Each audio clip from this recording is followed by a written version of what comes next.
it's a beautiful day out here right now. It's a day. It is a day like any other day. Are you using a voice changer? Hello?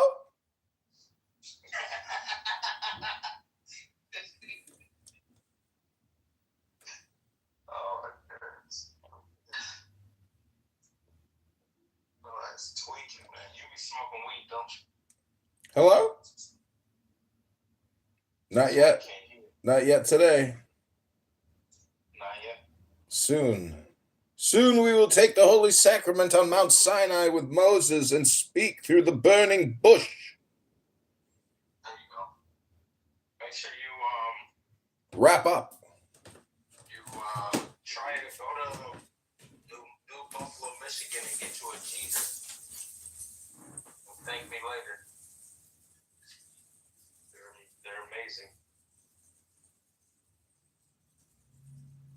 Jeter pre-roll. That's what you want.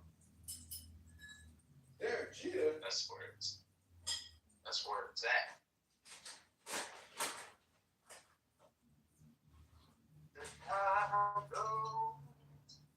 What you doing for Valentine's, man? Where's your Valentine at? She's coming. Oh, she's coming?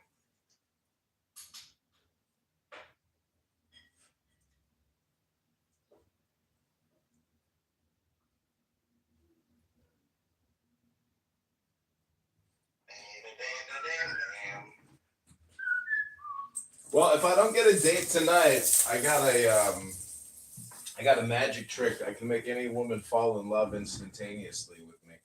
Do you know what a caldag is? No, I've never heard of it. It's a magic ring. I bought a bunch of them on eBay, and I go to Irish bars and I find my caldag queen for the night, and I give her a little piece of silver for a little piece of that. Hello. Mm-hmm.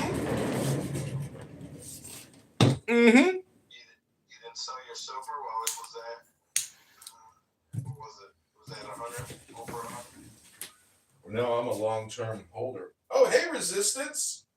Oh, yeah. I was thinking about Resistance the other day because you can't really call yourself a Christian unless you love this Schwartz piece of shit in New York who attacks people on the street because they're Jewish. When you're a low IQ scumbag piece of shit like Resistance, you really got to be Christian to love pieces of shit like that.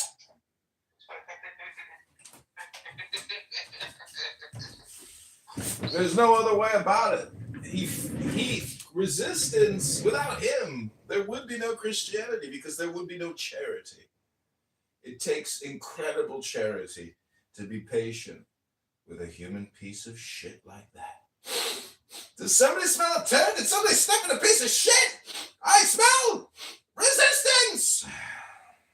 Stanky, stanky. He knows he's stanky. He's the worst of all of us. What's it like, Resistance, being the worst person on Clubhouse? Tell us, what is it like knowing that you are rated at a -1 on a scale of 10? Human shit, petrified, dried out turds.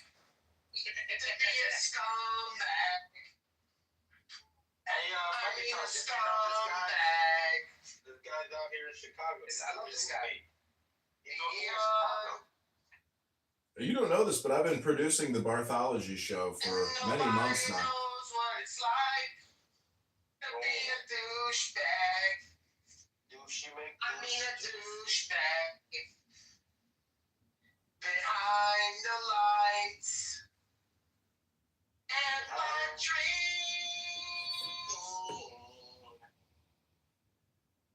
Nigga.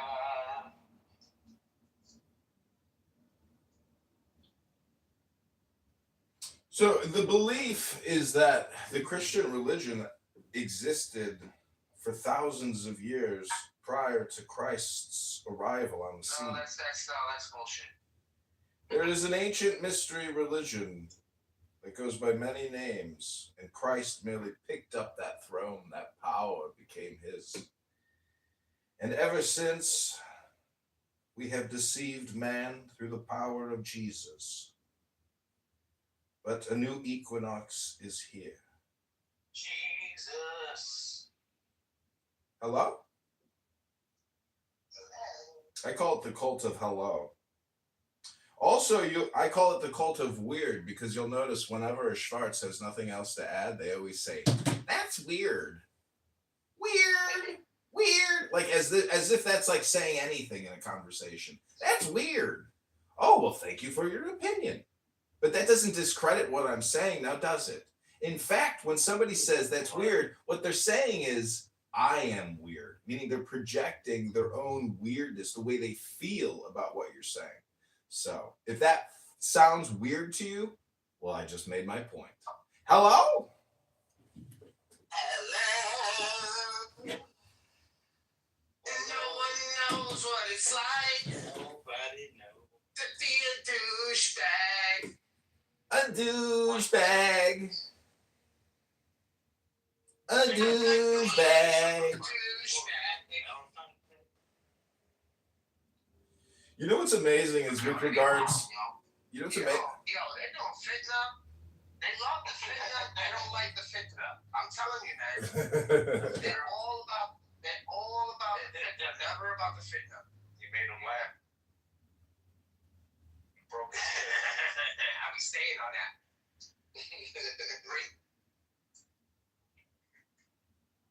That's smart. So the fucking thing doesn't get pushed back with the. That's smart. That's smart. You just can't get it out of me. Hello. So, Barth, I'm setting up multiple recording studios. So I'm so glad you're so cool with me live streaming your rooms. Hello. Because I'm dedicating a recording studio to you, big guy. Every time you put in a nail, every time you put in a staple, I'll be there recording you listening to Muslims debate Christians about the validity of their false religion, their cult. Their cult. Is Islam just a Christian cult? They're not coming in here anymore. Well, that's why you got to spice up the titles. Your titles are too generic. You need to get into something specific within their theogony in order to attract the flies to the light. It's not working anymore, man. It has peak hours and peak usage. That's really what's happening. Yeah. Yeah, you gotta give me the heads up of when the peak hours, you know, when I should plug in.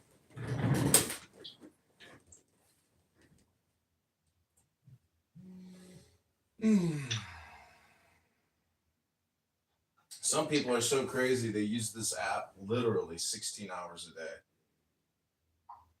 They leave it on from the moment they get up with a stupid Bluetooth in the ear to the moment they go to sleep.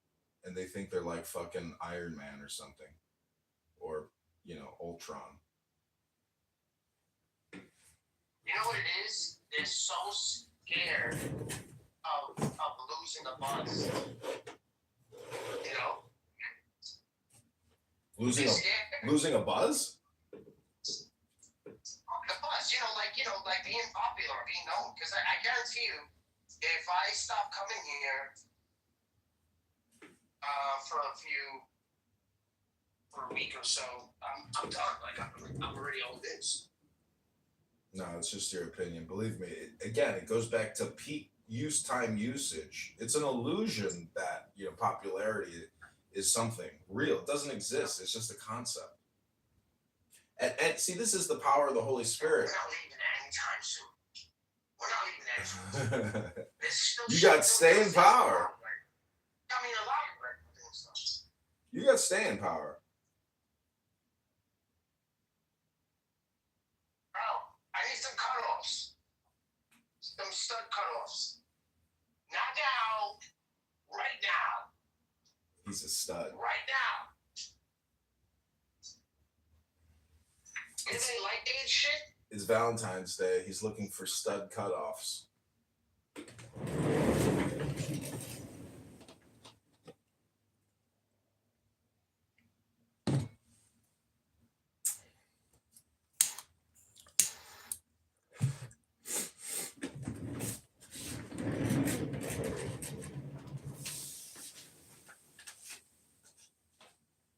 Yeah, what's going on? What the fuck is going on here? Oh, hello, it's my friend Coptic. Shut up, you motherfucker. No, that's my control. What's going on? Coptic, for a believer in Christ, you have the worst attitude. Why would you dare use profanity? Shut up. No, You shut up now. I'm going to read from a book and imitate Coptic as I read from this book. It's not really my voice, guys. The seminary is the number of initiation by ordeal. It is the number of equilibrium. It is the hieroglyph of the knowledge of good and evil. He who seeks the origin of evil seeks the source. Hello? He who seeks the origin of evil seeks the source of what is not. Evil is the discordant appetite of God. The unfruitful attempt of an unskillful will. Everyone possesses the fruit of his work, and poverty is only the spur to toil. For the flock of men, suffering is like the shepherd dog, who bites the wool of the sheep to put them back in the right way. It is because of shadow that we are able to see light, because of cold that we feel heat, because of pain that we are sensible to pleasure. So now you know what you sound like, Coptic. Now you know what you sound like to a nasally Chicagoan. Hello? It's so annoying. The voice is so annoying, sir. Yes, that is what you sound like when you talk to other people. Why? But that's my voice. What should I do about it? You should try to use your nose more in your conversation. Like this. Hello? That's just my voice, sir. I don't know. I don't know what to tell you, but you need to use your nose instead of your lips when you talk. I don't know what that means. That means you talk like this. It's a nasal rasp. You use your nose, not your gut. You're using your stomach too much. Hello? Hi, this is John with Pronunciation Workshop, working with a Coptic Greek Orthodox Christian that just can't seem to get rid of that horrific accent. If you want to learn how to speak like an American and speak American English, go to pronunciationworkshop.com right now and sign up to take a lesson with Dr. Paul Gruber of the Pronunciation Workshop. Hello?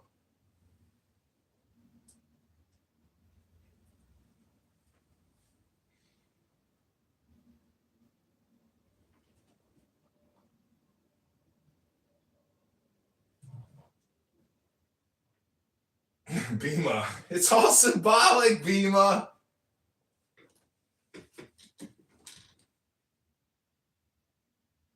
Hello?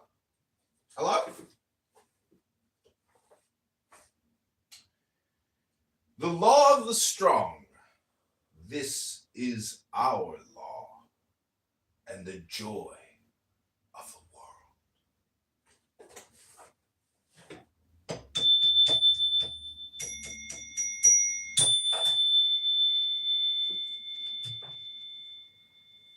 Coptic, you're Egyptian? Look at my PTR. That's the Temple of Isis. Taken from the Nile. Brought to New York City at the Metropolitan Museum of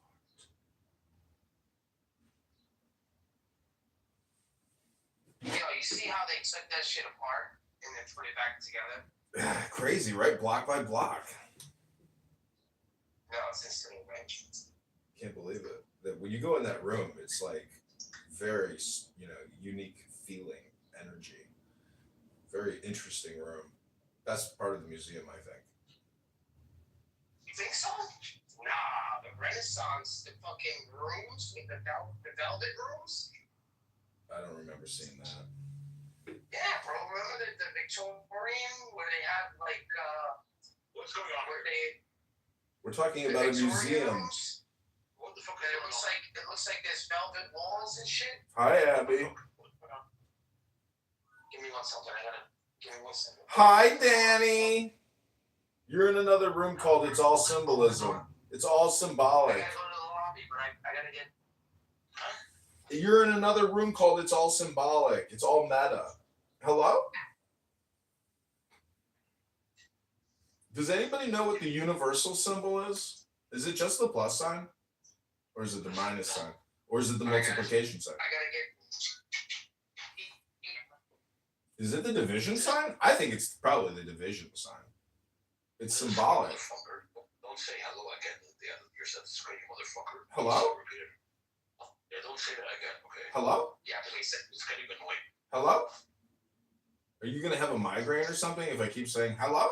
I have a migraine from all the crying and bread I've been eating. Oh God, that reminds me. I should have a toasted bagel with some cream cheese right now. You know, I forgot to put the cream cheese in the fridge for like maybe 5-6 hours, and I found it on the floor, and I put it back in the fridge. Do you think the cream cheese is still good if it like is not refrigerated for 6 hours, 5 hours? You know what type of shit my mom does? What kind of shit does your mom do? Like leave her milk out for like 2 days. How are you doing? I'm feeling not eat anything at her house. Gross. No, like it is fucking disgusting. I grew up with so much trauma just based around not knowing like what was gonna happen with the food. Like one time I was getting ice for my drink and a chicken nugget flew into my drink and I was like, what the fuck? Where did this chicken nugget come from? It's in my ice. You know, Nora was in a room last night, and she had like a photo of her dish dash, or you know, what is that thing called that Muslim woman wear? Burqa. It was beautiful. Hijab. Yeah, her hijab. It was beautiful. I was like, wow. I was like, that's beautiful. She almost looked like a fish. You know, you're covered up. She's very beautiful. What She is it? doesn't look like a What does a burqa do? What does a burqa I want do to get exactly? Nora married off to a nice man. You know, I want to marry everyone off. Yeah, I hear And I you. think that's a fucked up quality that I should. Well, anyways, Nora, I'm just complimenting your beautiful burqa. It was beautiful. This may. But really, that's why I say your face is part of it. It's not just the burqa itself, because the burqa It is frames her the face. The burqa frames the face. Image, welcome to It's All Symbolic in the Hypnosis God House. Hey, how you been? How's everything been on your end? Is that the man God? The man God. What does that mean? The man God. That's what Jesus was. He was the man God. He was an alien, okay? An alien. You see, he was an alien. What? He Yeah. was an alien. What do you think about aliens, though, Danny? Like, how do you feel about aliens? No, I'm not hungry. Do you think aliens are good? She supports ICE and law enforcement. I support law enforcement.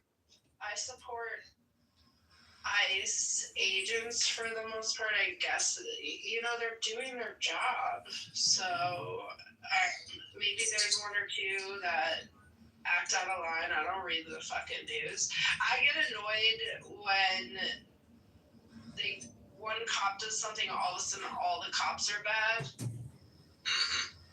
That's supposed to be the narrative to keep people, you know, they'll let that narrative get pushed to the world because the world takes it in.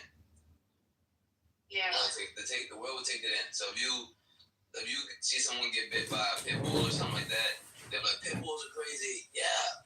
You know, so the world is just like a bunch of delusional people. So they're just basically pick things off the ground because they're like so deep inside of somebody's head. Like people are like so deep in the country, like the countries that they're born into, that they don't know that they're just in the stomach of their country. So everything that the country eats or anything that happens, like the whole world eats it. And some people throw it up, some people devour it and just keep it inside of them. So I'm like, this is disgusting. I'm not about to eat that. That's just knowledge in general, you know. So there's a whole bunch of NPC characters out here. That's all. But I feel you as well. You know, when it comes down to people just doing their job, some people don't do a good job though. they just do a job, you know. So not everybody is good, you know. So many people decide to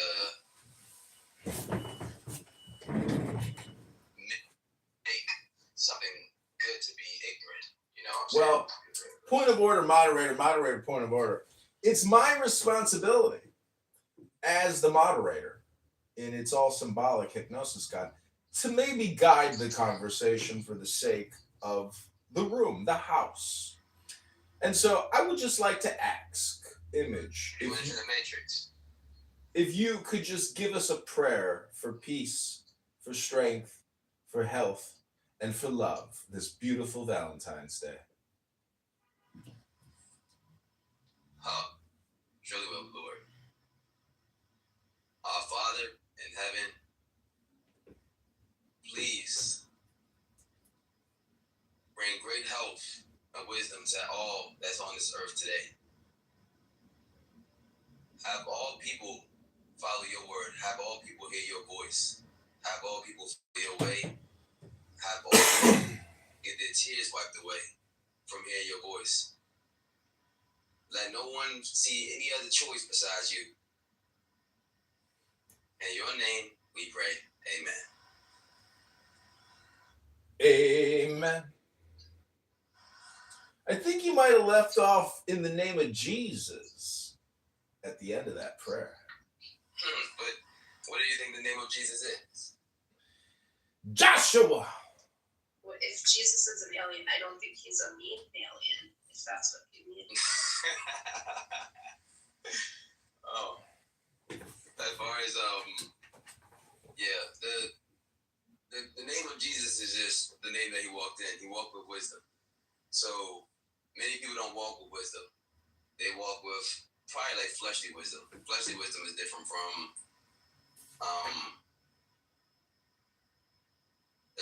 spiritual wisdom. So when it comes down to what fleshly wisdom looks like, it looks like basically somebody's history in this world. So when they say, "Oh, back yesterday, or last week," that's fleshly history, you know. But when it comes down to the wisdom of the spirit, yeah, it's Image, that surpasses Image, let me ask you a question. How many people betrayed Jesus? the whole world, because the whole world doesn't know wisdom. They don't have wisdom. That's not So true. they can't understand wisdom. That's not true. His mother never abandoned Jesus. Because she was in a part of the world. So that's why he says we're in the world but not of it. Did God the Father abandon Jesus? Did God the Father, did the Godfather abandon his son, Jesus Christ, our Lord and Savior?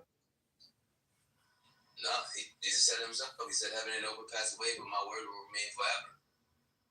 So the word prevailed at the end because he rose up. So the word can't be destroyed. So God is not a liar.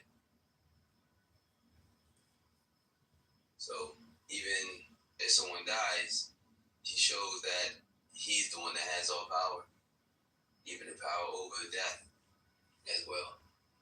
It's wisdom, you know.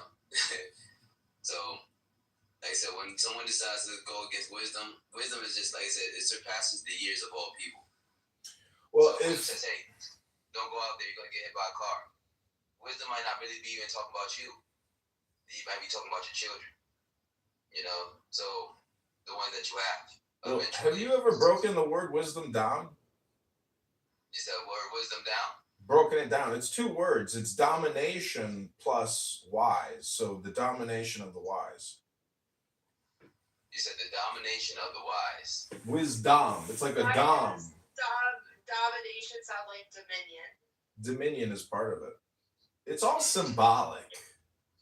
Do you know the difference between symbolic and metaphor? No, let it be known. Do you know what an analogy is? Mm-hmm. What's an analogy?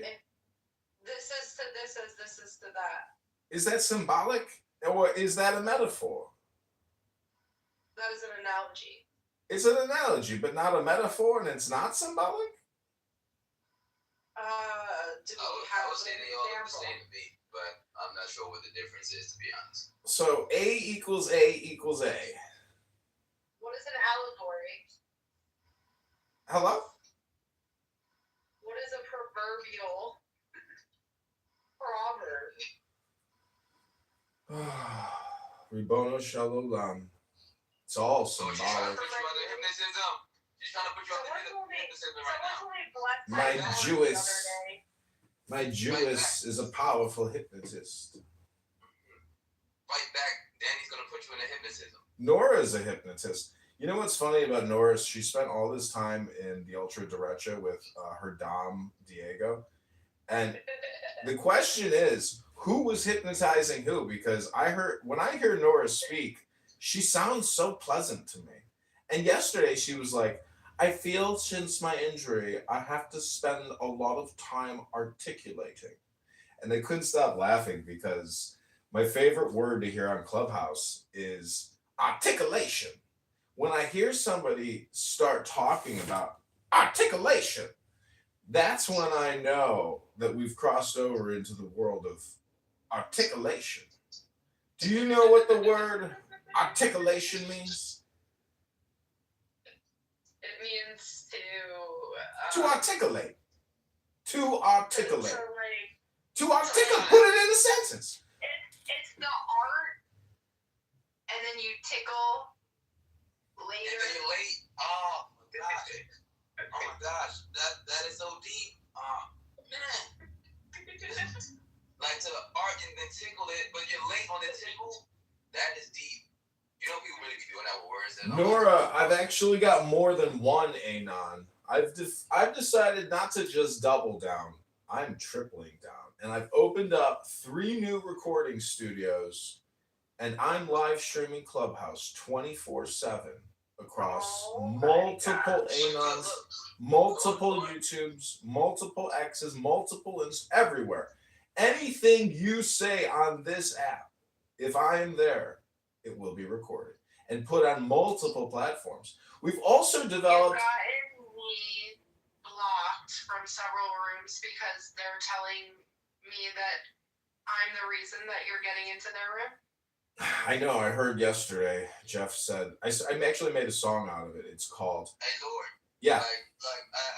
You got a whole bunch of shadow clone rooms. I always try to go into your shadow clone room, but yeah, you don't let me up. So I always try to look for the original room. So it's like he gotta be in one of these rooms. I'm in his shadow clone room right now. Yeah. So yeah. Yeah. Sometimes I just see the screensaver goes on, and then I don't look to see who's in the room because I'm busy doing my show or whatever. But yeah, I heard you sing in one of the rooms. yeah. What did I sing? The Chicago song? I don't know, some song. And you said something about I don't know if you added somebody's name to it or something like that. And they said, oh, that was amazing. You should be on like Big Brother or something. Like I got my own show. I got my own thing going. We got almost 100,000 videos up. And one of How's it working?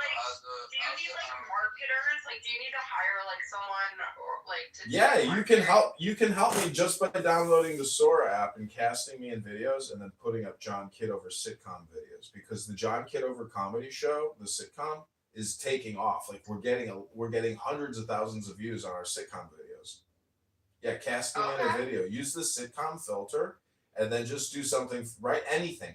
And actually, what I'm doing is I'm listening to Clubhouse conversations, and then I'm plugging in what people are saying, but like stupid stuff like, "Are you gonna die on that hill?" And then I'll put that in, and then I'll cast myself as in the sitcom, and then it'll just make this. You never told me. Yeah, there's a video What of hill you. did I die on? There's a video of you in a conversation, and the guy's like, yeah, my phone's moving so slow. I'll be back. Okay. I need to get a new iPhone. I'm about to get a new iPhone 17 today. The problem is, you can't run this off of cellular. You have to have like high-speed internet to Wi-Fi into to do Clubhouse. In my opinion, really good because people that are like in their car or walking, it's always like a lower quality conversation because of the lag. High-speed internet is amazing. Like I have AT&T, and before this I had Comcast, and Comcast sucks. It's like a fucking like energy wave. Sometimes it works, sometimes it doesn't. Sometimes it works, sometimes it doesn't. But AT&T is like seamless. I never have an interruption. Okay, so it's all symbolic. And that's a little bit like saying in Yiddish, alles ist Gott, or it's all God, because God is not a symbol. God is most likely a movement or an action. It's more of a physics equation as opposed to a symbol. A symbol is the analog to God. And so I've been reading an incredibly rare book, very expensive.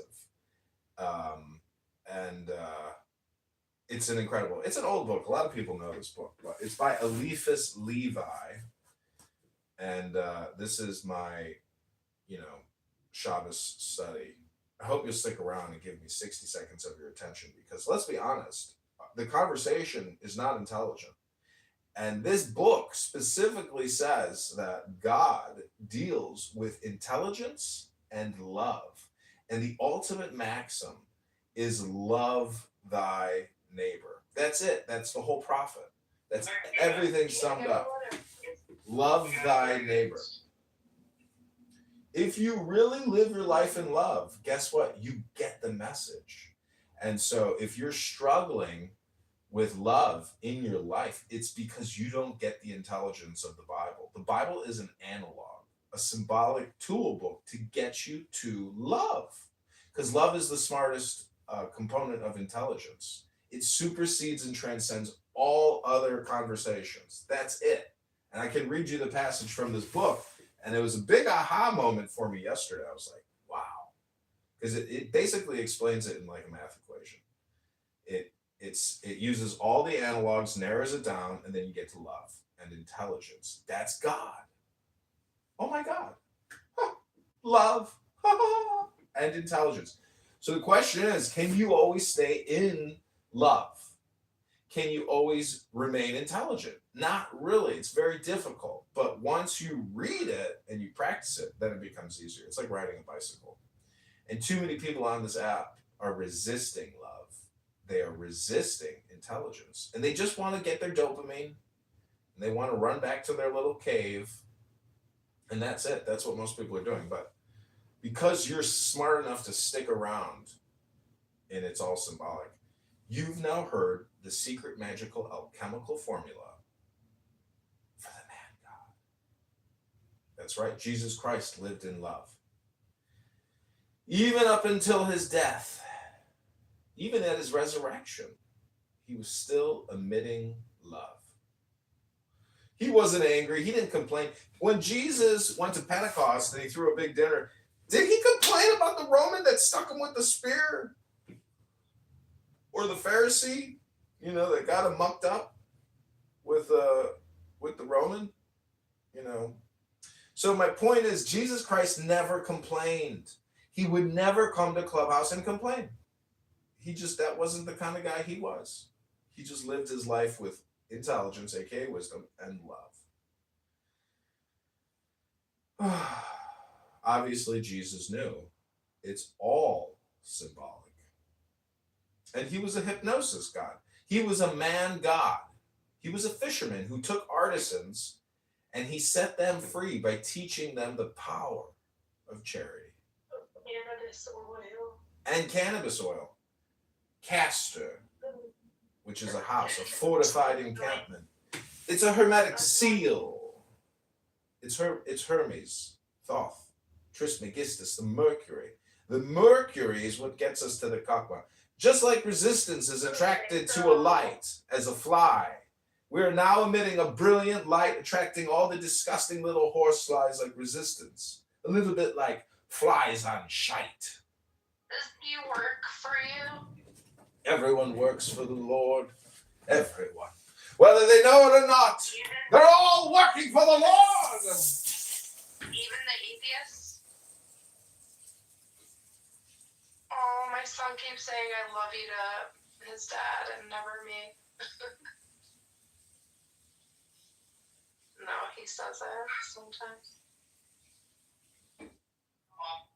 Look, Resistance is here. Resistance, you were summoned. Were you tagged in here, or are you just working with? I did a complicated invocation to create a human turd shitball demon, and it turns out that Resistance was the best that my magic could create. So Resistance is a bot? No, he's an invocation. He is a combination of a horsefly and a 180-pound pile of human excrement. I'm a cockroach. You know what bugs live the longest on the planet? Cockroach? Nope. It's probably part of the cockroach family. What is it? What eats wood? Roly-polies? No, what eats wood? Termites. Termites. Termites are the oldest living organisms on the planet. In the Brazilian, Really? yeah, in the Brazilian rainforest, they have termites that have been alive for 200,000 years. Do you think the N-word is symbolic? Nigger. Do you think It's saying a pine tree. I just want your YouTube channel to get clipped. Nigger. it won't get clipped? Who is it? It won't. It doesn't get clipped when you use the N-word. We love. Hello? We love John Kitover, folks. Don't we, folks? We love John Kitover, don't we? You Who know. do you think hates me the most on this app, Goo? Yael, I think she hates you the most. Does he really? I mean, she's always like making fun of you and shit. Like you're the butt of the joke every time you're in those rooms. I don't know why you stay in there and allow them to fucking humiliate you. Okay. I'm just on the AI edits they make. Are you using Goo? You know, I'm trying to recruit Do you people. like mine? Look, Karamat is in this one. Scary movie was the greatest movie ever made, even better than The Godfather. I think Oh my gosh. Let's go. We love the John Kitover lore. Wow. I'm gonna have to clip that. Could you make up some like fake true crime and then get people to like read it? Fucking nigger. You should just make like fake true crime shit. This is what I call N-word Tourette syndrome. Like, this is a bad case of. It's not quite as bad as T-Rob's because, you know, I can't stand that Irish accent, to tell you the truth. I don't mind hearing Goose say N-word like this, but T-Rob's is horrifically annoying because when you already have an obnoxious and horrible sounding, you know, version of English and you're using the N-word all the time, you really are just Irish shanty trash. That's just the, you know, you got to keep it classy. If you're already challenged and your name is T-Robs, don't do it. You are, you know, you're damning yourself to a pit of hell. And so, anyways, listen, the point is, it's all symbolic. Hi, Saxon, welcome. I'm about to do an English Lord impersonation. I hope you'll stick around. You probably won't because you're very retarded and you have a short attention span of only like 3 seconds, generally, probably. Go back to your room and get your little green bean and sit up in your corner where you think you're actually accomplishing something, but you're not. Hello? Yeah. Saxon, do you want to come up and say anything?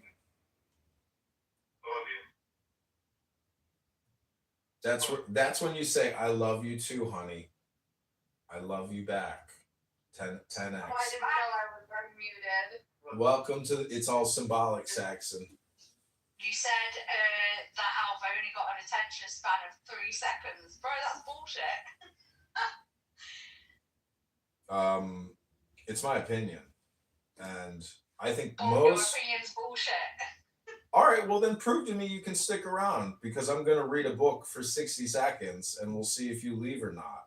Chances are you'll leave because maybe you won't get the dopamine you're looking for. But Saxon, my theory is, do you know what the 15-30 rule is? No. So you say on average 1,500 words a day, and you listen to 3,000 words a day. But it's your choice of what you say and what you listen to. Most people just aren't in control of what they say or what they listen to. Like the way you're listening to me right now, if you were to choose to go to YouTube and listen to an audiobook or music, that could be a part of your 3,000 words. But instead, you're getting me filling you up with my words, and I'm getting up to my 1,500 number. So when we know the rules of the word game, we're more discerning and discriminating about what we listen to because it's all symbolic. And if you listen to somebody on this app and they talk just endlessly, the thing is, the worst thing about this app is any prompt I give a room, like a purple elephant, the room will start talking about a purple elephant. And a purple elephant conversation could go on for 2 hours. So it's a little bit like inserting a command into a line of code. And therefore, the 1530 rule is if you're smart, you will be very discerning about what codes get, put in front of your command prompt. That's my symbolic or analog, interpretation of the situation. What do you think, Saxon? What do you think about my master theory? I like listening to you, right? Like, I think you're very, very soothing, and I like that. But I like your master theory. It's great.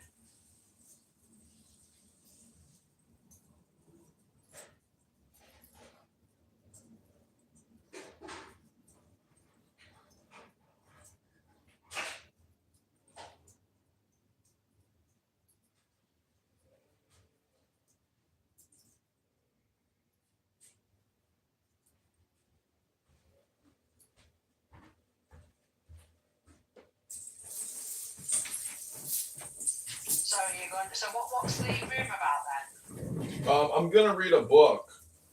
It's called "It's All Symbolic." That's not the real name of the book, but it's a book called "The Secret Key to the Mysteries" by Eliphas Levi. If you don't know who Eliphas Levi is, let me Google that for you. I'm eating a banana. And what's funny is in my sitcom, I picked up the phone, but it was a banana. And then my girlfriend said, "John, that's a banana." And then I got on the phone with my mom, and my mom says, "Yeah." And I said to my mom, "Yeah, I'm eating vegetables, Mom." I'll be right back. I'm going to go get my coffee. Bro, it sounds like you've had a bit too much coffee today. In fact, every day you sound like you've had too much coffee.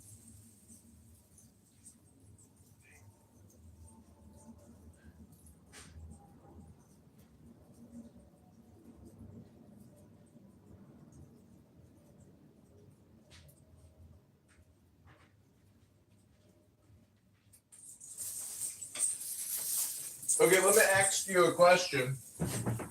What is the difference between a concentration and a compression? Hello? Yeah, I'm still here. Just 1 minute. I'm just fucking doing something. I've just been shopping, so I'm just packing my shopping away. So would I have to ask or say, I was watching some random shit, and it was just some guy in the city, and he just goes up to people and he's like, what makes you confident, right? And it's like, I don't know, I never saw it before, but like, he goes up to some guy and he didn't even realize it was Machine Gun Kelly. And he's like, what makes you confident? The guy's like, basically said that he was striving for it and like didn't admit that he was confident, but then he started talking about reading books. And it like sounded like you. And he was like, talked about that book you always read. And he was saying how it changed his life.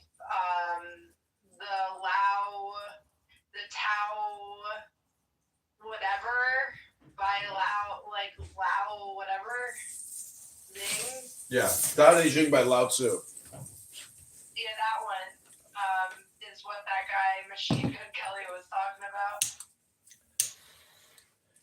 Yeah, it's a very, it's not Christian, it's not Jewish, it's not Hindu. So it's kind of like a fourth way, and it deals with the way. And the Tao, is a nameless name. It's a powerful book. It's a magic book. But what it is it's psychological. And So, yeah, go ahead. do you want me to answer? So you said, what's the difference between concentration and compression? Mhm. I believe it's mainly about what is changing. Interesting. Okay, that's a nice way to put it. I never heard it put that way. Do you want me to define both or not? If you want to define both, if you want to tell us the truth, it's up to you. I didn't know you talk like a Schwartz. Anyways, hello? What's that? What's a Schwartz? Well, you said truth. Go ahead, tell us the truth. Or wow, look at all the people flowing into the room. Yeah, that's because I'm here. Well, They missed the accent. see, the thing is that I've noticed about Clownhouse is that when a large group gathers, it is actually usually one woman that brings the crowd together. That's what I've noticed. And for example, Issa, you know Watermelon Guatemala? You know her? No. You don't know Loudmouth Issa? She goes on forever. Anyways, the point is, you're right, Saxon. It is you. It is you. Book, Yeah, welcome. I mean, I just have that effect on people. I'm a beautiful woman. I'm British. They like the accent. Even Luthick came in for a quick little peek. Wow. Book, welcome to the room. Book means Book. by their bio that says I'm a farmer. What do you think they mean by that? I've been trying to get Book to change that PTR because it terrifies me and haunts my dreams. It's Adam on this app as a cat. It's that guy Adam. Oh, wow. I didn't know that. Chuck, welcome. Peace and blessings. Thank you, Lord. I don't want to read this topic, but, I can agree with you that as a Muslim, Bukhari is similar to the Talmud and the Old Testament. Mhm. Kinda, Kinda. yeah. There are similarities between the Talmud, the Old Testament, and the Sahih. Yeah. Bukhari. Do you think Islam is just a Christian cult? Islam is a Christian cult. Yeah, because Jesus Christ to Christians is the man God, the Son of God, the Redeemer of mankind. So Muhammad comes along and makes a one-up. And he says, guess what, everybody? I'm the new Jesus. The old Jesus is dead. I'm the new revelation. Don't you think that's kind of arrogant? But he never said that. He never claimed that he's a new Jesus, and all he said that, I'm just a prophet. I know about your religion, and you know about your life. So even the Sunnah, are you familiar with what the Sunnah is? Wait, hold on. We got a question in the chat from the Arabian Horseman. Danny, tell John how you got blocked by Jeff. I was there with my Anon, and I created a song about it, Arabian. It goes like this. I kicked Danny. I blocked Zach. I kicked Danny.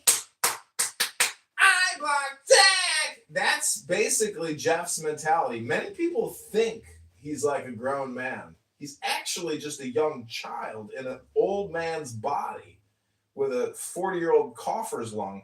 The point is, Jeff is a good guy. He's a great host, but he's not the smartest tool in the shed.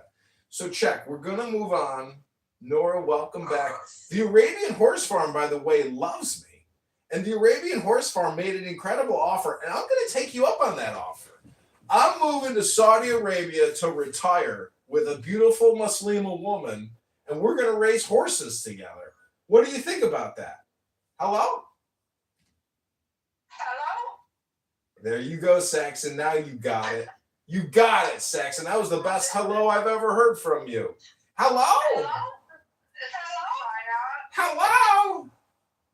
Where does this kayak begin and end? The psyop doesn't start and doesn't stop. It's just there, like Saxon said. Change. That's the difference between a compression and a concentrate. Hello? Hello?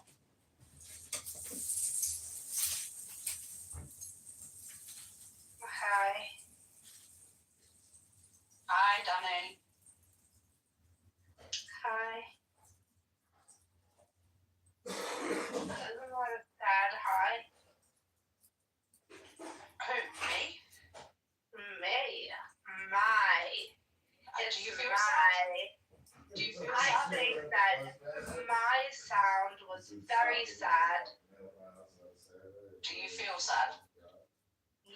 feel kind of sad. May I ask why? Because I have a gluten allergy and I ate the bread.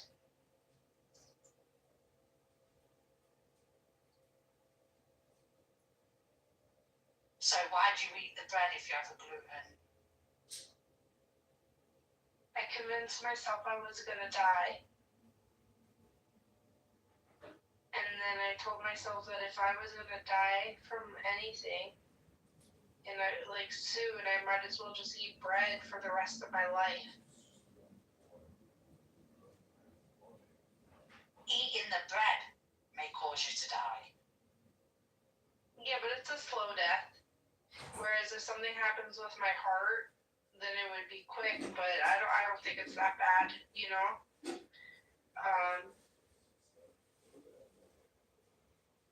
Yeah, it's not that bad.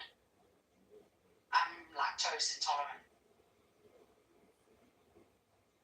I think a lot of people are. They just won't admit it, and they suffer. But I think it's worse for some people, and some people are just allergic to the proteins. Yeah, I've got ulcerative colitis. So anything that's lactose, oh my god, it causes me horrific pain.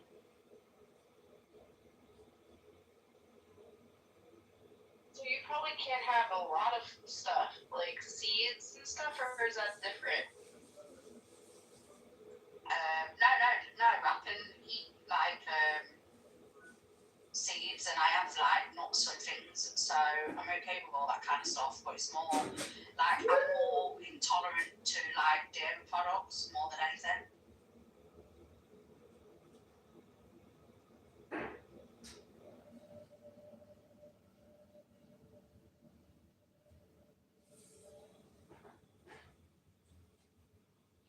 If I was to have cow's milk, oh my god, I'd be on the toilet for hours. But it be pasteurized or unpasteurized or anything like that? I just get lactose intolerant milk that's got no lactose in, or I get almond milk with no dairy. But it is if I have full cow's milk, dairy products, it just really, really gives me a bad stomach.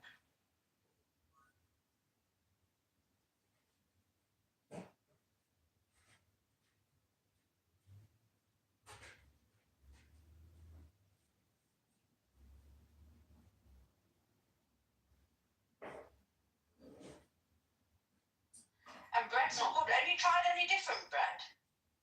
Other sourdough bread? I love sourdough bread. I love the sourdough bread from Panera. It's so good. Yeah, sourdough bread's nice. I have that with some avocado in the morning. So good.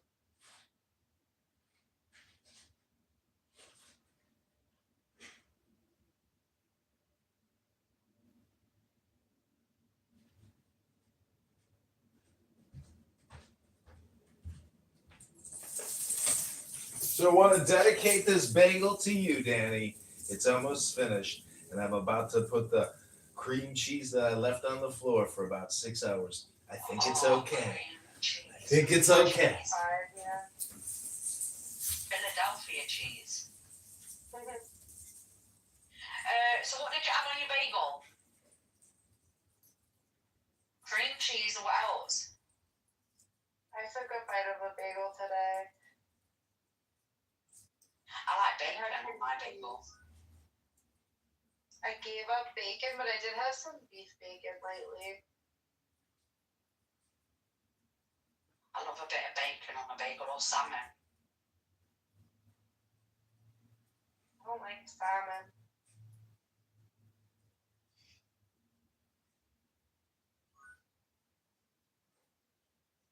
I wish I could eat fish. It's so good for you. Yeah, I like salmon, shrimp. I like fish. I don't fry it, I steam it.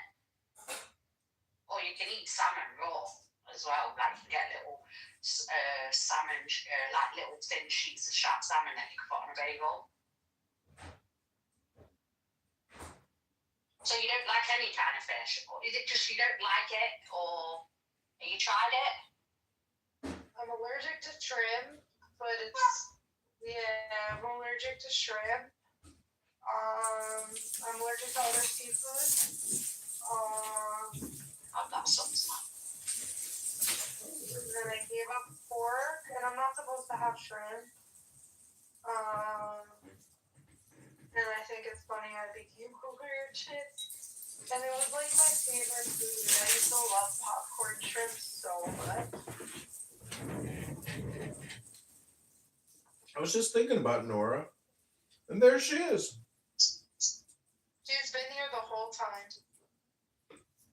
I feel like you guys are a team.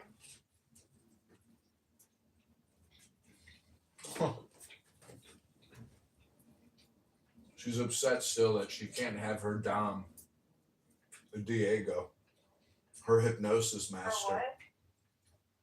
I think Nora hypnotized Diego more than Diego hypnotized her. That's just my opinion. I was kind of thinking that earlier. Like before you said that, I was kind of like, who was in control there? Mm-hmm. I think that's why she's actually upset, because she lost her control.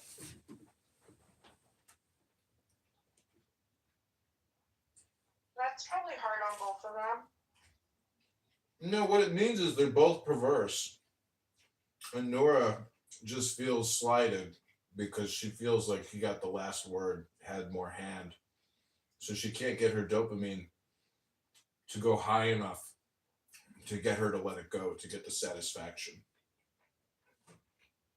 Yeah. But that's just a childish way of looking at life. Thus, why they're both stupid and retarded. And I am actually the master of these supposed masters because I've recorded them wasting years of their life talking about nothing. Nothing important. Hello? Well, you got years of me almost. I know, but that's why I say, if you don't read a book, you're really wasting your time on this app. And I'm about to read What's a book. gonna happen? What do you think's gonna happen with everything? Because I'm trolling like 99% of the time. I don't know, when I die, because I've seen dead people, in caskets, and they are all, they're all shriveled up and they weigh like, 40 pounds. They're just like a dried corpse.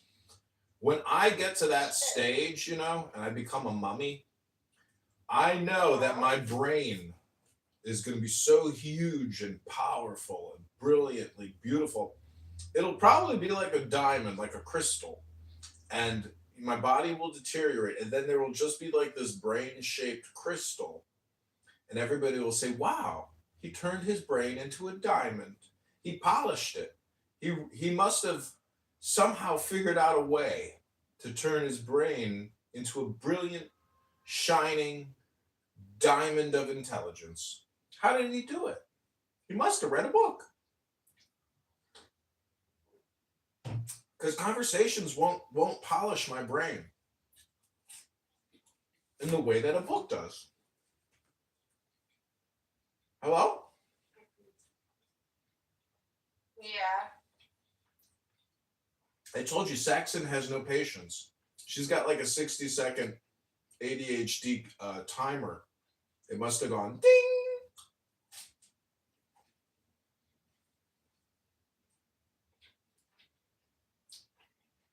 Anyways, I'm looking forward to living on an Arabian horse farm. Of course, I don't want to pick any of the horse shit up. Will we have any... So explain to me, what's going on with Lou? Who knew? Like, why are you fucking with this Arabian shit? No, Arabian put it in the chat. I just like the suggestion.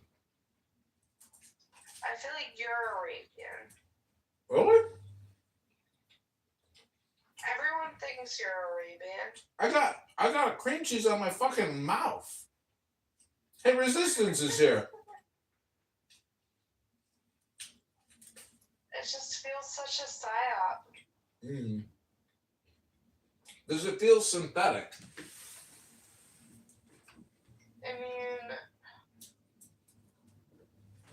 it did, like, since a specific day. But then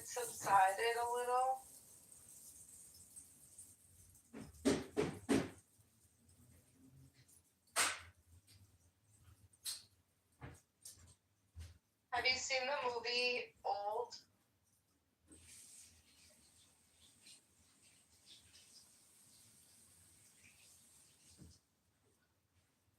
No. It's No. like about these people on an island and they like speed up their like life so they can be tested for some like pharmaceutical drug. Mm-hmm. It's like a crazy movie. That bagel was good. You know what the difference is between a bagel and a pizza? Jews and Italians. There ain't no marinara on a bagel. That's it. It's just it's a baked item. Most people don't think about it, but technically a pizzeria is a bakery. They're just baking bread with melted cheese. That's it. That's what a bagel is. Hello? Yeah. So did you make a song about Jeff? No. No. I don't really. Why did you say you made a song about it? Because when you got lectured about how we're talking and he has to block you and kick you and block Zach, I couldn't stop laughing. I was sitting here in my office playing my drums going, I'm kicking Danny. You know, it felt like he was a little kid. It just felt so juvenile. I feel like he just like has wanted to for like a long time. But see, that's a Jeff emotional problem for him personally. And, you know, that's just like him like being sad and angry and hurt. Like, not because of you, but because, you know, Jeff, I mean, you know, people got, if you ask, you know what the most, you know, upsetting question is to ask somebody? What? Tell me something from your memory that's very painful. Yeah, is that it? That's it. That's a very difficult question to ask and a very difficult question to answer. Some people can never truly actually tell another person what their most painful memory is. They just can't do it. It's too painful. So, you know, that's kind of the feeling that I get from Jeff, that, you know, the way he plays his game in the Mr. Jeff show is, you know, everyone has an emotional vitality, and it never goes away. It's always there. That's why I do yoga, because if you got pain in your body, that's the worst pain. Yeah. Because my memory of pain, it's not present. But if you actually have physical pain in your body, that's real pain. Yeah. Saxon, welcome back to It's All Symbolic. Let me ask you a question. Why do you go by the name Saxon? I don't know. I just like it. Is it symbolic? Well, it's my lineage. So obviously I'm indigenous to British land because I'm, you know, English, Welsh, Scottish, Celtic, whatever you want to call me, Irish. But then also I have Viking from my DNA lineage that I did. It says that I came from also the tribe of the Vikings and the Saxons. Interesting. What's your haplogroup? You know your fraternal haplogroup? My what? Your DNA haplogroup? Yeah, so I know all my lineage, and it's basically most of my percentages English, Welsh, Irish, and Celtic, Scottish. Then I had some Germanic, Sweden, a bit of Northern American, Danish, Dutch, French, so a mixture. So when you look at, when it explains all your lineage, it says that I came from the tribe of the Saxon Vikings, the Danes.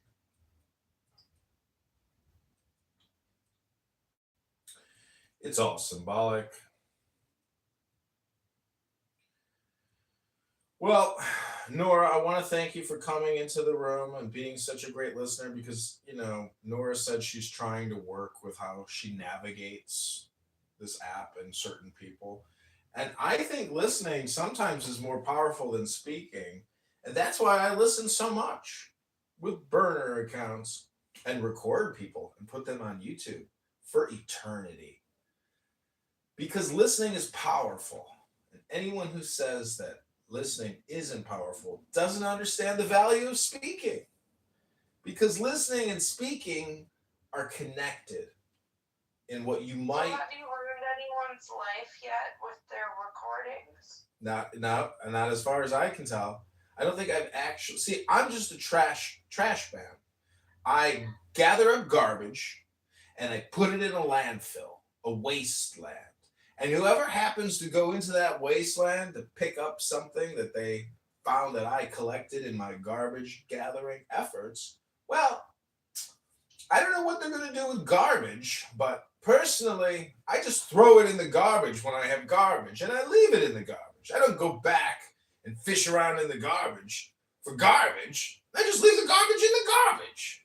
And thus, if you want to go into my wasteland and pick up some garbage, well, it's your right. But Have you ever recorded me? you're being recorded right now. The now is No, all I'm talking important. about in other rooms. Probably, I'm a trash collector. I gather garbage.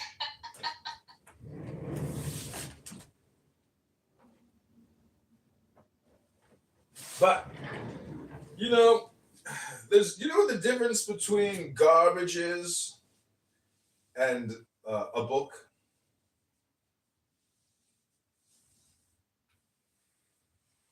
Garbage in, garbage out.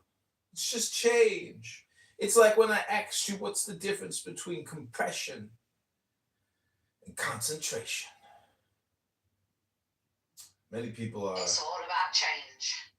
change. Got any change? You ever hear anybody on the street say, got any change? Got any change? Couldn't stop laughing the first time I heard that because I was like, imagine if I went up to him and I was like, yeah, I can change your life. He'd be like, no, I want some change. I'd be like, oh, I want to give you real change forever. Nah, I want some change. All right, man, here's $1. Thank you. Somebody once asked if I could spare some change for gas I need to get myself away from this place. I said, yes, what a concept. I could use a little fuel myself, and we could all use a little change.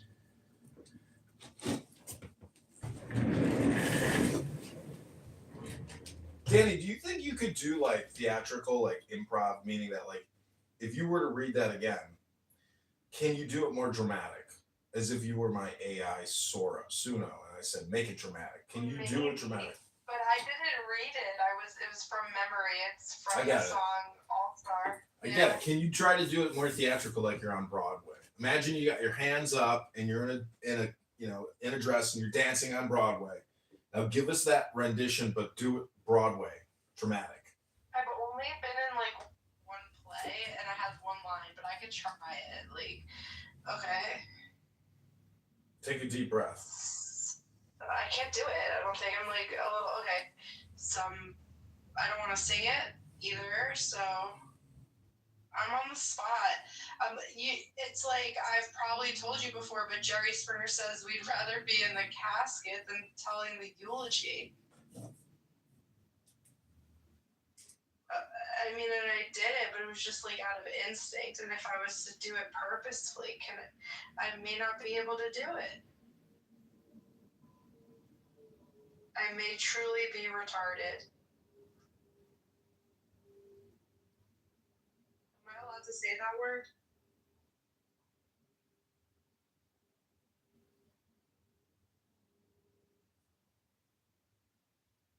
Okay, so it's all symbolic. Narjas, welcome. Narjas, thanks for being here. Narjas, sometimes I hear Narjas say things that are so stupid that I get the feeling sometimes she's just like talking just to like talk to get the dopamine, but to just be a part of the conversation maybe. But sometimes they're so incoherent that I worry about Narjas' mental health because I'm like, am I going crazy? Because that sounded incoherent, like, and not part. It sounded not part of the conversation at all. Almost just like, you know, see, people are giving Narjas the love, love, love. Like, I'm being mean. But Narjas, I ask you, what's the difference between compression and concentration? Or concentrate? Hi, Kitover. You can't be more right. Like sometimes I'm so incoherent, so eccentric, so rational. See, that type of statement right there is what I'm talking about, where you say it's it's so incoherent, and then it's so rational. Like, you just say things that are totally opposed to each other in one sentence. I said irrational. Well, it's all symbolic anyways. Yeah. And that's kind of my point, where criticize or critique anyone you want, because everyone here's contribution is their art. That is their art contribution. Like, look at Danny's PTR, look at Saxon, look at yours, look at mine. Like, this is everything you do is an emoji. It's an embodiment of your art, which is your spirit flowing out of you. How do you represent? Why do you think blacks created FUBU? Like, Danny and I, we came up with Jewsboo, Jewish Zionists for us, by us, Jay-Z FUBU.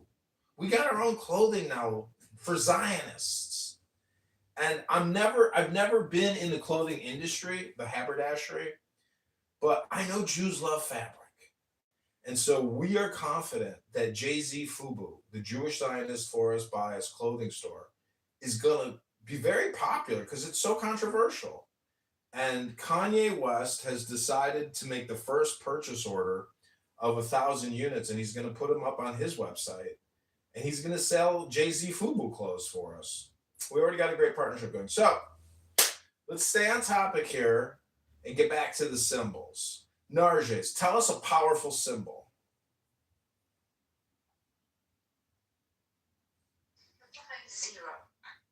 Zero. What's the difference between a 0 and an O? One is longer, the other's fatter. Mm-hmm. Fat versus long, long versus fat. Fat long. Long fat. Thick versus length. Width versus length. Thick versus length. Length versus. So how does everything rapidly become phallic?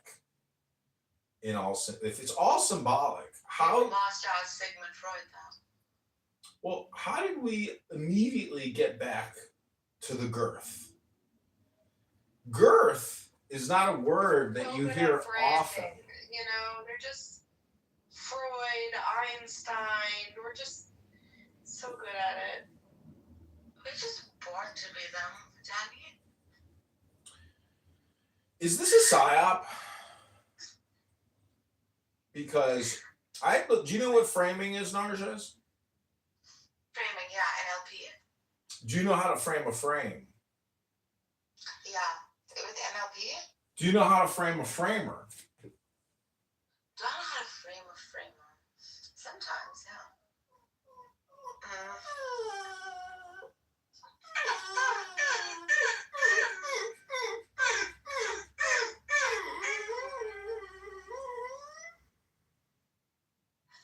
He's getting upset. It's my doggy. He's getting so upset. We're just framing the dog. So the dog, it turns out that dogs know how to frame humans by beeping.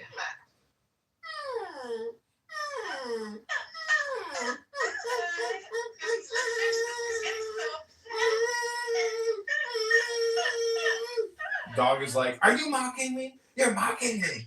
You're mocking me! Stop mocking me! He's looking over.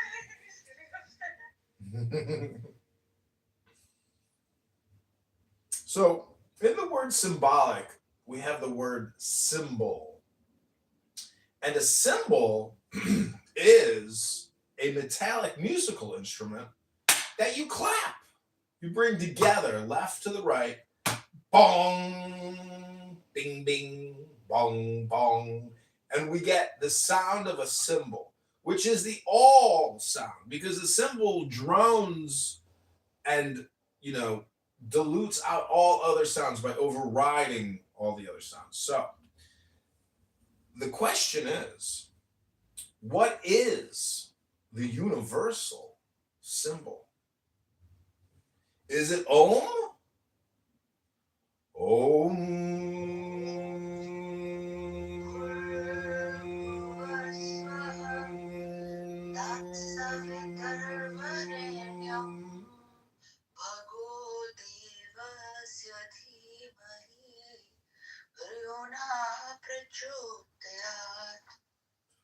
That's the Gayatri mantra sung in the morning. Sorry, Surya, for the recognition of the beauty of the sun. Well, you didn't really sing it correctly, unfortunately. You missed some key parts in it. Yeah, I missed the last, I think. If you translate that beautiful poem, it is so powerful. It is so powerful. Om Bhuva Swaha Tatsavitur Varenyam Bhargo Deva Sadimahi Nyo Yona Prachodaya. One word I think I missed. No, you missed like 3 words. Which one? I'm just teasing. Okay, so it's all symbolic. Can you just check me? Om Bhur Bhuva Swaha Tat Savitar Varenyam Bhargo Devasya Dhimahi. That? Nyo Yona Prachodaya. Om. Okay, so there's 4 parts to the Om. There's the O, then the then the and then the silence. Most people don't know that the silence is the 4th part of Om. It's the hidden part. So you have to notate the silence, and you can't have music without intervals. And the interval is the silence between the notes. So there's a pause between the Oms, which is the silence, which is the peace of silence.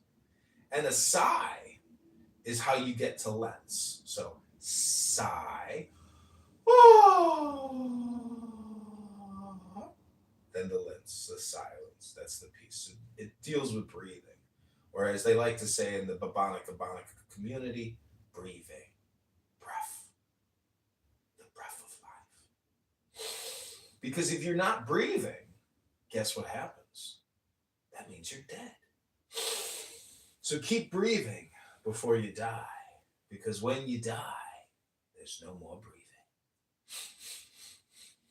So therefore, breath is the most important thing anyone can do. And it turns out that breath, when translated into multiple languages, it becomes the truth of the earth, the spirit.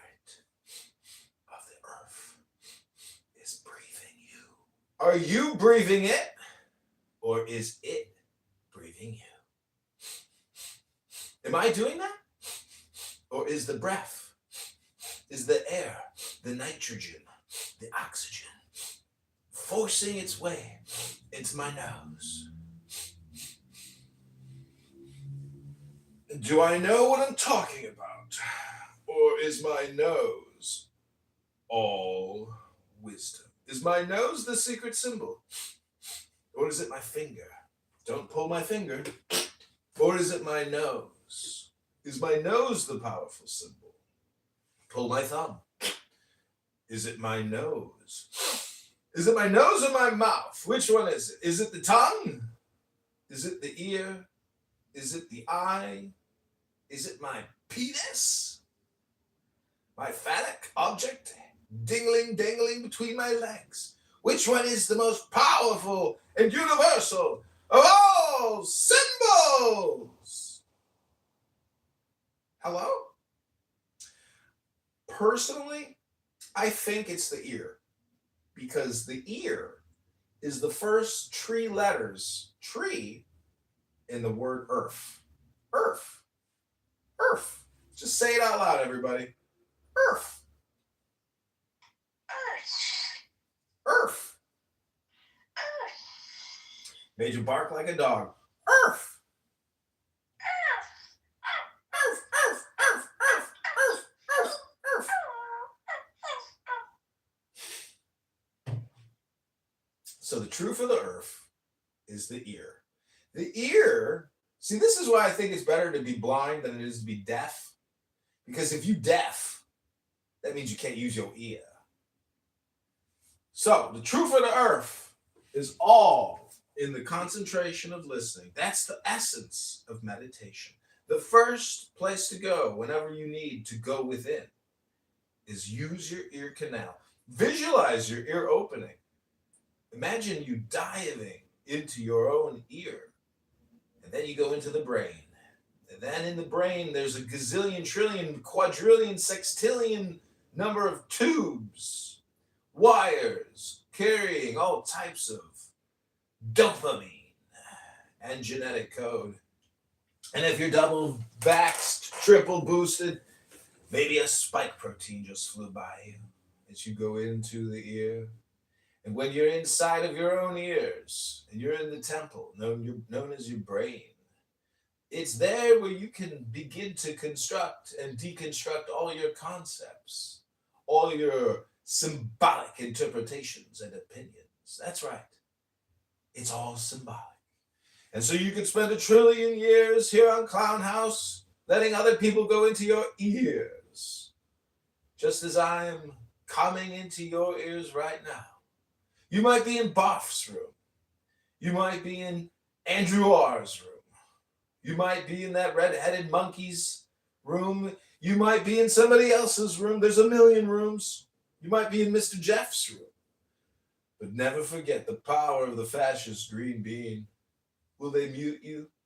Will they censor you? Do they have the fortitude to listen to you? Or are they just 30-second ADHD dopamine freaks that want to talk, get their dopamine all the time, gathering dopamine, becoming more dopish? Dope. Gathering up dope. If they tickle us, do we not laugh? If they prick us, do we not bleed? And if they avenge us, do we not seek revenge? If I get doped, do I not dope? If I gather up a bunch of garbage and I go to the garbage can and it goes to the wasteland, the landfill, is it not just garbage in, garbage out? What are you putting inside yourself through your ears? Is it the truth? Or is it just opinion? Endless opinion. Because it's all symbolic, you know. Even words and sounds were information packets, quantum of symbol. Symbol here. Symbol there. Thank you for my symbol upload and my symbol download. What kind of symbols are you putting in your ears right now when I say symbol? Is that Zenimini down there? Which Zen is it? Oh, look at that cat. Is that a cat? Oh yeah. Ooh, looks like a squirrel. That's a kitty cat in a sweater, looking at a snowy road in a townhouse subdivision with a playful carrot toy.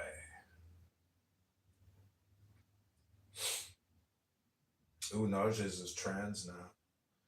She's the Frida Kahlo of Persia. That was my first self-portrait. I did that when I was very young. Really? Wow, Frida Kahlo over here. It's kind of cool. Nicely done. Damn, it's pretty good. Look at that. Was it like a collage or it's like It's a painting. Oils acrylic, so it's you did that all? Oh, she's an architect. Wow. She's an artiste. No, it's still just the texture, everything about it. just brush the guilty with knife. the piece. Wow, I can't paint like that. I want a very different style, but I do like some art. That's incredible. Narjas, do I have your copyrighted permission to put your image into Grok and to make it into an updated cartoon for 2026?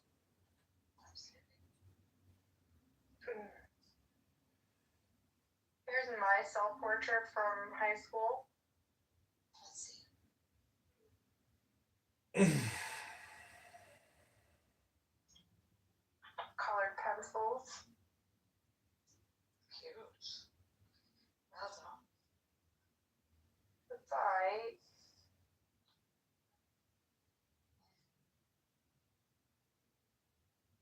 Well done. I did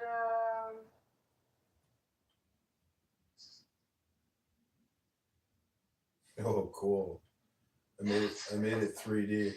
Narjas, you're gonna love this. Sure. Oh my god, it's so cool because I've never X'd it to make it into a high resolution 3D image. I usually just say make it into a cartoon.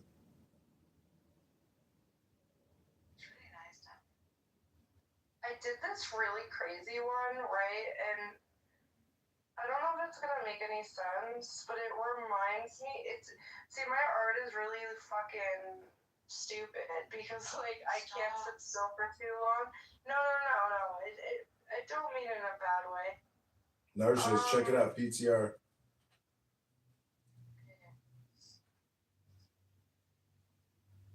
Wow. It's lovely. What does this look like, Adama?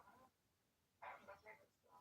I like yours better. It's just there's something like it's like a Barbie, but it's not a Barbie, and that's why I really like it.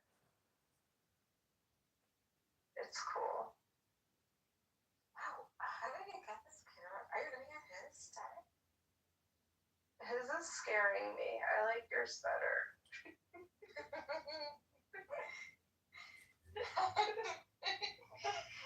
It's a different face though. It's just I like yours better. I cut through the canvas too for the top. Actually pierced through it. That thing is actually glass, but I put Okay, Danny, you're gonna like this one. Danny, you should start catfishing. Look what? I was convinced that me and Virgil Abloh were on the same wavelength with this one. Okay, Danny, PTR.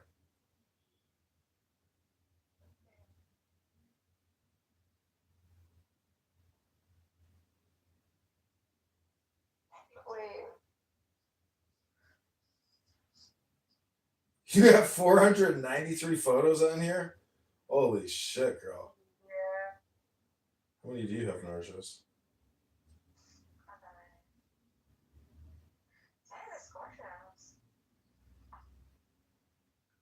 I've never done this with the 3D resolution. I'm going to start making a lot of AI images of myself. You know, I have a lot of like Andy Warhol artwork, and Andy to me is like an obnoxious troll who probably didn't even know. Like he's so autistic, he didn't even know that he was like such an obnoxious troll. But he's so ugly, you know. He's so if he took that wig off, he'd be like. See, the wig is actually what makes him like horrifically ugly and notable and notorious because like if you had a soiree or a party and Andy Warhol showed up, you knew it was Andy because of the wig. If that wig wasn't on, you wouldn't know who that old fucking Pollock was. But that's what Trump did with his hair. Well, he did a skin pullover, which is like, you know, an intense surgical operation to like fucking shift your scalp to maintain your hair. It's so just fucking crazy. But that was like what he did, I think, you know, way back when. Fucking crazy. I think people who are obsessed over their hair are like the most obnoxious people you can ever meet. They're so self-centered, whether they want to admit it or not, because they're already ugly. And the fact that you do a hair plug job, you're still ugly. because it's not natural. Like you can hold onto 10 years of your image, but the truth is it's just your demeanor that people like. It's not even your hairline. Because the hairline is so superficial and it only lasts for just a moment of a blink of an eye when you're interacting with that person. But the way they left you feeling is what's all important. So if they're peaceful and nice and funny, well then you love that person, you trust that person, but you don't care about the hairline. That's their own superficial ego, um, trying to maintain an image. But everyone is just in entropy, and so to artificially construct a hairline to me is ridiculous. But people think that's art. I don't think it's art. I think it's just, craziness. Have you ever seen how the procedure works? I couldn't imagine sitting there and then having like 30, 60, 90 days of like recovery and your skin is just like in agony and these little hair follicles are trying to grow this like artificial little line and then it all starts growing in like a chia pet. And then, you don't show your face for 6 months, 8 months. You let your hair grow out, your new fake scalp. It's literally like threading a doll. Have you ever seen how they thread dolls, with hair? It's the same thing. It's so disgusting. Yes. It's so disgusting. Uh-huh. So, anyways, I'm just saying. Come on, you must give it to him. Like that hair is so unique. Andy Warhol. Yeah, Andy Warhol. But that was a wig. Yeah, but Yeah. everything about Andy, he was just an advertiser that made some of the world's best propaganda. Well, see, the reason why I was asking what's the difference between concentrate and compression is because he painted and created artwork that contained concentration. Like the tomato soup on the can, it says concentrate. So, the whole no. Condensed. Condensed was the word of the day. Not compression or concentrate. It was condensed. Condensed was the word of the day. You really got me coherent. You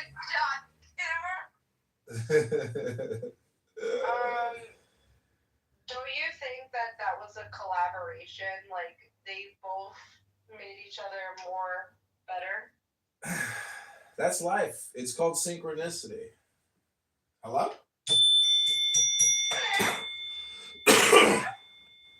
See, if you ask somebody to explain to you what synchronicity means, what it really means is sharing our consciousness, which is intelligence, milieus and all efforts. See, this is the thing about group theory and work theory, is that if we were all really happy and having fun doing what we're doing, well, then we could stay on the party line for 8 hours a day while we work. And then we would have the basis of an actual creative, artistic organization attempting to make money together. It's very difficult to achieve. Many people who have tried to start businesses don't realize that it's actually a social engineering experiment. And that's what many people don't realize. And they fail to see that. And they have fear in the workplace. Oh, I'm going to lose my job. What they're really saying is, I'm going to be kicked out of the social experiment.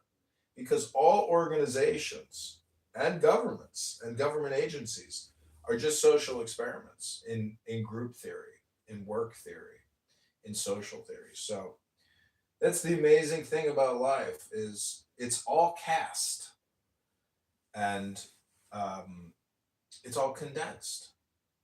Condensed is the word of the day. Tomorrow, the word of the day will be genocide.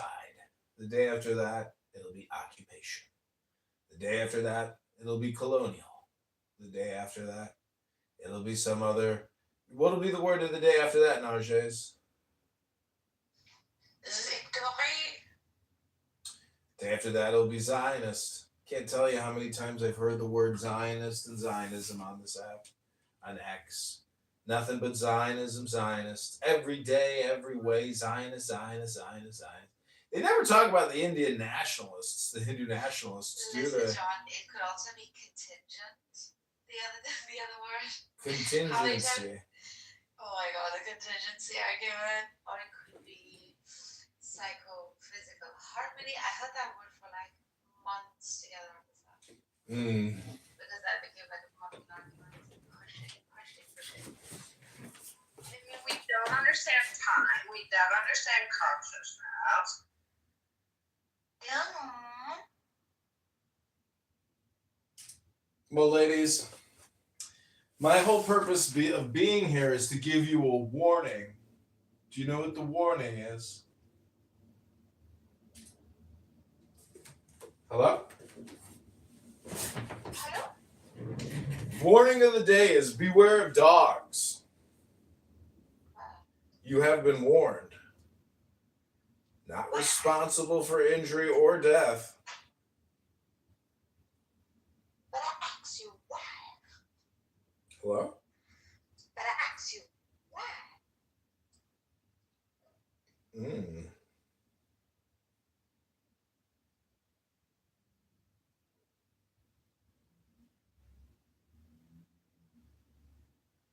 Okay, ladies. We're about to do a meditation. I'm updating my PTR with my most recent image. Oh, here we go.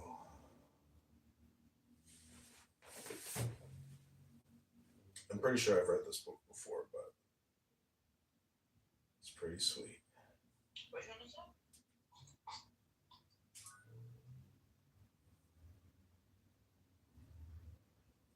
I think I like. It's hard to say. I asked Grok to make my image 3D and high resolution, but I don't know how much better it actually, doesn't really like make me look better. Kind of makes me look worse, maybe. Wow. Self-criticism. Much. I don't know. You tell me. Look at my PTR. Okay, let's see.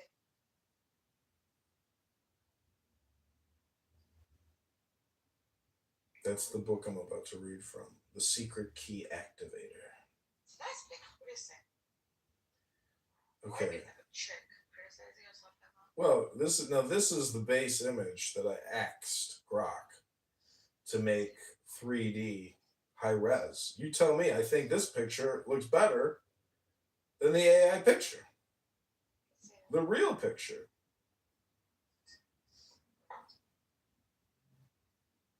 It's a better picture because it's the real picture. I like the real picture. Bro, Grok is probably what down his up. Like, I like your painting more than this high res. Yeah, I like the original better. Right? The original is always better.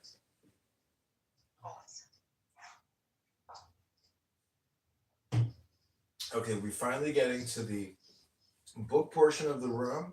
I hope you have the attention span of a gnat fly, which is only 3 seconds. Here we go.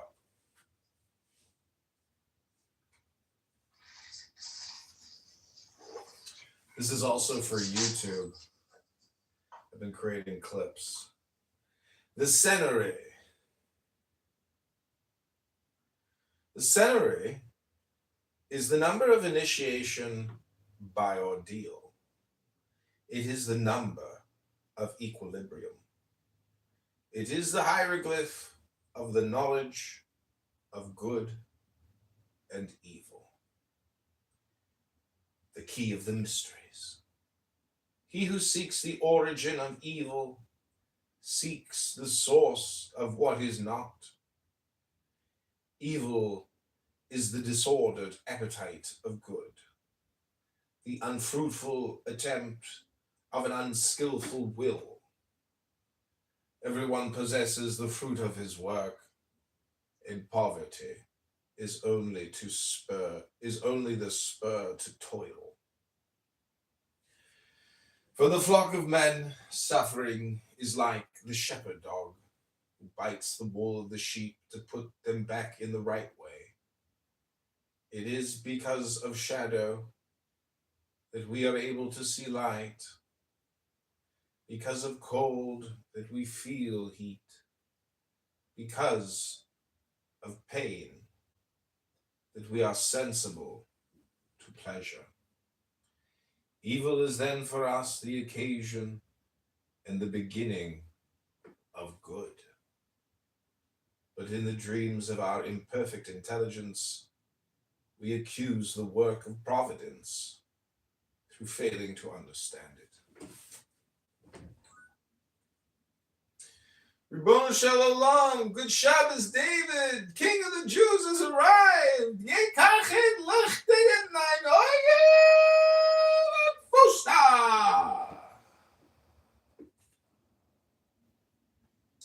We resemble the ignorant person who judges the picture by the beginning of the sketch and says, when the head is done, what? Has this figure no body? Nature remains calm and accomplishes its work.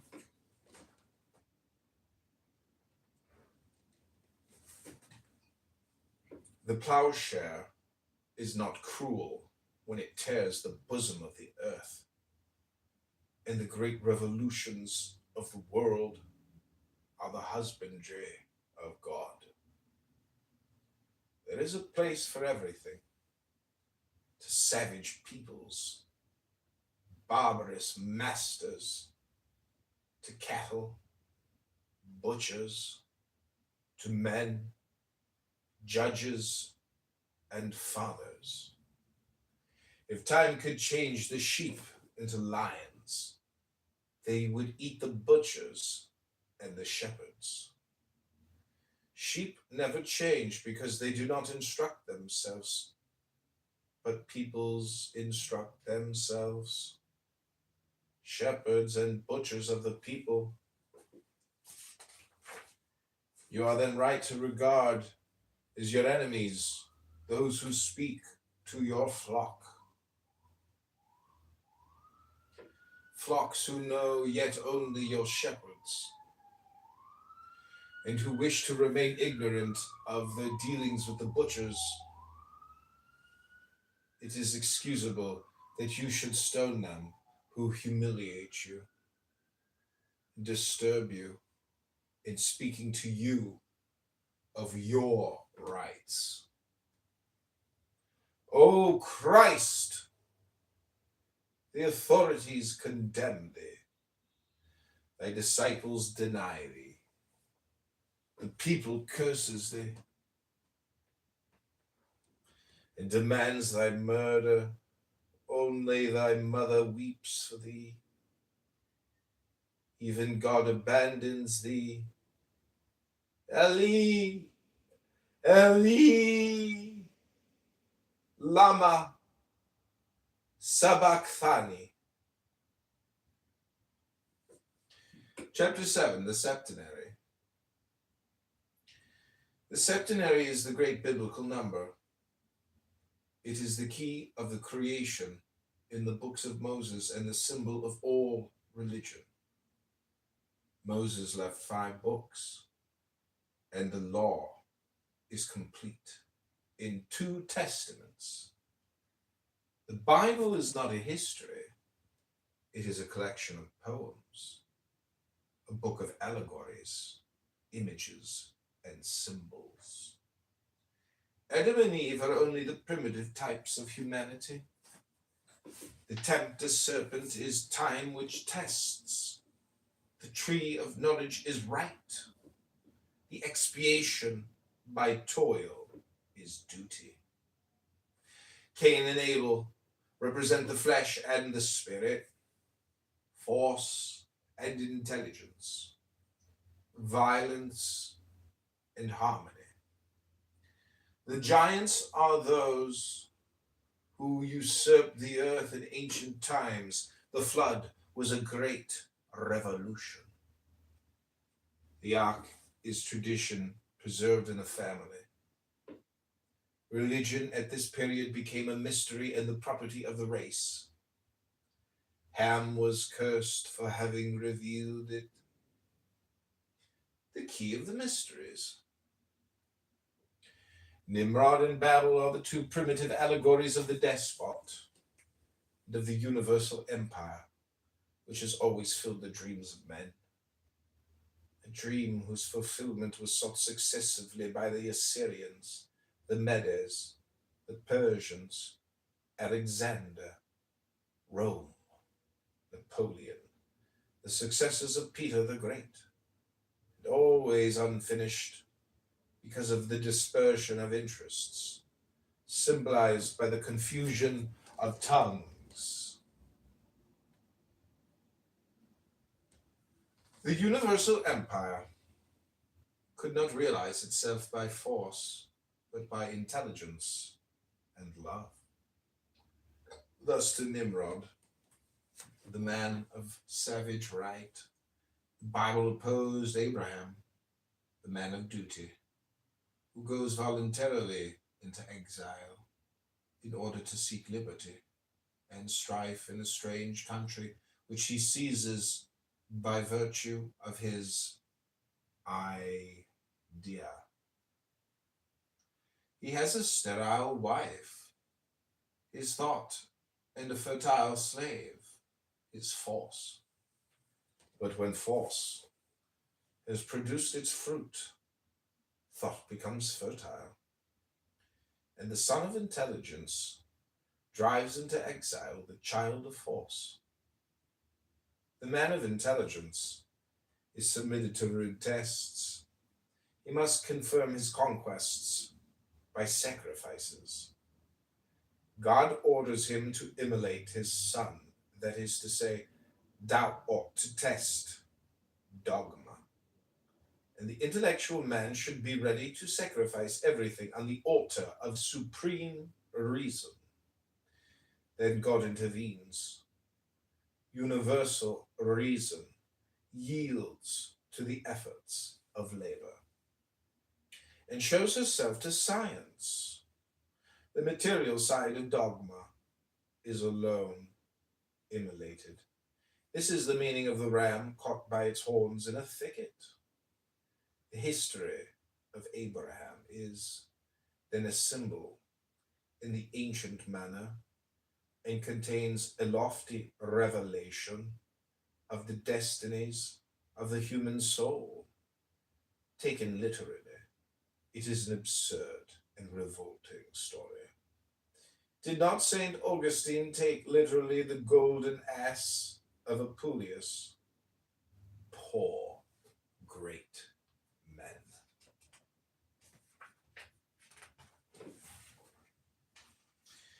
The equinox, the history of Isaac, is another legend. Rebecca is the type of the Oriental woman, laborious, hospitable, partial in her affections, shrewd and wily in her maneuvers. Jacob and Esau are again the two types of Cain and Abel, but here Abel avenges himself. The emancipated intelligence triumphs by cunning. The whole of the genius of the Jews is in the character of Jacob. The patient and laborious supplanter who yields to the wrath of Esau becomes rich, buys his brother's forgiveness. One must never forget that when the ancients want to philosophize, they tell a story. The history or legend of Joseph contains in germ the whole genius of the gospel and the Christ. Misunderstood by his people, must often have wept in reading over again the scene where the governor of Egypt throws himself on the neck of Benjamin with the great cry of, "I am Joseph." Israel becomes the people of God, that is to say, the conservator of the idea, and the depositaries of the word. This idea is that of human independence and of royalty by means of work. but one hides it with care, like a precious seed.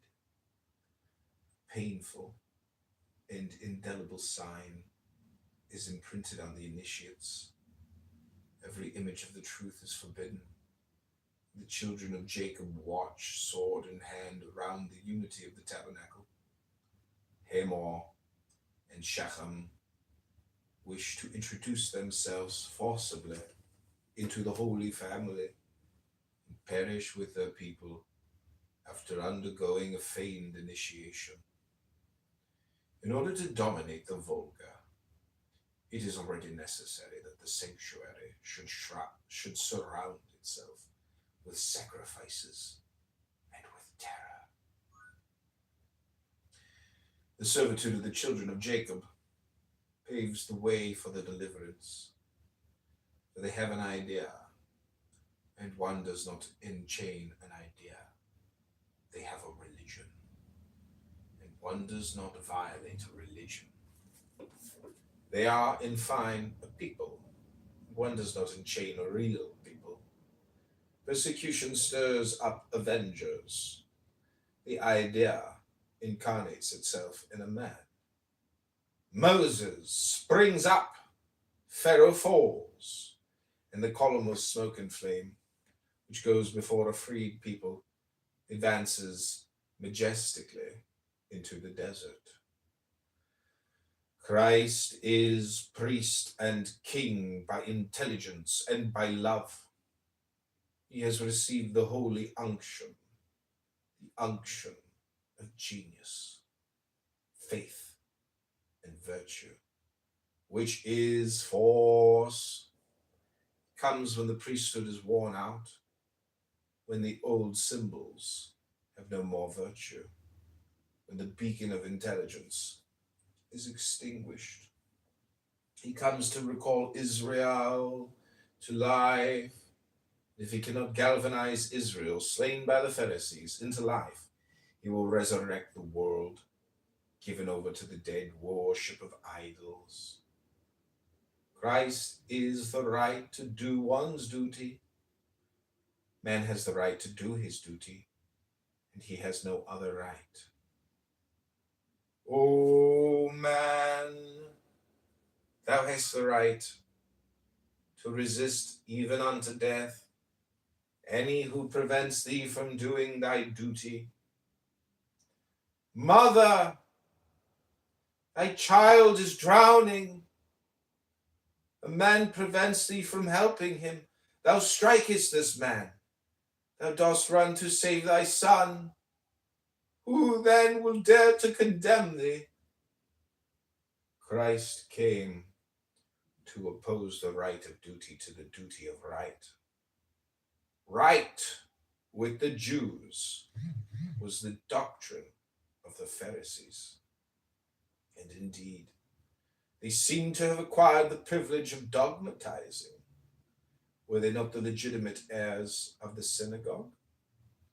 They had the right to condemn the Savior, and the Savior knew that his duty was to resist them.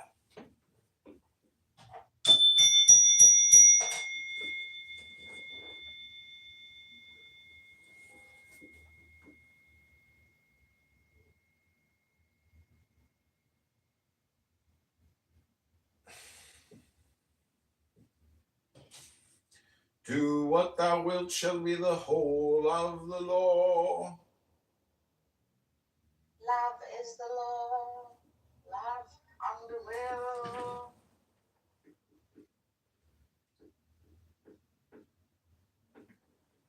Thou hast no right but to do thy will. Do that, and no other shall say, nay! Every man and every woman is a star.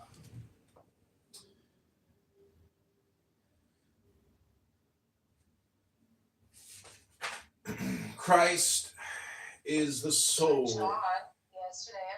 Yeah. I think I survived the longest in one of these super like traditionalist Wahhabi rooms, Salafi rooms. And finally I got a mock because I will while I was refuting that position. And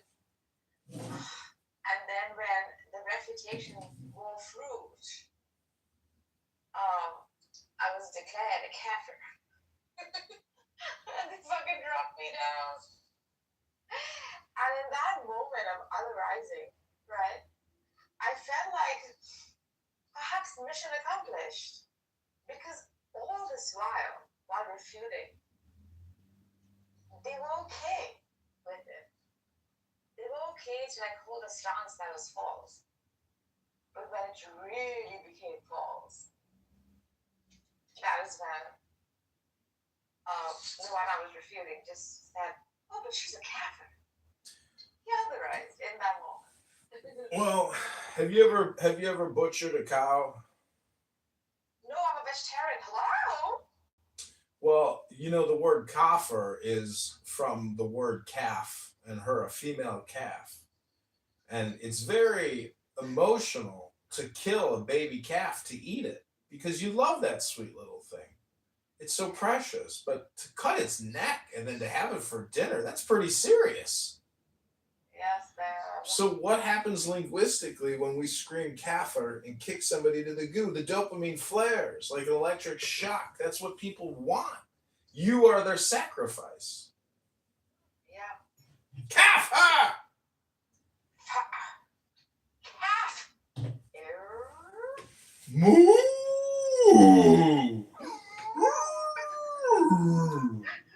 Moo! Moo! Moo! I said, thank you guys so much for having me on your station for so long. But if you are a God worshiper, then I certainly am an atheist.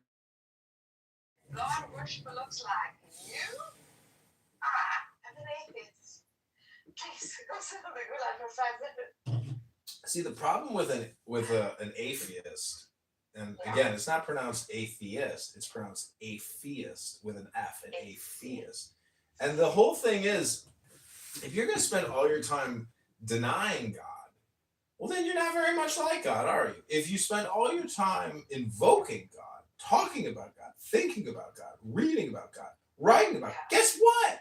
You're more like God because you're surrounding yourself with an environment of God.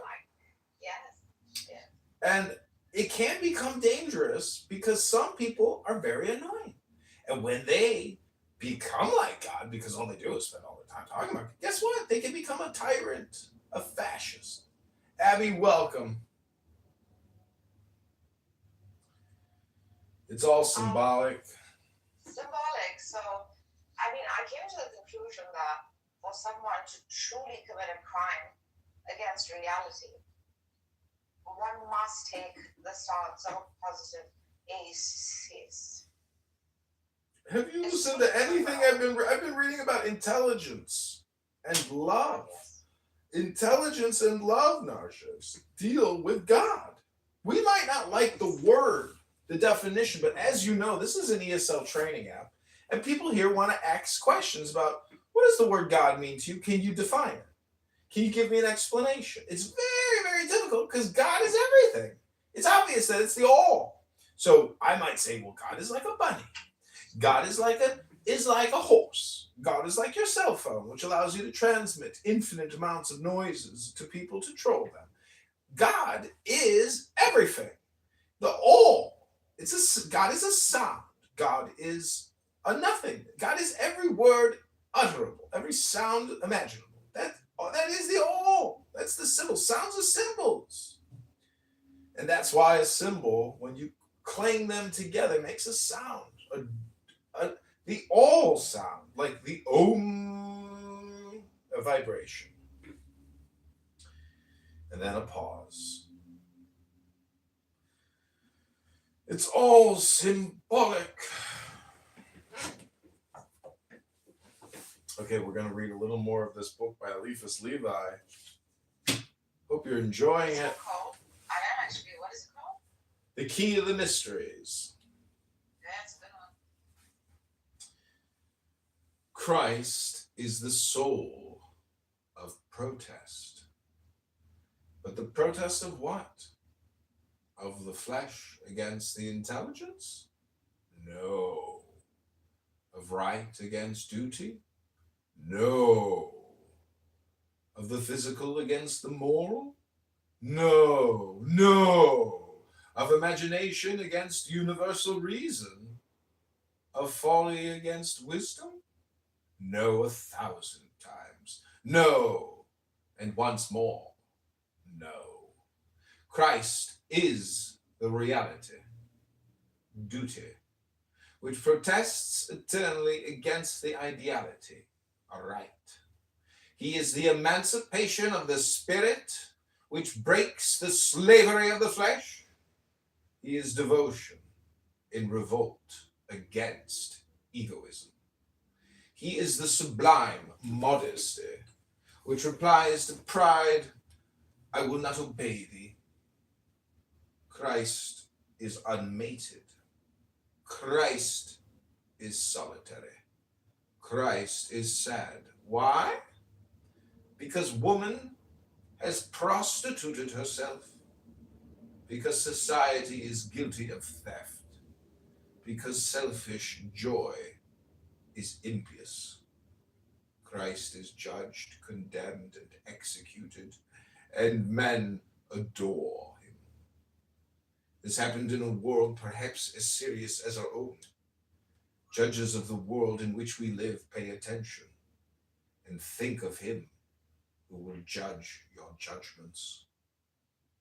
But before dying, the Savior bequeathed to his children the immortal sign of salvation, communion, communion, common union, the final word of the Savior of the world. The bread and the wine shared among all, he said, this is my flesh and my blood. The key of the mysteries, he gave his flesh to the executioners, his blood to the earth which drank it. Why? In order that all may partake of the bread of intelligence and of the wine of love. O sign of the union of men, O round table of universal chivalry,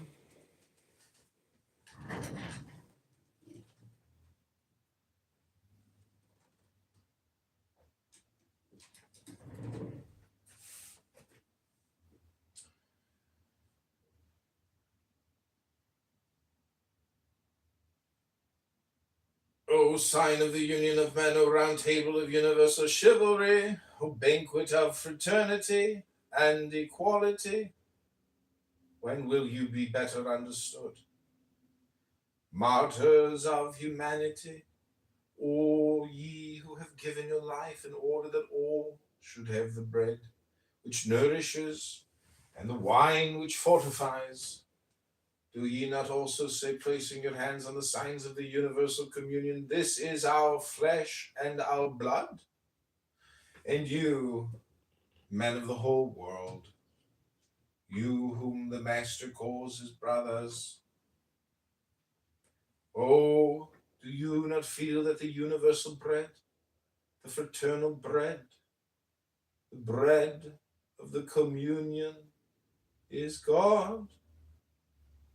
Retailers of the crucified one, all you who are not ready to give your blood, your flesh, and your life to humanity, you are not worthy of the communion of the Son of God. Do not let his blood flow upon you, for it would brand your forehead. Do not approach your lips to the heart of God. He would feel your sting.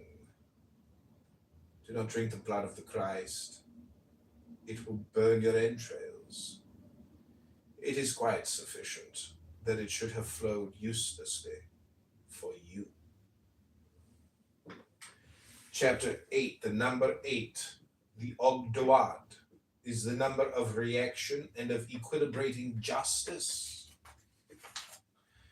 Every action produces a reaction. This is the universal law of the world. Christianity must needs produce anti-Christianity. Antichrist is the shadow, the foil, the proof of Christ. Antichrist already produced itself in the church in the time of the apostles.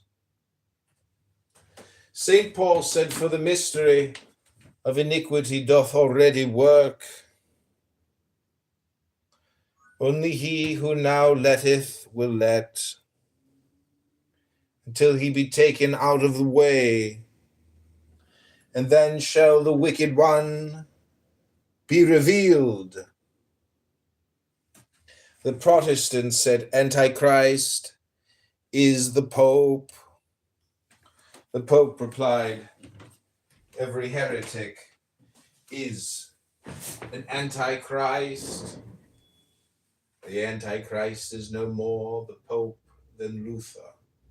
The Antichrist is the spirit opposed to that of Christ. It is the usurpation of right for the sake of right. It is the pride of domination and the despotism of thought. It is the selfishness, self-styled religious of Protestants, as well as the credulous and imperious ignorance of bad Catholics. The Antichrist is what divides men instead of uniting them. It is a spirit of dispute, the obstinacy of theologians and sectarians, the impious desire of appropriating the truth to oneself and excluding others from it, or of forcing the whole world to submit to the narrow yoke of our judgments.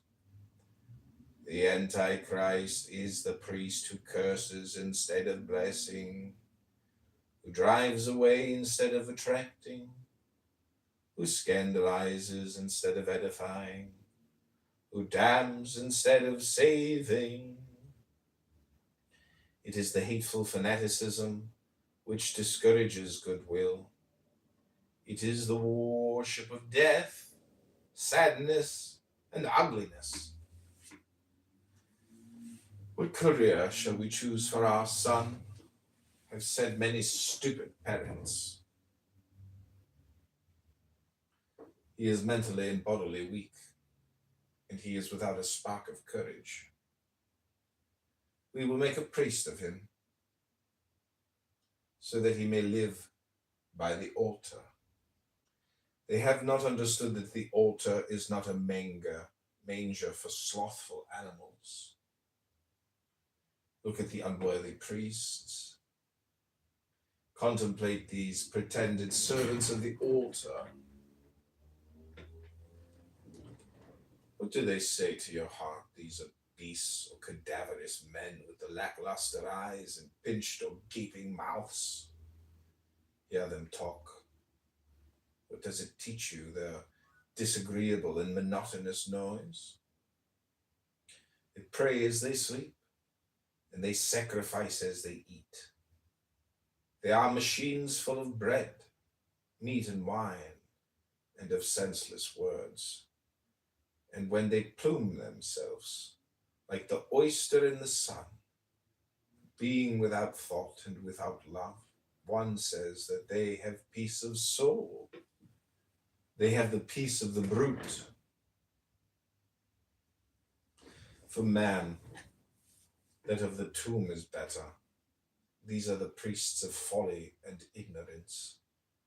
These are the ministers of Antichrist.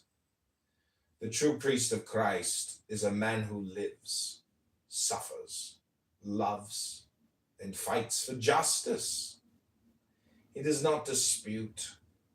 He does not reprove. He sends out pardon, intelligence, and love. The true Christian is a stranger to the sectarian spirit. He is all things to all men. He looks on all men as the children of a common Father, who means to save them all. The whole cult has for him only a sense of sweetness and of love. He leaves to God the secrets of justice and understands only charity. He looks on the wicked as invalids whom one must pity and cure. The world with its errors and vices is to him God's hospital, and he wishes to serve in it. He does not think that he is better than anyone else. He says only, so long as I am in good health, let me serve others. And when I must fall, die, perhaps others will take my place and serve. Subnote, actual priests. Levi's ideal priest, of whom bad is an impossible epithet. He is not to be looked for in the church. He is in that church, which is also ark, rose, font, altar, cup, and the rest. He is that word of truth, which is established by two witnesses. Om. The number 9. This is the hermit of the tarot, the number which refers to initiates and to prophets. Prophets are solitaries, for it is their fate that none should ever hear them. They see differently from others. They forefeel misfortunes. So people imprison them and kill them, or mock them, repulse them as if they were lepers and leave them to die of hunger. Then, when the predictions come true, they say, it is these people who have brought us misfortune. Now, is always the case on the eve of great disasters. Our streets are full of prophets. I have met some of them in the prisons. I have seen others who were dying, forgotten in garrets. The whole great city has seen one of them whose silent prophecy was to turn ceaselessly as he walked, covered with rags, in the palace of luxury and riches. Subnote, this is the true clairvoyant Levi, the Levi who prophesied universal empire for Napoleon III was either the Mogis trying to use him as a tool, or a Micaiah unadjured.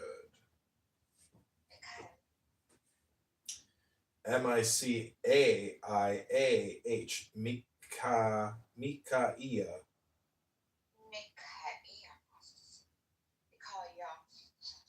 Yeah, Micaiah.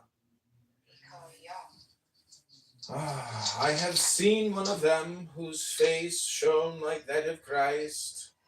He had calicites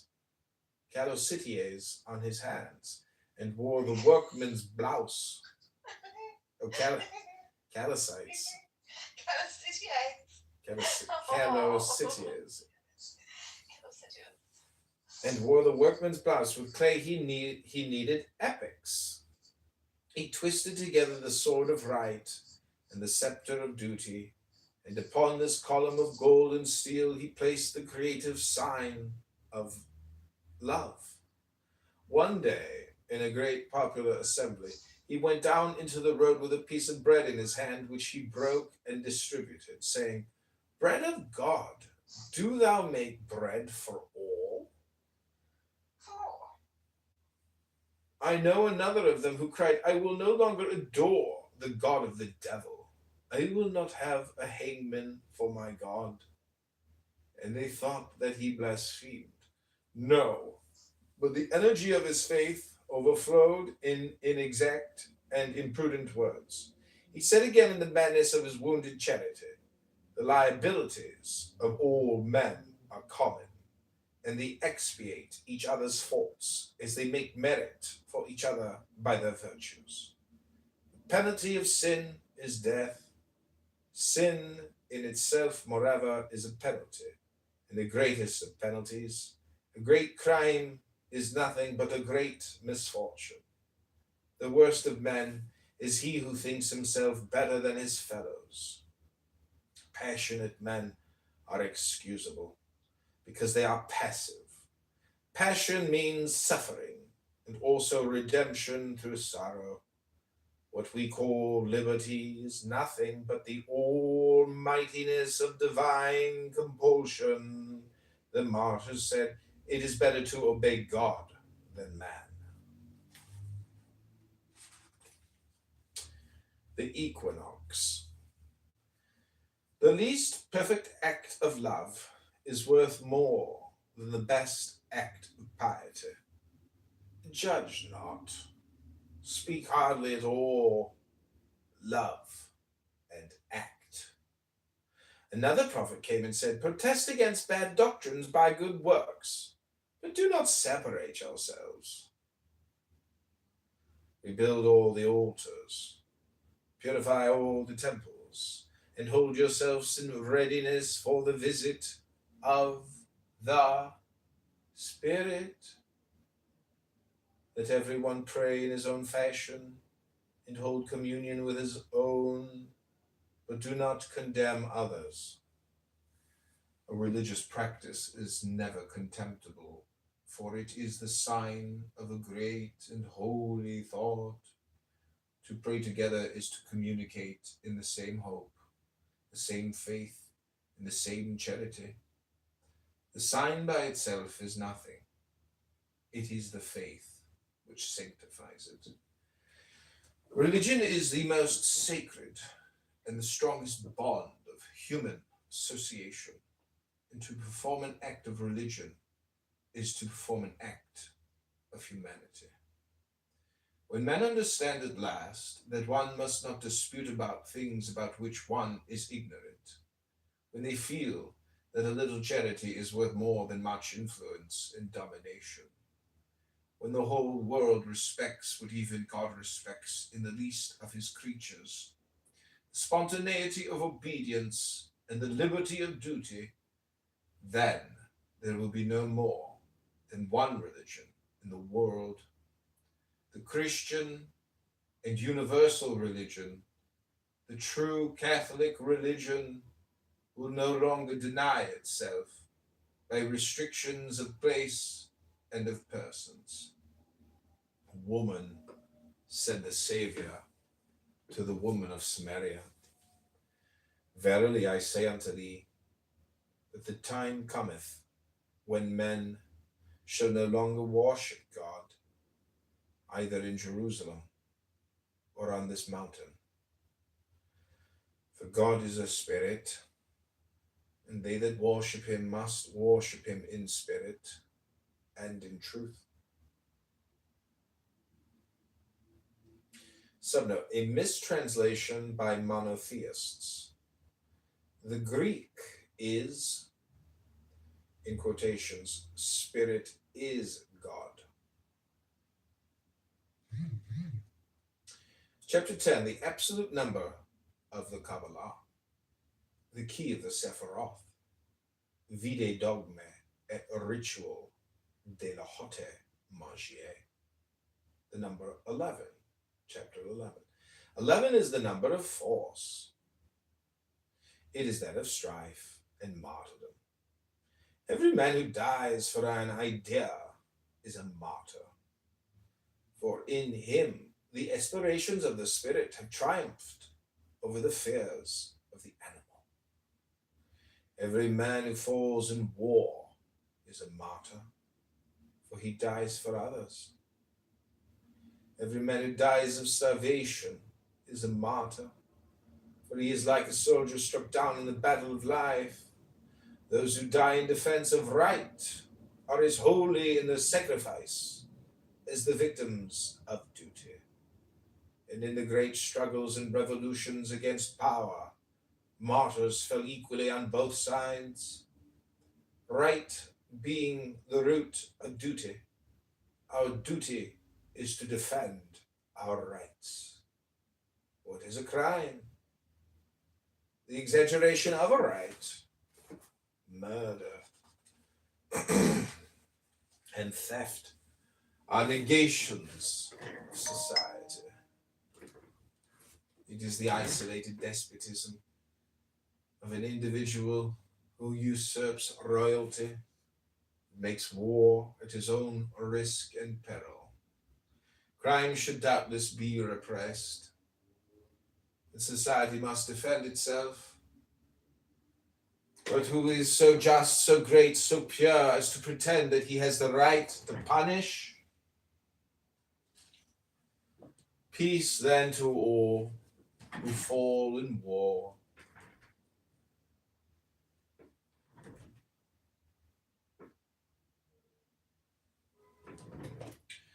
Even in unlawful war. For they have staked their heads and they have lost them. They have paid. What more can we ask of them? Honor to all those who fight bravely and loyally. Shame only on the traitors and cowards. Christ died between two thieves, and he took one of them with him to heaven. The kingdom of heaven suffereth violence, and the violent take it by force. God bestows his almighty power and love. He loves to triumph over hate, but the lukewarm he speweth forth from his mouth. Duty is to live, were it but for an instant. It is fine to have reigned for a day, even for an hour, though it were beneath the sword of Damocles, or upon the pyre of Sardanapalus.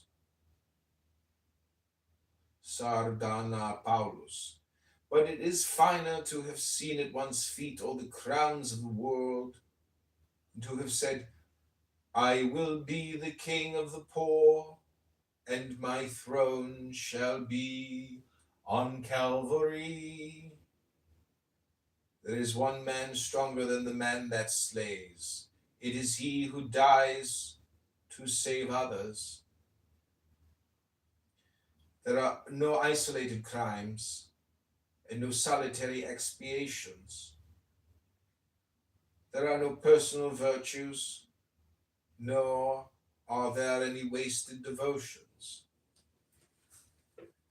Whoever is not without reproach is the accomplice of all evil, and whoever is not absolutely perverse may participate in all good. For this reason, an agony is always an humanitarian expiation, and every head that falls upon the scaffold may be honored and praised as the head of a martyr. For this reason also, the noblest and the holiest of martyrs could inquire of his own conscience, find himself deserving of the penalty that he was about to undergo, and say, saluting the sword that was ready to strike him, let justice be done. Pure victims of the Roman catacombs, Jews and Protestants massacred by unworthy Christians, priests of Les Abayers and Les Carmes, subnet monasteries in Paris, which were used as prisons in the reign of terror. Victims of the reign of terror,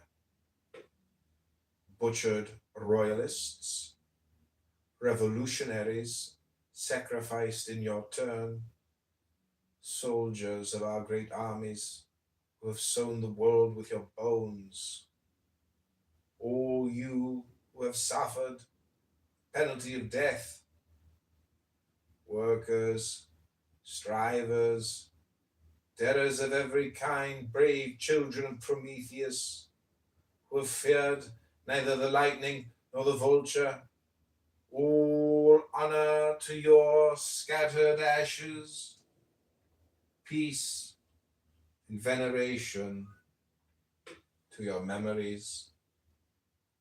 You are the heroes of progress, martyrs of humanity. Chapter 12, the number 12. 12 is the cyclic number. Yeah. Go ahead. Remember me. For the living I am gone. To the sorrowful I will never return. To the angry I was cheated. But to the happy I am at peace. And to the faithful I have never left. I cannot speak, but I can listen. I cannot be seen, but I can be heard. So as you stand upon a shore gazing at a beautiful scene, as you look upon a flower and admire its simplicity, remember me. Remember me in your heart, your thoughts, your memories of the times we loved, the times we cried, the times we fought, the times we laughed. For if you always think of me, I will never have gone.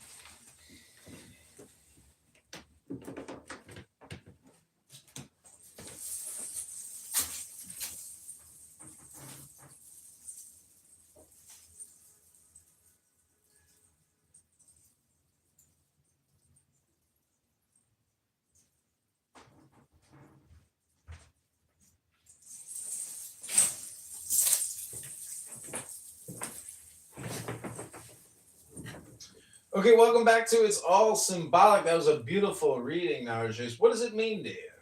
It means sorrow, pain, joy, and many feelings. It means I must leave Clubhouse.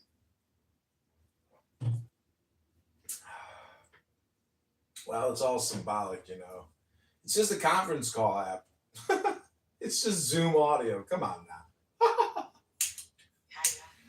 It's time. When are you gonna? Well, there's a difference between you and me. I use it. You get used by it. So it's like saying, is the coup in the cobs or is the cobs in the coup? Like, you think I don't use it? I have heavy synesthesia. The sound produces intense imagery. I've made money off of this just because it allows for creativity. What does that come out to? 0.0001 cents for every hour you spend it? Look at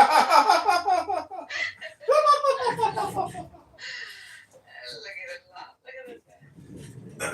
Okay, we're gonna heart out of here in 8 minutes. This is gonna be my last page reading. It's page 46, the equinox. Here is a translation in Alexandrines of the Unrestricted Magical and Catholic Creed.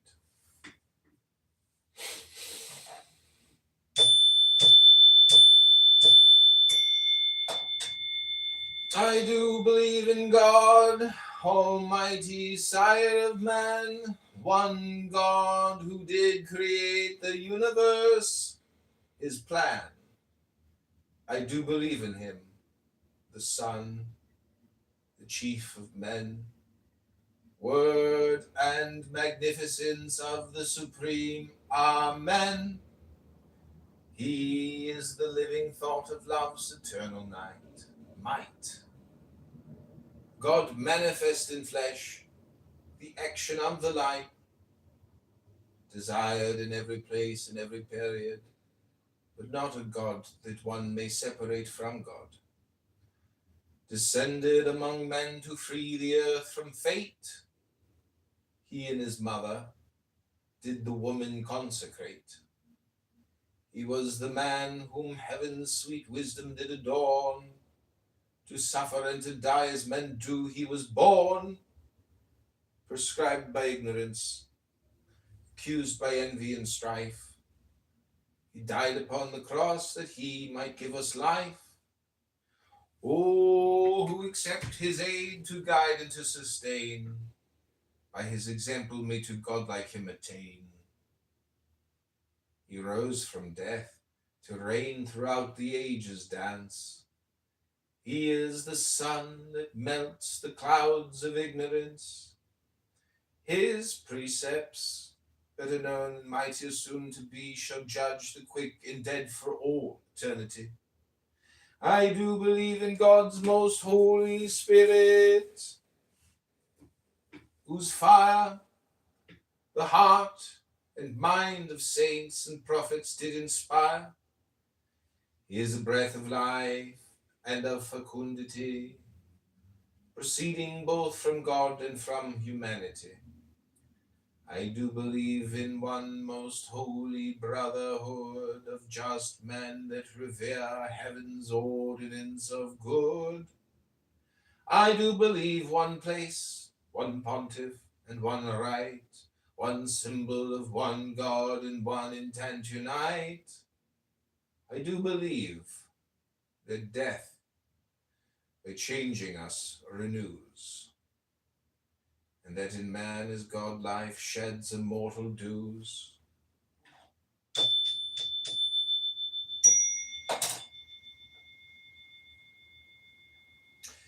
Number 13. 13 is the number of death and of birth.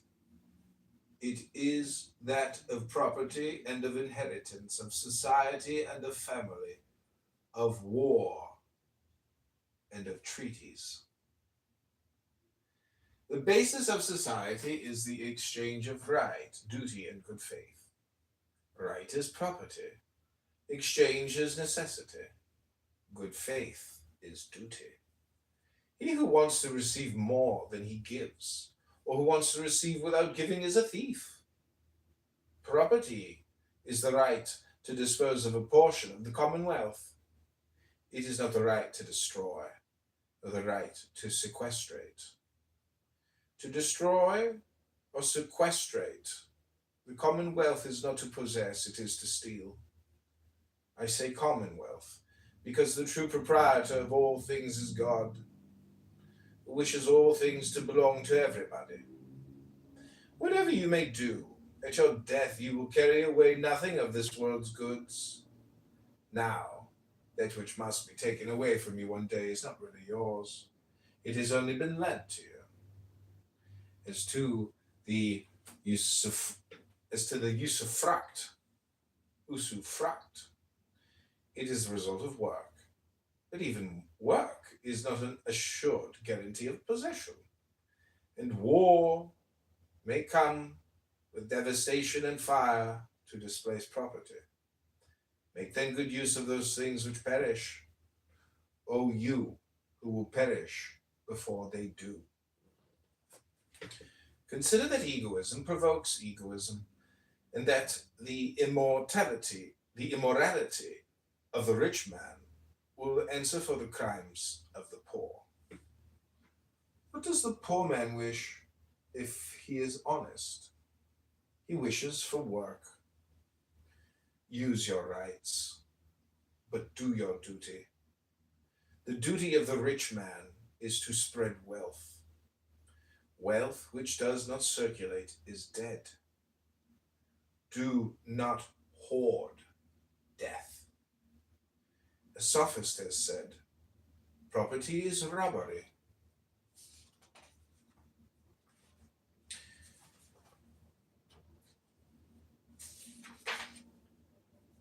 Doubtless wish to speak of property absorbed in itself, withdrawn from free exchange, turned from common use.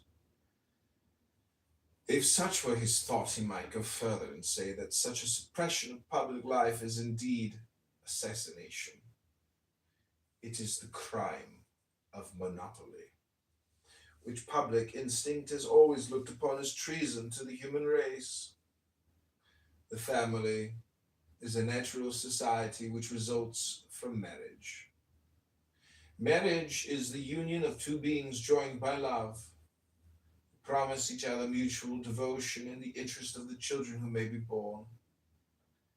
Married persons who have a child and who separate are impious.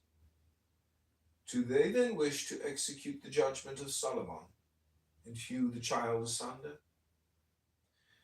To vow eternal love is puerile. Sexual love is an emotion, divine doubtless but accidental, involuntary and transitory, but the promise of reciprocal devotion is the essence of marriage and the fundamental principle of the family. Sanction and the guarantee of this promise must then be in absolute confidence. Every jealousy is a suspicion, and every suspicion is an outrage. The real adultery is the breach of this trust. A woman who complains of her husband to another man. The man who confides to another woman the disappointments or the hopes of his heart. These do indeed betray conjugal faith. The surprises which one's senses spring upon one are only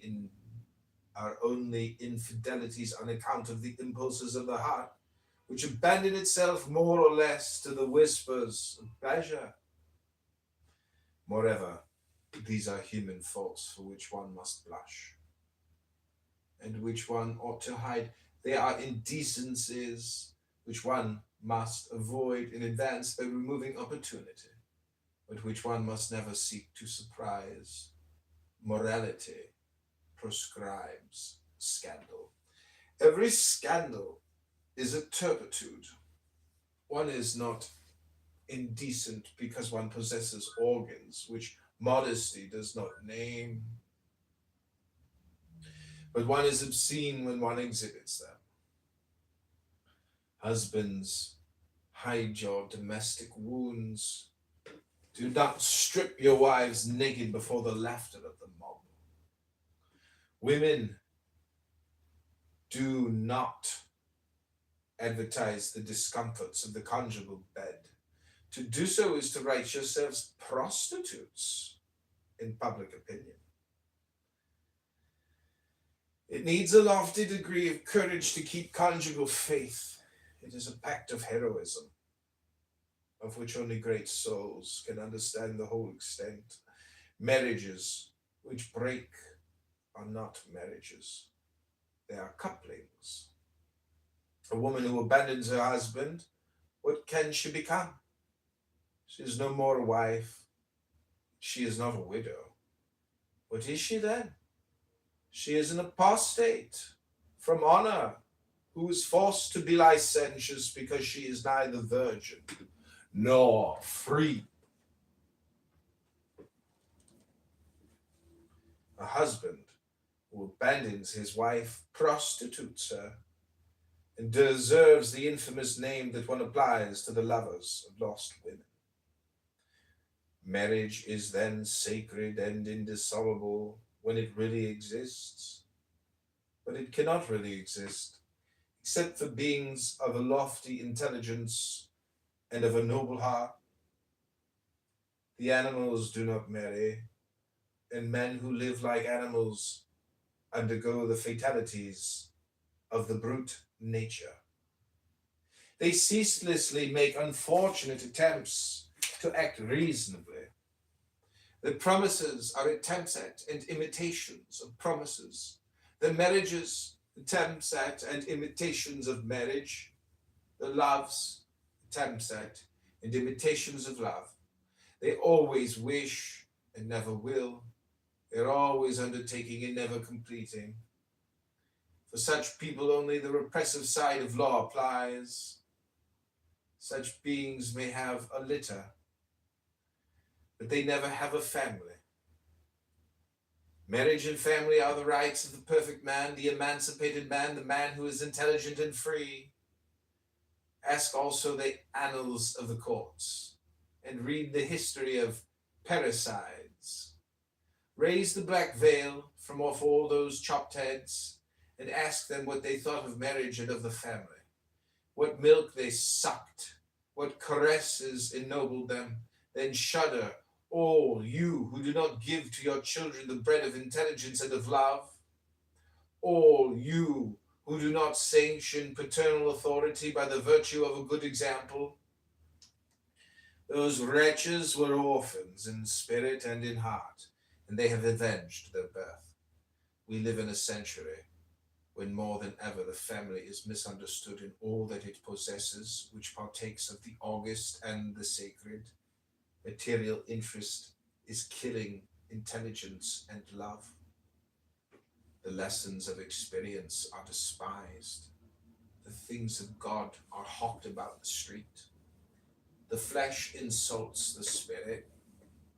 Fraud laughs in the face of loyalty. No more idealism. No more justice. Human life has murdered both its father and its mother. Courage and patience. This century will go where great criminals should go.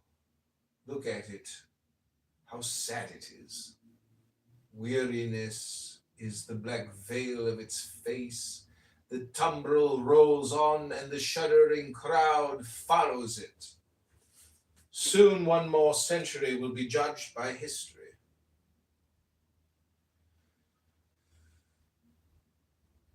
And one will write upon a mighty tomb. Moderator, point of order, moderator. Moderator, point of order. Daniel, welcome to the room. I'm reading from a very rare and expensive book called The Key of the Mysteries,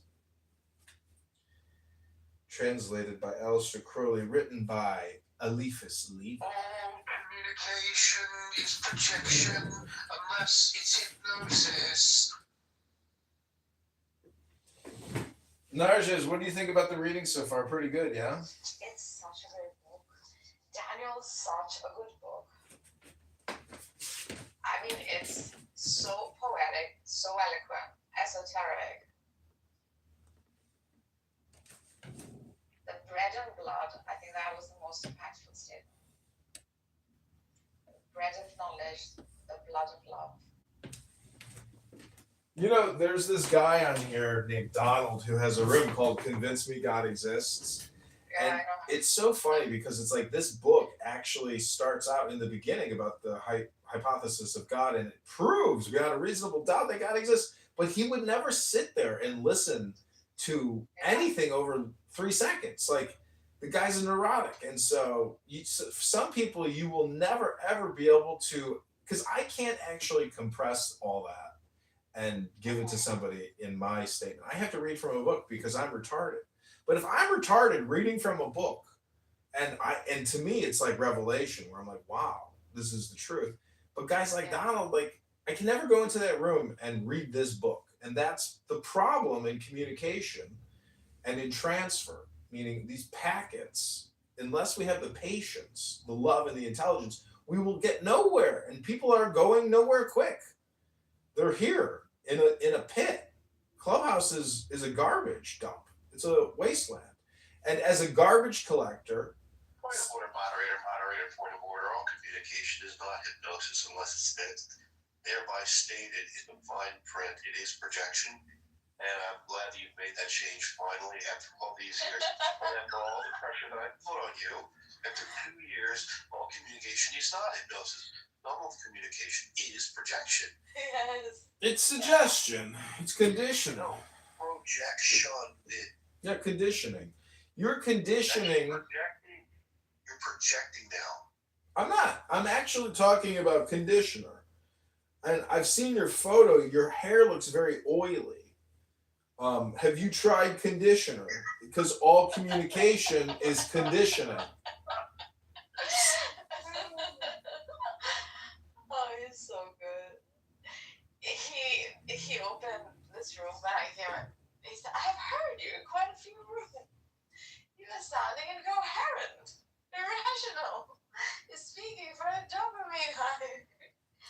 Probably very true. You make non-sequential statements, and in one sentence you can literally contradict yourself not just once but twice. I'm like, what the fuck? Am I listening? Am I going crazy, or am I not hearing things right? This sounds to me like bullshit. Oh, I'm careful with contradictions. What are you talking about? This is rubbish. Utter rubbish. I just ordered a surprise What's wrong Anyway, with you, at Daniel? the end of the night, and like whatever they got left over, they put them in these fry bags. But I swear to God, if they do something weird, or like I don't get a piece of pizza like last time, they give me ingredients. What? Yeah, they just give you ingredients like dough and like fuck. I'm like, what? No, give me the food. What are you talking about? The restaurant gives you ingredients? So what happens at the end of the night when they have leftover food? They just throw it away. So there's this website where they are like, all right, well you can go and buy it, so they don't just throw it away. I feel like And, they're cheap or what? Yeah. For $6, you get $18 worth of food. I'm like the cheapest. You're not. The way you're buying stuff, you're definitely not cheap. I know, but that's the addiction. I know. So they gave you ingredients the last time? Yeah, they give me salad dressing, garlic rolls, and like these little fried, it's literally fried pizza dough with sugar on it. They're like donuts. It's so weird. That's a horrible, like, ew. It was pretty good. Are you having dinner with like a special someone tonight? I am. What are you gonna wear? What are you gonna wear? Wear a dress, maybe? Are you? Are you eating out tonight? I'm gonna be eating pizza with my brother. Oh, with your brother? Yeah, I ordered one too. Both of them are lonely, so we're like, all right, let's just eat pizza together, dude. What is So, that? like, a little, Obviously. So Narges, Daniel, I've got one request and What? two conditions. The first request is that you download the app Sora, Sora, and then you cast yourself, and then you create a video, and you tag me and you in the video, and you render us in an AI video. Do it now, please. Chris is doing it. Chris is casting me in movies. Who's Chris? oh, Zen. it's hypostasis.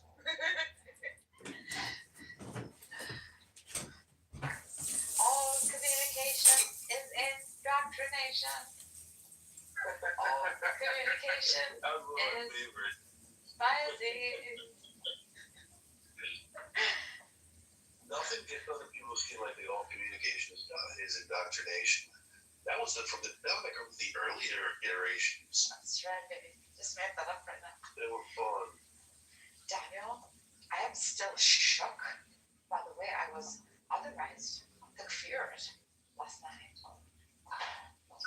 No, and then Listen, so I think this is how Hades was even transported. they kicked him out the state.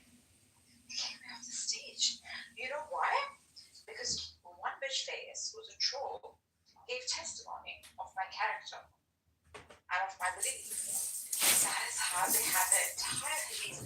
This is where testimony of character is a flawed system. Was I truly a Kafir in that moment? Absolutely Oh my not. god. What? They did that to you? Yeah, they called me Kafir. After all that Oh my participation, god. trying to open their minds It's to the just truth. hypnosis. Yeah, it's indoctrination. Haven't seen.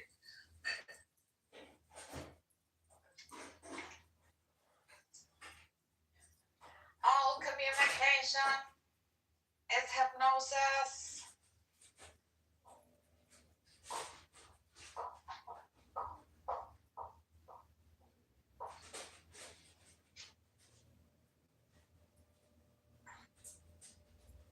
Are you using your earphones?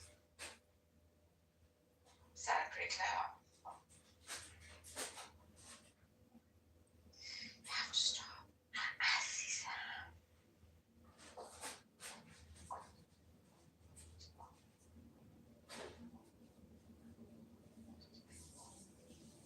finest books. You touch them, I kill you.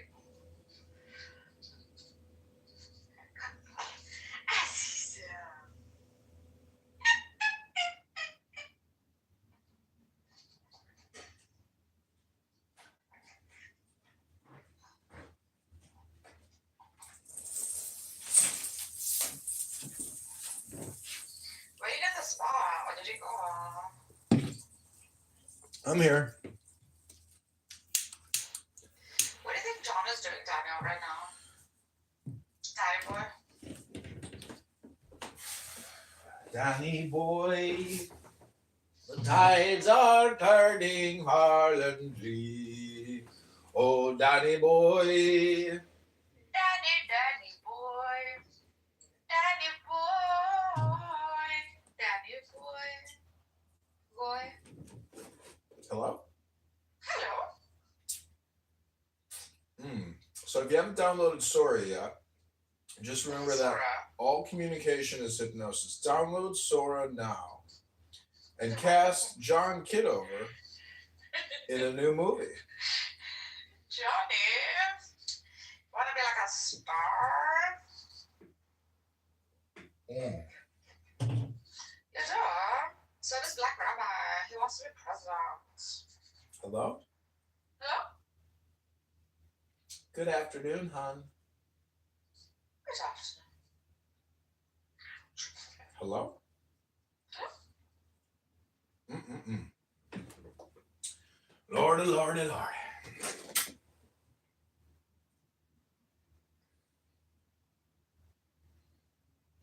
I have the cutest. I have this bed that folds into a sofa, but you can buy different covers for it, so you can kind of like. So that's what I want to buy. I want to buy a cover for it. Already. What? How come you're dressing up your house? I'm having a visitor come here. Having a what? Dude, you remember? I'm the truth. Channel 5 without leaving the. Who the? Asking. You know, I'm asking you. Remember Kitty? Kitty? Yeah. Is she coming over? She's been in rehab for this entire Keep your time. eyes on the future. She's been what? Have you noticed she's not been around? Yeah, what happened? She's been in rehab. She finally went and decided to get clean. Oh, that's lovely. I hope that she's okay. So it's been like months, It is. It and happened. she's not even able to have a phone or clubhouse or anything. Oh my god. And she said that when she gets out, she's been contacting me when she can, like Yeah. little bits here and there. She loves it. I really hope that she's okay, that she can do that. She will. The first step. The first cut is the deepest. Don't let the door except for the pictures though. Why would I? No, I have to tell her because what if she finds out? She won't. But you said many. That's I didn't. I only sent it to like 2 people. okay. Then it's safe. Not though. It's internally I'm guilty. Okay, that's too long. Why wasn't Would it you? bad? No. Don't tell her like because it creates like turmoil. I know. Dude, all truth is like be truthful and like suffer the consequences of it. Yeah. Always be honest. I know. That's what I tell myself. Like honesty is self. I don't want to. I just don't want to have to deal with like. With the She's not gonna trust me, and there's the resentment, and oh my god, it's gonna go wrong. Oh, and it's gonna extend out to those. I'm so bored today. Like, Me too. At this no bedroom except John Kitover's room. what did you buy? Not that much. Did you buy anything like in the last week? Yeah, like really good dry shampoo that I didn't need.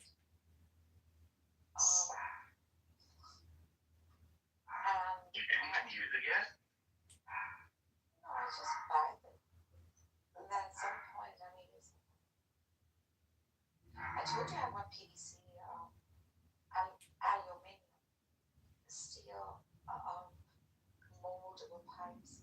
I'm gonna make a bed around. I'm gonna make it all with just the steel piping. They mold beautifully, but I have to. Oh my God, I want to see it. Yeah, Sounds exciting. It is. I'm so excited. I got the memory foam also from Amazon. This bed has costed me so much before even making it. I want different sizes of the PVC. Why am I doing this? Does it have a canopy? That's what I'm thinking of doing. It's not a day bed. It's not an outside bed. I want to make it like maybe for my kid, but I want a hand. I have to freaking. It was so strange that you sent me the pictures of the hands, right? The ones that I cast. I've been casting hands for a while. Yeah. That is so cool. I can't wait to see it. I want a fingertip to just hold the whole bed from the base. That is so cool.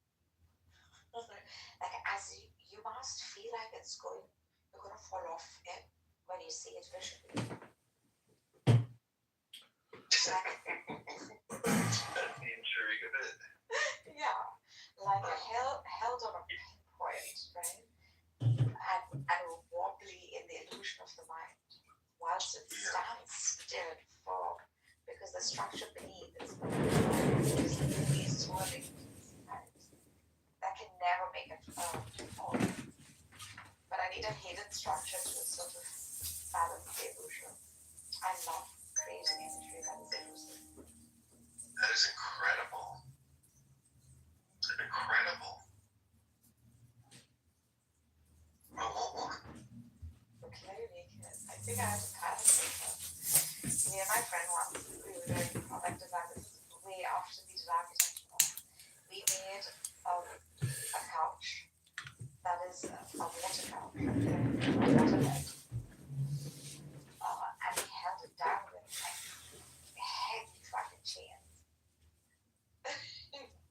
So the bed is floating, the couch is floating, the seating. So when you look at it, it seems like it's just floating in the air, held down by these fucking chains. I don't want to flow.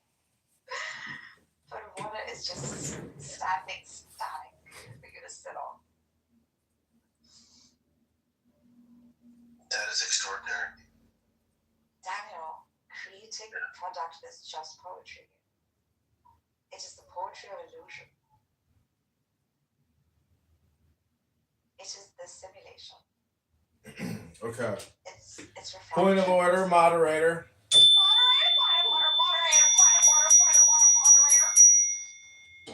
Okay, I'm going to now read page 51 from The Key of the Mysteries. Daniel, listen closely and tell me if you agree with what you're about to listen to. It's only one little page. Soon, one more century will be judged by history, and one will write upon a mighty tomb of ruins. Here ends the parricide century, the century which murdered its God and its Christ. In war, one has the right to kill in order not to die. But in the battle of life, the most sublime of rights is that of dying in order not to kill. Intelligence and love should resist oppression unto death, but never unto murder. Brave man, the life of him who has offended you is in your hands, for he is master of the life of others who cares not for his own. Crush him beneath your greatness. Pardon him. But is it forbidden to kill the tiger which threatens us? If it is a tiger with a human face, it is finer to let him devour us. Yet, for all that, morality has here nothing to say. But if the tiger threatens my children, let nature herself reply to you. Harmodius and Aristogiton had festivals and statues in ancient Greece. The Bible has consecrated the names of Judith and Ehud, and one of the most sublime figures of the holy book is that of Samson, blind and chained, pulling down the columns of the temple as he cried, "Let me die with the Philistines!" And yet, do you think that if Jesus, before dying, had gone to Rome to plunge his dagger in the heart of Tiberius, he would have saved the world as he did in forgiving his executioners and in dying for even Tiberius? Did Brutus save Roman liberty by killing Caesar? In killing Caligula, Caera only made place for Claudius and Nero. Oh, I gotta take a break because that is like so crazy that you go by Daniel Nero and I'm reading a book and up comes Nero. To protest against violence by violence is to justify it and to force it to reproduce itself. Okay, I'm gonna take a break there, but I love how on Clown House there's always like it's right there, like it's in the words, it's in the pictures. Synchronicity, you might say. It's all symbolic.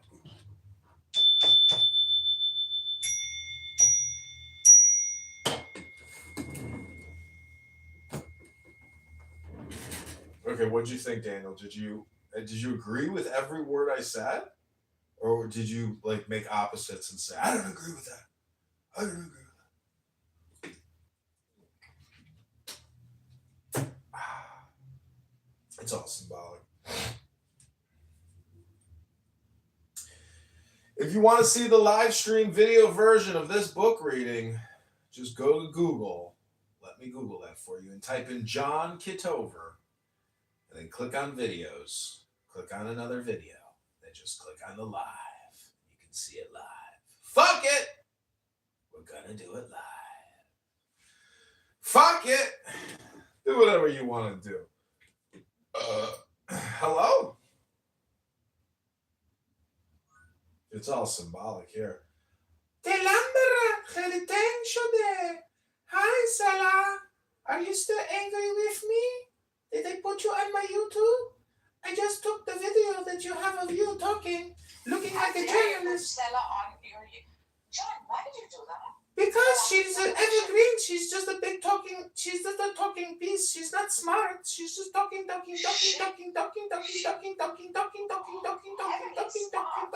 she's not. She's not smart. You wish you were like her. No, I used her because she's like a journalist. Just like evergreen. I can delete. It's no problem. But you probably can't even find. You probably can't even find it. If you have a lot of If you can put the link in the chat, maybe I'll work on it. But I ain't got time for all that. I got 100,000 videos to go to look through. Come on. Hey, did you ever do one of the voices in Amir's room? The what was her name? Which one? It was like No, it's not me. Guy who would be like a girl voice. Yeah, it's Point. I know who you're talking about. I freaking love her. She's so good. Was that you? No, it's not me. That person's really actually. Brilliant. That's a gay white guy. Hello? That's a gay white man who pretends to be a black woman on this app. And you are so easily entertained. The worst thing is, that gay white guy is so woke and so leftist. It actually, see, I thought about creating, I haven't seen Point on here in a while, but I've been Yeah, I haven't. I've been thinking maybe I should change your profile over to point and start going into rooms and doing point. Can you do point though? Of course I can. Almost. It's basically an Elmo Almost. voice. It's an Take Elmo. the pitch off. Take the pitch off. Of course I Yeah, that's right. You're good, Nagus. Of course I can. Daniel, what are you wearing? Nothing. So I think At the moment. I think in those videos, I just filmed your Instagram or your YouTube, and then but I turned your volume down, and then I just played the room, which was like a mirror. Or what's that kid's name? He's really annoying. You'd have to see if you have the video, you know, you could hear it. The thing is, you're just telling me to take it down, but why don't we listen to it and then actually talk about it? Because that's the reason why I did it. Is, you know, it's not about you, it's about what the video's about. Alright, play it. I'm not going to play it. I told you just a second ago, I'm not going to go through 100,000 videos to find the video that I worked on a couple of weeks ago. It's too many videos.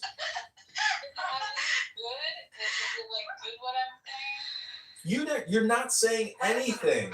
I turned your volume down and I just used you as the evergreen video. Because you know I use yeah, basically. It's clickbait, but it's actually that really annoying guy here on Clubhouse who screams really loud. He's like me, but he's more retarded. He's stupid. And what he's saying is stupid, and it's I violent. lost the drill, like a house drill. I put it down and now I can't find it anywhere. Yeah. The drill you have. A drill, like a drill? Yes. I know how to drill it. I am master of tools. You girls need to get drilled. That's what's all Valentine's Day is about. Baby. Oh yeah.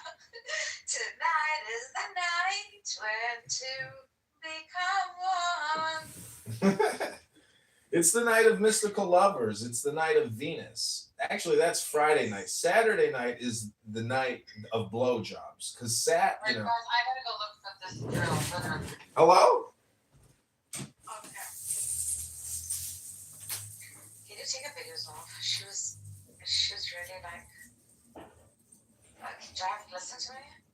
She was distressed about it, like, when she told me about it. Actually, a call bus, honey. I have to before I leave. Yeah. Can I tell you something? So I went to Tehran Radio. And then I didn't see you, but I did see Royal modding and things. No, there's no way. It was Rooster's room. He can't mod Rooster. I'm sorry, it was Rooster's room. Yeah. Rooster, because Tehran Radio Roosters? Tehran Radio started it, but like there's a whole like voting process and all this bullshit. That's right. That's why I would mod you. Rooster's room is a little bit different. Yeah, so I went in and I was like, all the friends all the dudes we were hanging with, all Hamid and the rest of them. They were there.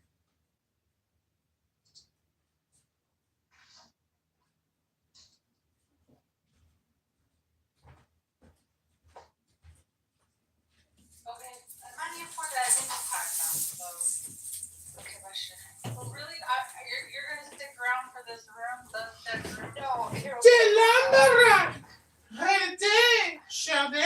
All communication is hypnosis. All communication is conditioning. All communication is projection. Hello? Hello? Oh my god. Yeah, welcome. I'm No, done. how meaty? I get meaty enough. Pheasant June, I'm leaving walnuts, in 4 hours. chopped watermelon, and feta cheese. Hello? I'm just gonna be cleaning up. I have guests tomorrow. Alright, fine.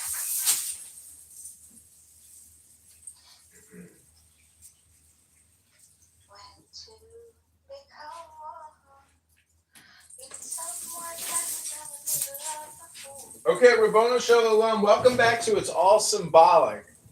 If you want to watch the live stream version of this video, just Google John Kitover right now. I'm not going to Google it for you and give you the link. You got to do it yourself. And then I want you to leave me a comment on my YouTube Live.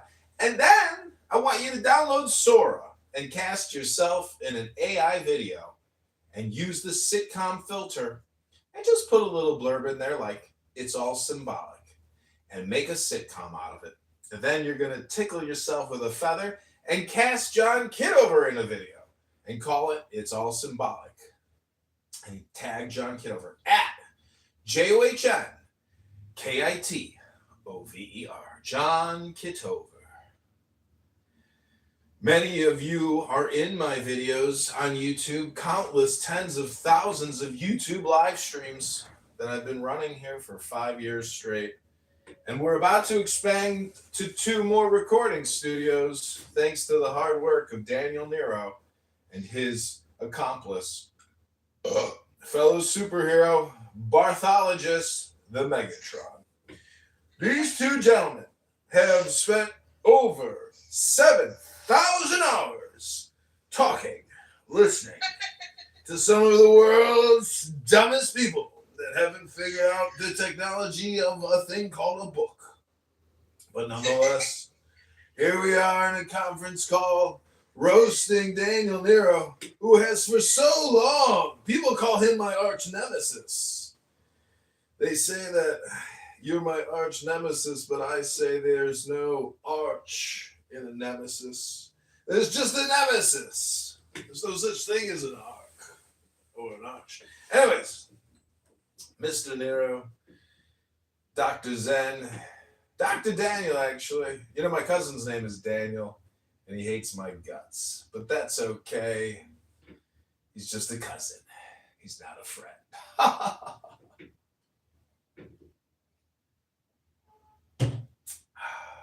Well, Daniel, would you like to hear a little bit more? Daniel left us. I knew that was going to come, Zen, because as soon as Narges goes, you can kiss Daniel goodbye. He doesn't want to talk to me. And I wouldn't want to talk to me either, Chris. I just believe in talking to women. That's my, because I got beat up by a Schwartz once outside of a nightclub. I was smoking a joint. And this fucking Schwartz robbed me and almost killed me. Punched me right in the face. So, you know what I learned, Chris? Fuck them. Let them do whatever they want, but I ain't talking to you no more. And then so I respect Daniel for leaving the room. And I would respect you too if you just disappeared, because every year, thousands and thousands of people just disappear. That's it. It's called death. But some people die of unnatural causes and they disappear, but it never gets recorded. Anyways, it's all symbolic.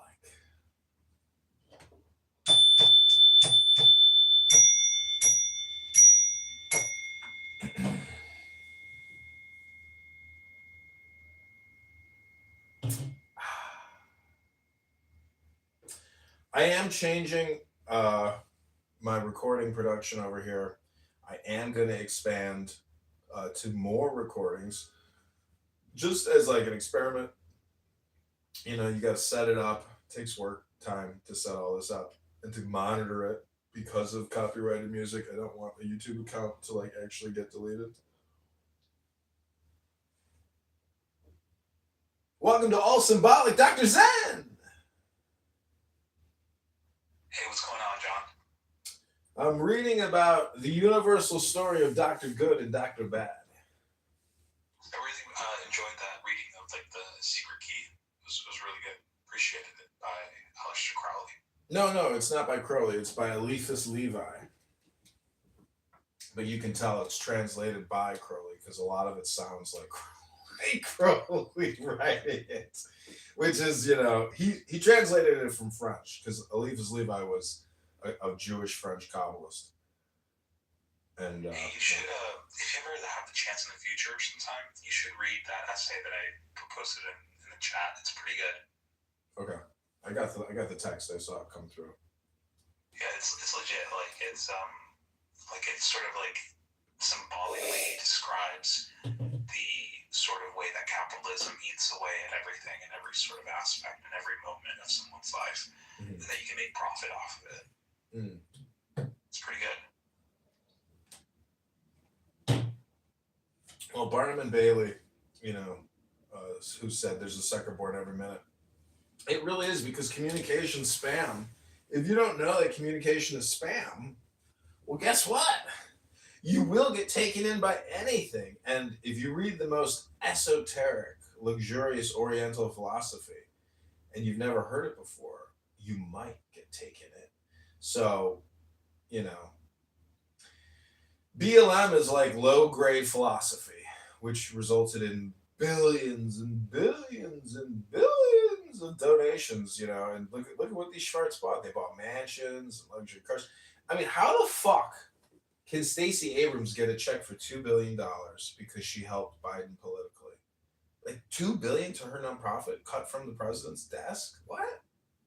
Hello? That's Wasn't it for the scam climate change?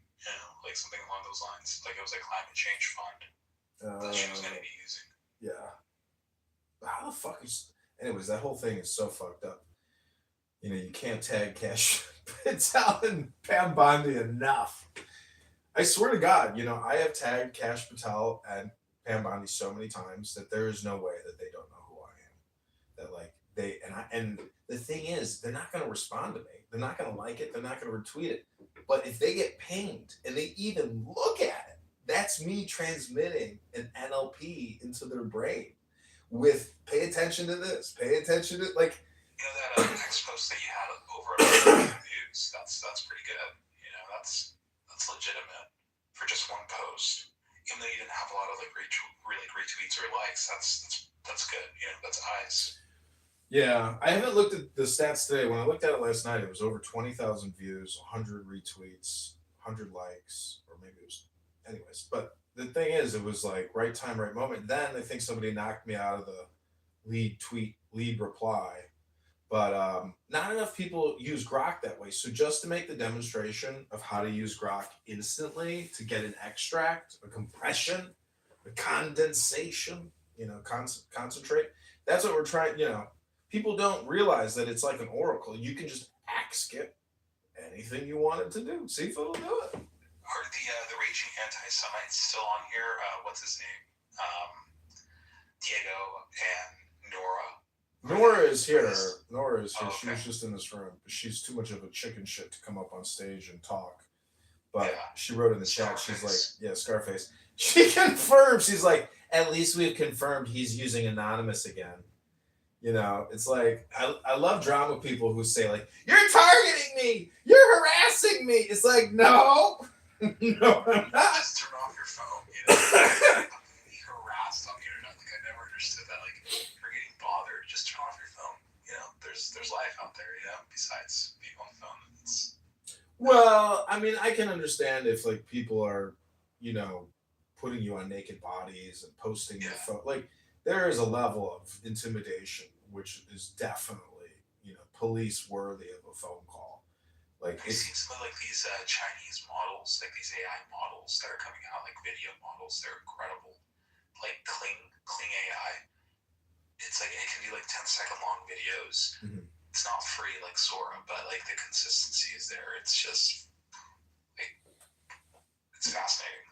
Well, I'm very excited about the John Kitover sitcom and also the John Kitover band because, like, people spend their whole lives touring, and playing in bars on Friday, Saturday nights, and like that's their life, But it's like I would never even leave my house. I would just create AI videos of myself doing what people do in the real world because that's what they should be doing when they're doing it in the real world. And the fact that I could just spam it with a flick of my wrist and a couple keystrokes, it's like, there's a lot of power here because everybody is interested in making videos of what they're doing. And the fact is, that type of layering.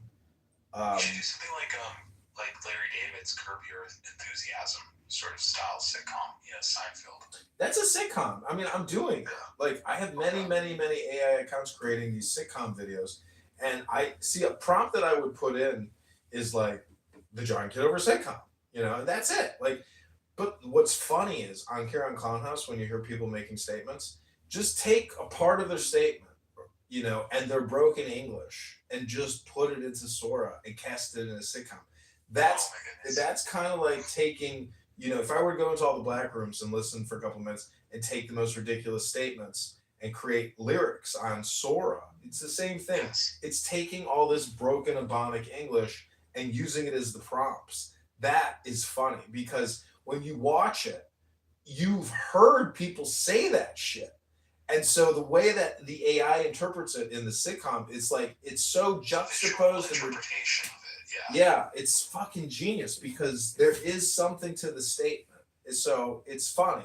It makes it fun.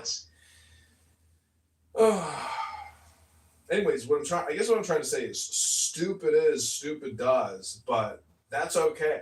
I want to capture it and monetize it somehow.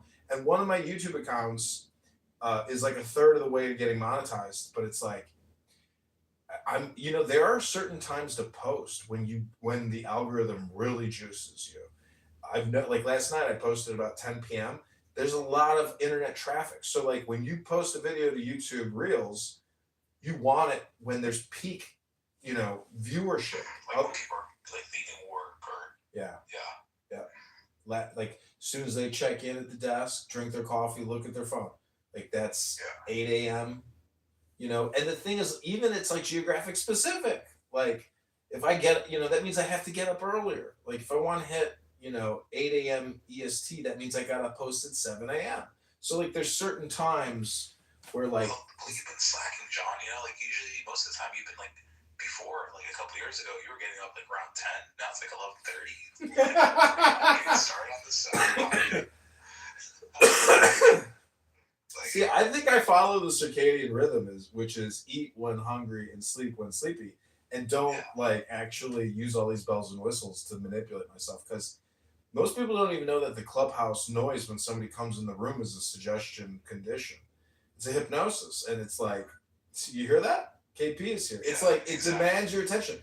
And people, like I read this article on Drudge. Some woman like turned off all the notifications on the phone, and she was shocked at like what life is like when your phone doesn't give notifications, buzzes, and whistles. And actually, that Dr. Dave text message string is what caused me to get rid of the haptic feedback on my phone because it's just too much. It's The trolling is incredible on that. Like that, Max he's been trolling him for how many years now? But Dr. Dave texted me and he sent me a video of him with Kennedy. Like Dr. Dave is no loser, Yeah, and he's getting. Oh my goodness, it's incredible. It's incredible. Dude, this whole vaccine thing is crazy because like Borla at Pfizer is pivoting from vaccines to cancer vaccines. It's like more vaccines for vaccines. Maybe we shouldn't even have done the initial vaccine. It's so crazy. It's so crazy. This mRNA technology, they're now implementing it. Like they're going to be saying, "Oh, it's going to be curing cancer now." So you're going to be getting injections for the cancer that we caused initially. So to cure those cancers. This is horrible. Yeah. This is a horrible fate. This is why natural science will always win. Like this, the vaccine stuff goes way back, all the way to 1900, when Big Pharma started doing mass injections because of the government. So, Diogenes, like he was like talking about like this thing called like the digital control system. Mhm. Sort of like this idea where like the vaccines are sort of a part of this as well, where certain molecules are injected inside your body, which could resonate with vibrations sent through wirelessly, and that could alter specific protein structures inside your body, like instantly killing you. Yeah, well, I don't know what to tell you. This isn't like, first of all, his name ain't fucking Diogenes. It's like Matt or Tommy or Billy. Like, he's a fucking online schmuck, doesn't read a fucking book, and, he's just a personality. He's a loud, screaming schmuck, but, like, he's funny. That's what he's got. But that schmuck is an idiot. I mean, not really, but, anyways. Well, he's not that much of an idiot if he's not on here on Clubhouse anymore. So, Him and the Abby show is pretty fucking stupid. I don't know. I don't know what to tell you, dude. it hasn't happened. He's the well. He demonstrated that he's an idiot. He's a fool.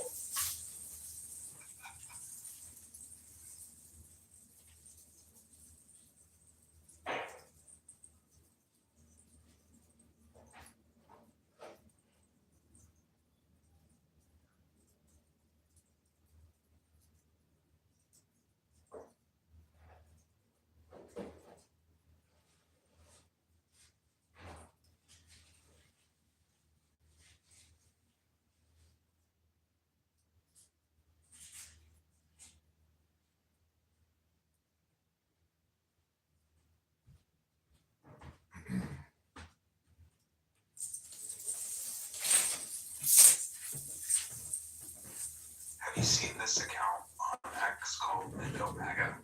Mm-hmm. You haven't? Mm-hmm. It's really good. Let me send you a link. It's a great compilation of like the best photos about MAGA, like super powerful hypnosis.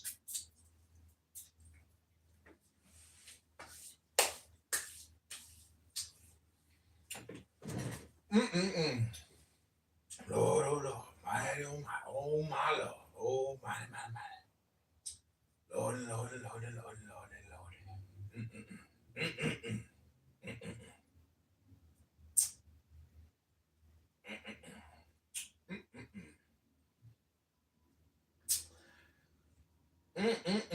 Lord, Lord, Lord, Lord. So check it out. It's pretty good. Some of these photos. So I updated like some computers here. I bought like some new hardware, and probably a stupid investment, but I don't know. When you get like the latest computer, it's always like, wow. Anyways, what I'm trying to say is, in terms of like reading books, so the way I'm set up now is there's too much movement. Like I have to get up and click all these edits. So I'm going to reposition all my desks like a V, and then have all my phones set up so I can quickly hit the clip button on YouTube. But see, the whole thing is nobody's watching my videos, and I'm getting contacted all the time by SEO, like workers. But I'm gonna have all of my YouTube accounts queued up on desktop screens, so it'll be crazy because I will be able to keyword and create, let's say, 500 videos in 2 hours, fully keyword optimized. And if I do that enough over a period of days, I will actually start getting to the monetization point where, because I'm spending time on the keywords and a variety of keywords that people are actually creating a preference cascade in the algorithm. Yeah, basically, I'm trying to create gravity, but through differentiation and keywords, but with the topical information. And because it's so hypnotic, so what basically all I'm really doing is creating ASMR spam, and that's all that's really happening all the time for everybody. They're just consuming ASMR spam. But because I think my books are smart, I should be able to capture an audience if I spend the time on the keywords. Because right now, John Kitover just is not a highly searched term. But book and books and esoteric and philosophy, all these other terms there's more keyword search volume. So I feel like that is part of my problem on why, after 5 years of spamming YouTube and having 100,000 videos, nothing is monetized. And it's crazy to just keep doing the same thing without differentiation. And part of the feng shui, or the fun of creation, is modifying arrangements. And it literally comes down, because I know you're doing it virtually, I'm doing it here with tripods and cameras. I literally have to change my format or how I'm recording. So it's all in the works. And I'm restating this because I thought about it today. I was like, I have to do this because this is the way. Because last night when I turned all the videos to public, It's a question of time. It takes a long time, but see to do this. But the thing is, the way that I have it set up with the computers now, I can literally change the title of 50 videos, and I can turn it from private and unlisted to public. So to be able, So you'd be using the YouTube editor software, like YouTube Studio. It's all in Studio. Yeah. Yes, yeah. That's like one issue that I found using like a phone. YouTube Studio doesn't allow you to actually edit the videos. You have to like use a computer. Like it's. Yeah, that's why I say it's like cell phone to desktop. There's a connection and a relationship there. But what I'm saying is I should be able to put out a lot of high quality videos with high quality keywords. And over the course of like a couple months, I can use the books here in my house to maybe start making money on YouTube. Just a question though, like so, like you have like a whole like very high valuable sort of information in those books, but like when it comes to like the average person, would they even want to hear it? So it's like they just want to hear the sort of slop that's been they've been hearing for most of their life. So yeah, that's okay. I think. See, I would hire people to do the slop. Well, myself, I read the exquisite. So, like, if I can get this thing going and make money, I can hire somebody like a hot model off of Craigslist to come to my house and read Dr. Seuss and make money from that. Because, like you said, the slop has value. The garbage collection is, agnostic to what's in the garbage. But there's so much garbage that, you realize it's not just about putting out the top 10%. Like, part of life is the 80-20, 80% of the garbage. Pareto principle. The Pareto principle. So, but I would say Clown House is like 99% garbage, because I would rather read a book than teach English to a non-native English speaker. And that's really what's happening here. This app is just ESL. People on this app, yeah. It's 95%, 98% of the people on this app, they don't have a mastery of the English language, for sure. That's it. And so read a book. And so I Googled, you say 15,000 words a day or 1,500 words a day, and you hear 3,000 words a day. So like if you want to change your life, you have to control that 15-30 rule. You have to control what you say and what you hear. Otherwise, what hope do you have? Because if you're just consuming slop, and chances are you're saying slop. So control what you hear, control what you say. Control what you say, control what you hear. I mean, how could that be? How can, that's because you're overriding what you're hearing by saying. Have you heard of this word called cybernetic? Yeah. Yeah, so it's like literally like what humans are built to do, cybernetic, like digital operator control systems, sort of like the actions that we take, and then it's sort of like a thermostat, right? It controls whether it's too hot or too cold by feedback loops, cybernetically. Well, we are just constantly, see, that's why I like the analogy of the trash collector, because I'm just going out and harvesting data, bringing it all into my wasteland. And somebody asked me earlier, like, have any of your recordings resulted in anybody getting hurt? And I was like, well, if somebody went into that wasteland and pulled garbage out of it to bring into another room to hurt somebody, like, that's because they did the work to go into the dump where I gather all the garbage. But that just means they're a garbage picker. So we got bag ladies on this app. And, women in many ways control the app. And in many ways, women, through testimonials, control the narrative. And when I was in college, I created all these business websites, like how to open a car wash business, how to open a pizza business, how to open a liquor store business, how to open a tanning salon business, how to open a hookah business. And people for years and years and years were sending me money to open these small businesses. But do you know what sold the product? It wasn't my label on the CD-ROM.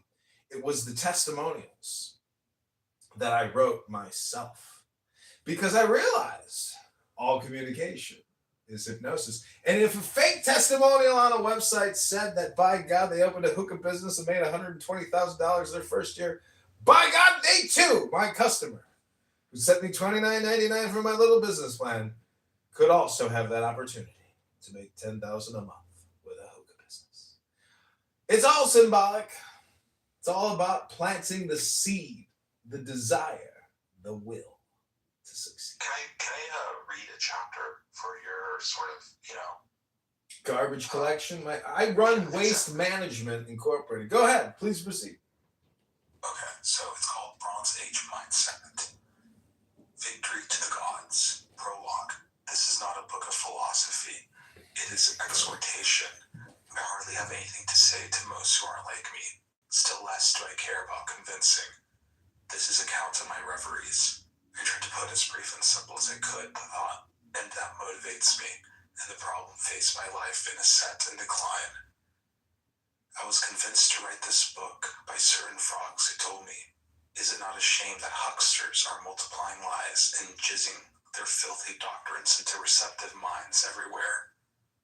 Perversions, lame ones are born by the thousands and haunt like myriad cripplet midgets in the halls of mirrors, and they haunt the world of books, the internet.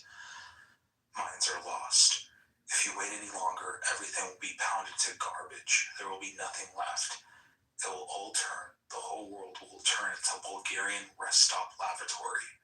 But have you seen the movie Midnight Express? And how did it make you feel? I was roused from my slumber by my frog friends, and I declare to you with great boldness that I am here to save you from a great ugliness.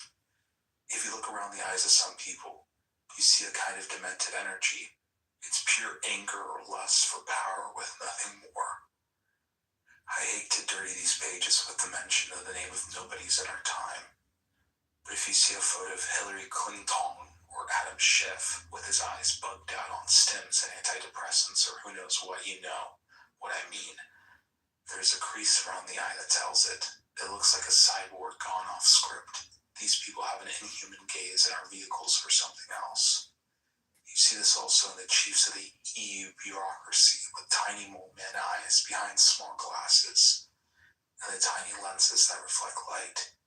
You see it in the dead robot eyes of the new human automatons running government departments, the DMV, the brutal zombies running the security in airports or hospital healthcare rooms under vicious yellow fluorescent lights.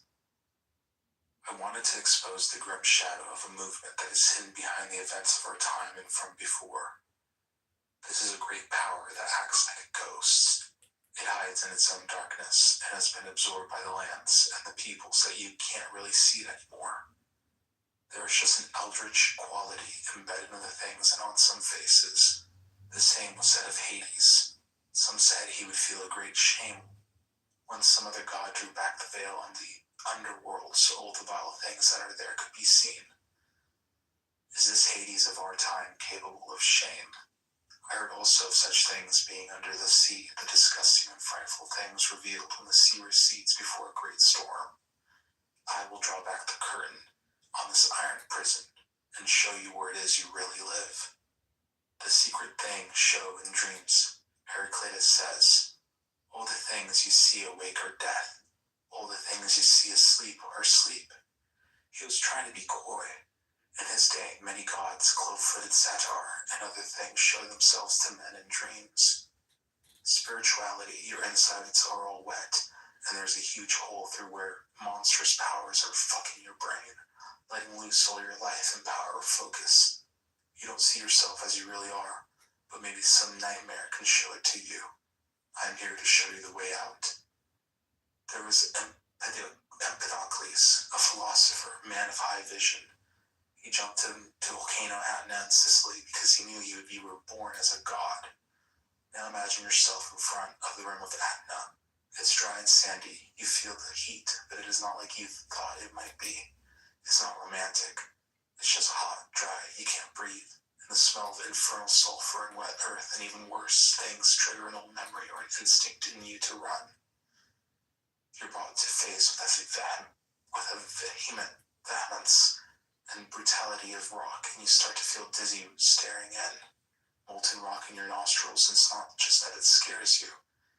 If it were great fear, that could be a spur to action, but it fills your nostrils with banality and dullness of plain molten dust. You see gray and black. It reminds you of a torrid summer afternoon by an abandoned gas station. You're stranded on a dirt road, choked by heat and so much dust. You see flames in the hole, but it lacks the romance of fire as you imagined it. Is this it? It seems like nothing to you, because to your eye it's nothing. So you pull away from it. You're not reborn as a god. You remain a mule. Your lying mind now comes up with many thoughts about why it's right to pull back. Why, of course, there's a nice meal to have. A glass of wine. Maybe there's a girl waiting. Her pussy is warm and inviting. Empedocles was deluded. No, don't jump in Adna or Monolau or Puyohui or Afchaklaklo, titans of the world, even if you just get yourself to it. But it won't work now. These portals are closed for ages. But other doors are closed to you, too. What Mount Adna was to Empedocles, is there something like that to you? Is there something like that at all anymore? Life has a thing inside it that reaches beyond itself. This intergalactic worm, I can't say here, you must wait. But if you don't reach beyond yourself, you're dead. Most of mankind is the walking dead. So yeah, like it's a pretty good book. It's called Bronze Age Mindset. It's legit.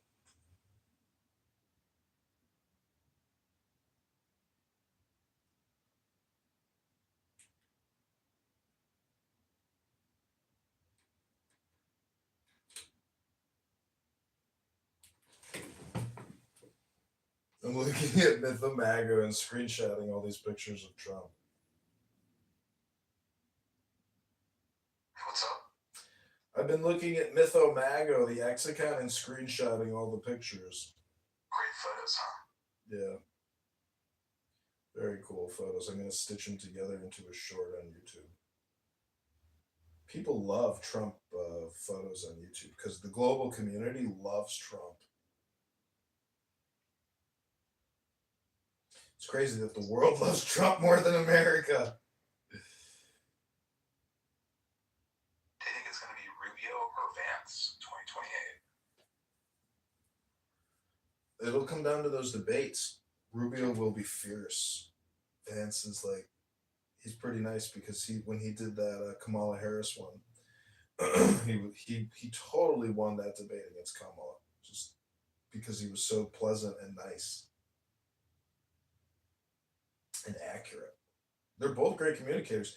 Who knows? Maybe it'll end up, maybe it'll be Marco and then JD, or Donald Trump Jr. I think is going to run, and then even the Bushes are going to try to relaunch.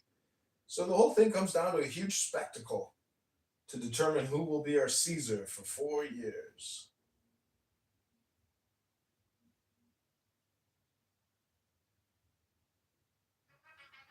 I really feel like the Democrats are completely demoralized in the sense that, I think they'll have the energy to vote someone for Democratic president. That's just one person.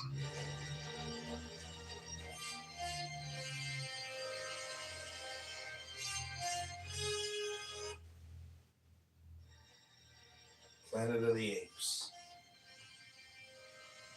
Dude, when I was dying laughing on this app because when Trump posted that monkey meme, all these black rooms started talking about evolution and how we're not talking dude, that overlay was so fucking funny hearing black people defend the fact that they're not monkeys. Like, they spent the time to constantly keep saying, we're not fucking monkeys. I was just like, holy shit. But what if we are monkeys? And that was like the funniest thing. Is like, anyways, there were just so many ways to look at that, and like from a historical comedy. Like it's like a monkey actually trying to get like enlightenment. Like, what is enlightenment? Like, is it just the monkey like coming out of the monkey mind? Like, and so that room was just so funny. God, it was funny because then they started going into Darwinism and evolution, and like the atheist came out, and it was just so revealing about how projection works and how people think of themselves. It was like funny, sad. Yeah, especially what you were saying. It's like I don't think of like mayonnaise or like or whatever. Whenever like someone brings up like a white person, but like but for them, whenever someone says monkey, it's like Yeah. that automatically means black. Like no. It's, that is really my point, or what I'm thinking as well. Like that's just, God, it's just so funny. Like it's funny what we talk about, because it's like it shows the lack of understanding, and it is always projection. So like when a monkey is projecting that it's not a monkey, is it a monkey? And I'm not saying I'm any different. Like I know that we definitely are related, genetically. Because like when I go to the zoo and I see a silverback pressed up against the glass looking at me, and I look at its, like I saw the fingerprints of a monkey, and I'm just like, they say, anyways, it's just we're so similar. It's like obvious. Women, they don't like monkeys. I've realized that. Like a lot of women, it's like they kind of hate monkeys, but as a I'm kind of fascinated by monkeys.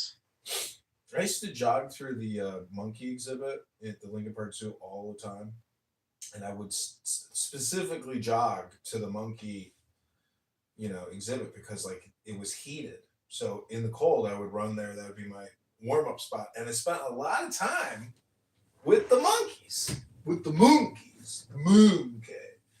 and looking from the perspective of the monkey, it gets its bananas, multiple times a day. People are always looking after those monkeys. And the monkeys are in a totally secure environment. Just looking back at us, saying, I can't believe you fools literally clean up after us and give us our food every day. Thank you. What a paradise. But you're trapped in the monkey cage. But after a while, guess what happens? You completely ignore all these random other monkeys who come outside the glass and stare at you. And sometimes you stare back at them. But the monkey isn't capable of advanced communication to say, hey, please save me from this glass prison. No, that monkey doesn't want to go anywhere because it can't communicate the fact that it wants to go somewhere else. So all I'm trying to say is that these monkeys are trying to have fun in the cage. They run around, they play grab ass, and then they all have their positions. It's just so interesting. And then also they even use tablets, Apple tablets. They use tablets to play, matching games and other types of games, and they get rewards. And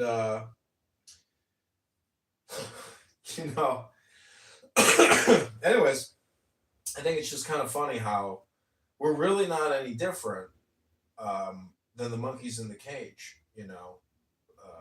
but God is basically like the zookeeper. Have you ever thought like that you were sort of like a protege of Robert Anton Wilson? No, I personally, maybe I'm like, kind of repulsed by that guy's presentation. I'm probably more like Eliphas Levi, meaning like so you don't like he's like too Operation Mindfucks. No, I think that oh, I see what you're saying. Yeah. I wouldn't want to present myself as a Satanist. That to me would be revolting. That would be the opposite of what I'm trying to achieve, what I'm trying to educate myself and others. I don't want to be Dr. Evil, I want to be Dr. Good. Yeah. And that's, we can let do you know what FFN is?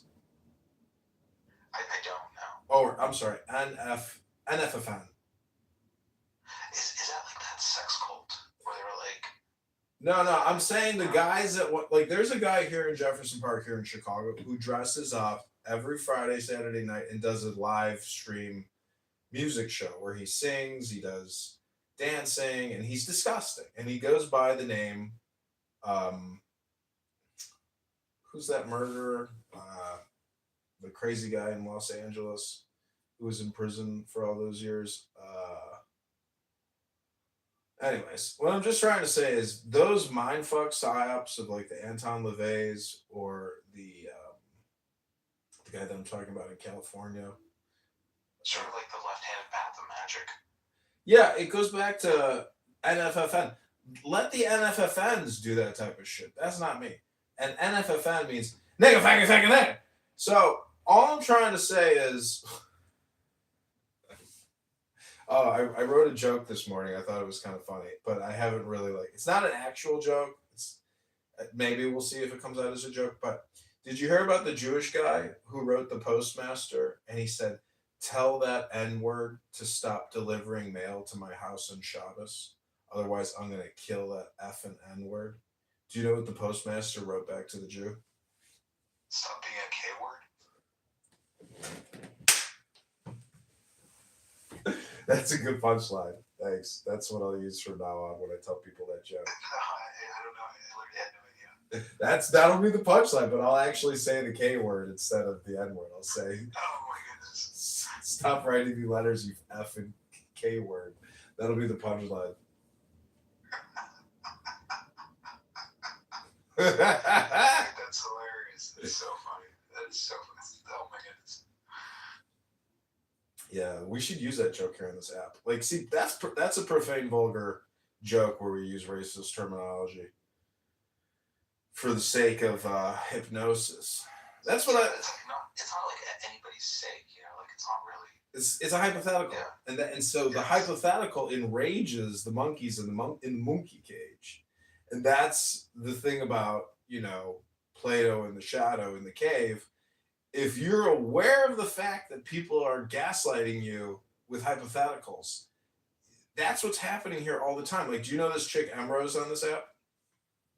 I might have met her, but She's like a performance. She's a performance actress for genocide. Like the key word of the day every day is genocide with her and occupation, and how. Oh, she hangs out with Buttercup, right? Yeah. Buttercup's been hosting it. Yeah. So the liberal Jews. Yeah. The thing is, it's all performance. And that's the hard thing to really be aware of when you're listening to it, is that it is performative and they are performing and it's manipulative. It's like that Shakespearean poem, like all men are actors on a stage. Exactly. And this app, look, you're on the stage. It fits all the same definitions for a performance. And they demand. She's like, "For over 1 year, I have been demanding that people accept my reality as being the base reality, the correct reality. And until you accept my reality, there is no point in having a debate with you if you can't accept the facts." That's the basis of their credibility. You should be doing like a guerrilla ontology on these people. That's what Robert Anton Wilson was doing.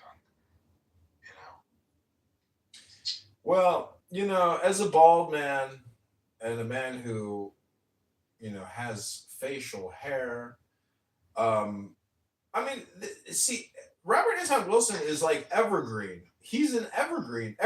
Just being bald is evergreen. That's the thing about my Sora. Start casting me in videos in the sitcom, because that to me is the funniest artwork America's ever created. Like, the TV show, you might call it debauched and fallen society, but Married with Children with Al Bundy, that to me is fucking hilarious and universal. How is because I guess the living room is a universal thing. The family in the house all resides around the living room. So it has its place in human history, the living room. And that's why the sitcom is very evergreen. Well, another thing that he did as well was he encouraged viewing the world as a conspiracy orchestrated by a tight-knit group of people, but one consisting of yourself and your friends, rather than it's one or two people, right? You are the conspiracy. People are telling me to just stop. So what am I going to do? I'm going to open up Sora and just put in, "John, people are telling you to just stop. You're not." Hey, John, it was good talking. Me, the wife, and my parents are going to be going to see a movie. It was fun. Good joke. Yeah, it's great. Okay, take care. God bless. Have fun.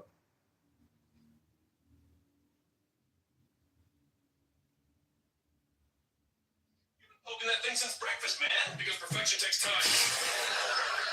This the hill you want to die on, John Kitover? John Kitover? Tell the truth. Channel 5 of... You know what really has value? Innocence. We're still talking about that jar, huh? Not just a jar, untouched, unspoiled marble. I was gonna say this, but not to be annoying. Everybody keeps saying my name like it's a drumbeat. Articulation! I have to articulate! John Kitover TV! John Kitover! John Kitover! That was cute, John. Thanks, John. You're both welcome, John. You really gotta don't quit on me now. I just changed the batteries. Hello. Oh, who are you? Me? I'm John Kitover. This is my apartment. All right. Tagline take one. And whoa, not the stereo. Oh, this sweater's brand new. All right, just a quick tune-up. Can't be that hard. Couple of screws, a little cleaning. Easy. Here we go. Whoa, hey, this is gonna far more damage, John Kitover. This isn't a tutorial for John Kitover. All right, just a quick tune-up. Right, new shoes. Supposed to be a size 10. Supposed to be. Okay, right foot. Gotta coax it in. That's snug. Big mission accomplished. I only had to argue with one cashier. Only one? That's progress. She tried to tell me my coupon expired in 1979. I said, so did I! And bought the cereal anyway. Big mission accomplished. I only had to argue with one cashier. Only one? That's progress. She tried to tell me my coupon expired in 1979. I said, Nigga, so what you talking about? Yo, man, bro, you talk about this, money that. You know you can get touched too, right? Oh my God. What do you think, money, bro? You think you got value because you got money, cuz? Yo, niggas completely. Bumba clock! Money don't mean nothing. Just caring. Caring is everything. I don't like that, bro. You've been doing that shit. Shut up. All you clubhouse bros, same shit, rinse and repeat. Until you go outside, you're a very polite young man. Stop playing with me. It's too many hard legs talking on this stage. God damn. I'm so confused, y'all. Oh my goodness. Valentine's Day to me.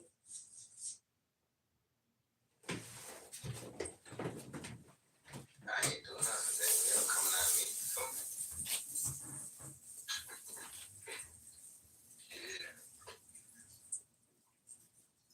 Nigga. That's all you say. Nigga. Yeah, nigga. Nigga, you went to horse, man. Shut up, you went to dog. Shut up. You went to horse, man. Stop trying to act cool on the internet. You know you got an interview at Citadel on Monday. Nigga. You went to Erasmus. You sound dumb, bro. What? Oh, now you on freestyle. I picked him out. Listen to you. Stop playing with me, boy. I am dumb. This whole nigga. Dumb body bitch. Silly body.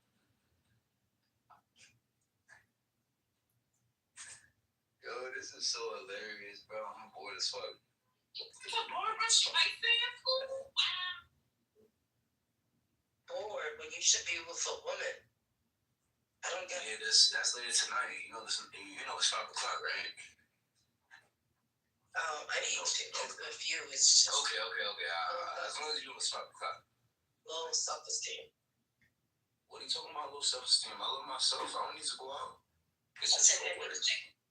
that's with you has low self-esteem because you're not even doing anything on a Valentine. Okay, I appreciate your feedback.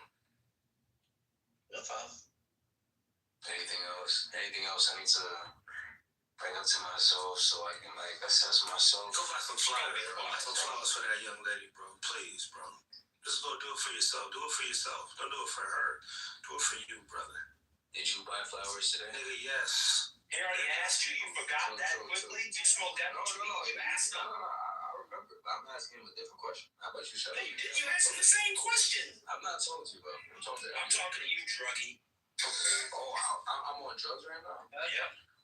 Oh, okay. Nah, and I bought flowers for my wife. I bought flowers for my mother. I bought flowers for my mother-in-law. I bought flowers for each of my daughters, nigga. I bought flowers today, brother. You should buy some flowers, bro. Nice. You should buy flowers, bro. I promise you, it really does more for you than anybody else. I promise. Thanks, dude. That was so nice. Appreciate it. Trying to help you, brother. Mm-hmm. Black love will save you, bro. I promise. Y'all are intentional incels. Like, what's the point of being an incel on purpose? Yo, come hear this shit, bro. Oh, of course. You got your homeboy around. Of course, I'm glad you be in the company of another dude. Valentine's Day, bro. No. That's so gay. You with another dude. No bitch. What Biggie say? Insane. Yo, nah, these are people all over the place. You know what I mean? You can't see how they look like. You're not any of You see it. Oh, you can't, nigga. Hey, come here, y'all. He was in the back cleaning off because he just schooled Sean. Come here, y'all. Oh, give me a second. Clean up, yo. It's something like similar to like radio host. You know what radio host is? I know. But that's the same thing. It's bad. Listen to him. This is bad, bro. Get that nigga out the crib, bro. Go to the fucking bodega and buy the flowers now. Get him out of there. Tell that nigga to go home. These dudes are 23 years old. It's like Discord. Hey, nigga. Turn him on. Nigga. He's got finished on a problem set. They're probably master students at Columbia. Wait, you did that macro master problem set? Yeah, come on. We'll go together. So that nigga got something to do. That's what she should be. So that nigga, you gonna link with him later, man. So that nigga, we gonna get up later, homeboy. You know what I'm saying? Give him a pound. Tell him this is Valentine's Day. He just gave him a pound. This nigga's always assuming on some gay shit, bro. You mad messy for a nigga, bro. No cap. No cap. You don't even talk right. No cap. I don't, nigga. You went to Horseman. Be quiet. I went to where? Horseman. Horseman? Where you from, bro? What's You from New York? Brooklyn? Where in Brooklyn, brother? Flatbush? Crown? Where you from? I'm from Syracuse. Also from New York City. That explains it. Never mind. I take back everything I said. Nah, he's trying. Syracuse. It's getting worse. Bamba Club. Oh my God, Syracuse, come on. Bro. I'm not from Syracuse. You might as well say a Buffalo. That would have made you harder. I'm not from Syracuse. Yeah. I was trying to Lake James, bro. He's from Westchester. Yo, Wednesday, you got a Valentine's? But my husband. Nice. Oh, okay. That's nice. Why don't you spend some time with your husband, man? Maybe she did. Why you all in her business? Maybe her young mom. Before we can talk about it. Just talking to you, nigga. Oh, nigga. Yo, he's talking to a girl, nigga. He's not talking to no niggas, nigga. We're going to my boy's house in Rochester, nigga. Yo, that's him, bro. I was talking to a lady. I wasn't talking to you, bro. Yeah. Yo, Patty, happy Valentine's Day. Patty's in here? Oh, no. What are you talking spoken to, nigga? Shit. Hey, nigga. What you doing, nigga? Yeah, to New York, bro, nigga will touch you, bro. Gangsta, bro. Yeah, I'm gonna touch you, yo. You can get touched. Brother, go touch a woman. You can get touched. You've been talking about touching dudes. You're touching about dudes all day. That's all you've been talking about is touching dudes. Bro, bring some fine women with you when you come to New York, man, so we can have a good time, man. I ain't even trying to be with y'all niggas, man. I'm trying to have a good time. Wait, why would you even bring fine women to New York? Women are already fine in New York. What's going on? Of course, but I'm saying we got girls for y'all. Y'all don't bring girls. You gonna have to, are you a pimp? I don't need you to bring no girl. What's happening? See, this is what this nigga does all the time, bro. He's just a lame. Everybody, man. So Yes, I'm lame. Yes. You got it, bro. You got it, bro. Like that, and he's already assessing you, bro. That shit You crazy. sound like a slightly more sane shady. Anybody else hear that? Anybody hear that? Hey, you bring some lady gun to New York. Did y'all hear? He did. He sounded a little like shady. Slightly more sane. Well, hey, man. Do your thing, man. Say what you want, man. It sounds like you got 3 Holy Tabernacle pamphlets in the drawer. That's cute. That's Rose. That was adorable. Nice try. Try again.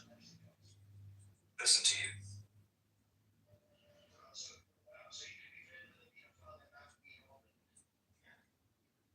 Yo, this shit funny as fuck. Hold on.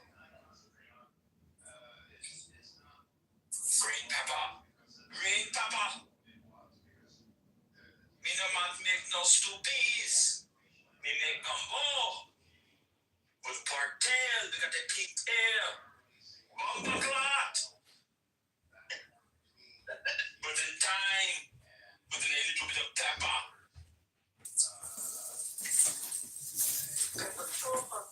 I gotta make this room. Oh my lord, it's about to burn.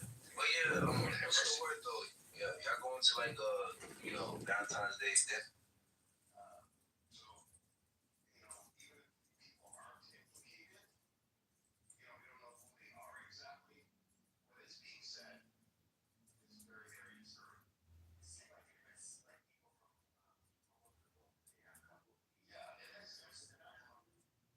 That's facts.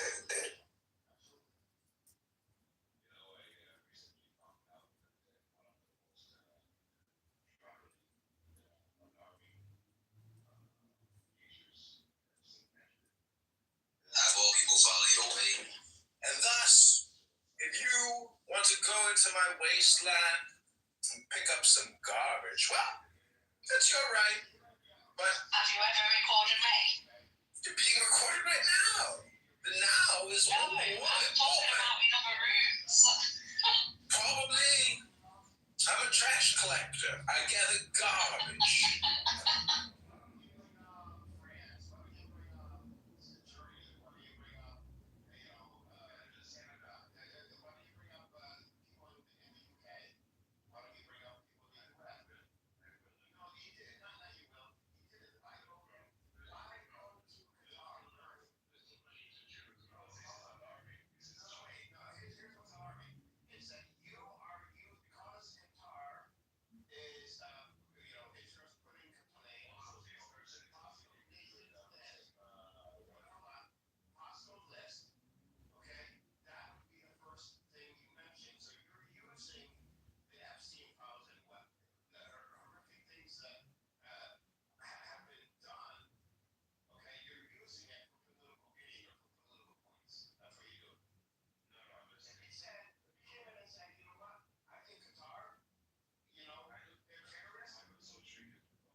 Oh wow, sunshine, no wind, 72 degrees on the dot. Feels like the world's apologizing.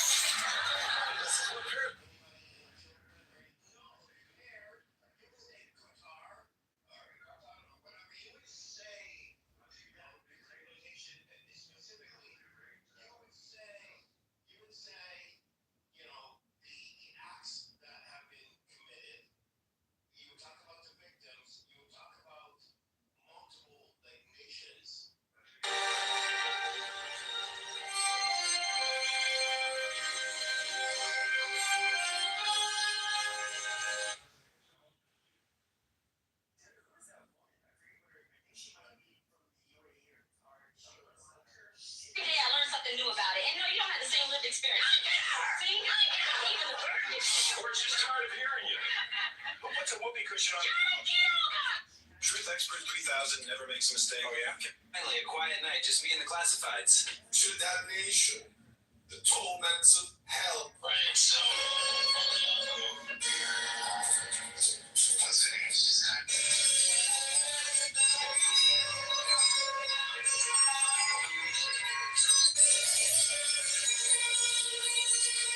Okay, point of order, moderator, point of order.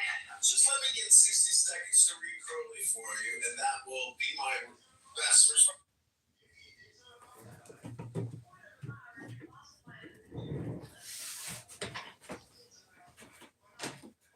When you are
Judaism.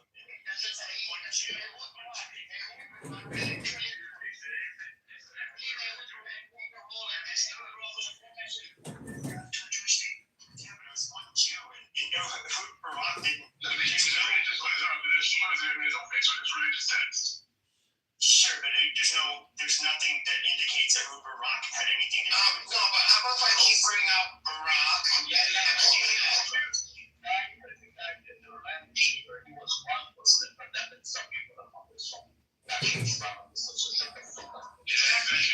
That's my whole point. If Epstein was a Muslim, I mean, it's not a thing.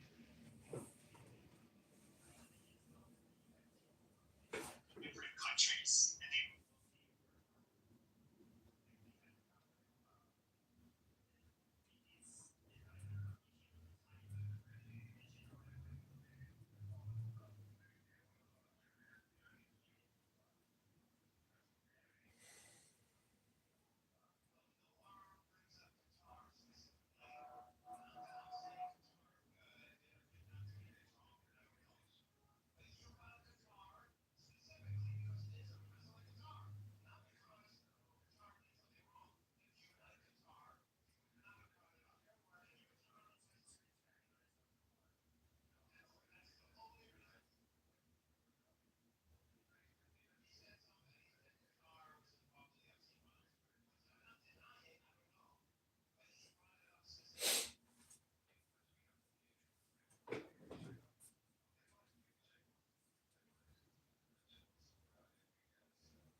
If you guys don't know, Judy's my friend. She's like my closest friend. We've known each other for. AMD's been going down a little bit. AMD is like. Wait, did he condemn it?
Kitover, Diego. Family with JDS.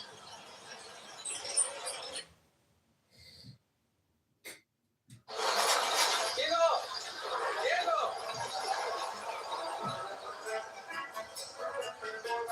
live with JBS.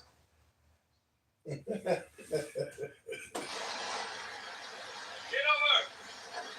Diego!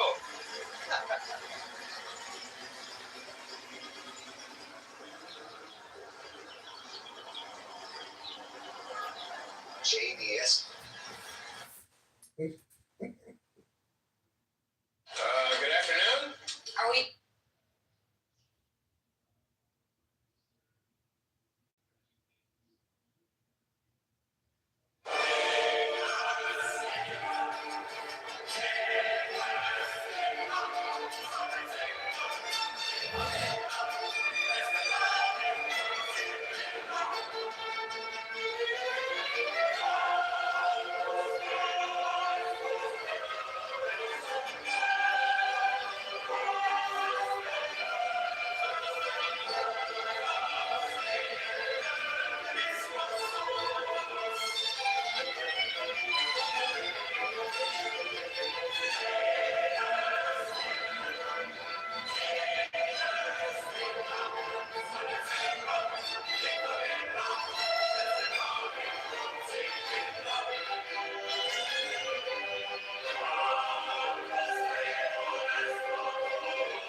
Oh, I got a wife and a family.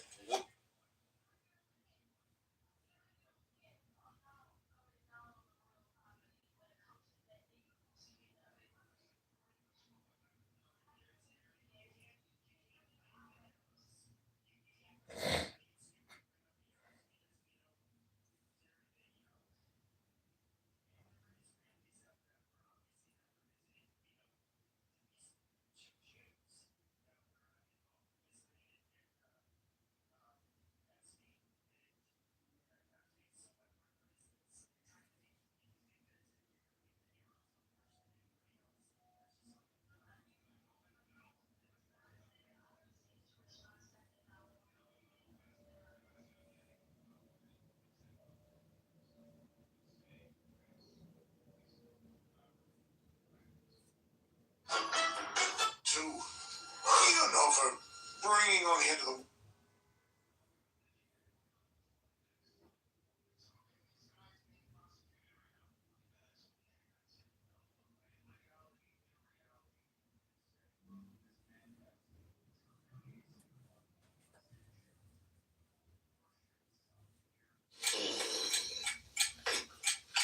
excuse me, Miss Richfield? Ow!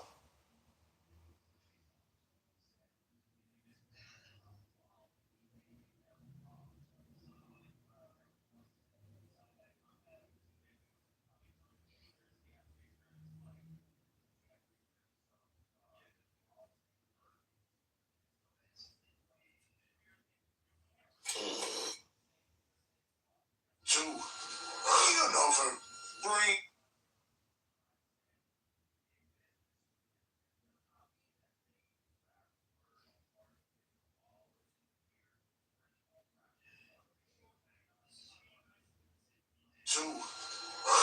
for bringing on the end of the world and civilization and everything.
because it's different because it's different for different parties. You know, like Orthodox, we saw it different than.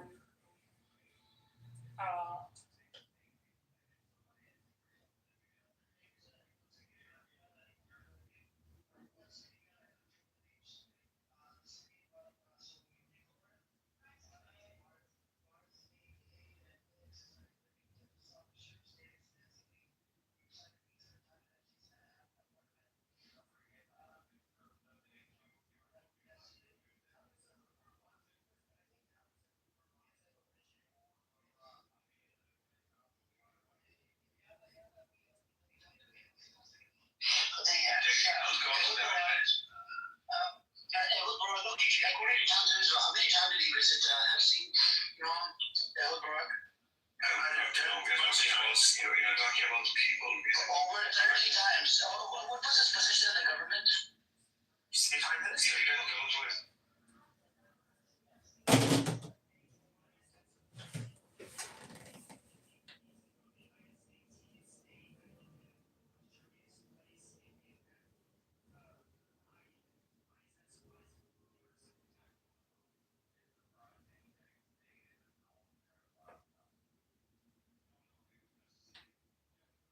Lord.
Win with Kitover.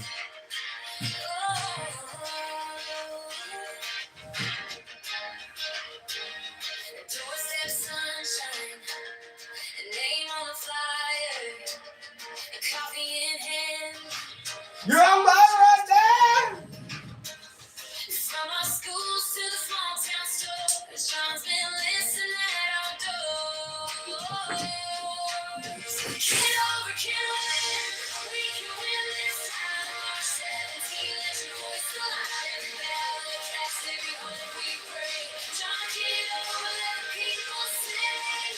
Get over, can win. Yeah, we choose a man for our future. Change begins.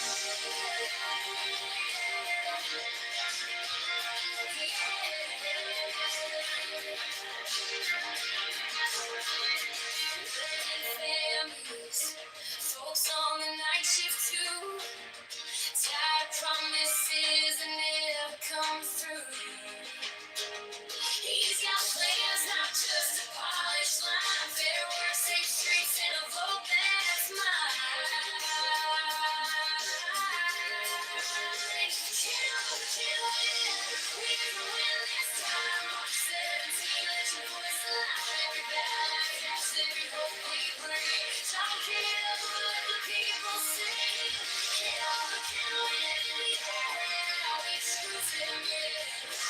We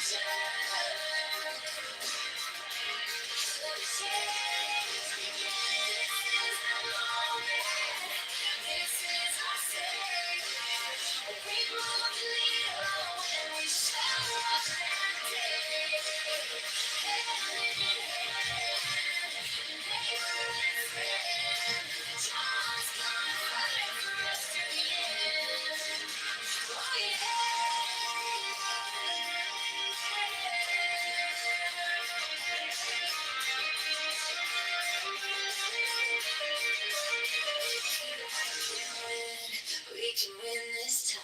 March 17, let your voice align. Every ballot cast, every hope we bring. John Kitover, let the people sing. Kitover can win. Watch the tide roll in. For a future. Let the change begin.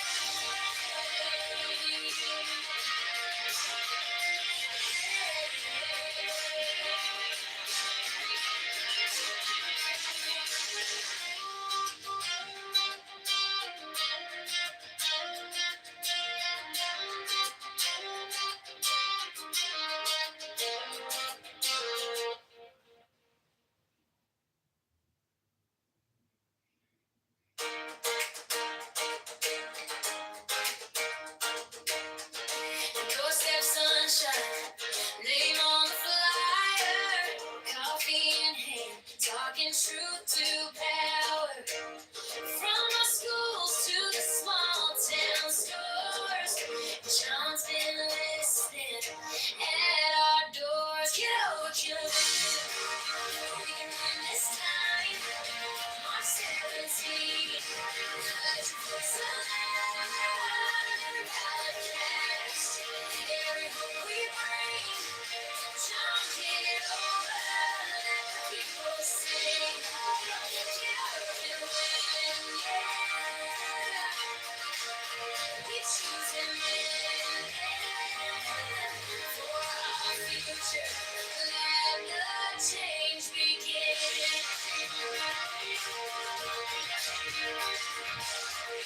Working families, folks on the night shift too. Tired of promises that never come through.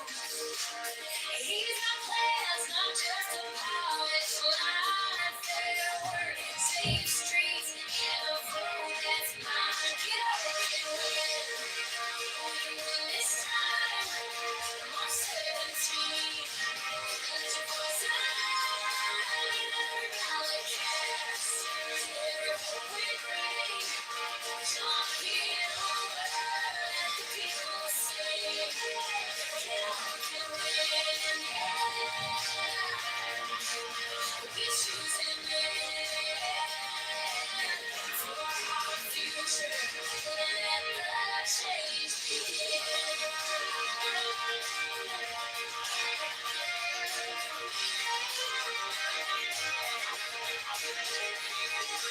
This is our moment. This is our say. We move the needle when we show up that day. Hand in hand, neighbor and friend. John's gonna fight for us to the end. We can win this time. March 17. Let your voice alive. Every cast, every hope we bring. John, get over. Let the people sing. Watch the tide roll in. For our future, let the change begin.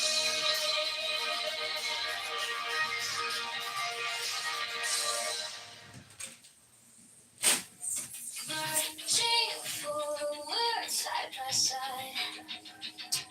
22, when he starts, this is our time. I seen our town get brushed aside. Heard the tide, maybe next time. We've been patient, we've been kind.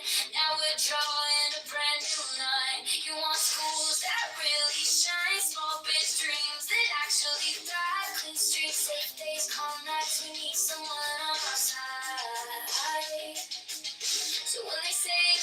the same old game. We answer back, we call his name. With John Kitover, let's make our future clear. Every voice a little stronger. We prove that living together on March 17th. Stand up, let your hope show up. For honest, marching forward, side by side. 2026, this is our time. I've seen our town get brushed to the side. Heard the time, maybe next time. We've been patient, we've been kind. Now we're drawing a brand new line. You want schools that really shine, small biz dreams that actually thrive. Clean streets, safe days, calm nights.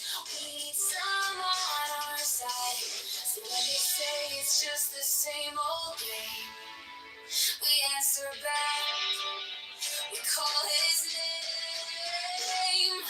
With John Kitover, let's make our future clearer. Every voice a little stronger. We pull that lever together on March 17th. Stand up, let your hope show up. For honest change in our corner.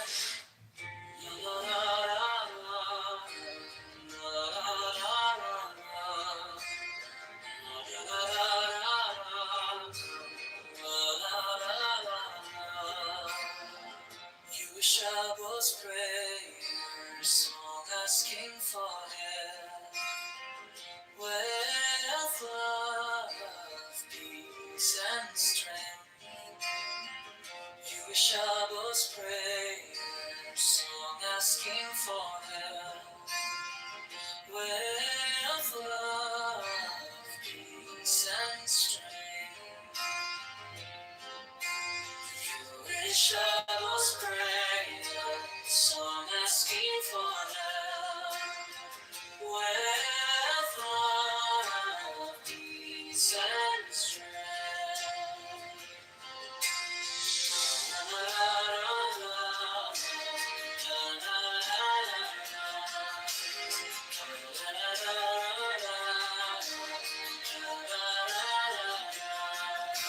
You wish I was prayer, song asking for help. With love, peace and strength. Wish I was prayer, song asking for help. With love, peace and strength. You wish I was prayer, song asking for help. With love, peace and strength.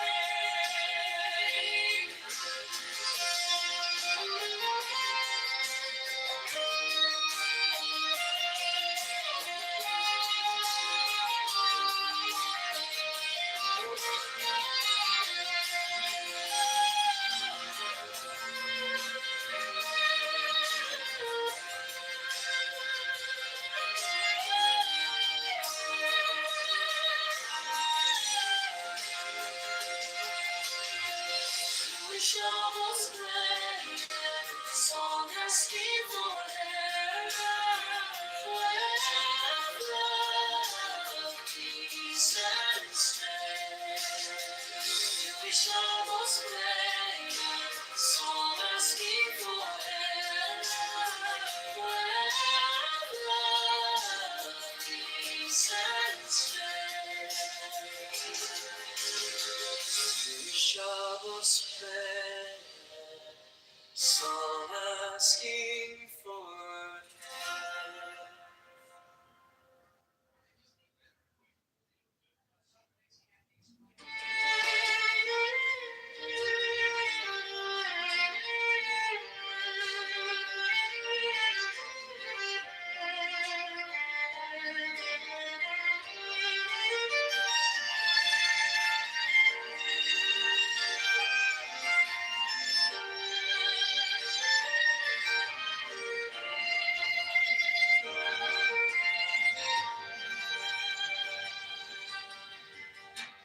Shabba's prayer song, asking for health, wealth, love, peace, and strength. Shabba's prayer song, asking for health, wealth, love, peace, and strength. Shabbat's prayer song, asking for health, wealth, peace, and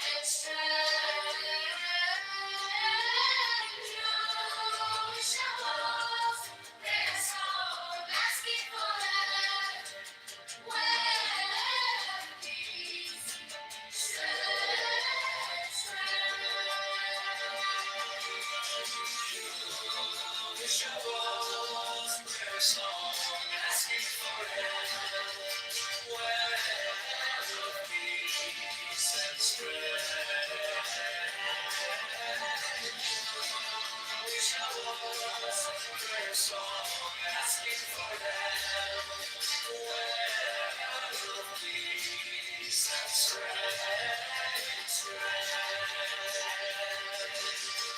and strength. Shabbat's prayer song, asking for health, wealth, peace, and strength. Shabbat's prayer song, asking for health, wealth, peace, and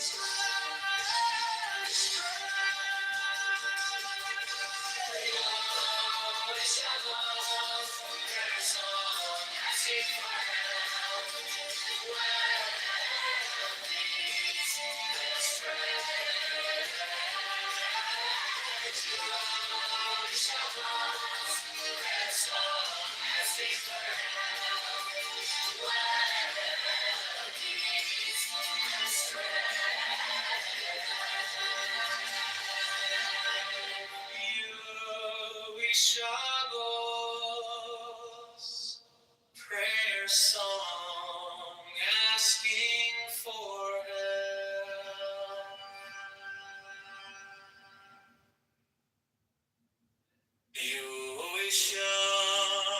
Shabbat's prayer song,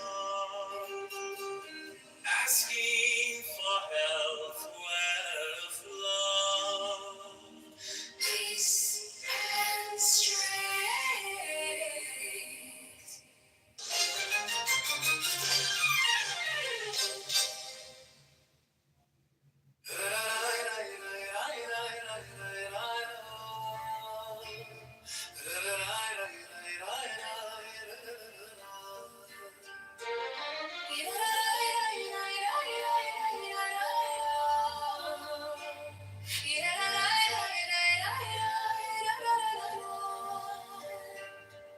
Jewish Shabbos prayer song, asking for health, wealth, love, peace, and strength.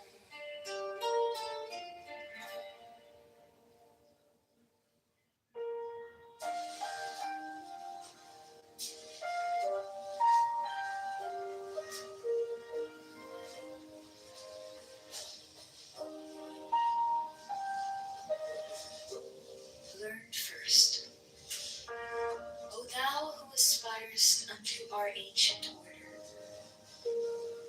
that equilibrium is the basis of the work. If thou thyself hast not a sure foundation, whereon wilt thou stand to direct the forces of nature?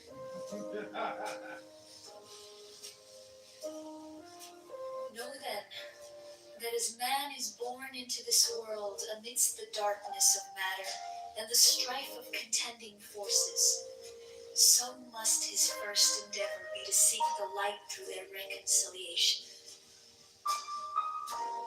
Thou then, who hast trials and troubles, rejoice because of them.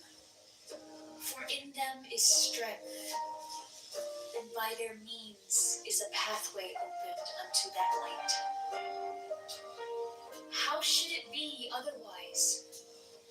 O man, whose life is but a day in eternity, a drop in the ocean of time. How were thy trials not many? Couldst thou purge thy soul from the dross of earth? Is it but now that the higher life is beset with dangers and difficulties? Hath it not ever been so with the sages and hierophants of the past?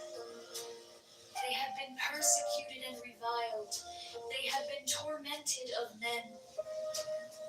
Yet through this also has their glory increased.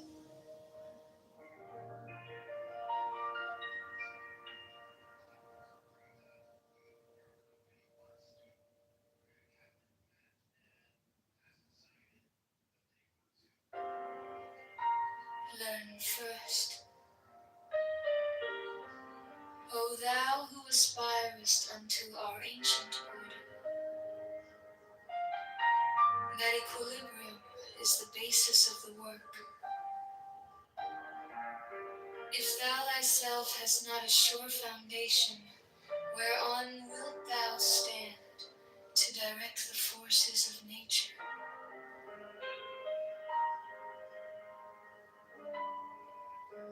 Know then, that as man is born into this world amidst the darkness of matter, and the strife of contending forces, so must his first endeavor be to seek the light through their reconciliation. Now then, who has trials and troubles, rejoice because of them, for in them is strength, and by their means is a pathway opened into that light.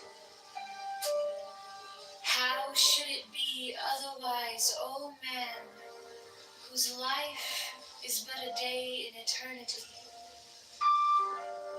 a drop in the ocean of time? How were thy trials not many? Couldst thou purge thy soul from the dross of earth? Is it but now that the higher life is beset with dangers and difficulties? Hath it not ever been so with the sages and hierophants of the past? They have been persecuted and reviled. They have been tormented of men. Yet through this also has their glory increased.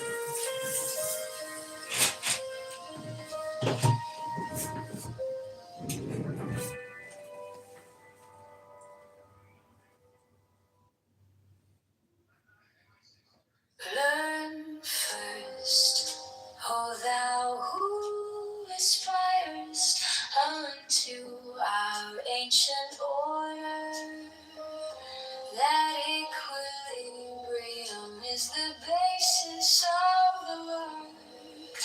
If thou thyself hast not a sure foundation, whereon wilt thou stand to direct the forces of nature?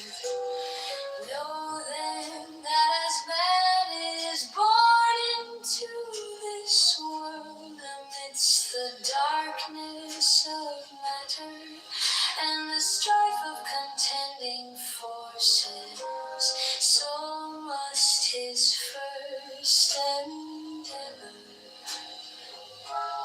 be to seek the light through their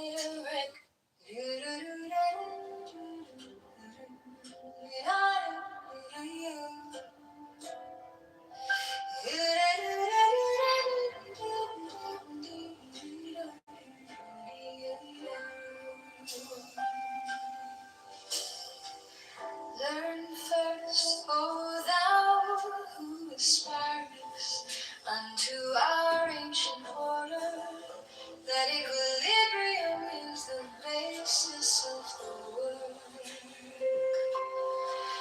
If thou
deepest breath of the day.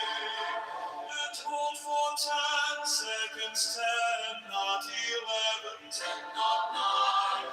Roll, roll, roll, roll, roll, roll, roll, roll, roll,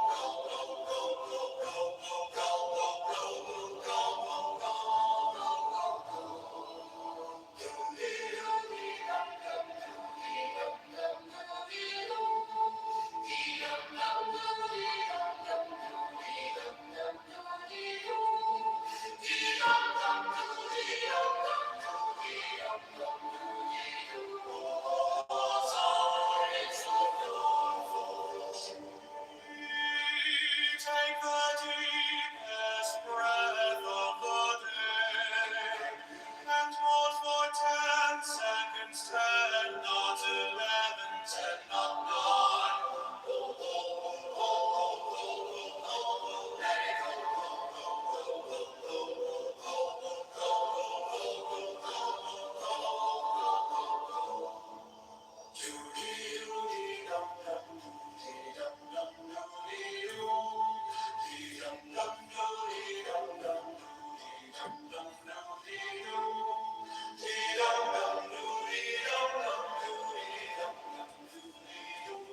All time is a breath of His own. Take the deepest breath of the day and hold for 10 seconds, 10, not 11, 10, not 9.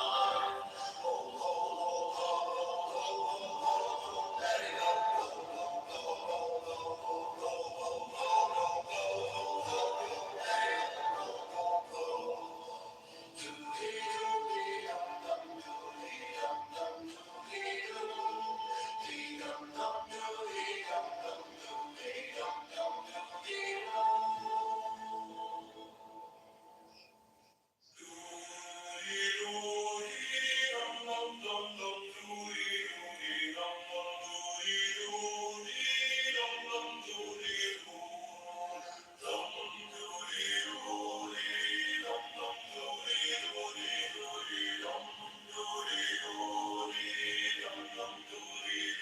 Take the deepest breath of the day and hold for 10 seconds, 10, not 11, 10, not 9.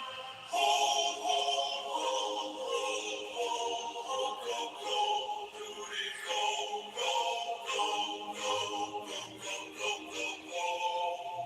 Doody, doody, doody, doody, doody, take the deepest breath of the day and hold for 10 seconds, 10, not 11, 10, not 9.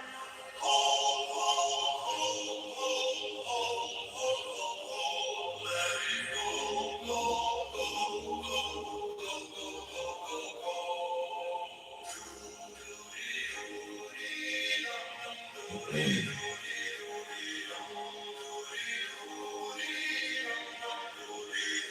Take the deepest breath of the day and hold for 10 seconds, 10, not 11, 10, not 9. Hold, hold, hold, hold, hold, hold, hold, let it go.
Not those guys. No, you want to bet? I don't think so.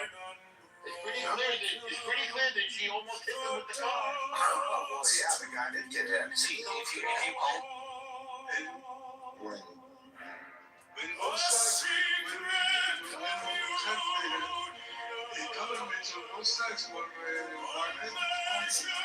And this is exactly the crisis the article about tonight they're having. I was like, okay. Well, why not? Because she already, that's basically like being with it, like she already got her. Through shadows that shimmer, through whispers that hum, an echo eternal, a heartbeat, a drum, a secret communion, unmeasured, unsung. The listless resistless, tumultuous tongue. Beneath moonlight's mirror,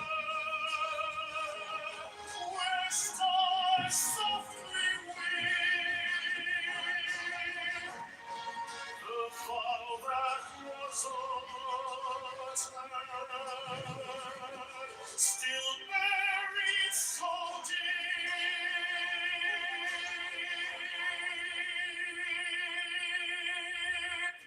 A secret communion.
by the scars we create.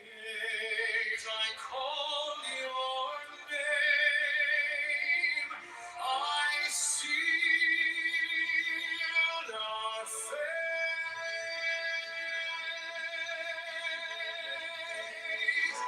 Though I fall, though I faint, though I soar, though I choke, by the fire of desire I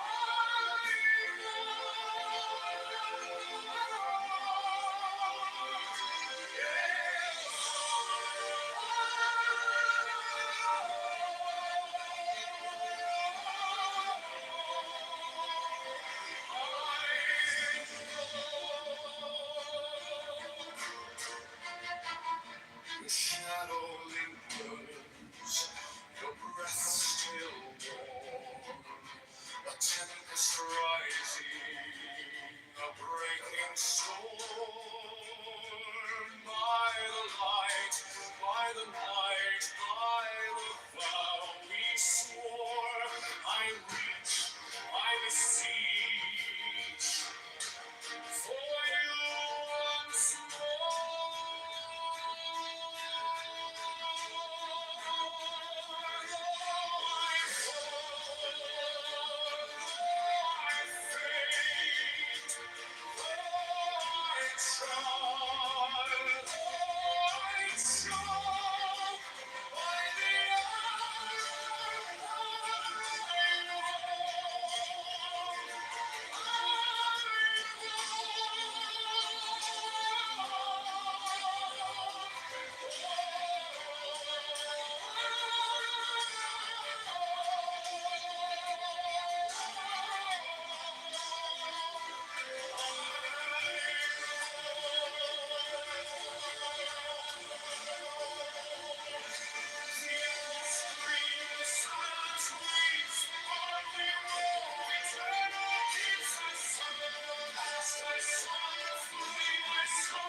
you are mine, oh my saint,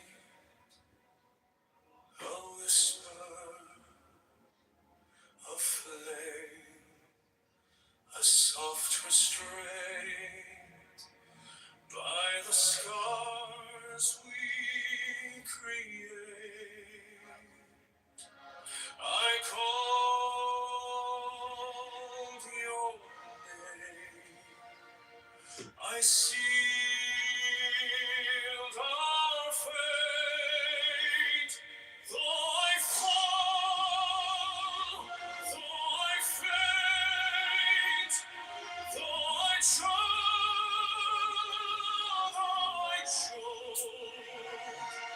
by the fire of desire I invoke,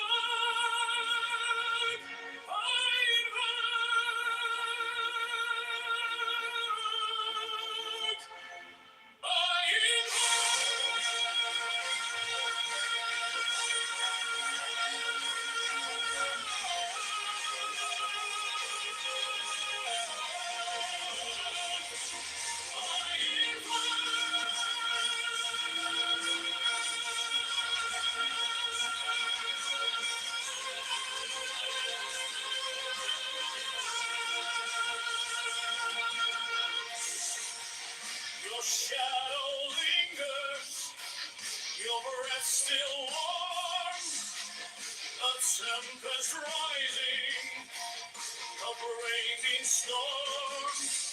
By the light, by the night, by the vow we swore, I reach, I beseech for you once more. Though I fall, though I faint, though I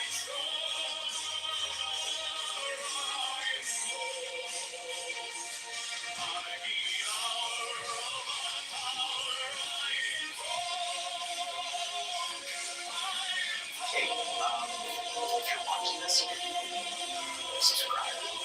Help me out. If not, it's okay. Thank you.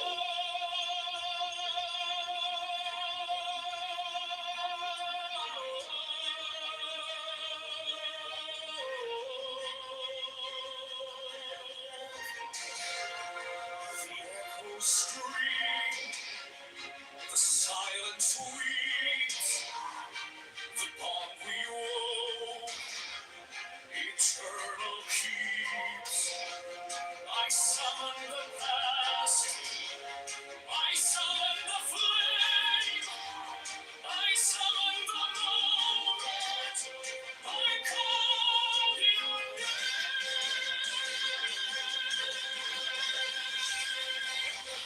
Though I fall, though I faint, though I choke, by the fire of desire I invoke,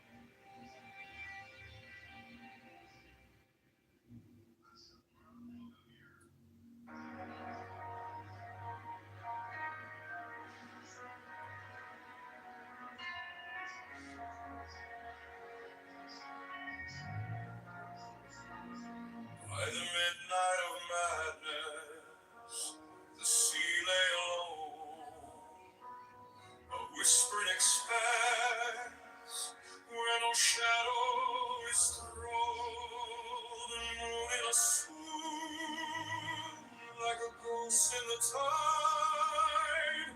Your eyes held the storm I could no longer hide. Cliffs stood like sentinels wrapped in despair. The pine trees clung tight to the sharp salted air. That night, oh that night, you and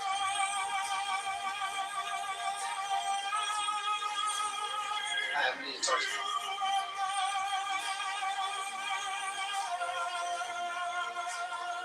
You are not an artist. Just stop. That's what they said about the guy.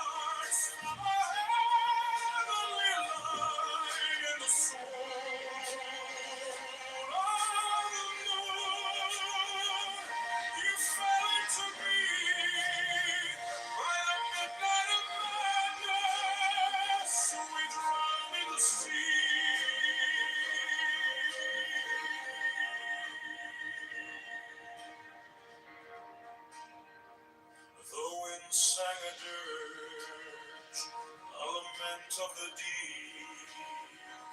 Each note was a promise the earth couldn't keep. The waves kissed the shore with a sorrowful grin, while your laughter broke through like a hymn on the wind.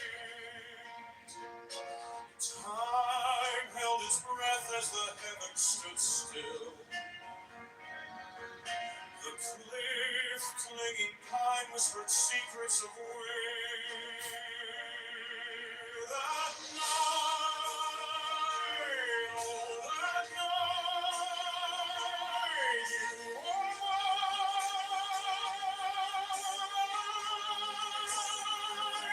you are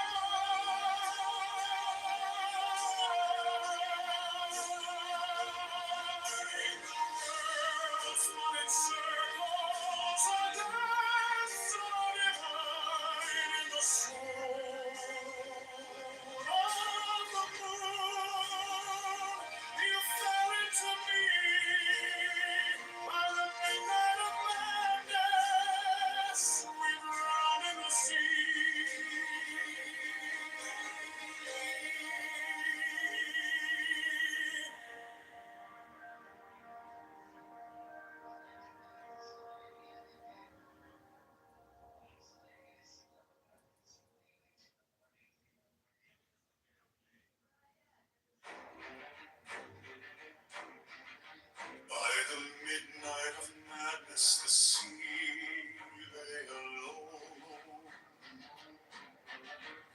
A whispered expanse where no shadow is thrown. The moon is swooned like a ghost in the tide. Your eyes held the storm I could no longer hide. Cliffs stood like sentinels wrapped in despair. The pine trees clung tight to the sharp salt air.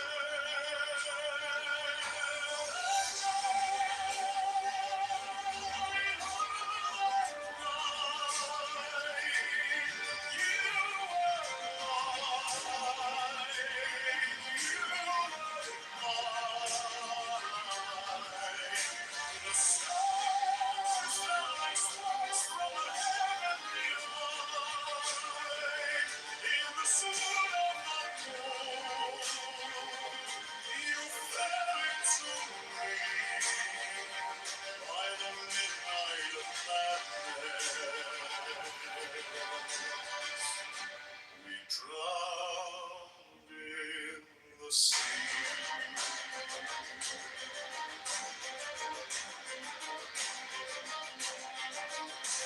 The wind sang in the air to the lament of the deep. Each note was a promise the earth couldn't keep. The waves kissed the shore with a song. But he pulls, they gave them more pulls. 70% of the momentum is huge.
By the force of the fashion of love when I broke through the shroud, through the cloud, through the storm, through the smoke, to the mountain of passion, volcanic and woe.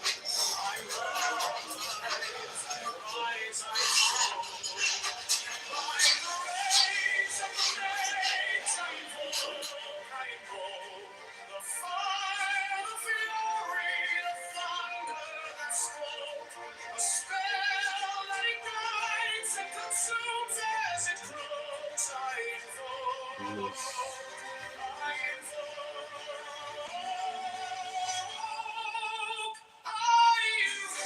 Hello?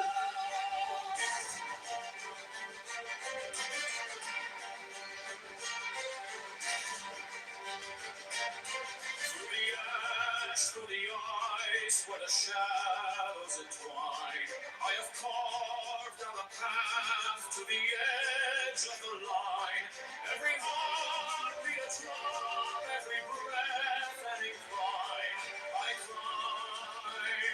climb divine. By the rage of rage I invoke, the fire, the fury, the thunder that smoke, a spell that ignites and consumes as it glows. I invoke,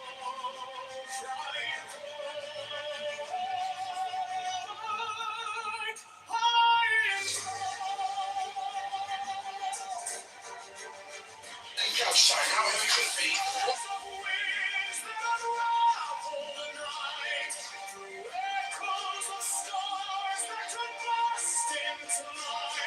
I summon the tempest, I summon the fight, the mate will alight.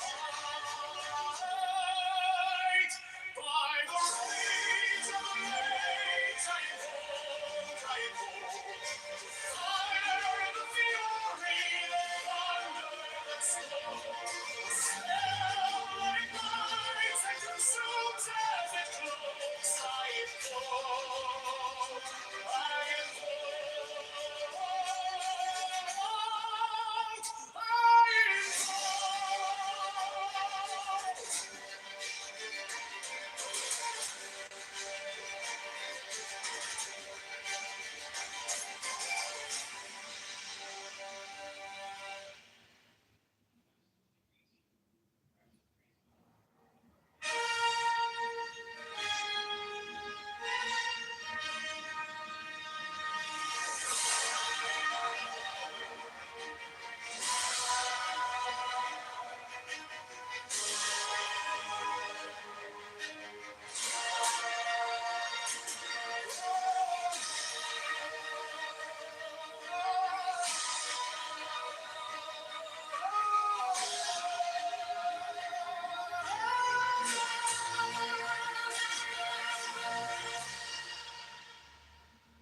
By the force of the fashion of love, when I broke through the shroud, through the cloud, through the storm, through the smoke,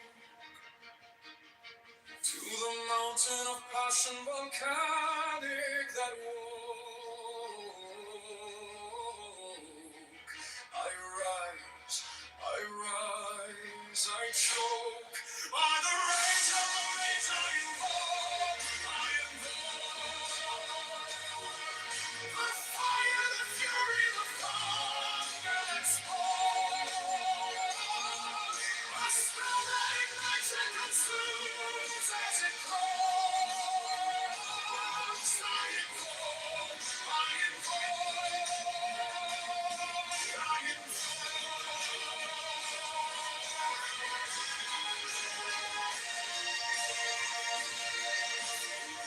through the ice where the shadows entwine, I have carved out a path to the edge of the line.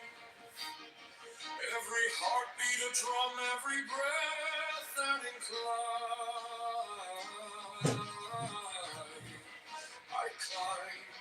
I climb divine. By the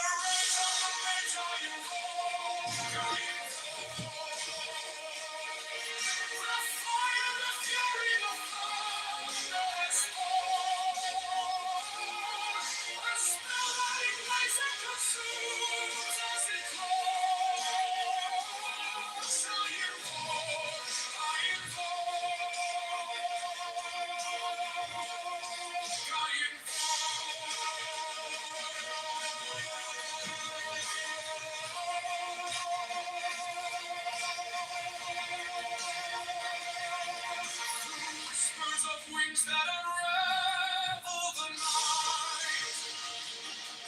Through echoes of stars that could burst into light. I summon the tempest, I summon the flight.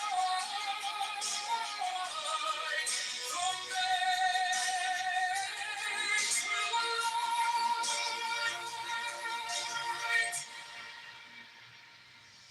By the rage of the mage I invoke, the fire, the fury, the thunder that smoke. The spirit ignites and consumes as it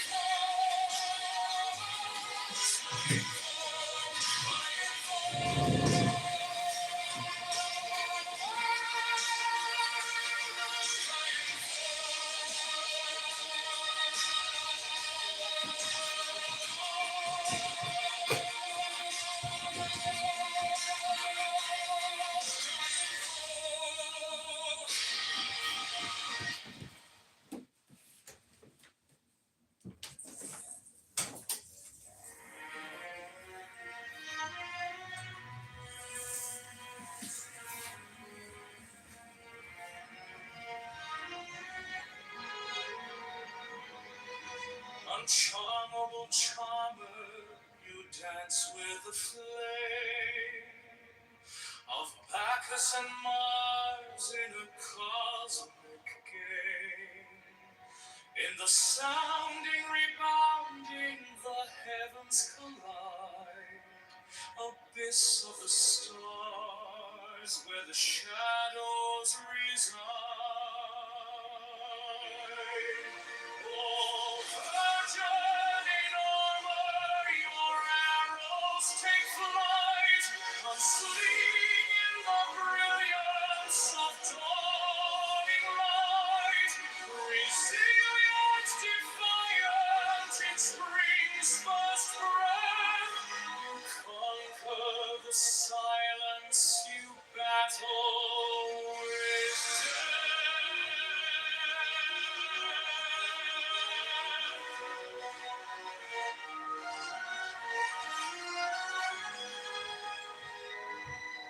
the thunder, it follows your echoing call. The symphony rises from the heavens that fall. Your armor, it glistens like fire on ice. A paradox woven of chaos and vice. Oh, maiden, oh, warrior, your name they will sing. Through valleys, through mountains, through endless spring. Your legend unyielding, your spirit untamed. In the abyss of the stars, forever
Honorable charmer, you dance with the flame of Bacchus and Mars in a cosmic game.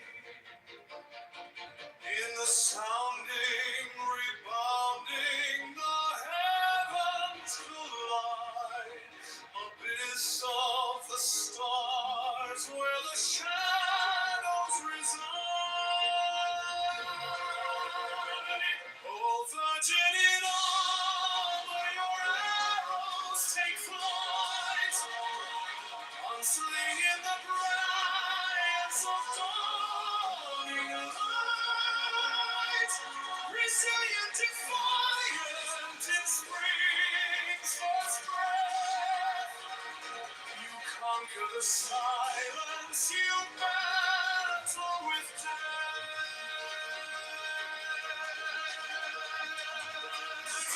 The thunder it follows, your echoing call. A symphony rises from the heavens that fall.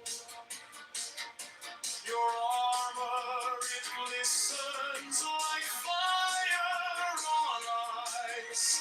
A paradox woven of chaos and vice.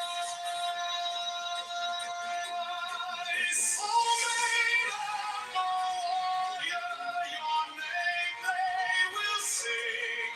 Through valleys, through mountains, through endless spring. Your legend unyielding, your spirit untamed. In the abyss of the stars, forever proclaim. Oh, virgin in fire, your arrows take flight. Unslinging the brilliance of dawning light. Resilient, defiant in spring's first breath. You conquer the silence, you battle with death.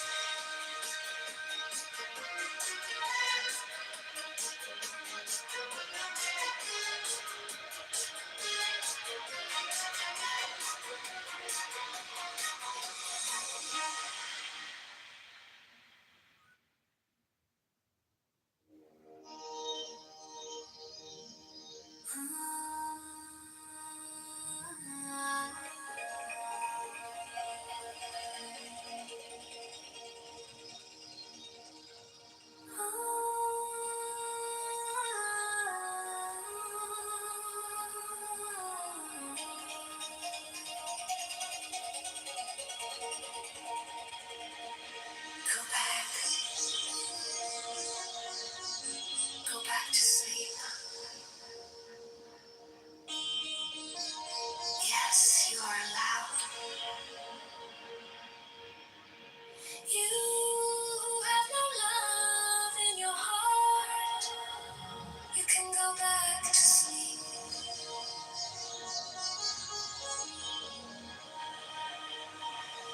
The essence of love is exclusive to us. You go back to sleep.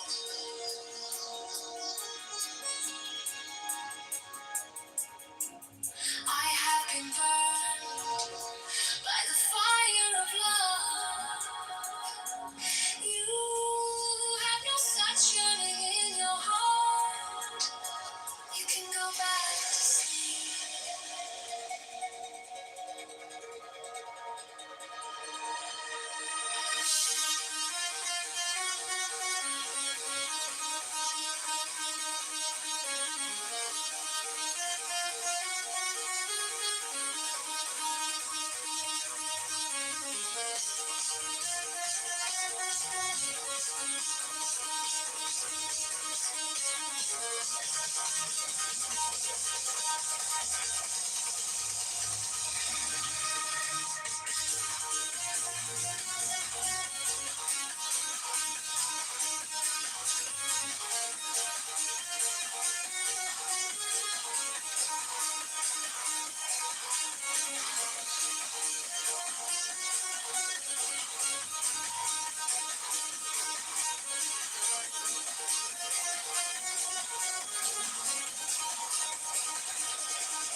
my robe of speech,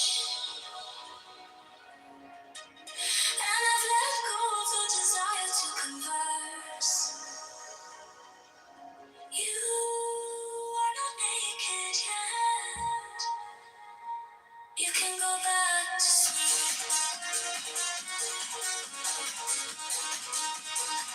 You can go back to sleep.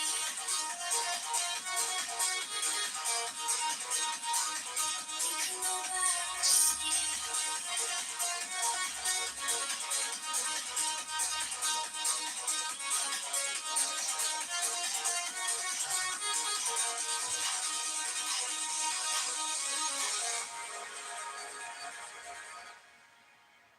Have come to take you by your hand and bring you to myself. I've come to shine your way as you walk this path. I will make you guiltless, I will make you fearless, and I will place you in the brightest point in the universe. I've come like a breeze of spring to your field of flowers, so I can hold you by my side and embrace you tight.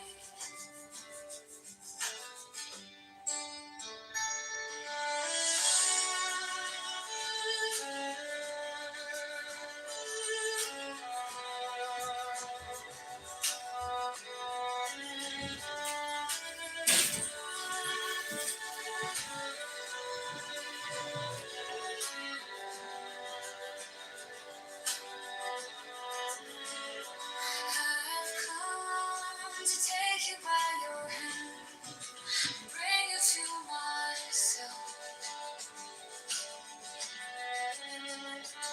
I've come to shine your way as you walk this path, like the cry of lovers. I will help you reach the roof of heavens, from the dust of the earth to a human being. There are 1,000 steps, I've been with you through these steps. I have held your hand and walked by your side, and I will be with you as you move beyond this human form and soar to the highest heaven.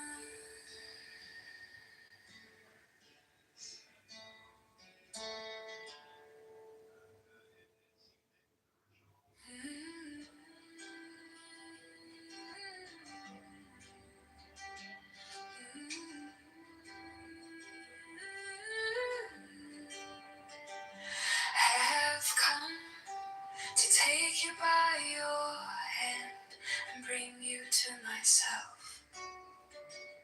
I have come to shine your way as you walk this path. I will make you guiltless, I will make you fearless, then I will place you in the brightest point in the universe. I have come like a breeze of spring to your field of flowers, so I can hold you by my side and embrace you tight.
My name is Latrice L. Livia, and I've worked for Chicago.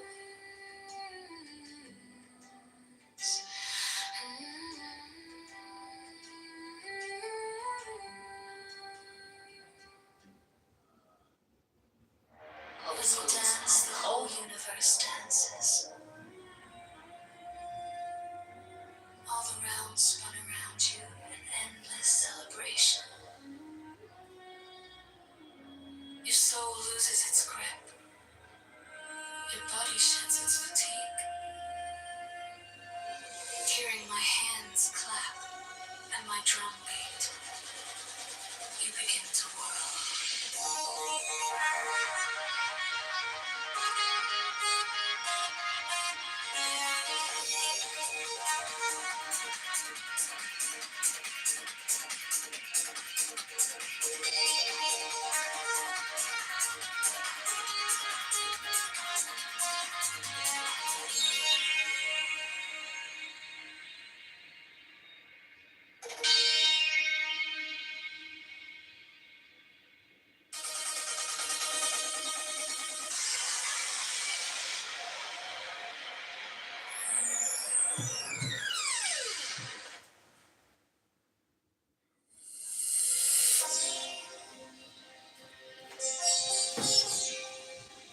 When you dance, the whole universe dances.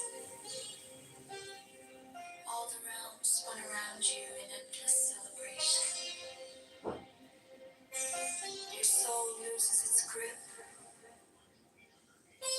Your body sheds its fatigue. Hearing my hands clap and my drum beat, you begin to whirl, whirl, whirl, whirl, whirl,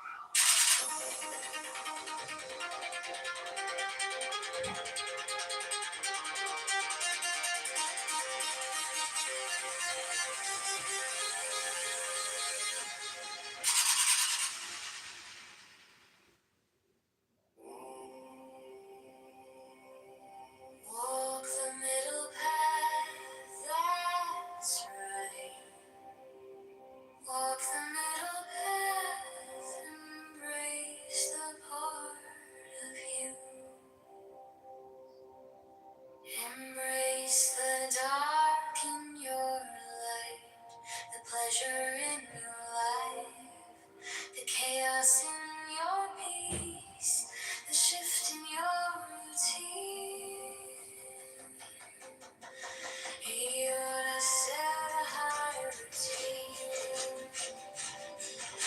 Sing higher, sing higher, sing higher. This is a master class, and there's a price of admission. Leave your old self behind. Rid your soul of shackles of convention.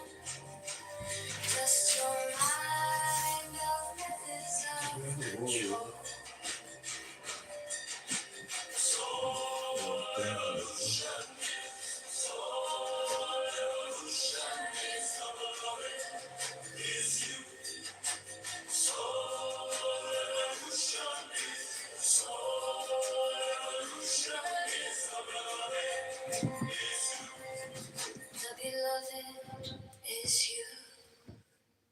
You're the deity that you worship. You're the God that you see. Come out of yourself. Come out of yourself. We are eternal beings, currently three-dimensional. Earth-based bodies.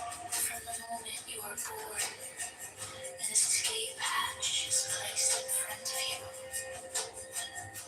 Escape with your mind and the desire to be free and learn more. You are starlight, particles of matter mixed with energy. You are born of light and will return to light.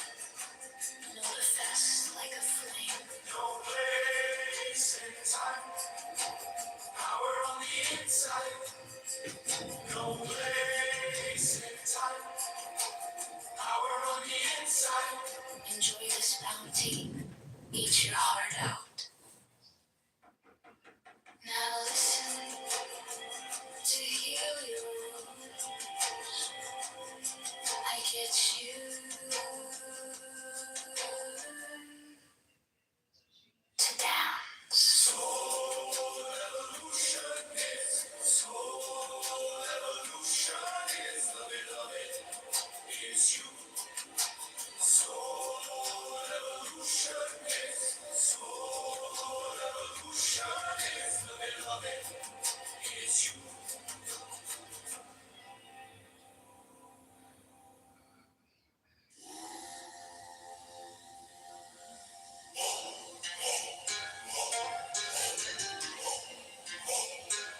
you meet.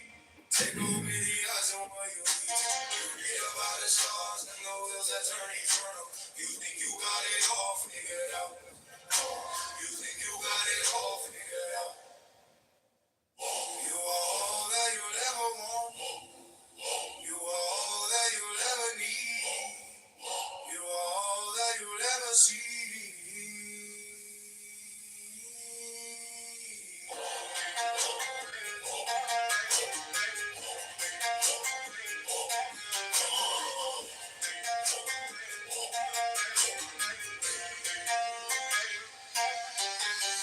You believe stories of gods who are kind and trustful, so red, white, black, and blue, and yes, you turn the other cheek, and you think you got it all figured out. You think you got it all figured out. You swing from dogma to dogma, you switch from control to control. Oh friend, this is a vicious circle to buy your soul. This is a vicious circle to buy your soul.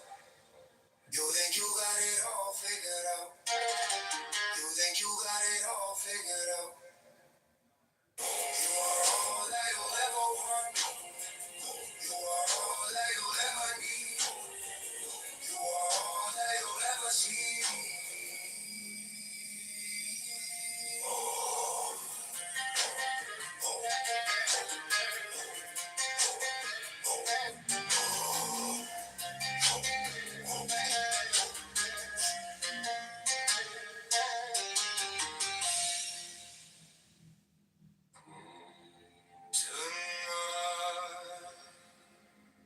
I see the realm of joy and pleasure.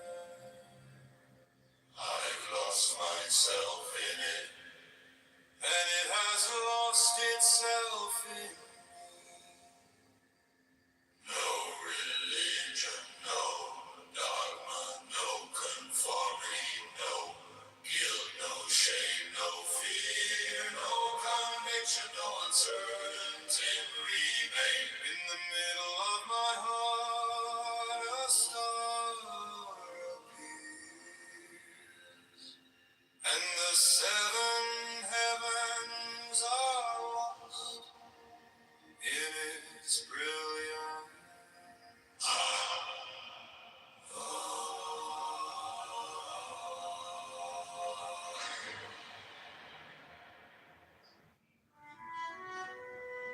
Communists.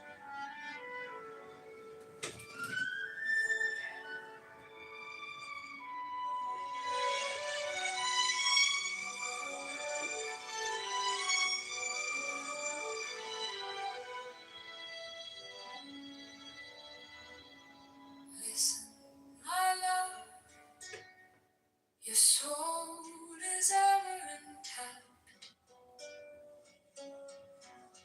Don't mind the destination, don't mind the end, don't mind the good or bad, or right and wrong. Grow from the past, but grab hold of now. Now is always evolving. The end is eternal, it's ever reaching. As there are billions of stars, there are billions of steps. As there are billions of souls, there are billions of ways to grow. Last night, under the roof of all nations, the woman in red spoke of self-realization.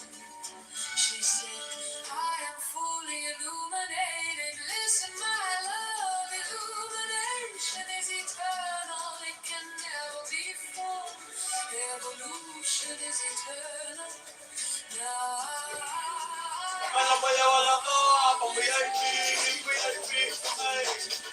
Gross. What the fuck?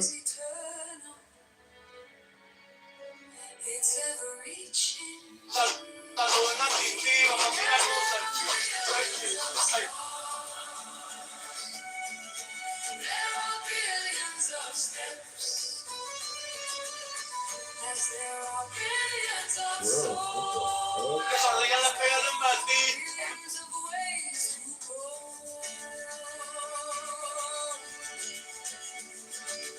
Listen, my love, your soul is ever intact. You can't be hurt.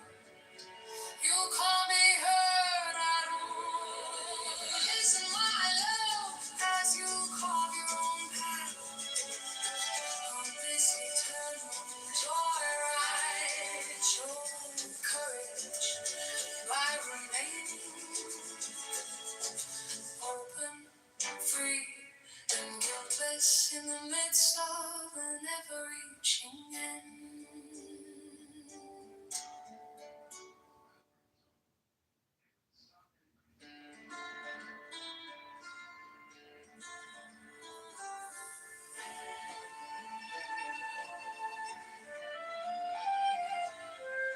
Listen, my love, your soul is ever intact. Don't mind the destination, don't mind the end. Don't mind the good or bad or right or wrong. Grow from the past, but grab hold of now. Now is always evolving. The end is eternal, it's ever reaching. As there are billions of stars, there are billions of steps. There are billions of souls. There are billions of ways to grow. There are billions of souls. There are billions of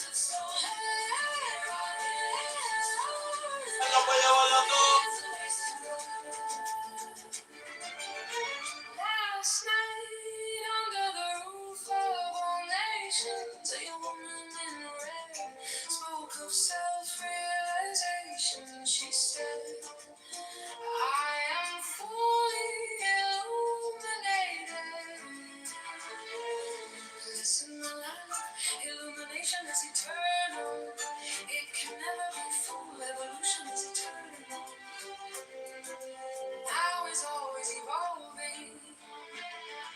The end is eternal. It's ever reaching. As there are billions of stars, there are billions of steps. There are billions of ways to grow. There are billions of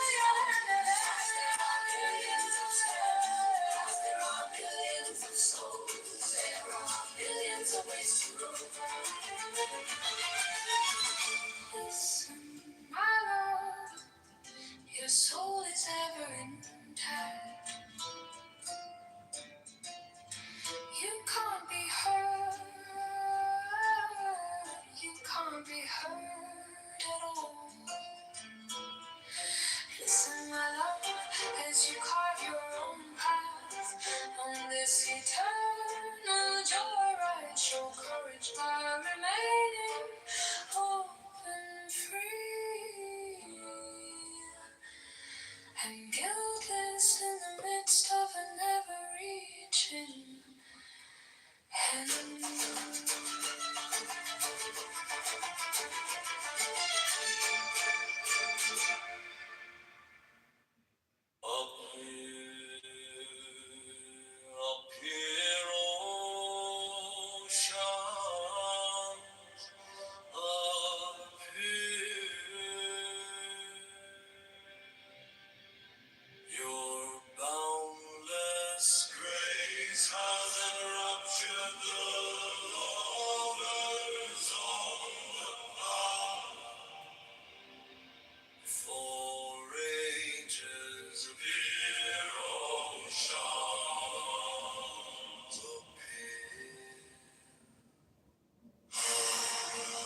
cannot help it now.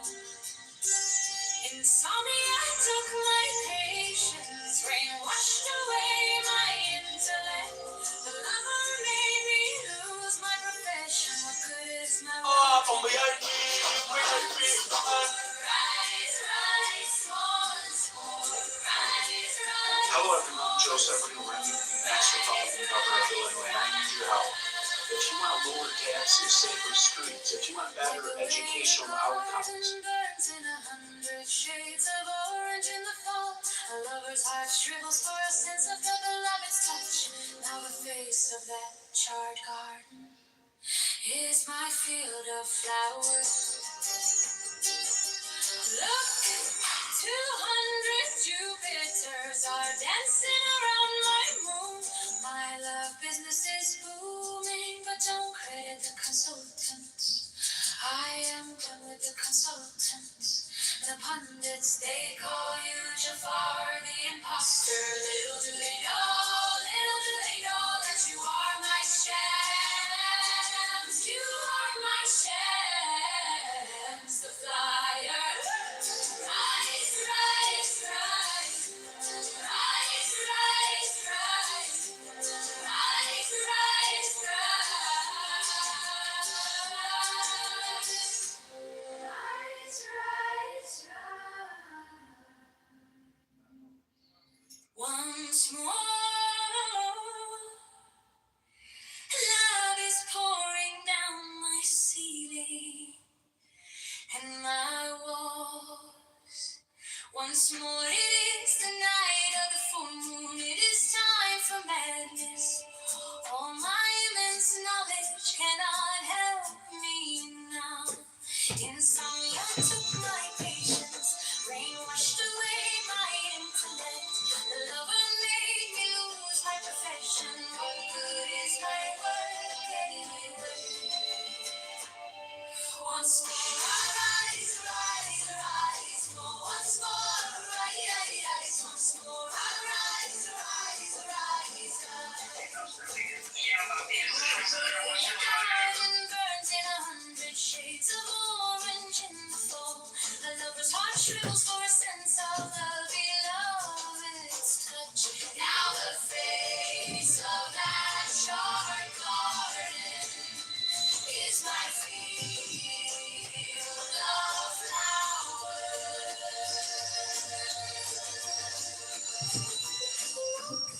200 Jupiters are dancing around my moon. My love business is booming, but don't credit the consultants. I am done with the consultants and the pundits. They call you Jafar the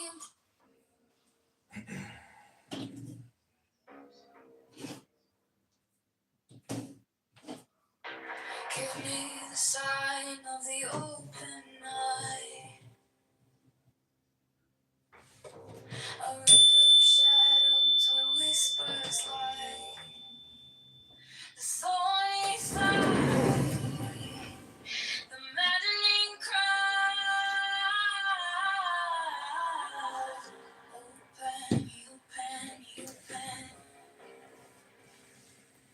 I am awake. The serpent sheds.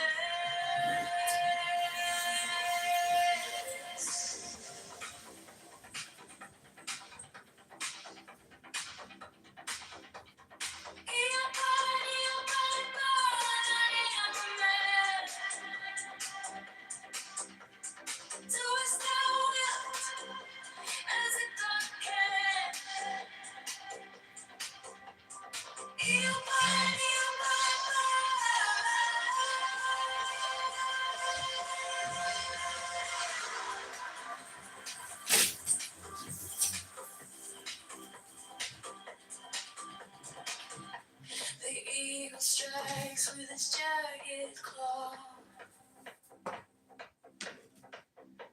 The beasts emerge as the gods withdraw.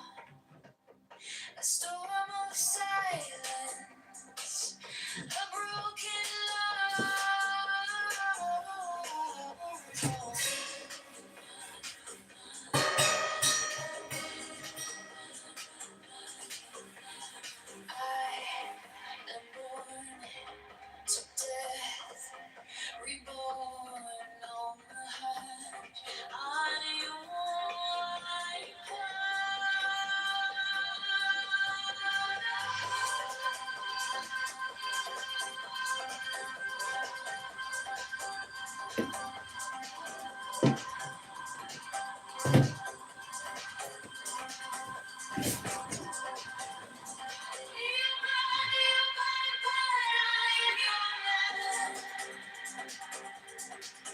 Do as thou wilt, as if thou can.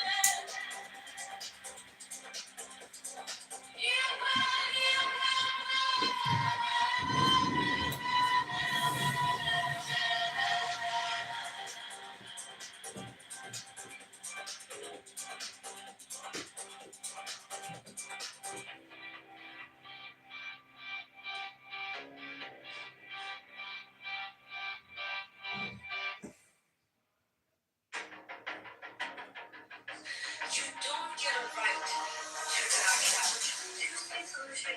On the neon skies where the star comes. So do you think Valentine's Day, the whole sushi are so for Valentine's Day, like that's the number one day? Most useless. Shadows will speak true. Yeah, flowers are I fucking hate like your mind something that will fire your house in like 2-3 days. Untamed. No path is written. No soul is tamed. Thou hast no right but to thy will. Feel the stars, let the silence fill your will on flames. Alright, John, I guess I gotta invite you back up every time you go down, you disappear down there.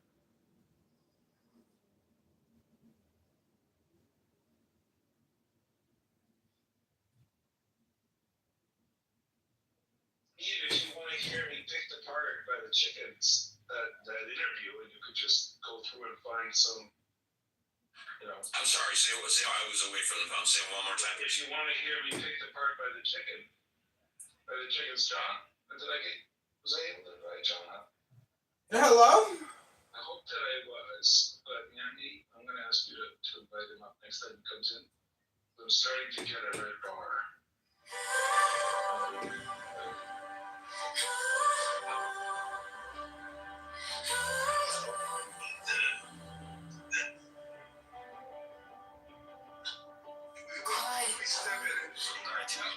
In my chest like a secret.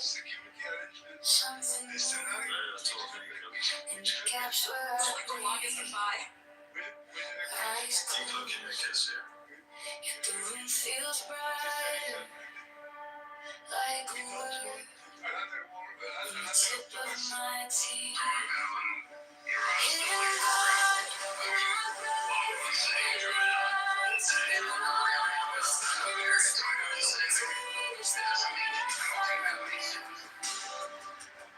Little flame in the dark, breathing wisdom in my heart. Every question comes back into you.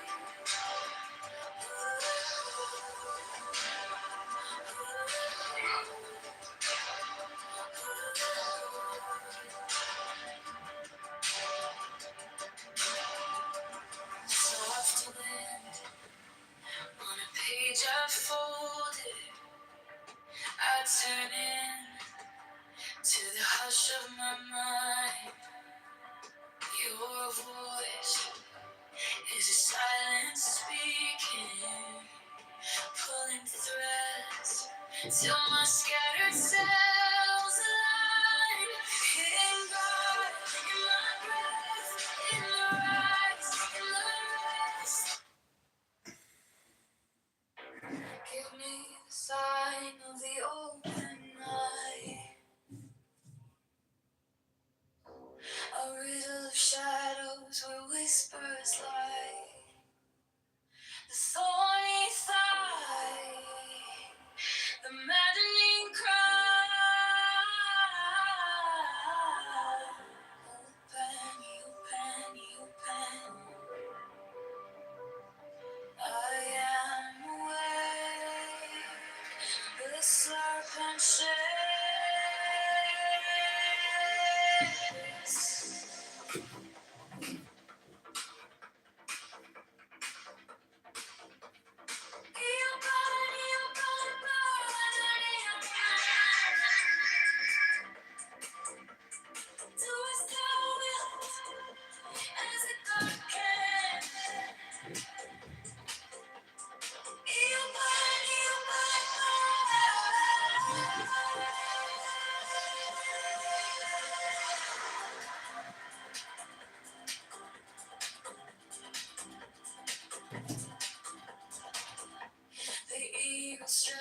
strikes with its jagged claw. The beasts emerge as the gods withdraw. A storm of silence, a broken law.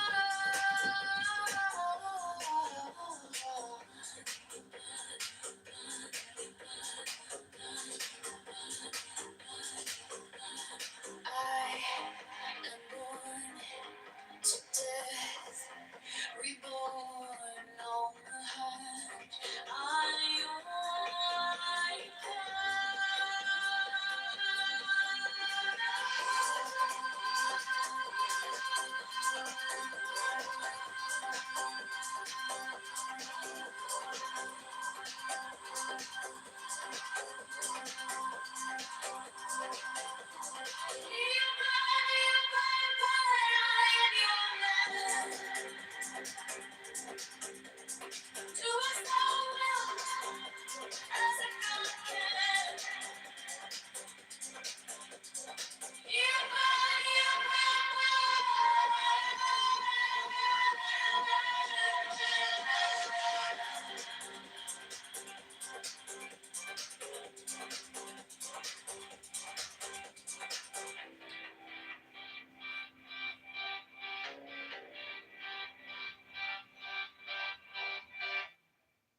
Under neon skies where the starlight hums.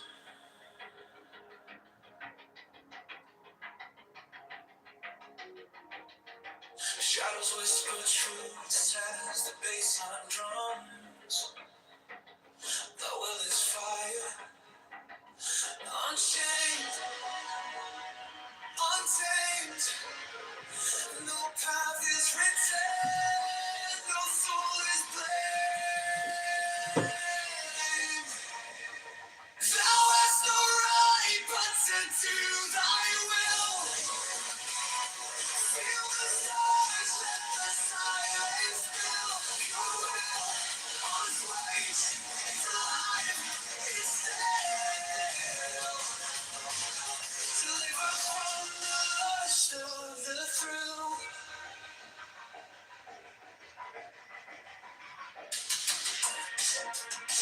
Echo shattered glass where the circuits glow.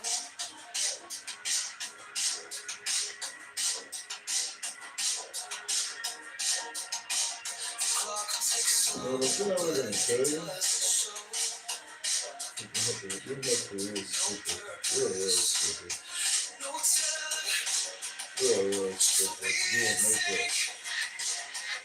every way perfect. On the brink, no chains, no bars, just a void to fill. Every pause, every spark is a perfect will. Thou hast no right but to do thy will. Feel the surge, let the silence fill your will. Oh, what a time. What a woman.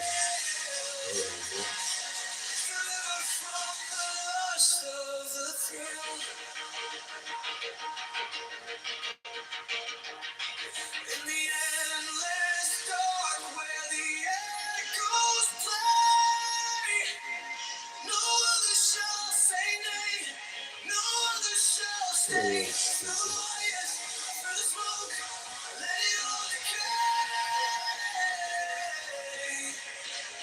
The will remains forever in the fray.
I walk alone where the silence hums. No shadows chase, no voices come. The air is still, it wraps me tight.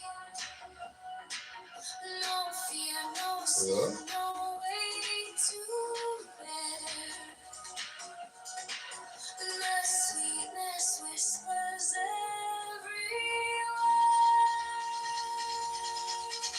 Sweetness of sunshine fills my veins. Softly rivers wash my chains. No need for gold, no need for fame. This quiet place, it knows my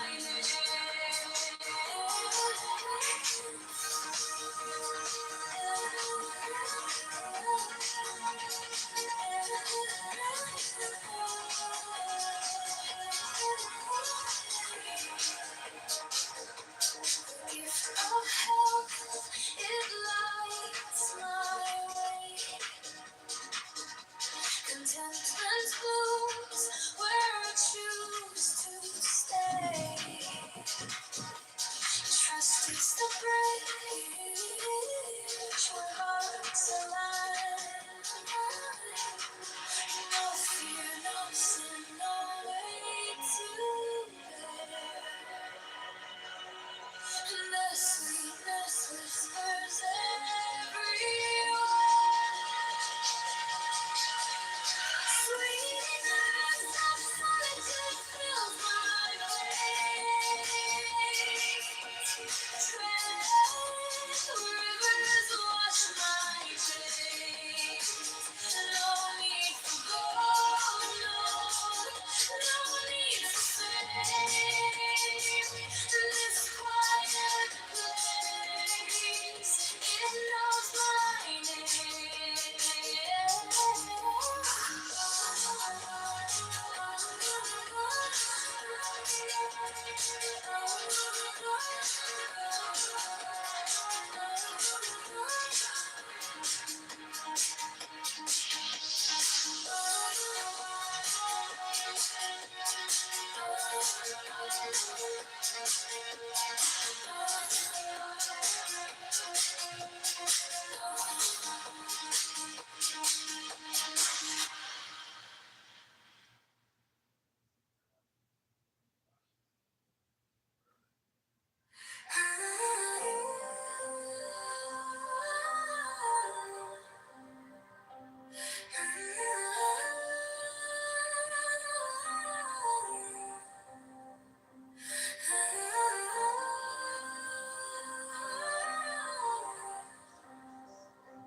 No fire burn like passion wild. No losing through like hatred piled. This body aches, a cage of stone. Rest whispers soft, the only throne. Hunger's the beast, the sharpest sting. Body cries, its constant claim. But out and out and truly seen. Make this short show from Steve's fat ass.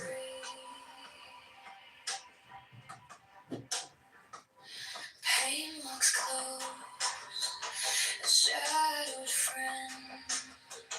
Each step we take, it will attend. The joy lies quiet, just out of view. High. Like cockroaches. Well, it's weird what's kind of interesting, and see, how does that work? If you're anonymous and you join today, it suggests that you got a burner and you paid, and you're paying Clubhouse already. I mean, or can you? I wonder how that works. Your report is wrong. My opinion, your report is wrong. That Dave is just a pseudo. It might be, yeah. I'll have to see if I can find another one. And then it gets updated if the data returns from this data store, which it doesn't. So the date just, because a date variable has to be a date.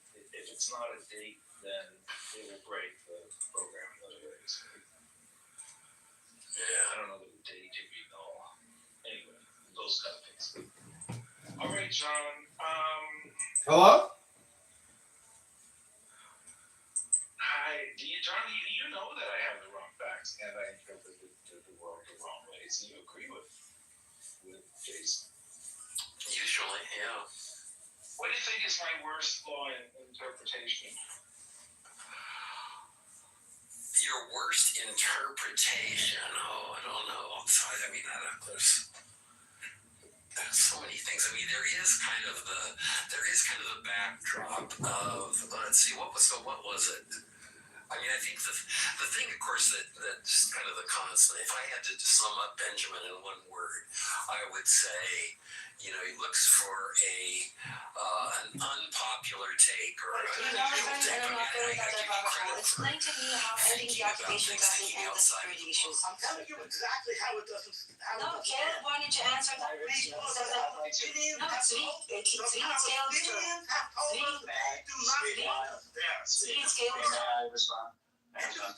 told us they do not want us there. Point of order, moderator. Moderator, point of order. We've already heard this.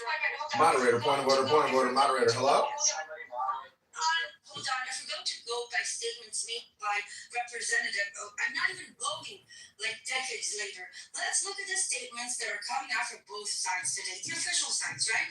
So you have the PLO that hosts Israeli, hold on, Caleb, I need to do this, that hosts Israeli peace activists. You have the PLO that is doing every fucking reform under the sun. Point of order, moderator. Please, no profanity. Please, point of order, moderator. Point of order. Please, no profanity. Please, moderator. Please, no profanity. No profanity, please. Please, no profanity, moderator. Please, moderator. Please, no profanity. Sorry, go ahead. On the platform of the UN, I'm trying to. On the platform of the UN, the president of PLO said as multiple times in the past year, saying we want a two-state solution, fuck Hamas, everything the liberal Zionists ever wanted them to say. What is coming out of Israel? There is no Palestinian solution. We're annexing the West. Put the walls up on the pretense of, you know what, I'm not allowed. Yeah, I like that too. I really do. One of the cool things about Clubhouse is it has made me think about my positions on things, and I think in my case I tend to try to, I know some of my positions are pretty unpopular, but Wait till you think is your most unpopular position, because most of my positions are very unpopular. Yeah, well, clearly my anti-religion stance, I think, is probably ours, but I'm rather fond of it, and I do think that I think I thought through that. I was thinking this morning, I don't know if Hey, Shay, I got your return flight ticket, buddy. No, I think you were on. You're gonna have to do a layover It was because if I in would ask Fauci. you a question that you, in my opinion, never really Hello? answered. And it made the process of thinking about that made me realize that I think it's a defensible position to suggest this idea that people who have left religion but still believe in God, still say they believe in God, are much more likely to really believe in God than people who are in a religion, especially, Shavuot, Shavuot.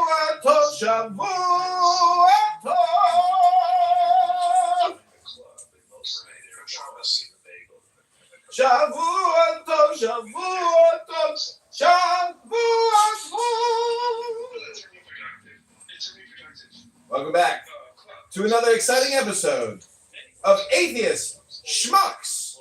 Show, starring Pro, John, Uncle Steve, and Fat Ass Benjamin. Clubs that are multi-generation. And churches are definitely multi-generation. I mean, then you think about it, we got to talking about, I don't know if you're listening, but talking about all the people, basically everybody in the Trump administration who claims to be ultra religious. This is it. You're in the troll show now. Really important God, so really important.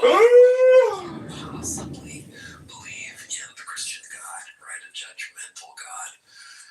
Could you be a Christine Elm, a married Christine Elm, sleeping with a married Corey Lewandowski on his 737,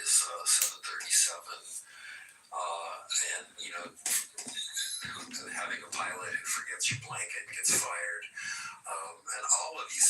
Could you be a Pam Bondi and really believe in a judgmental God? Is that really even conceivable? I don't think so. Hello? Right. I mean, they're just there for the clout, right? Yeah, they are definitely LARPing. Yeah. They're CFC. Hello? They're Christians for clout. Hello. Yeah. Well, I don't have a lot of patience for that crowd. Welcome back to our local news report covering the local reporter reporting live. Yeah, but I think, when you leave religion, the kind of the obvious thing is to become an atheist, but a lot of people maintain their belief in God even after leaving. My mother kind of did this. My mother left religion and maintained her belief in God, but also her religion.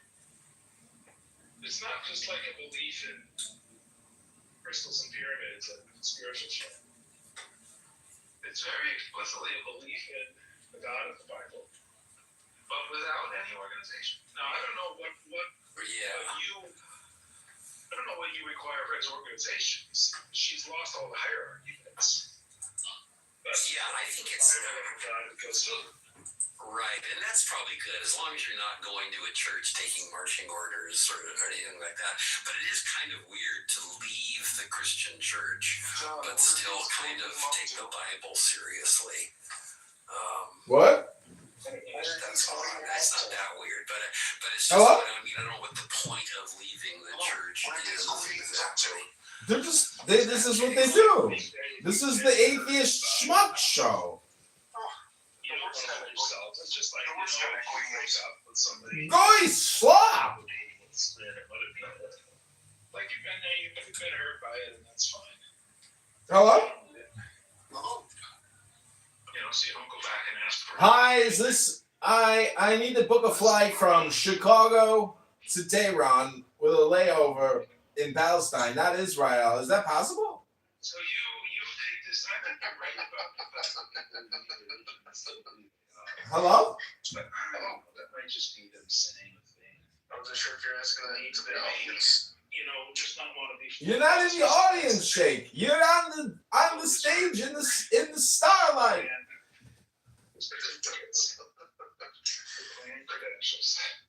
Hello? Hello. When I talk about my Christian friends all the time, and admittedly I don't have that many Christian friends, but several. And one I always think about because I think he's so interesting. He kind of came to. I think he was raised Christian, but was kind of a lapsed Christian in a way, and kind of found it. I mean, it's nice to travel, but sometimes it's just not. Like right now, I don't feel comfortable traveling. Not too much, anyway. Because these people are tripping. It's kind of funny when people string shit together. Especially if you just use one of them, it doesn't have to be followed with bastard, but it can be. Right? I can just say, Pat, you wop. That's fine. But if I say, can you wop Dago, it's got to be followed by bastard. Well, it would be preferred if you said you fucking gay or you fucking wop, Yes, we're mid-Holocaust. We've passed the point of no return. There is no management of the conflict. We're done with that. It is black and white. It is do or die. If we don't end this now, that's it. Palestinians are gone, and eventually we will end up committing a massacre too. This is a different game. We have committed a genocide and we're expanding it.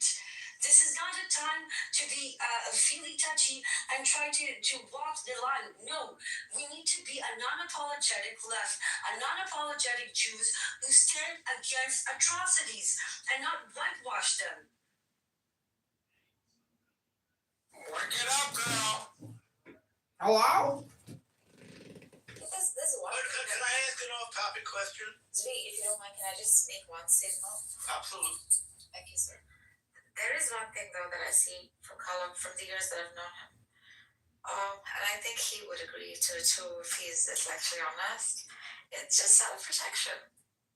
That's all I can see and I can hear. He just wants to self-protect. That's all. And is it a natural? Yeah. Is he in any danger that I don't know? That's no. Self-protection as in not in that sense. Keep the tribe identity. Yeah. And who's erasing his identity? His own, his people's. You are. And am I right? Yes, Penrose, you're the one erasing identity. You think No, hold on. There is an entailment to this though. At what cost? To what end? Is it okay? Is it spiritually in tune? These are the questions that are like, it has baffled me every time when I speak to you. I don't think there are clear answers to these questions. I think these remain, the struggle. It's quite black and white, isn't it? I don't believe in that kind of world. That's not how I view the universe. So. And neither do I. But when it comes to oppressed and oppressor, children dying, I don't believe in that framework. I don't believe in that framework. Children dying is not a framework. No, I don't believe that the whole world can be seen and broken down into oppressed and oppressor, right? But I believe in more complexity. It's not the whole world. It's between the river and the sea. I don't believe in that. Didn't you just say you wanted to end the occupation? Doesn't that imply that there's an occupying and occupying, which implies oppression? I don't get it. But what it doesn't imply is that there's no complexity. Okay. Do you really like to say that this? No, hold on. Even then, like through that simplicity, do you not see the distinction and the duality? Occupier, occupyee, oppressed, oppressor. Like, I mean, it's pretty clear. I don't think that's the whole story of the relationship between Jews and Palestinians. Are you kidding? Jesus fuck! You just said the occupation is the problem. If we can do this for like 2 hours. Do you listen? I'm trying to it just baffles me. It's like my. Anyway, Emrose, when you're ready to listen, talk to Shape. Okay, I'm gonna go, but talk to Shape. He knows. I've been having this conversation with him for a long time. So talk to him. He's not what you think I am.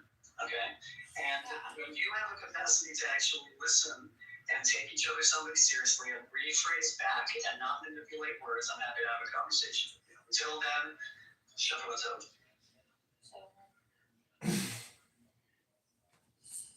You see, Argus, every time. Can I ask an off-topic question? What's the status of I read in the Jerusalem Post that there's a dust storm in Yerushalayim and Tel Aviv. You know what the status of that is? Is it expected to blow out? What's this going on? It blew out earlier this evening. Baruch Hashem. Hopefully I'll be in Yerushalayim tomorrow. Congratulations. Do you want a cookie? I'm not asking you for your approval.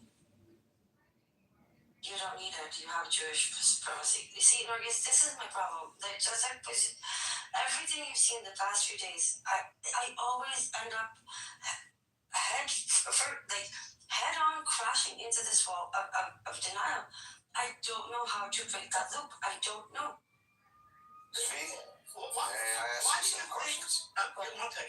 Why do you think you'll be able to convince someone of their convictions? Clearly, no one's going to be able to dissuade you of your convictions. So why do you get so frustrated? Because it's not convictions. I'm not trying to sway you and force my opinions on you. I'm trying to get you to acknowledge reality. I didn't. I'm not sure. I Sounds like the same thing. Let me ask you. I saw in the Jerusalem Post, and again, that's how I get my information. It's probably 10th hand. But I saw that the PA just came out with a draft of a new constitution. Nowhere in that constitution does it speak of protecting Jewish rights. It talks of protecting. Why the fuck would a Palestinian talk about protecting Jewish rights? Well, you said we should give them 2 states. We should give them the ability to arm themselves. We should give them the ability. Yes, that's every their sovereign country. That's a good idea when they don't think they need to protect them. I'm telling you, it doesn't matter if you think it's a good idea or not. They deserve their own state. If they want to arm themselves and fight Israel, we're going to have to do it, just like Lebanon, Jordan, Egypt.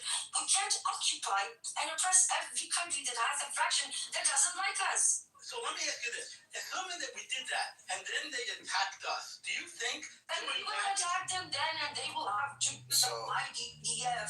I'm sorry. See, if the mighty IDF that you people love so much, that did the paper attack and this and Iran and that cannot fucking defend the borders of a tiny little country, then what is the point?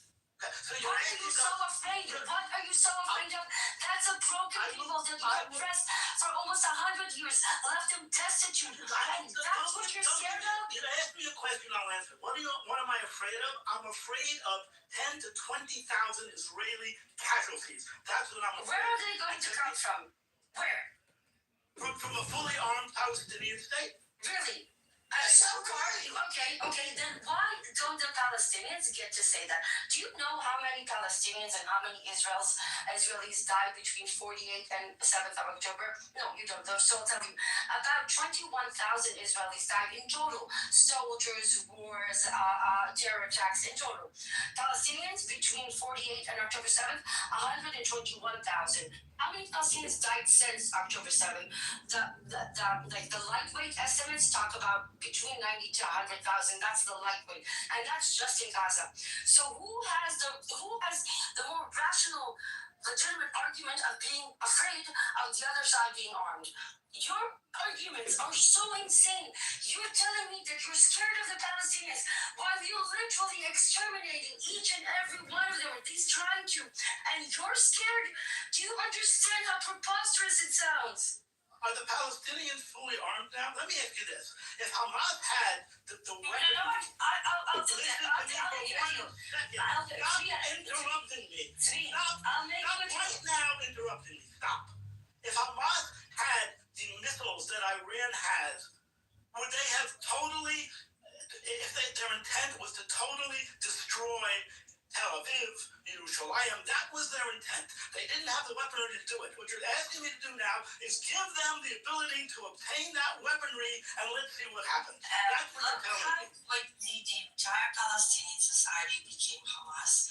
Every time you get triggered, the supremacists and the I don't need the whole fucking society. All I need is a group of radicals who are able to do this. That's all I need. I don't So everywhere there is a group of people that hates you, according to you, that gives you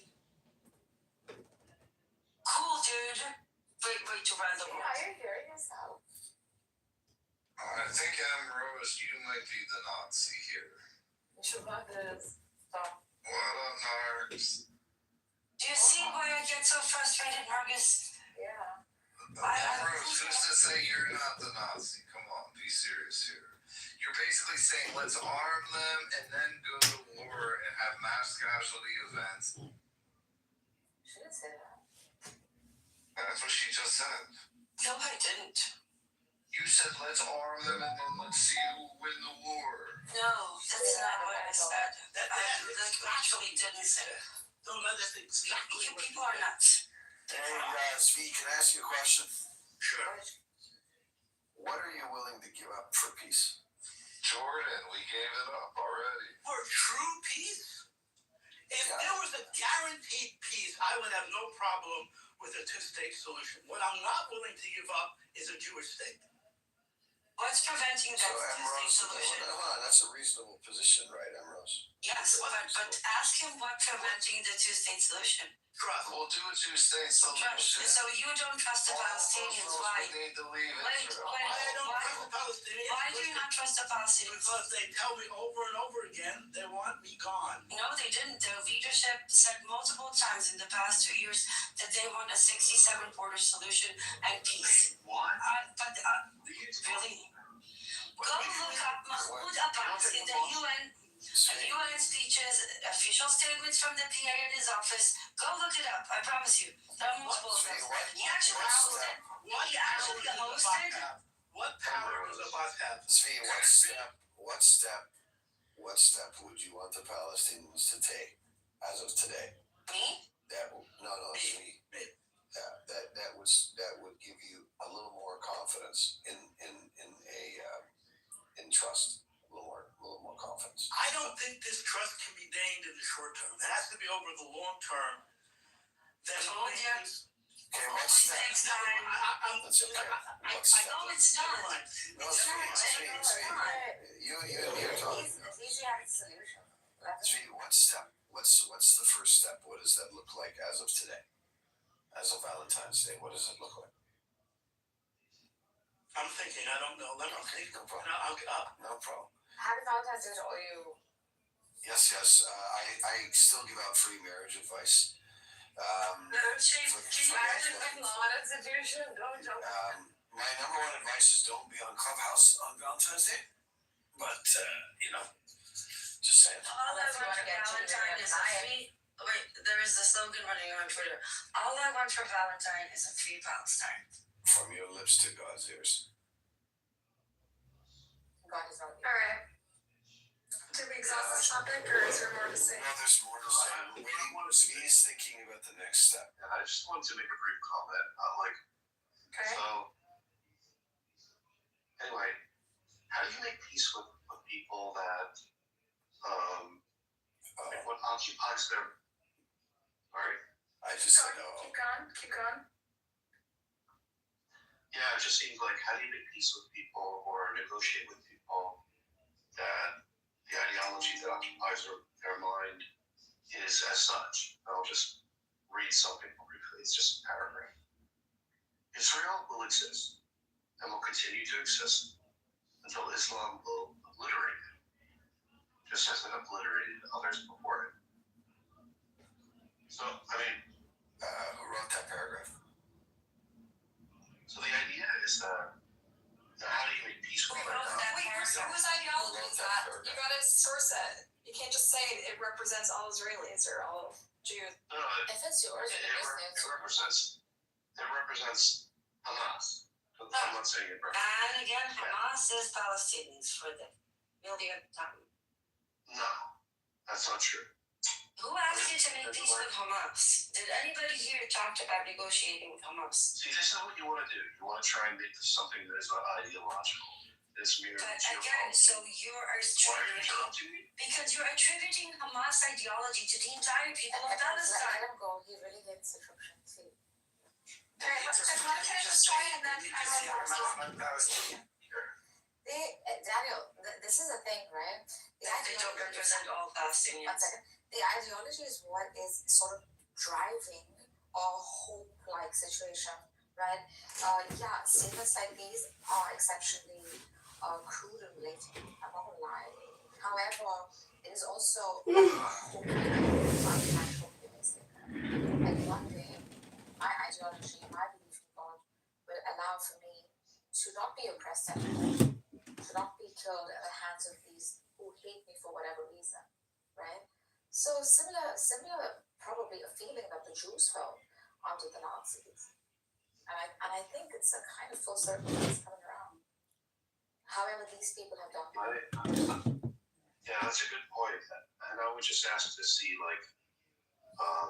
some parallel, something that will correlate from the Jewish struggle under Weimar Germany.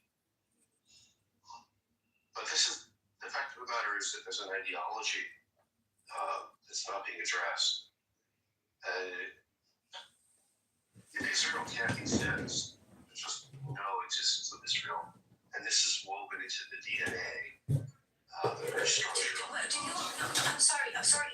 Enough with this dehumanization fucking propaganda. You keep presenting your narrative as if it applies to every fucking Palestinian ever. Hamas are Palestinians. They hold that ideology. Fine. No one negotiating that. But it doesn't represent all Palestinians. And you're framing it in a way that insists of showing it that way. Stop it. It's wrong.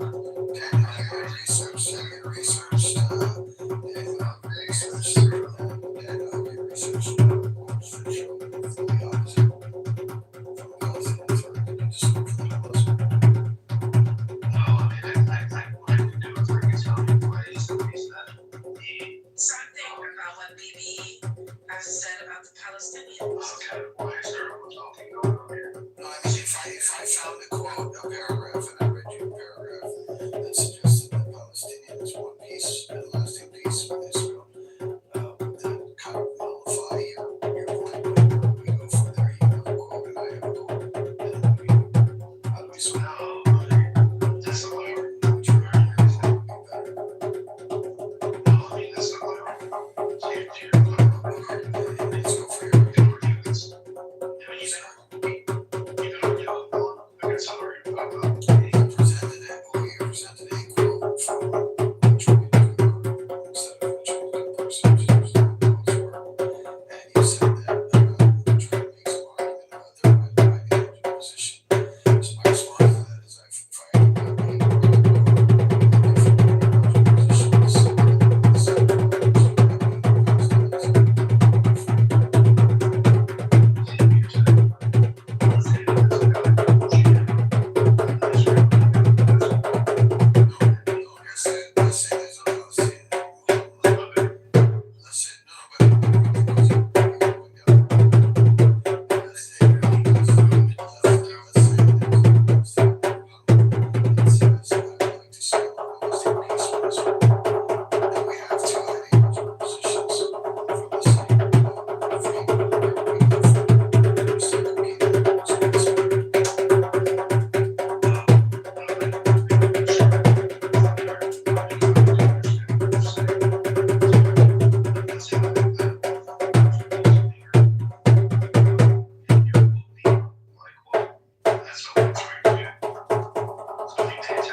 ideological dogma, and this is the dogma of Hamas.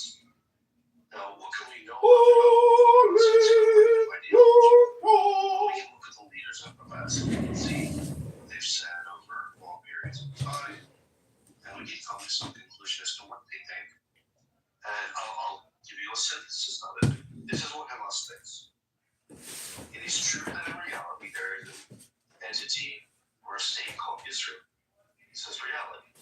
But I do not deal with it from the point of view of recognizing or admitting. As Mashal added that Hamas did not formally recognize Israel, but could accept the fact of its existence while advocating Palestinian rights. So I think what's happening here is we fail to recognize the ideological commitments, the things that are rattling around in the minds of those that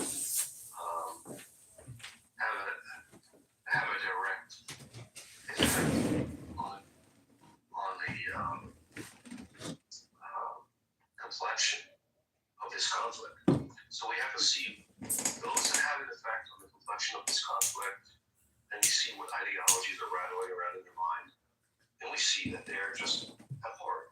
And we'll see something like Hamas has just no to the existence of Israel, Father, and this is just the one synthesis of Hamas. Israel will exist and continue to exist until Israel is obliterated, just as it obliterated others before. Of this ideology is an old ideology of Hamas, Palestinian people, but those that are in a position to affect the reflection of the conflict are these ideologies in the right.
at this moment.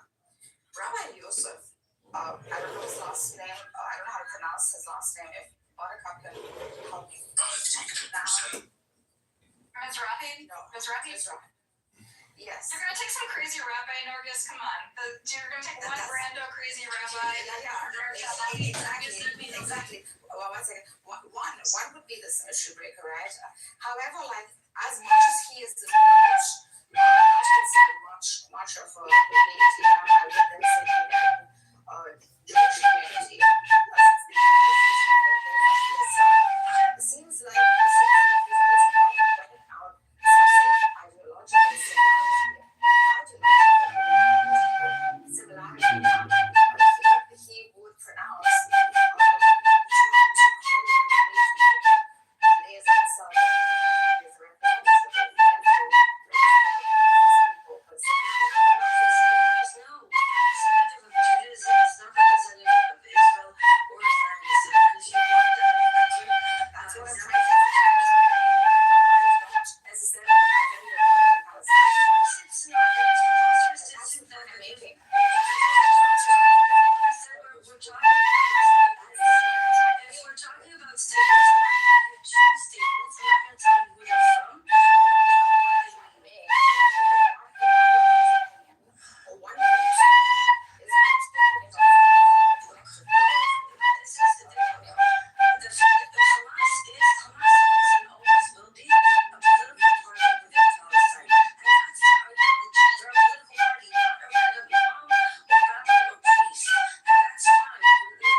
Never had one lesson. From an opposition member in the Yair Lapid party, Mirav Ben Ari, who actually said on the Knesset floor, the children in Gaza brought this upon themselves.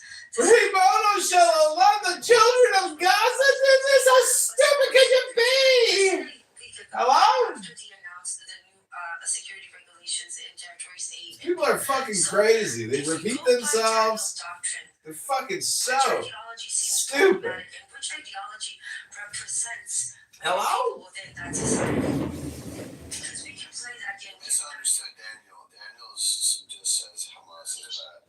Hamas is the entire Palestine. No. He corrected me. He corrected me when I said that. He corrected me when I said that. He corrected that I misunderstood his position. Okay. His actual position is Hamas is bad. He just chose words. Okay, so now can we ask, so do we So I take on Penrose, I take on board. Like you have more and claims of look, I've heard even nasty.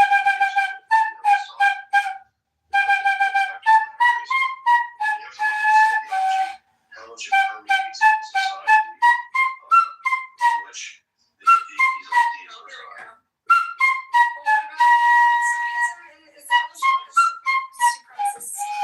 Foundation.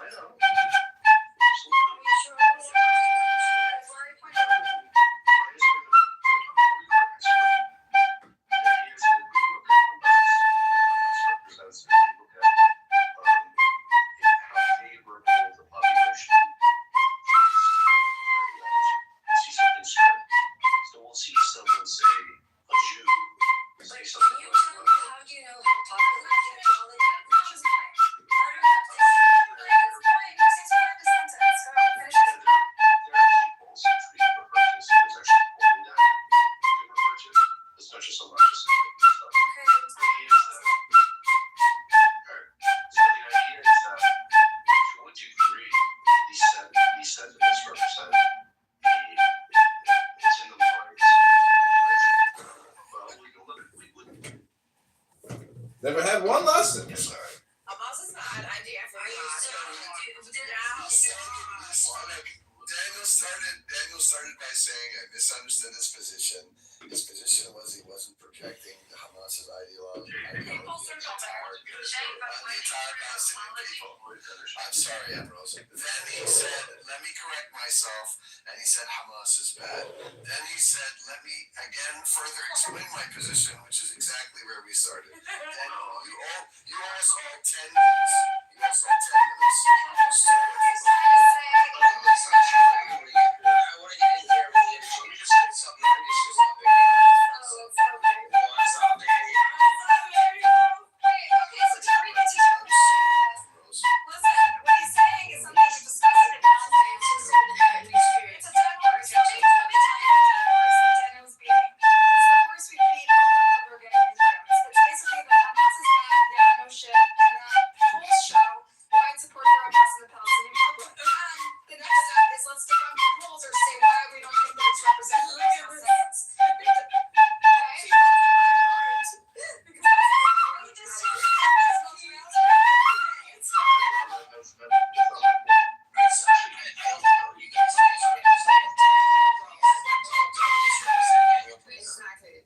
Okay, clarify once again. Yeah, so by the way, I just started looking out there. We're Catholic. The objection is, well, let's look at Daniel's point. Daniel's point is that Hamas bad. I thought you were Daniel finish. Don't interrupt, Megatron. All right, so the idea is that look at this trope that Daniel's presenting with that. Yeah, it's the chestnut. Where Daniel says things like, oh, Hamas bad, and the majority of Palestinians are Hamas. That's not been what this stuff is. None of it's right.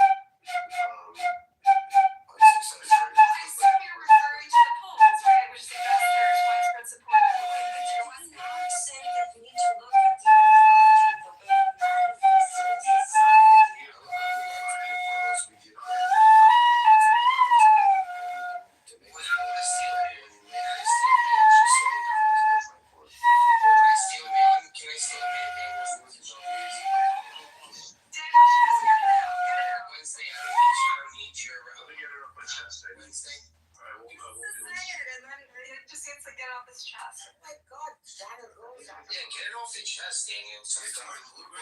Daniel.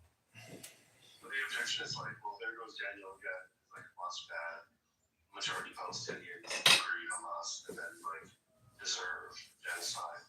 No, I didn't know that part. It's legitimate that there are polls that say that. It's not true. It's true that there are polls. The problem with what's happening here with liberals, which I consider many of the liberals, is that they don't understand just how potent religious ideology is, and how liberal you fail to understand just how motivated people are by their asking. Once again, the Hamas ideology finish. Good Lord. What is this? A fish market? Are we peasants? I mean, not Are we not civilized humans? Focus on the topic. Old and we need to hear the same argument again and again and again and again before I understand. We understand that he's not going to go anywhere with it. He's gonna make it. Those are 3-4 minutes of my life. I'm fucking get back. Daniel, you just keep going in circles saying nothing. Okay. I'm finished. That's funny. Finish. He's done. Finish. He's done. I'm gonna see him. 1 minute. Oh my God. Yeah, I'm gonna see. You're such a man. I love you, Jinden. When are the Goyim gonna get a chance? Yeah, can I steal Dan? All you need is sit in that place and shut them out. Go ahead, Daniel. My point is like, so amongst you liberals, which I consider you to be liberals, none of you are pretty much God. None of you are God-fearing. None of you understand the magnitude or the degree to which religious ideology motivates individuals. That's not the topic. Can I steal it? No, shut up. Well, let me finish my thought. So the idea is that what the liberals want to do is to focus on like this is just a terrestrial dispute on land and things like that. There's no religious or eschatological or religious ideological motivation amongst the people involved. So what you're doing is essentially just ignoring. You're looking at it from your liberal lens.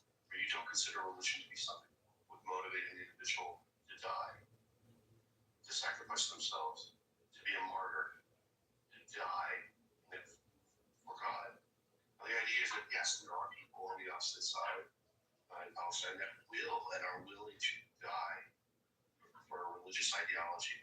But what you want to do is play patty cakes and say, well, it's just about land, and we're going to talk about like the terrestrial grievances and this and that. But no. Land. What's rattling around the minds of Palestinian people, by and large, is paradise. Okay, thank you. Now you're talking to Emrose, who literally lived in Israel, and I lived in Israel during the Intifadas. Yeah, indeed, go ahead. Okay, I don't have much to say. Hold on. I don't have much to say to this guy, but I'm gonna say something in Arabic.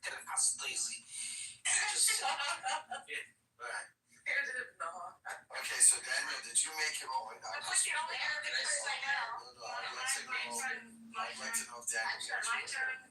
When are the Goyim gonna get a chance? Emrose is going to tell you if she doesn't know about religious ideology. Go. Well, Daniel. You know about eschatological Islamic ideology. So you can read it in the Hadith. Bukhari. Oh my God. Oh dear God, Islamophobe. Okay, look, I'm not even going to address what you said specifically. I'm going to address this as a general example, right? Like a teaching moment. This is a classic waste of time. This is a classic Hasbara agent. There's no matter what we did. Hold on. Hold on. The thing trying to push at first that all Palestinians are Hamas. We agree Hamas is bad. We agree not all Palestinians are Hamas, and then he goes back to all Palestinians are Hamas. And then we start with the religious ideology, which is, by the way, before we went to the religious ideology, I gave you examples of two public officials, Israeli, right, that were elected, one from the opposition, one from the coalition. You said nothing about what that means about the ideology that Israelis believe in, right? That was completely redundant to you. But now we want to go to religious ideology. Let's talk about that. Hamas, first of all, was funded by Israel for a very long time. They're literally in control because, oh, for fuck's sake, they're literally in control because Bibi, the one you have the photograph of, actually paid for Hamas for many, many years. That's number one. That's number one.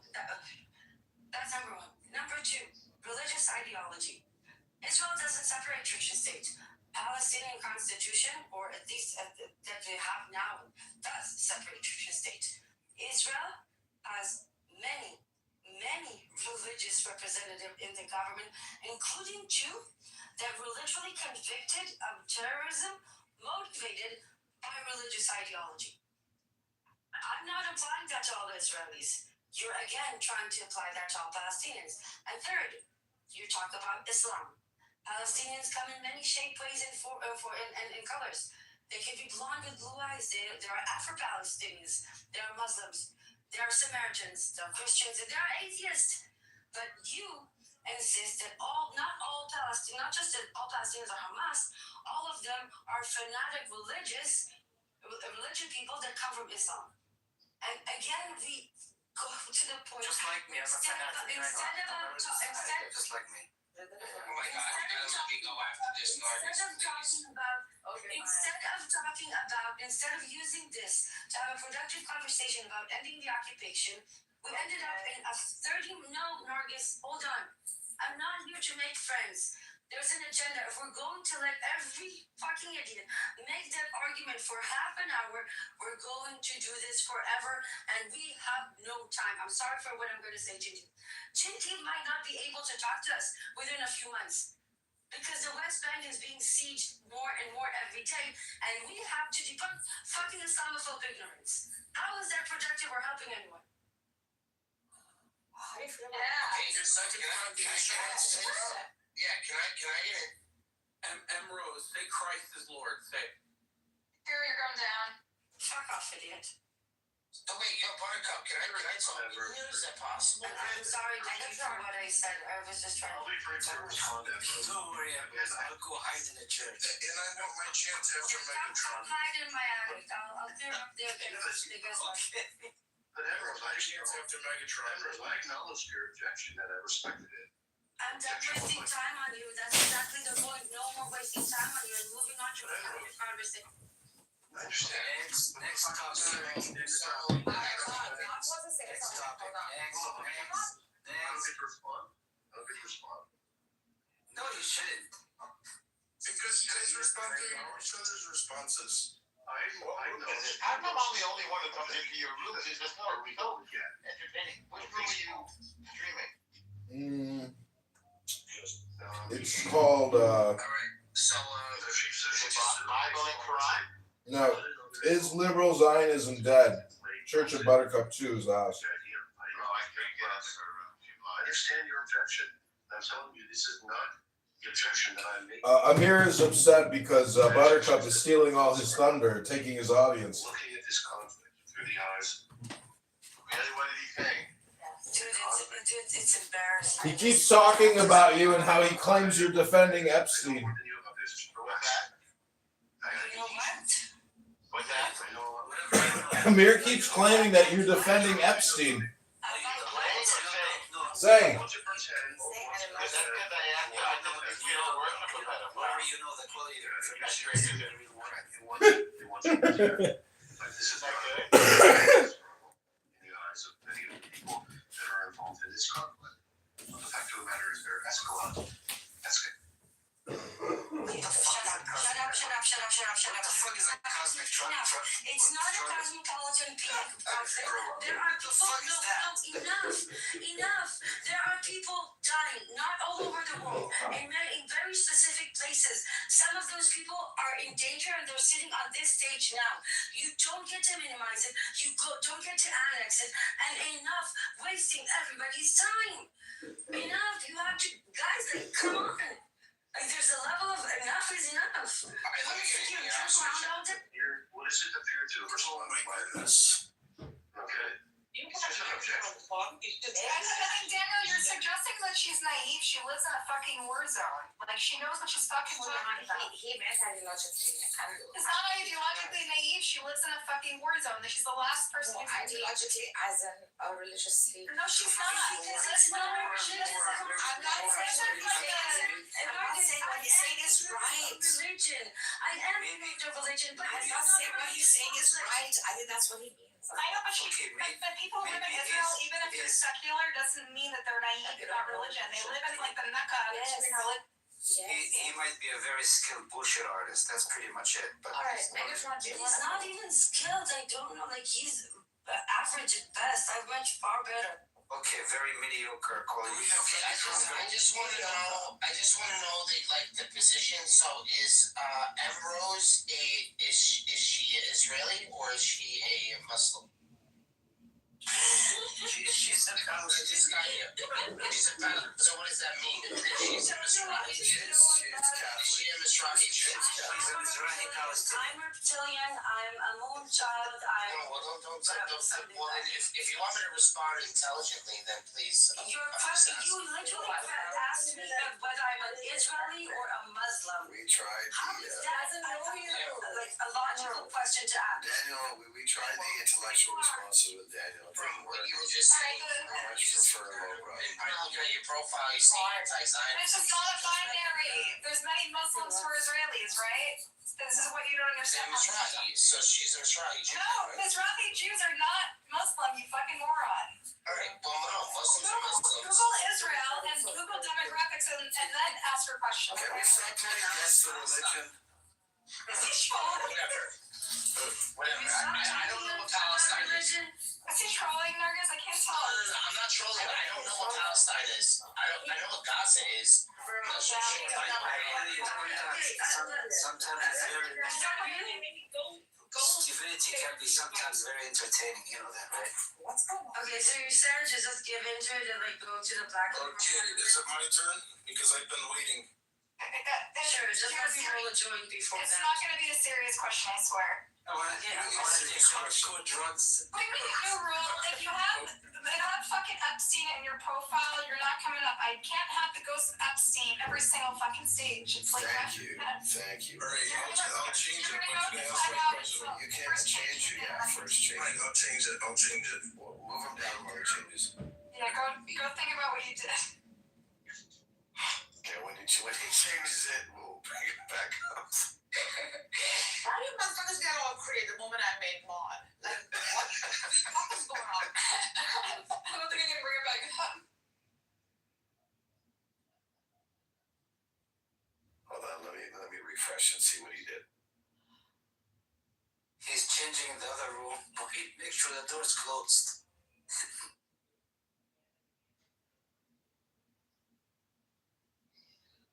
Okay, he has some picture of a guy with a flag, potentially a crusader. Okay.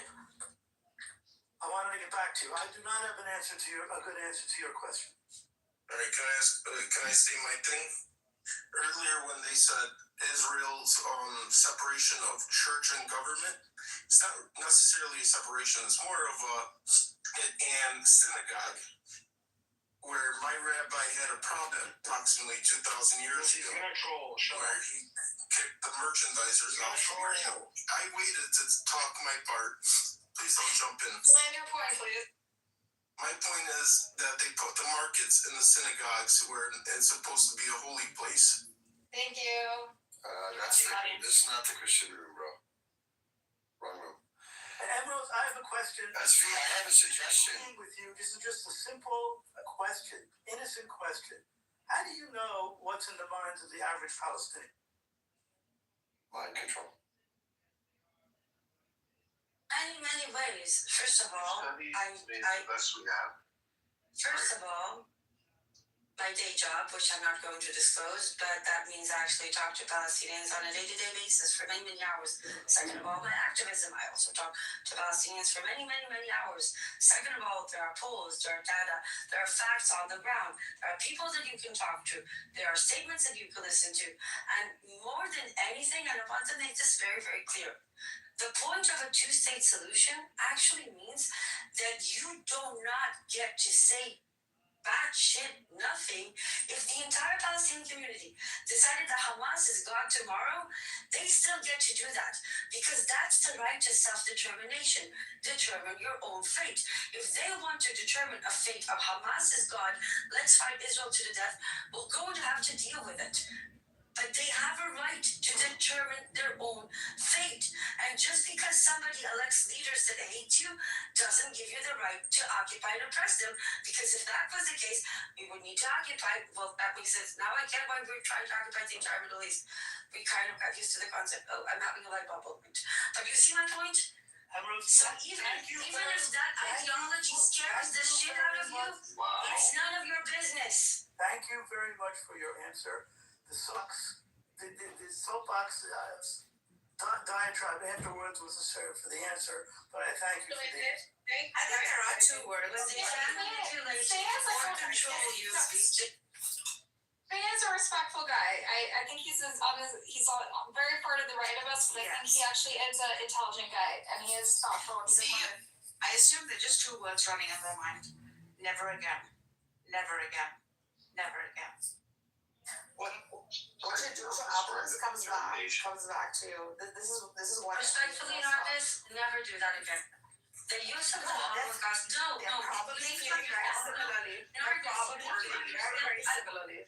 I want you to understand my position on this, okay? From my perspective, and my father's entire family, except for my grandfather, was wiped out in the Holocaust. To me, using the Holocaust as a I don't care, Nargis. It's grace to my murdered family whose their tragedy to justify another Holocaust, and I won't have it, not in my presence. The Holocaust was a monstrosity, but it doesn't give us the right to do it just no matter how scared we are.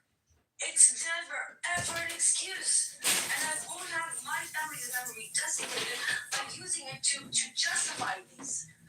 Enough of it. Let me just mention, I did not make that argument. He didn't. And I want to point out that both sides like Nargis points out, both sides use the memory of the Holocaust for their own argument. I invoke the Holocaust all the fucking time because to me it resembles echoes of what my great grandparents went through, right? So I think we're both using the memory of our You get to do that. Others don't. But I think people see how people invoke the Holocaust, the memory of the Holocaust, for their own convenient reasons, right? And so I try to be at least consistent and at least not hypocritical. But if I get to invoke the Holocaust because I see skinny, emaciated children, and they remind me of Holocaust photos, then they also get to, No, they don't get to use their it family to justify. No, they don't get to use it to justify atrocities. not to justify atrocities, but like But they are. They use it to describe October 7, right? They use it to say, Nargis said that the only thing that crosses their mind is never again, never again. No, never mind by that. Never mind. What did you mean by that, Nargis? Do you want to clarify? Yeah, so please ask me. I'm open to explain. I'm on your side. It's human empathy, right? They're also going through similar kind of extermination, if not more or less, one could say like similar, right? The Palestinians. Yeah. Yeah. So he asked, what do you think is going on in the mind of a Palestinian? He's thinking, I'm so sorry, Nargis. That's okay. I'm so sorry. Yeah, so that's what I meant. So he's probably thinking, never again. Like, I'd rather die than live like in humiliation. I'd rather die than. That's what's. It's just human empathy. Thank you for clarifying that. Thank you for clarifying that. That's what We're all super sensitive to it. We're all super sensitive to it. Naturally. Because I think growing up in the Jewish community, everyone's trying to weaponize the Holocaust for their own Did you remember when Zvi said before, it's a necessary evil? This is exactly what they use. And it's disrespectful and it's horrible. Holocaust doesn't. What is a Palestinian? What I'm feeling, and I'm thinking a child is probably saying, "What if my parents die like this? Then never again do I want to live like this?" Or, like it's such. I think the slogan for Jewish Voice for Peace, and if not now, never. Why did you call that creepy? You want me to publicize the message or something? Go ahead. Do you think I have any shame? Okay. Joe is trying to convert me to Catholicism because he says it's very anti-Zionist, and I'll be embraced by the Catholics. The Catholics who tried to kill us, right? Who killed probably more Jews than any. Read it out loud now. Okay, I have an off-topic question. Why is everybody on the clubhouse so obsessed with religion? You guys never shut up about religion. We actually have conviction and we have a faith and we're not You shouldn't have asked. You're going to regret asking the question. But I'm right? I've never. You don't know Zionism. You don't like that. Okay, sorry, you're too noisy. Emers, I think because we hang out in the Israel. Let me finish my point. We hang out in the Israel-Palestine rooms, which are kind of tangentially related to the Christian atheist. No, they're not. Theology rooms. They're not supposed to be. They overlap in the type of people that are interested in these topics, so we end up overlapping with the type of people that move in and out of But you do understand that this is not a religious conflict, right? Everybody here understands it. People who are invested and have the stamina to talk about this ad nauseum tend to also have an interest in religion and theology, philosophy.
Obsessed with the Enlightenment and secular values, those people are obsessed with, well, okay, but hold on, I want to say something. No, hold on, no, hold on. But the thing is, and that's okay, people can have the conviction, that can be their motivation for activism and whatever. But the minute you start imposing that affiliation onto the occupation and making it part of it, you're actually working with the Hasbara. They're dying to make this a holy war, right? They're dying to make it a holy war, especially lately. And it's not. Shut up. We've been trying to explain this, and this is why I asked you, Indeed, for a very long time. Stop making it about religion because it's only making it worse. It's not about religion. It's wrong and right. Occupying. That's it. They don't care if Palestinians are Jews, Christians, or Muslims. At this point, I'm almost as bad as a Palestinian to them. It doesn't. It's not about religion. They were Jews. They wouldn't care. I mean, no.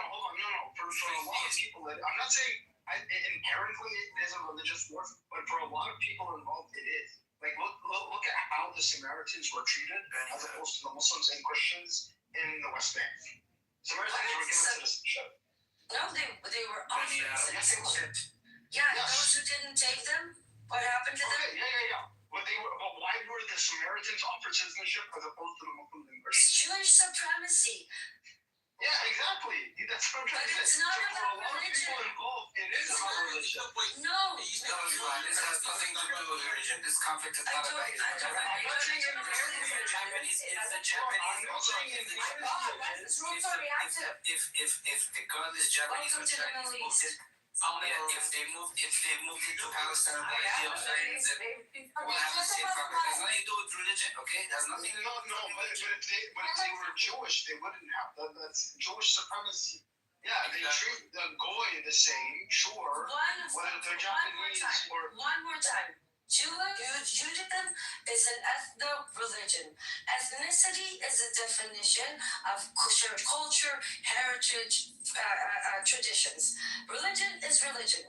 So, they were offered the citizenship because they could affiliate to one of the two.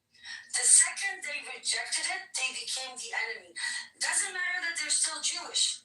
They rejected the Jewish supremacy, so they're the enemy. At the same time, hold on. At the same time, you could claim that people who are not Jewish but do accept Zionism and Jewish supremacy, like Druze, get a higher status in the hierarchy system, right? They're not as good as Jews, but they serve in the IDF, they accept Zionism, so they get extra credit for that. Look, you see about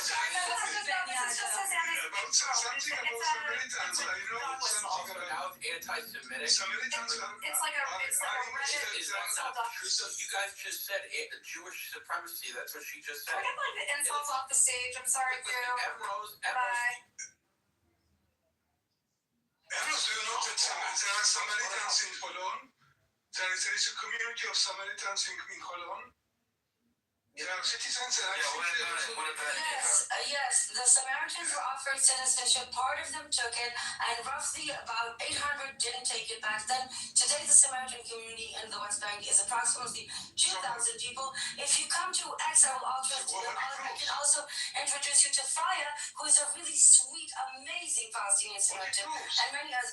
It proves that Israel will give a status to anybody that can serve two purposes: be part of the Jewish majority they need, and accept the Jewish supremacy between the river and the sea.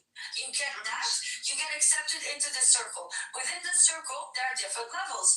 There is the privileged Jew, then you will have other levels, but you're still in the circle. The circle has its own supremacy inside, but you're in the circle. You can be Jewish, but reject Jewish supremacy and Zionism, like the Samaritans, and since they are actually Palestinians. Oh, for fuck's sake. They're not. Okay, Benny Adam, have I ever explained to you about the two-tier system of perception of Judaism in Israel?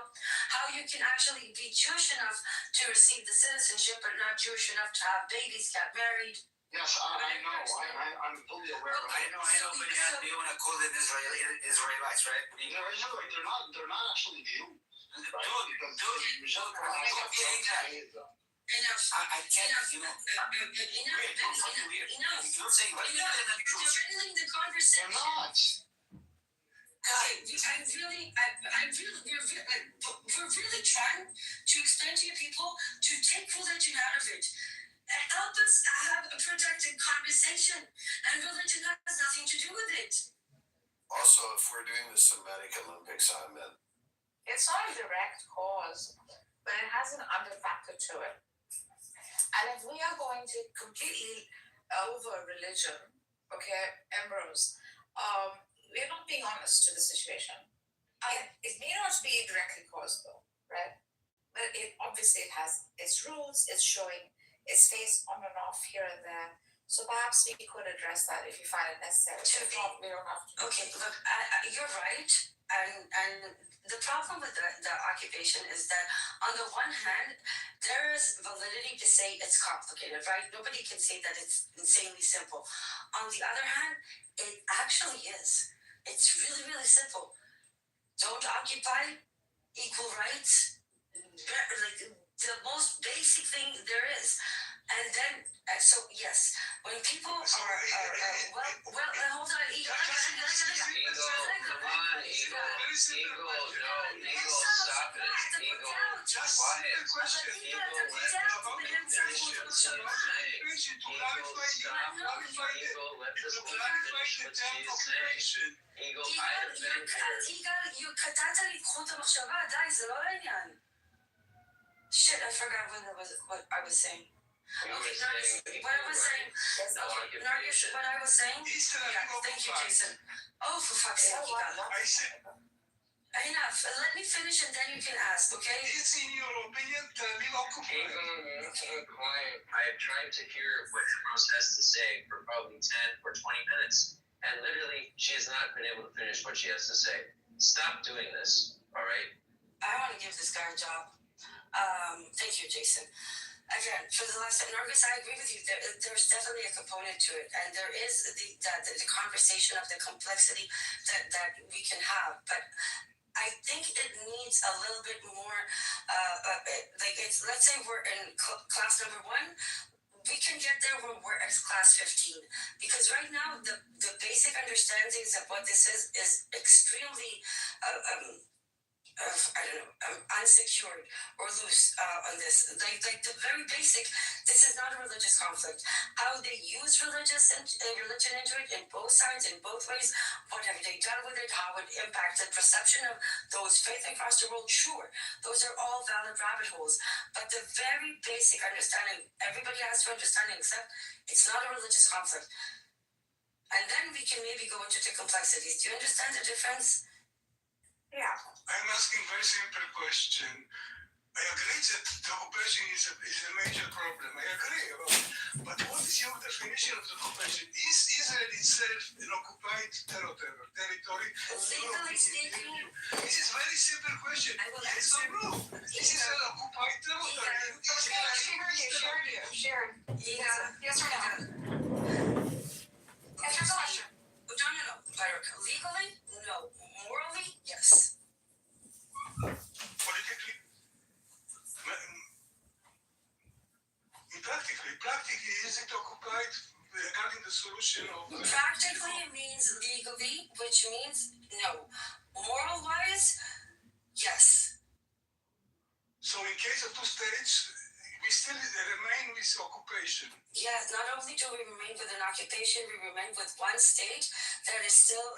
in case of 2 states, we still remain... In case of two states, yes, I believe morally we will still be occupying people. Hold on. Have still the right to resist. But no. This is where this is the problem. That it's not just about the 2-state solution, because if you still, this is why I advocate for a 1-state solution. To me, having a smaller Zionist state is a small step forward. I don't want a Zionist state at all, because a Zionist state effectively means a Jewish supremacy that will always end up oppressing anyone who is not Jewish. Whether it be light oppression or extreme oppression, doesn't matter. It will still be oppressive. And that is something I do not agree with and never will agree with. I can understand a two-state as an intermediate solution towards true democracy because we're being pragmatic. But principle-wise, moral-wise, no, I will never agree with a system that is inherently racist and oppressive. There are many I posit that in a case of a one-state solution, the Jews will be oppressed. Has to be. Nobody should be oppressed. Why will they be oppressed? Excuse me, look at 2,000 years of history. That's all. Jesus fucked my life. What? You know what? My optical nerve is anti-Semitic. Just leave it there. I didn't know you had that one. I can't do it anymore. I can't. And the minute they ran out of argument, 2,000 years. But Travis from years of thriving in How is that diaspora. running out of arguments? You know why it's ridiculous? Because you claim you have the right to return after being gone for 2,000 years, but somehow Palestinians who be gone less than 100 don't. That's why it's a stupid argument, but you keep making it. No, my argument is Palestinian right of return is my belief that the Jews need a Jewish state. End of story. Yes, you are willing to commit evil atrocities because you think you have more right to be safe than Palestinians. That is why you are a bad person. Yeah, I want to add, it's not, I want to add, I'm a bad person. See, I want to add that it's not worth the cost of Palestinians, for sure not, but also not worth the cost to Jews, okay? It's not making Jews safer in Israel or anywhere in the world. And yes, thousands of years, for thousands of years, being a minority was a threat, and it was hard for us, right? But now we've become the very thing that used to oppress us. And but today, in the last 100 years, Jews are actually thriving in the diaspora. So we need a new model that suits the current day, and the current model is making us more unsafe. If you have it flipped. I will assure you now that what has been the case in the last 100 years will not be the case over the next 20 years. I guarantee it. But I would argue the status quo in Israel is contributing to that. I would argue that Israel is a threat to Jews and Judaism in general. 100%. You can make that argument, that's fine. All I know is personally, I approve that message. I pray 3 times a day for the return to Zion and Yerushalayim. That's what I do. That has to do about religious ideology and about power of religious ideology. Where's Daniel? Where's Daniel with his religious ideology now? Can I share what I pray for? Daniel, I thought he was secular. Shane wants to Share. Good. Okay, I pray for peace in the Middle East. Edward, what do you pray for? I pray for the same exact thing and occupation. Anyone else want to join Svi in sharing what they pray for? Don't ask me what I pray because don't ask me shit because I don't pray. Okay. You'll pray when I become your wife. It's no problem. You still got it from me. You still got it from me. You're kidding me? Who doesn't have it for gender? Are you kidding me? Ladies, man. I will quote Bad Bunny. The only way to defeat hate is through love. Thank you. It got really awkward when all the women started flirting with Jinda. Seriously. I mean, you guys want us to leave? Congratulations. You guys want to be alone with Jinda? I have a lot of sympathy. To be blushing now. I'm blushing. I have a lot of sympathy with Zvi's position. Okay, maybe the last 20 years, maybe the last 50 years have been great for Jews, but in the long run, is that the way to bed? Maybe it's not the way to bed. You know, maybe you should wait at least 200 years before you're sure that the good times are going to continue. You know, and in the meantime, Israel is a backup plan and a very valuable backup for Jews. So you think they're like fleeing. Israelis are fleeing. No, I have a question. Do you think Why are Israelis fleeing? you think if every Jew in the world moved back to Palestine and the Middle East in general, they will not be absorbed in the region in a very peaceful way, without the idea of Zionism, without the idea of the state of Israel? You don't think that's possible? Well, I think the region is big enough to absorb every Jew that lives anywhere in the world, in the region, to be absorbed in the region, in a very peaceful way, without the so-called state of Israel. if I may answer your question, yeah, of course. I know you're gonna answer your question because you're gonna tell me Jews they were tortured there. I'm answering your question, okay? And Arab countries are very poorly governed, and some of them are getting a little better, but they have been basket case countries for 70-something years. And Israel is a very well-governed country. Whatever else you can say about it, it's a very well-governed country. Okay, it's done a lot of amazing things in terms of technology and establishing research universities and defense, in particular, defense technology. And so that's not a reasonable thing to do, to go live in a bunch of poorly governed countries. That's going to change. Nobody asked them to do that, though, Jason. And that's well, he was talking about moving back to the Middle East without Israel, but those are poorly governed countries. No. He was talking about the fact that Jews, with the lack of Zionism and occupation, are more than welcome. Topo Chico. They were always part of the social fabric. Twisted Lime. Mineral water, carbonated naturally. From Monterey. Mexico. Established in 1895. That Jews have a connection to the land, right? But there is propositions on the table, and I spoke about this before. A constitutional democracy. One of the constitutional clause offers an ability that is like a exception in immigration policy that allows family members of citizens, whether they are Palestinians or Jews, in case they can prove persecution, to get safe haven. We recognize. What do you think about Algeria relates to Iran? We talked about all this. Algeria is a province in Iran. What about Ted Cruz?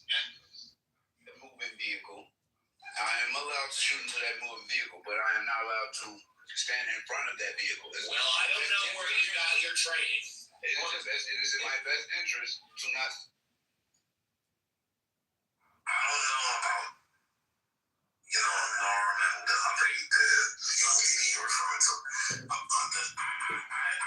can Norm defend him because, like I said, if they defend each other to the max, I said that earlier. I'm a Jew pro-Zionist. I would never defend that. You're one of those that won't, but Norm is. They will defend like Norm in New York City. A lot of them do not. I don't want to use that word to them, but a lot of Jews do not defend Epstein. But Norm is one of them, unexpected from Norm, of course. It's atrocious. I'm tired of speaking on Epstein. And he's not here, allegedly. Because we all didn't see a dead body, but he's not here. So, they need to go after Ghislaine because she was a major role in what was going on as well. Fire to them. Fire burn on them. Truthfully.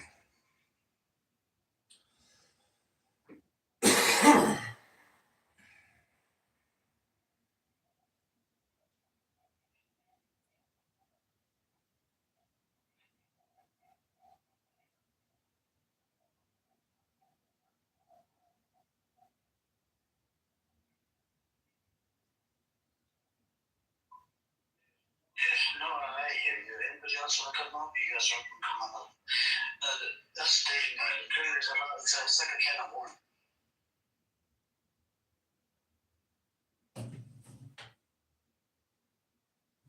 Hello? Hello? Hello? Hello? Hello? Hello? Honestly, but I got your voice. She's trying to open up these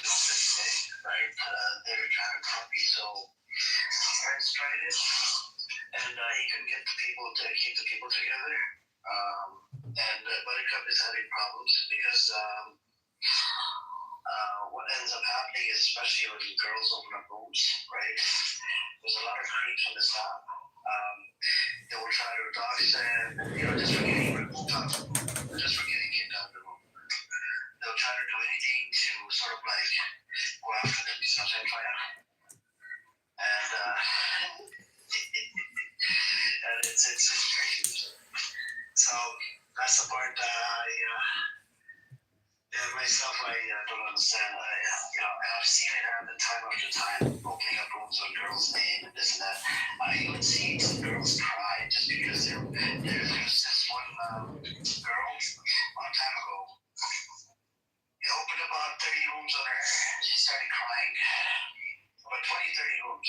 Every day they have a room up with her name on it. For getting out and kicked out, moved down. Very sensitive, very sensitive. I got removed out of a whole bunch of rooms before. Never opened a single room in anybody's name. I'm like, I got plenty of other rooms I can jump in. It's okay. What's done is done. It's not a big deal. And then it is what it is. Craig, we cornered Norm yesterday, and he started justifying, defending Epstein again. He was calling us for that field, as usual. So this is why,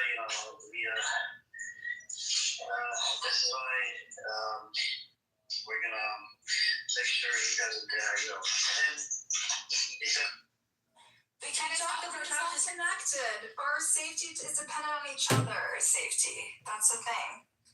Like, it's one person's safety is dependent on the others. You can't have neither of us are safe as long as the Palestinians. They're not safe. Well, I see that I think people's behavior is also connected to people's safety. For example, I think that what's going on with the Epstein files is going to have You're going down. an effect on Jesus Christ. So long as we don't realize. Is this guy real guy or from the fraud? I don't know. So long as we do not understand each other's connectedness, so long as we do not understand and acknowledge that what happens to one will necessarily follow up affecting the other. So long as we do not understand this, acknowledge this, and realize this, we will always create bloodshed. And this is something I think the world needs to sort of understand. It's like a no-brainer. It's like, why is it so hard for people to understand this? Just quick question. Go ahead. Edward, Jindeep, did one of you disagree with anything I said? Do you have any reservations? I think you're an undercover Palestinian, bro. So we just established a one state within this room because we actually know what the problems are. I used to know a guy who used to say any Yehudi, any law, so the word in Zionism in Hebrew.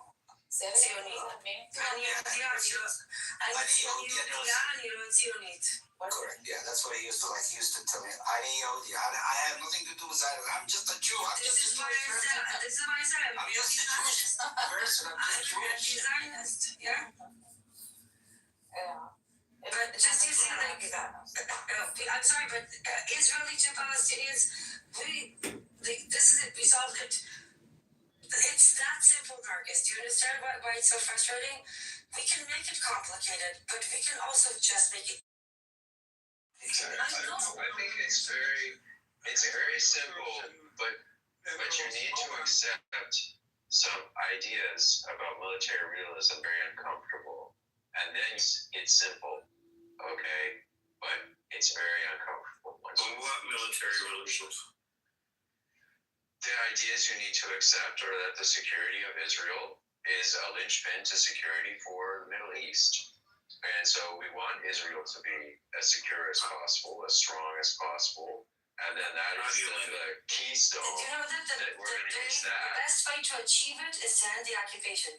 Literally, the best way to achieve security for everybody between the river and the sea is to end the occupation. If that is your goal, that is the ultimate solution. No occupation, no resistance. no problem. Like 57 Muslim countries stood on the UN in 2024 said we will ensure the prosperity and security of Israel within the borders of 67. Literally, if you want to ensure the security of Israel and the fucking occupation, everything's solved. Look, magic poof. Those are just promises. They keep repeating this thing is the linchpin of the whole solution is the linchpin security of the state. How about the linchpin of the security of the Palestinians? Once you give them security and safety, I think that the issue is solved now. No, it is not solved. Because they cannot govern themselves and they cannot provide. How do you know we can't govern ourselves? Look, I'll finish up here. They need to be. Look, let me finish up. I'll be brief. Okay, please. And the West is now willing to create more problems. No. West is giving the solutions. We understand how to do it. And be the Prime Minister for 18 years. I'm gonna finish up here. He wants to destroy the Supreme Court. You understand? Let me finish up, Let them do this fascist Yes, manifesto. they do not know how to govern themselves. Israel is excellent at providing security. They should be a subsidiary state and a partner of Israel. That's the only way they will have security. And they will need. I will finish up here. We're listening because honestly, I don't know if I've ever met someone as annoying as Emrose, and I'm thinking about renouncing Judaism because if Emrose is Jewish, you know what? You can keep it, Grace. Everybody, I'm out. I'm out, Grace. Emrose has destroyed my Judaism because she is such a schmuck. Anyways, yeah, we could listen to it, Mir, but I don't know. I am amazed at Emrose. You don't know what somebody's situation is like on the other end of their phone, but she's got incredible energy to just talk over people, very low awareness, and so the thing is, it's if you're not going to read anything or talk anything about anything other than this, you're crazy. You're a crazy person, in my opinion. Your mental health is really bad if you think that you have to save these people from dying because they're all dying now. You're crazy. I'm a, pro-life candidate. And I gotta tell you, we're killing 3,000 babies a day in America. So, I believe in priorities of saving. That's what a good martyr does. And in my opinion, enforcing the law and protecting yourself against terrorists. And, I've seen these videos from the October 7th attack, and there was a girl on here who claims that she was there. And she was talking about, anyways, I won't go into it. What I'm trying to tell you is it really sucks when you get hit by a hand grenade, by a mortar, by a rifle, by a handgun, by a knife. When somebody burns you, these are really just the worst. And I've seen the pictures and I've seen the shock on the faces of people who are literally bleeding out. And they can't believe what just happened. So, it's Valentine's Day, and I just want to say, love now, love intelligence, really. Intelligent love and love intelligence. Those are the two magic words of the day, Grace. Love intelligence and intelligent love. Love under will, because it's my belief, Grace, that these people aren't even in control of themselves anymore. Someone like Emrose or Buttercup is not in control of who they are or what their story is.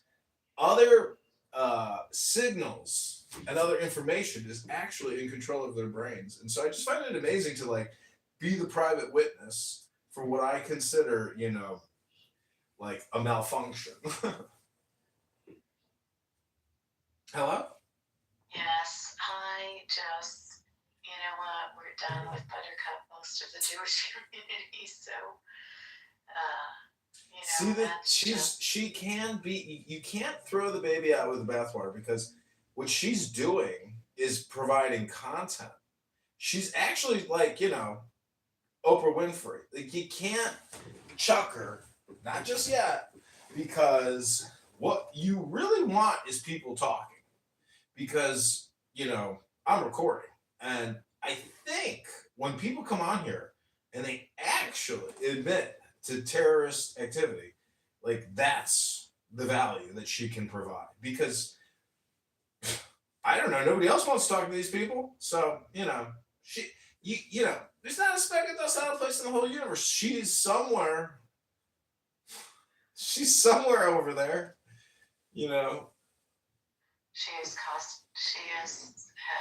really uprooted the Jewish community on this app, and who knows what she thinks. I don't at all have anything to do with her. I know, but she's got. It's important that we know what she says, though. It's very important to know what she says. She's got a spirit, and I believe that spirit is political. And, nobody is throwing a punch on this app. Everything here is a game. And I've got the volume turned down because the truth is, you're in control. Meaning I'm in control. You're in control. Everybody's in control of what they're doing here. Listening or speaking. I call it the 1530 rule. We say 1,500 words a day, and we listen to 3,000 words a day. And you are gonna be insane if you sit there and listen to Buttercup and M. Rose do their 3,000 words a day. Yeah, we don't do that anymore. Yeah. We've learned our lesson in the Jewish community, unfortunately. But see, if she's not willing to play with you, well then, you can't play with her. I mean, if you can't reverse program or condition or suggest or read poetry, they are, in my opinion, not healthy. It's interesting that she really left, the Jewish community on here, a lot of them just, won't tolerate her anymore, but she went right to Amir. And that's where she should be. Well, those are her people. The thing is, the Jewish community here is not like other Jewish communities. It's very, very childish. It's totally amateur. It's vulgar. It's profane. It's stupid. It's petty. And the thing about the green bean thing is it feeds people's ego like they're a parasite. Moderate everybody. And don't let anybody, just moderate everybody. That way you don't have to moderate. You see what I'm saying? If somebody wants to insult somebody, anyways, it's a waste of time, Grace. That's it. Jewish clubhouse, Muslim clubhouse, Christian clubhouse. Not in that. We have a small group of people that we've been doing Havdalah and things, so I think I'm in a different group than you're talking about. Oh. Yeah. There's other people having here. Havdalah, I understand what you're saying. I wouldn't go into those type of rooms. I'm not just looking to be in Jewish rooms. One is that, I'm a clergy person, so I want to be with people who are seriously, talking about how they want to, be in the Jewish community, how they want to study, what they want to talk about, relevancy. I don't have that kind of, generalized understanding of what goes on here. But I do know that Buttercup has tried to, turn everything upside down when we all first started and we weren't taking it. Well, she goes by the name Buttercup. I mean. Yeah, and she's been all over here, and she's been going from one place to another to find her people. I hope she finds her people. But she's very destructive to the Jewish community. And everybody's not going to tolerate it anymore. So. Well, again, it's a question of content. You're not going to tolerate her content because, really, it's stupid. It's like, correct. Yeah. You're absolutely right at the core of it. But she has tried to turn over a couple of tables, and everybody, Yeah, that's what they're supposed to do. If you're a paid worker for a nonprofit engaged in this type of stuff, I mean, they all use their buzzwords, and everybody just repeats them over and over again. And the key word of the day today is liberal Zionism, Ted. It's so stupid. It's like this is why I mock people, Grace. All of these people are so worthy of my mockery, and I'm just so happy to be able to mock them because you know maybe one day they'll know that they were being made fun of the whole time, and they'll look back and say, "Oh my God, he was mocking me, and I will not be mocked." I know it's just No mockery. yeah, but she did do, she did do some damage to people, and She can't do any damage. She's a worthless, meaningless nothing. She's just a fart in the wind. yeah, but I think some people, came into the Jewish rooms initially, and it was really, good for people to, have Havdalah. People had different kinds of approaches to Judaism, and it really worked wonderfully. Whatever their niche was, it worked, and it was nice people. And then she kept going from room to room, and Well, I hate to admit it, I'm kind of the same way, but like not in her way. Like if people are doing something special, like I'm not going to interrupt them. But you know, again, when Buttercup and Ambrose have combined their forces, now we've force multiplied the brain rot. So let's just tune back in real quickly and hear what comes out of the genie bottle this Valentine's Day. Now remember, this is Valentine's Day. This is a night for the love between people, man, woman, whatever it is. But this is how these women are spending their Jewish Valentine's Day. Bombing people. I think you were saying, asking what the 200 and something Palestinians. I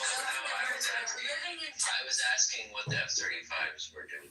Bombing. Are you sure? I thought you were asking about the 2035 tips. What are they doing? Also, Grace, I do have a theory that can help mitigate a lot of the annoyance of listening to these people. Is that what you're really listening to is people who are not native English speakers wanting to improve their English language skills. And they're using this conference call as a way to do that. But they're not actually improving their language. But that's actually what they want to do because what they're talking about is it's all just propaganda projection. So again, I think, people might not understand what's happening within the conference calls that are happening, primarily with people who are not native English speakers. It's just a theory, but it seems to be 100% true. Therefore, it could be a fact. Was it recent or like early in the war? Like when No, probably in the past year, something like that. Something like that. You see, Grace? No, just listen to Emrose and the way she speaks. It's never a complete sentence, a lot of broken English. I'm saying, even when they do, Even then, the thing is that you have to understand what the thing is, okay, I'm not gonna go there. you see, it's not even like coherent thoughts. It's like broken, jarbled. See, that's why I say you don't know what somebody's condition is on the other end of the phone. Emrose is a completely ineffective speaker. She's like this huge crybaby. And I hate to say it, Igal is actually kind of the same way too. You see what I'm saying, Grace?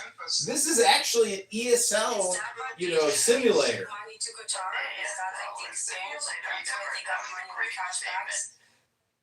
I think Igal has a very good point. What kind of thinking is this about? Sex is I just think. There's also people here that don't take This is showers so old and they school. stink bad. Times have changed. I've seen their photos. You shouldn't I don't know a lot about Igal. What's Igal's point? You don't have respect for Can you tell me if you can understand it? It's not coherent thoughts.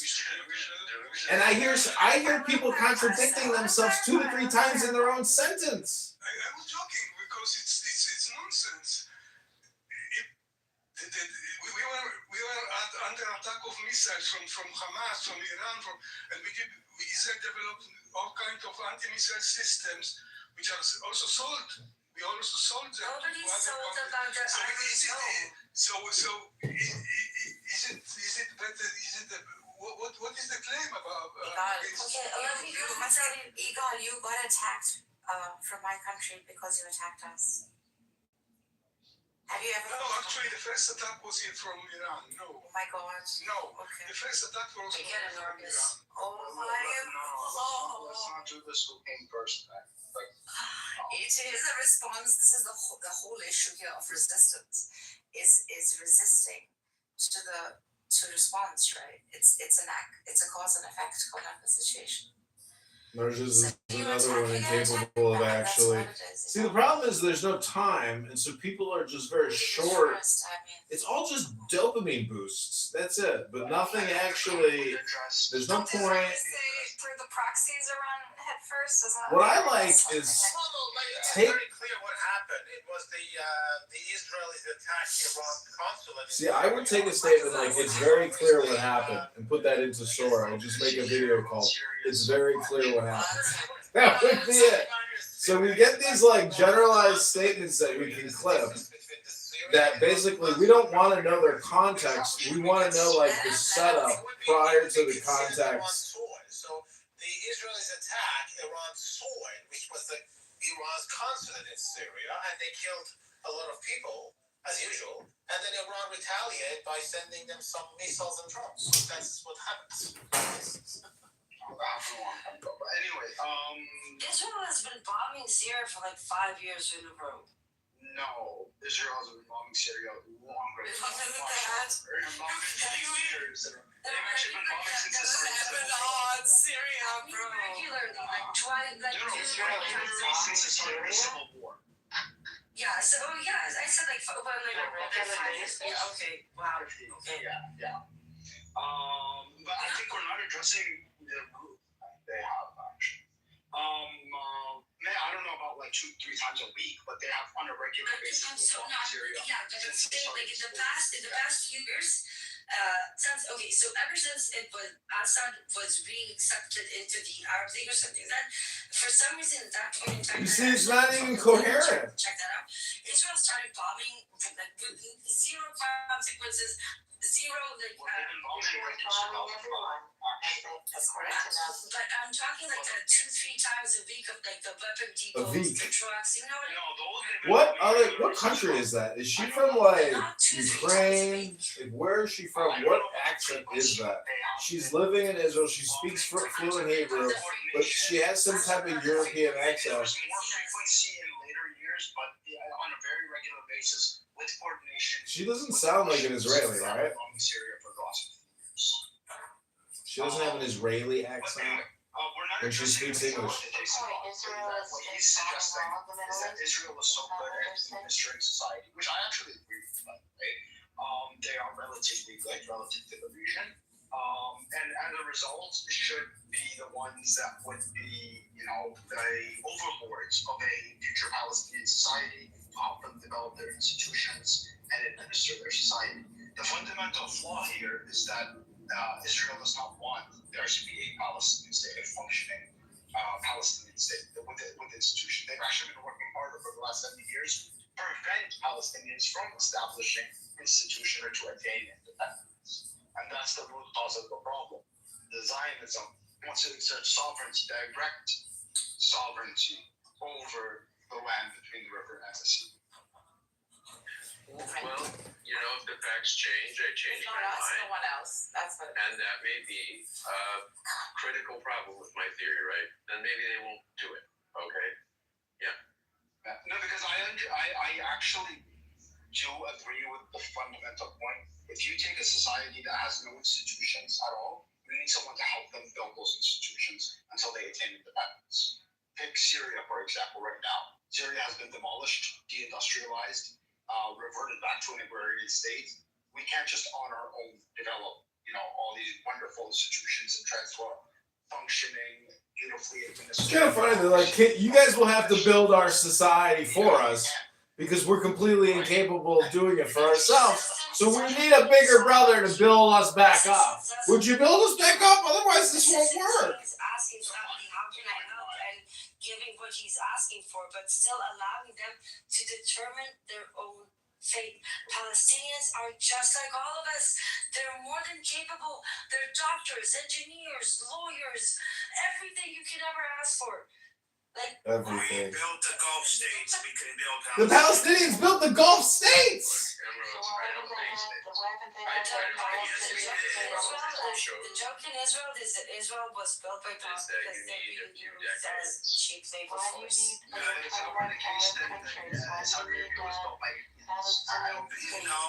from the early 1950s until the late 1980s, it was built by Palestinians. Teachers, lawyers, doctors, engineers. Teachers, lawyers, doctors, engineers built the state of Israel, and they were all Palestinians. I wouldn't be surprised, actually. Yeah.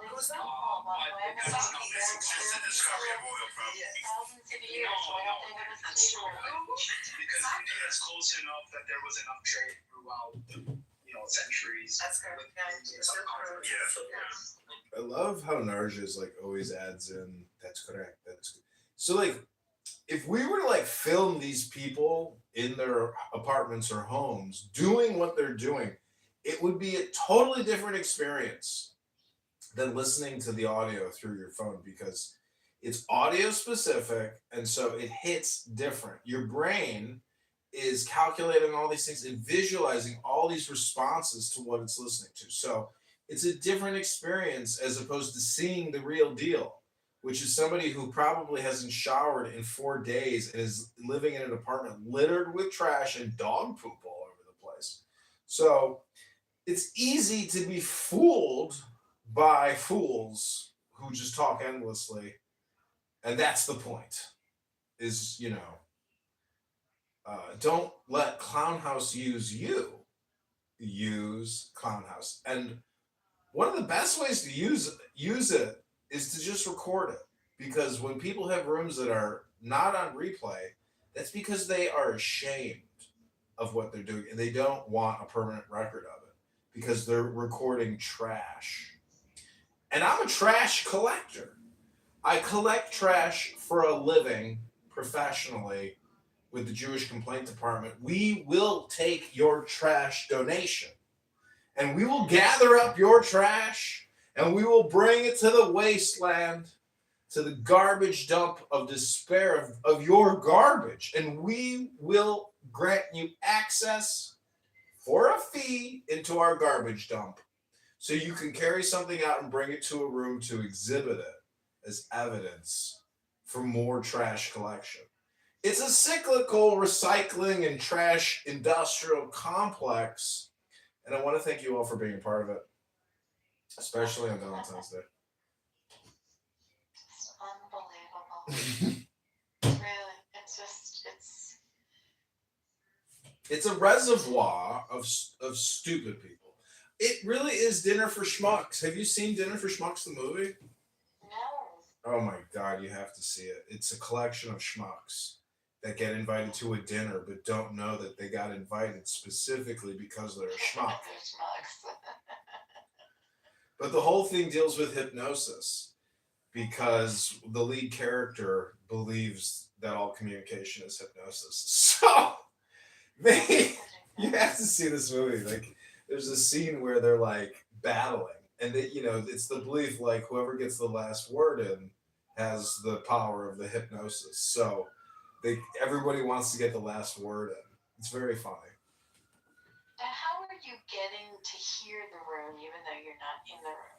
Are you an anonymous in the room? Yeah, I have another phone sitting in front of me with an anonymous account.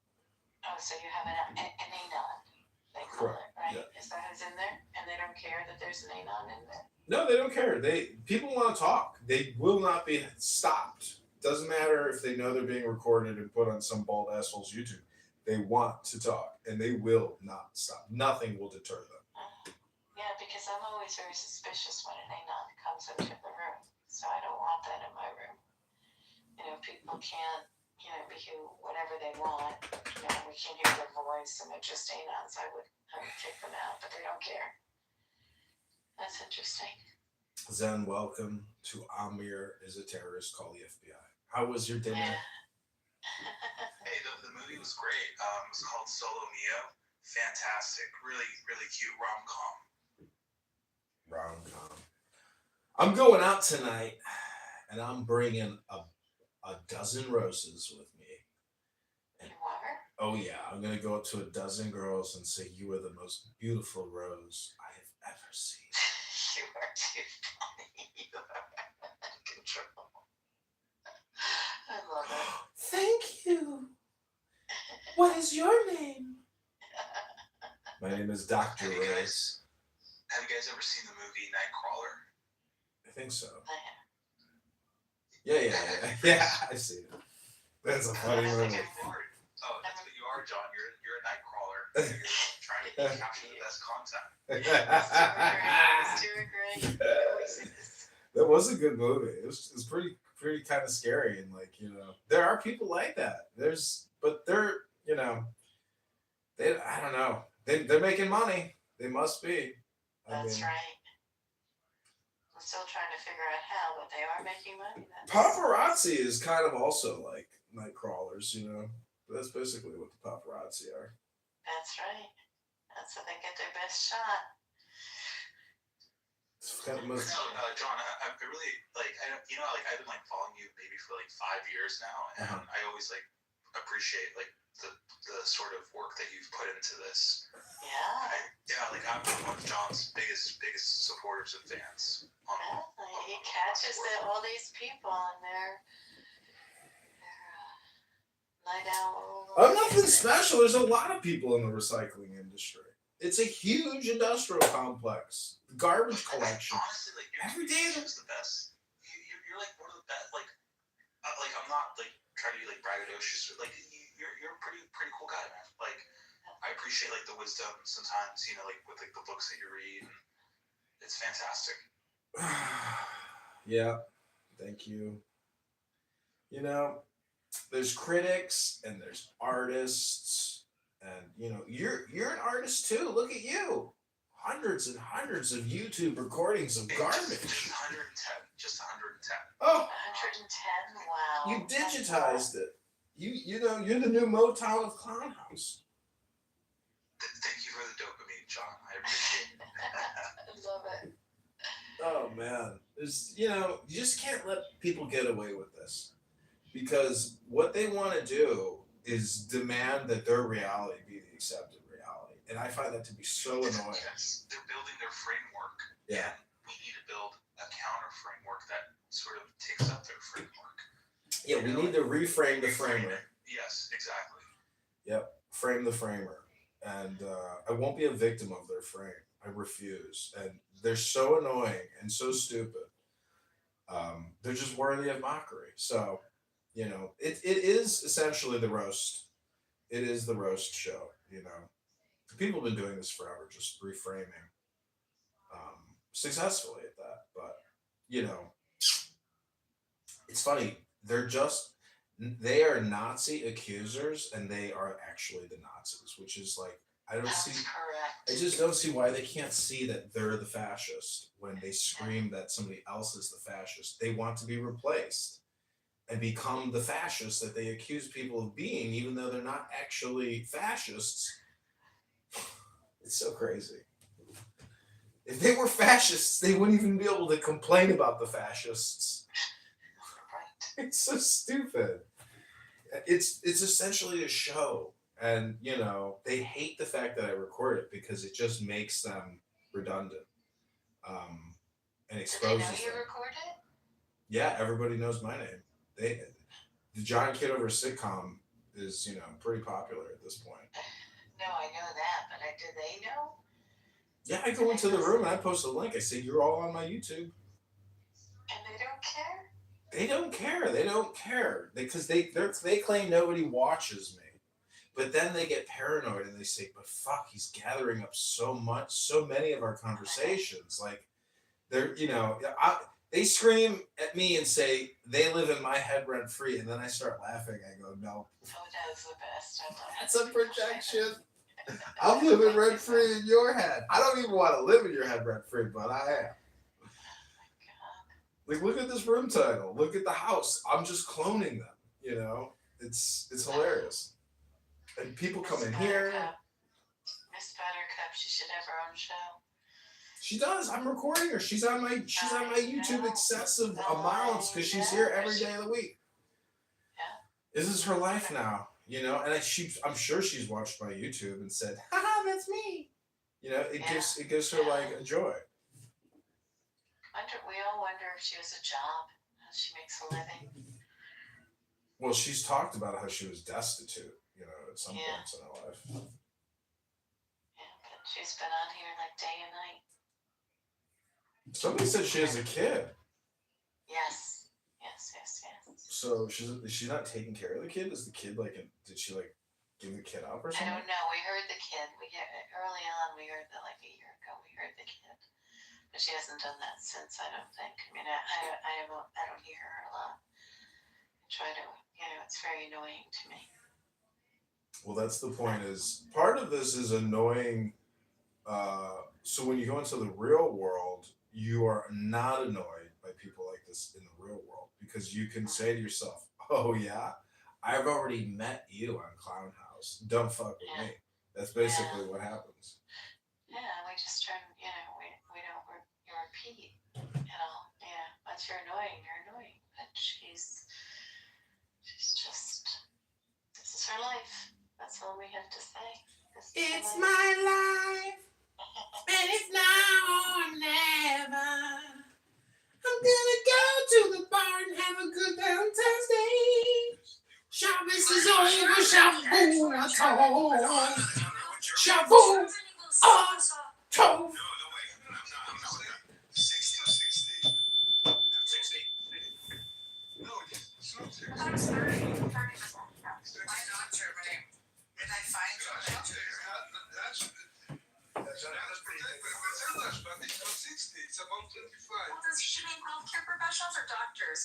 She said healthcare professionals. I think it's different. Doctors is 35. I think healthcare professionals is higher. Yeah, because the pharmacists are mostly here. Nurses, also EMTs. It's not possible. Yeah. Because You can check the facts in. I said medical professional, which includes pharmacists and nurses, not only doctors. When you take those into account, that amounts to roughly 60%. When we talk about doctors, it's about 25%. Fine. Go ahead. Well, check. one out of four You know what? This is such because there was just a really big debate about this in Israel like 2 months ago. So we all checked the data, so we know about it. It's just go ahead, check it. Sure. And Eagle has not checked it. God has Googled it, he said. I wanted to mention, by the way, after Oslo in the 90s, Israel and the Palestinians worked together to create the Palestinian police force. And Jinda, wouldn't you say it was a professional police force before it was sort of? It's a professional police force. It was. I'm saying the civil police force, like traffic police and so. Well, in the 90s up to the early 2000s. Yeah, what about it? From what I know, it was they were well trained and it was a professional police force in Palestine. I put down in the next Where is Palestine again? What are we talking about? Moshe Saada, hold on, Egan. Moshe Saada, who is a Knesset member, I think it's from July 2025, and he has a speech on the Knesset floor where he complains about how horrible it is that 45% of, I don't know how you say it, like the positions for medics are Palestinians. Did you know about the he also mentions that that's according to the Ministry of Health statistics data. Right, and they want to disqualify features. Hold on, I just disqualified. Hold on. Give me 1 second. 60% is nonsense. Hold on, Okay, 45%. I don't know. Whatever you want. Absolutely not true. Absolutely not true. Okay. Go ahead. But usually it has for a talking point. We're trying to see there's no apartheid. Okay, we don't care. It was in 6 years. What is it? It doesn't matter. What's the number? What's the number? Nothing the truth is scary. 25 doctors, nurses, 27%. That's why I got ChatGPT. Okay, fuck it. I'll give you a discount. Make everything 20%. Is that okay with you? So if you add all those together, what do you get? I am glad, but it's 60%. Okay, I'll discount it for you. Make it 15%. No, so Egal, add all those together then. What do you come up with? Together. You said 25% for doctors. Oh my God, you're an accountant. Yeah, You're an accountant. That's not how percentages work. You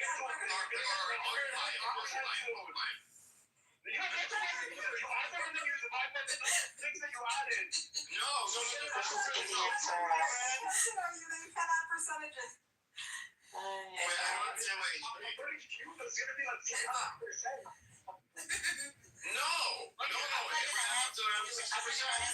I'm not gonna haggle with you over 27%, 25%, 20%. I'm gonna give him a discount, 20%, okay? Anyway, I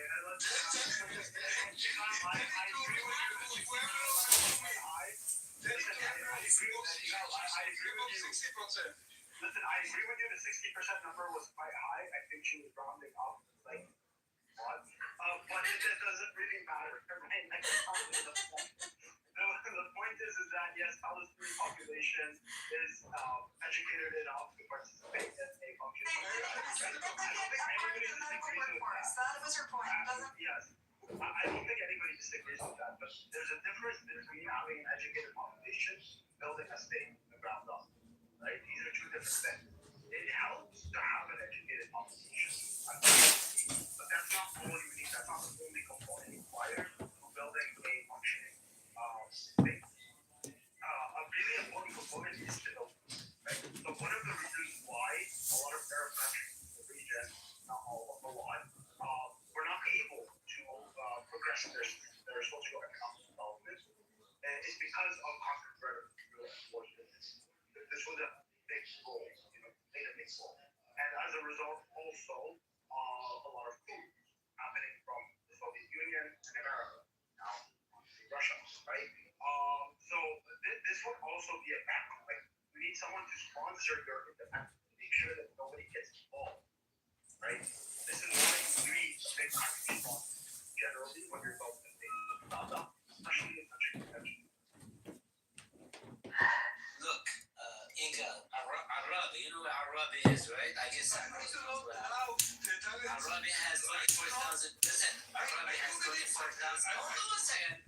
Arabi has 24,000 people living in it, right? They have an average of 6 boxes. Okay, Grace. We read this book together called Amor et Psyche. I just want to quickly read through the affirmations. I am patient. I am fulfilled. I am love.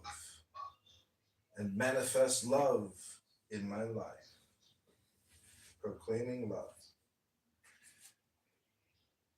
Proclaiming love affirmation. I dream. I visualize. And I manifest what I long for. My life is filled with love. I am beautiful in every single way. I play the game of life and love with ease. I am light and full of joy.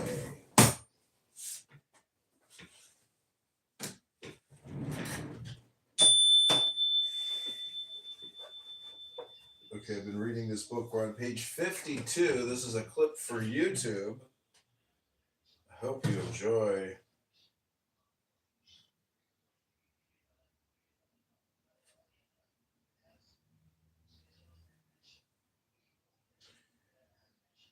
This is called the Equinox.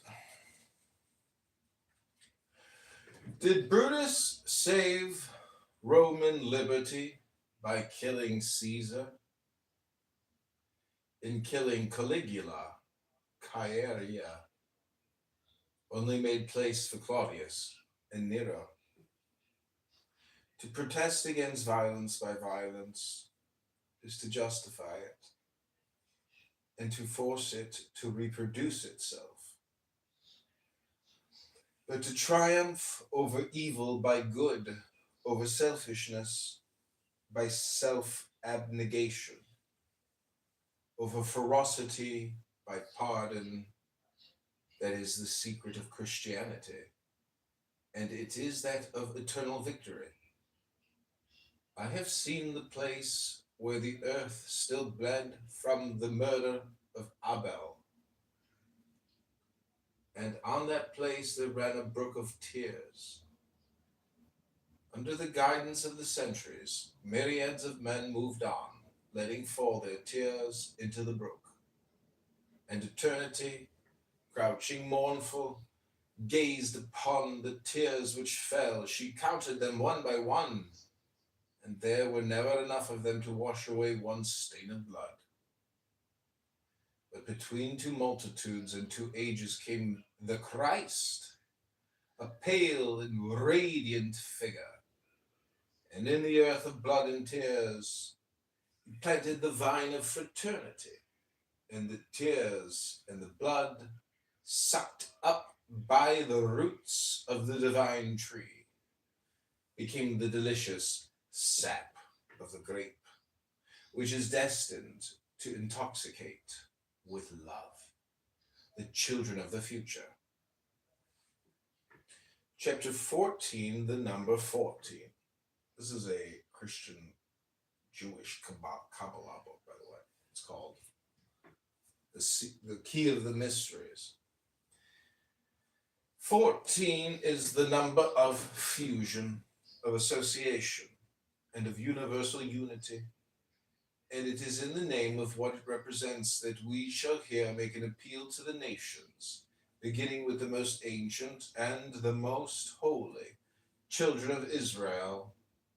Why, in the midst of the movement of the nations, do you rest immobile, guardians of the tombs of your fathers? Your fathers are not here. They are risen. For the God of Abraham, of Isaac, and of Jacob is not the God of the dead. Why do you always impress upon your offspring the bloody sigil of the knife? God no longer wishes to separate you from other men. Be our brethren and eat with us the consecrated bread of peace on altars that blood stains never. The law of Moses is accomplished. Read your books and understand that you have been a blind and hard-hearted race, even as all your prophets said to you. You also have been a courageous race, a race that persevered in strife. Children of Israel, become the children of God. Understand and love. God has wiped from your forehead the brand of Cain, and the people seeing you pass will no longer say, "There go the Jews." They will cry, "Room for our brethren, room for our elders in the faith." And we shall go every year to eat the Passover with you in the city of New Jerusalem. And we shall take our rest under your vine and under your fig tree. For you will be once more the friend of the traveler, in memory of Abraham, of Tobias, and of the angels who visited them. And in memory of him who said, "He who receiveth the least of these my little ones receiveth me."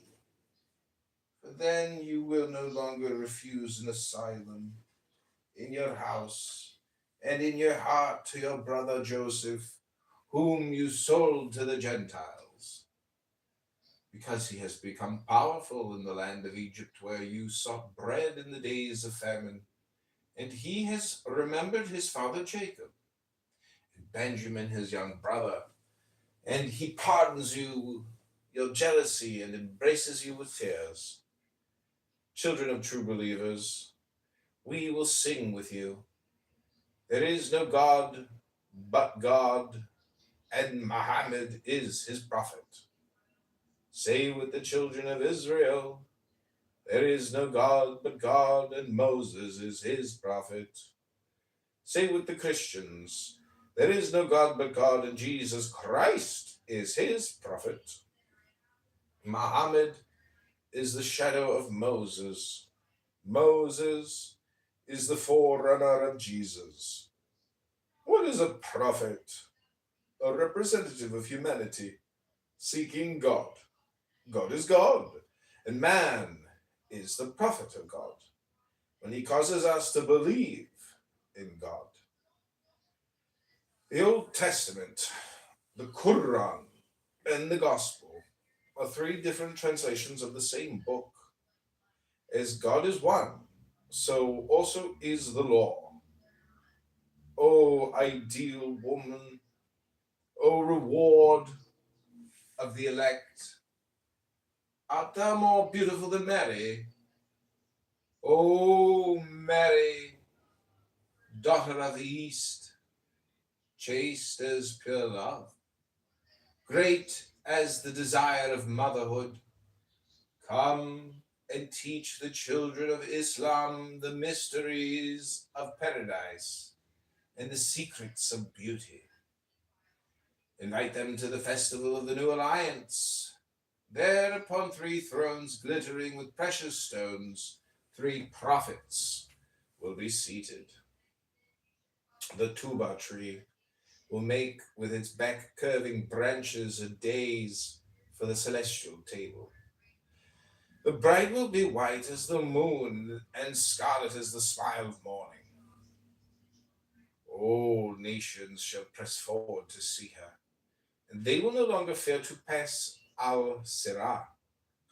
For on that razor-edged bridge, the Savior will stretch his cross, come to stretch his hand to those who stumble, and to those who have fallen, the bride will stretch a perfumed veil and draw them to her. O ye people, clap your hands and praise the last triumph of love. Death alone will remain dead, and hell alone will be consumed. O nations of Europe, to whom the East stretches forth its hands, unite and push back the northern bear. Subnote. Written about the time of the Crimean War. This indicates Levi's attempt to use imperialism as his magical weapon, just as Alan Bennett tried to use Buddhism. All these second-hand swords break, as Wagner saw when he wrote Siegfried, and invented a new music, a Nothung, which has shorn asunder more false scepters than Wotan's.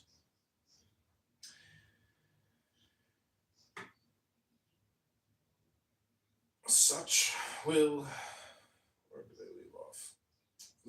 Let the last war bring the triumph of intelligence and love. Let commerce interlace the arms of the world, and a new civilization sprung from the armed gospel unite all the flocks of the earth under the crook of the same shepherd. Such will be the conquests of progress. Such is the end towards which the whole movement of the world is pushing us. Progress is movement, and movement is life.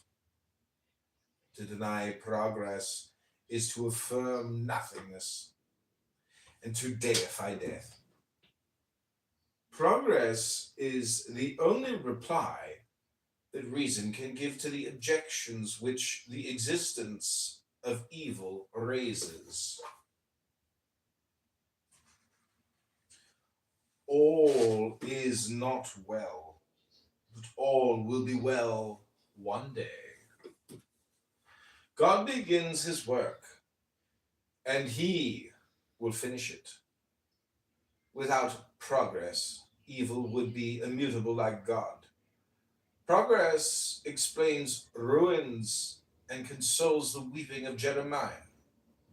nations succeed each other like men, and nothing is stable because everything is marching towards perfection.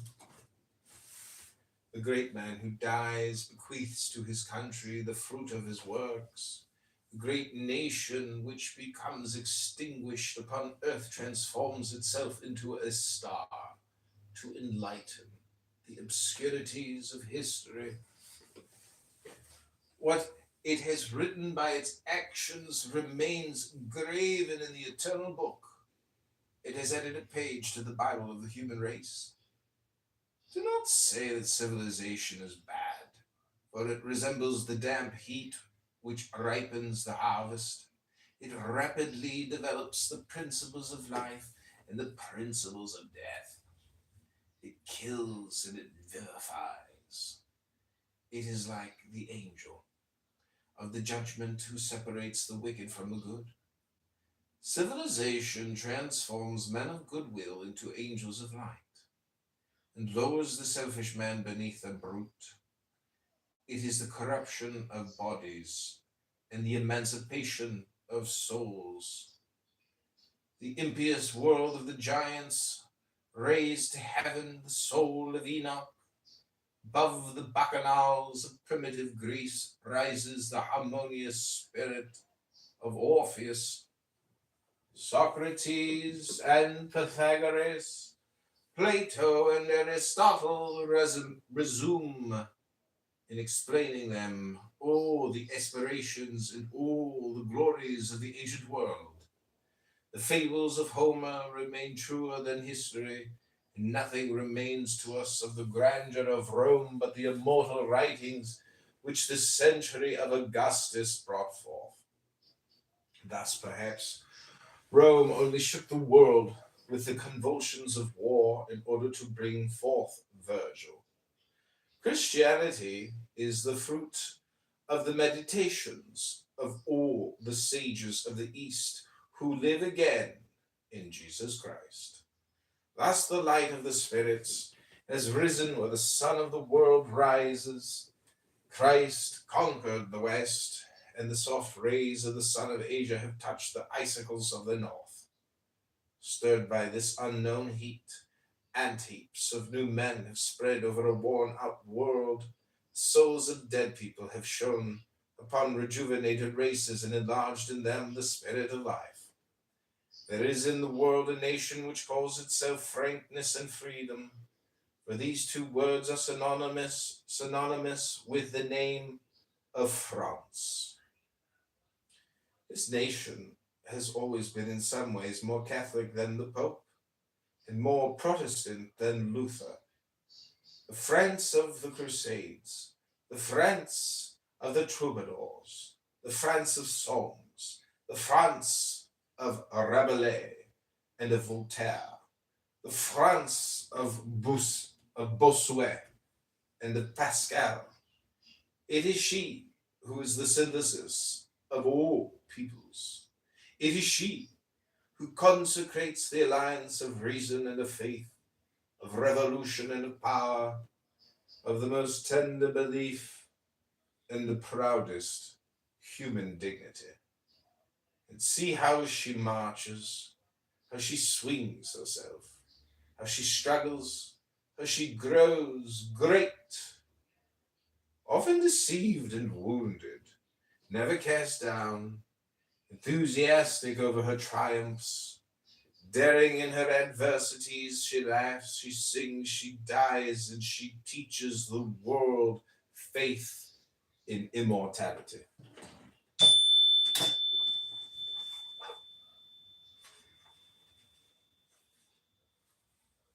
The old guard does not surrender, but neither does it die. The proof of it is the enthusiasm of our children, who mean one day to be also soldiers of the old guard. Napoleon is no more a man. He is the very genius of France. He is the second savior of the world. And he also gave for a sign the cross to his apostles. Saint Helena and Golgotha, the beacons of the new civilization. They are the two piles of an immense bridge made by the rainbow of the final deluge, and which throws a bridge between the two worlds. And can you believe that a past without Oriel and without glory might capture and devour so great a future? Could you think that the spur of a Tartar might one day tear up the pact of our glories, the testament of our liberties? Say rather that we may again become children and enter again into our mother's womb. Go on! Go on! Said the voice of God to the wandering Jew. Advance! Advance! The destiny of the world cries out to France. And where do we go?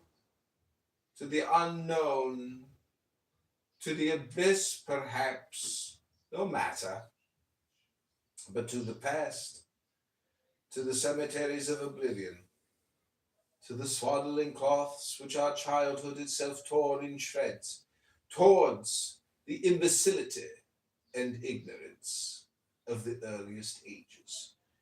Never. Never.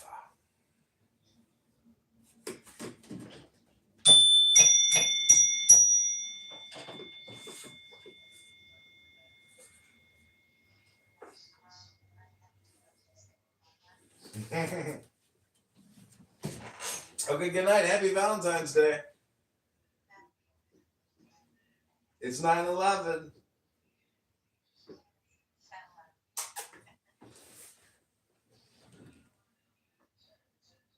Okay, I return you to the world of two heartless women, Buttercup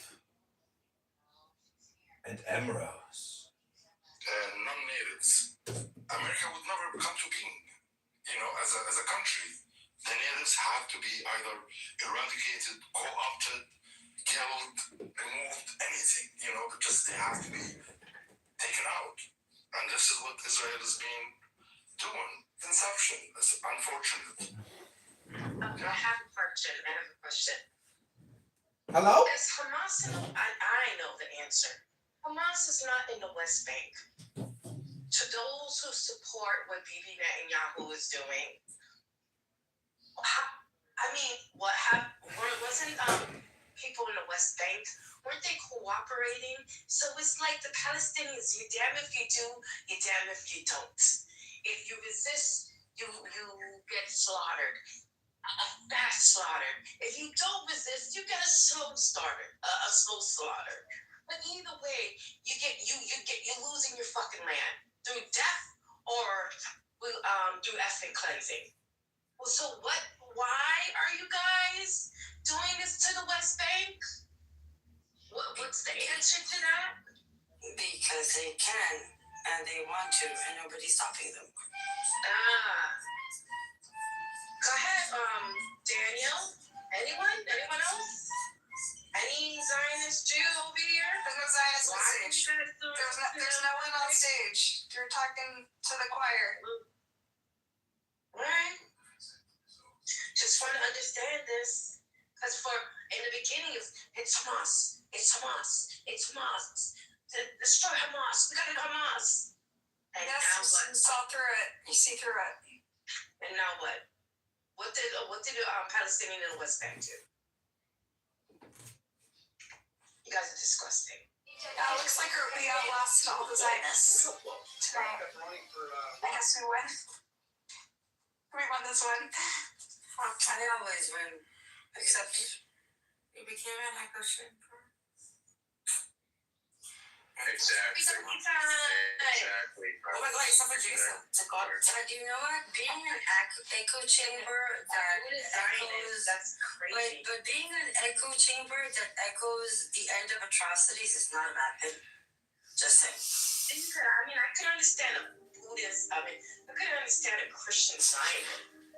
But a Buddhist Zionist, that's crazy. You ever heard of that on Wednesday? Never heard of Jew booze? Wednesday, there's a whole thing. The Jew booze are a thing. Jewish Buddhists. Jew booze. Wow. Yeah. You never heard about the Jew booze? No, we're saying. I've met a bunch of them. Cindy, I'm not one of them. get the shop. Except Jason's not even a Jew. What was that again, Embryo? Get the shop. I need to throw it on some people. Kitover? Shop. Okay. Okay, which closet line? Not the wooden one, the plastic one. The ones that are made in Hebron? Aren't you a Zionist, Daniel? This is not. I have a question. How come, like, and this is a little bit biased, right? But why the fuck do people have like? Most of the people here are Palestinians or pro-Palestinian, right? Palestinians are extremely educated. Like, I make fun of them that they are the new Ashkenazi Jews. If you come from a Palestinian family, you have three options: doctor, engineer, or lawyer. That's it.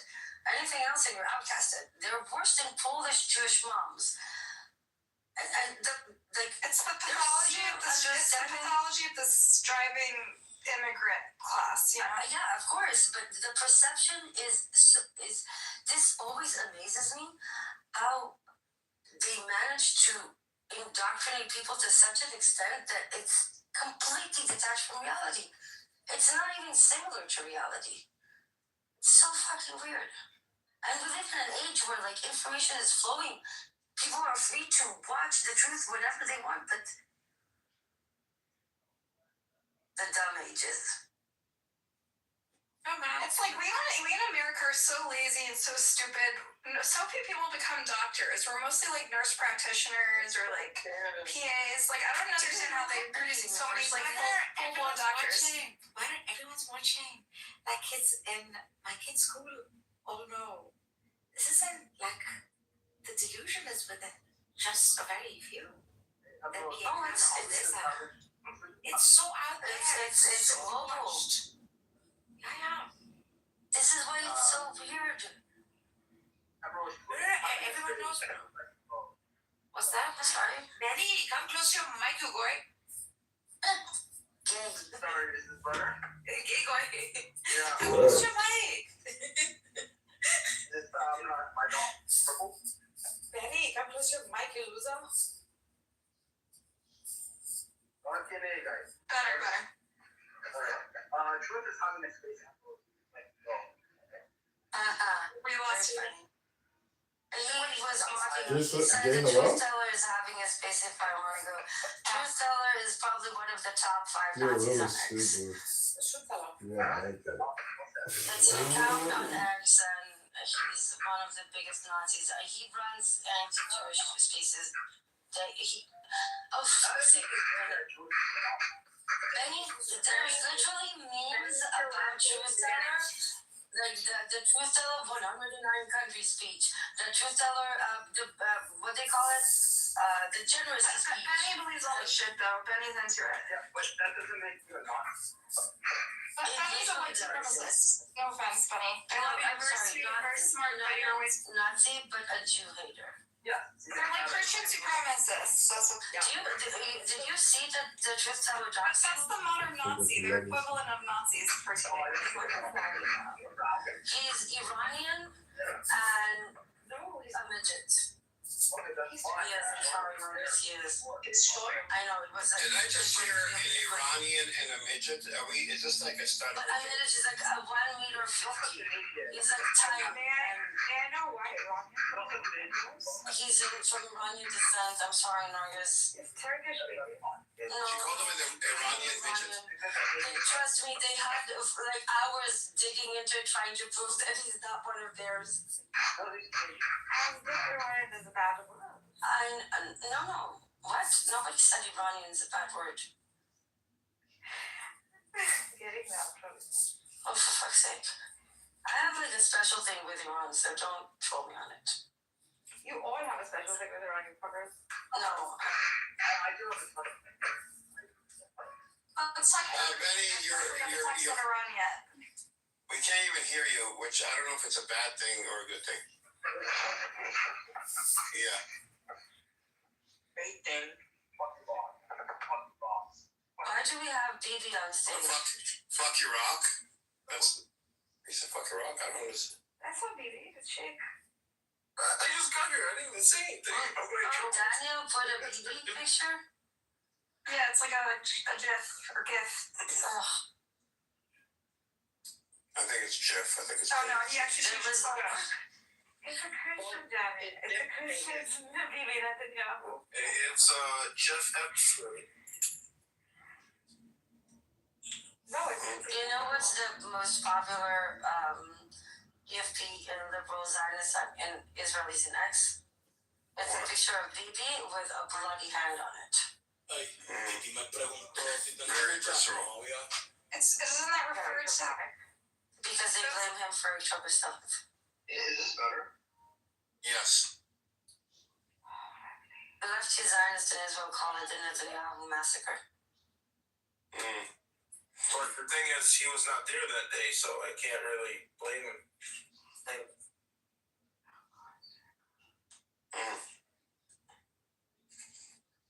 So. It's whispering to her mic. I just What happened to Eagle? We're so excited. I like Eagle. Me too, I love that. I like him, but he just reads newspapers and drinks tea. Well, but he also gets wound up and he can't stop him. And then as soon as he says, it's absolutely not true, and then that's where you know you lost it. It's terrifying. I'm scared he's gonna like. I'm so scared for him. Here's a two-state solution.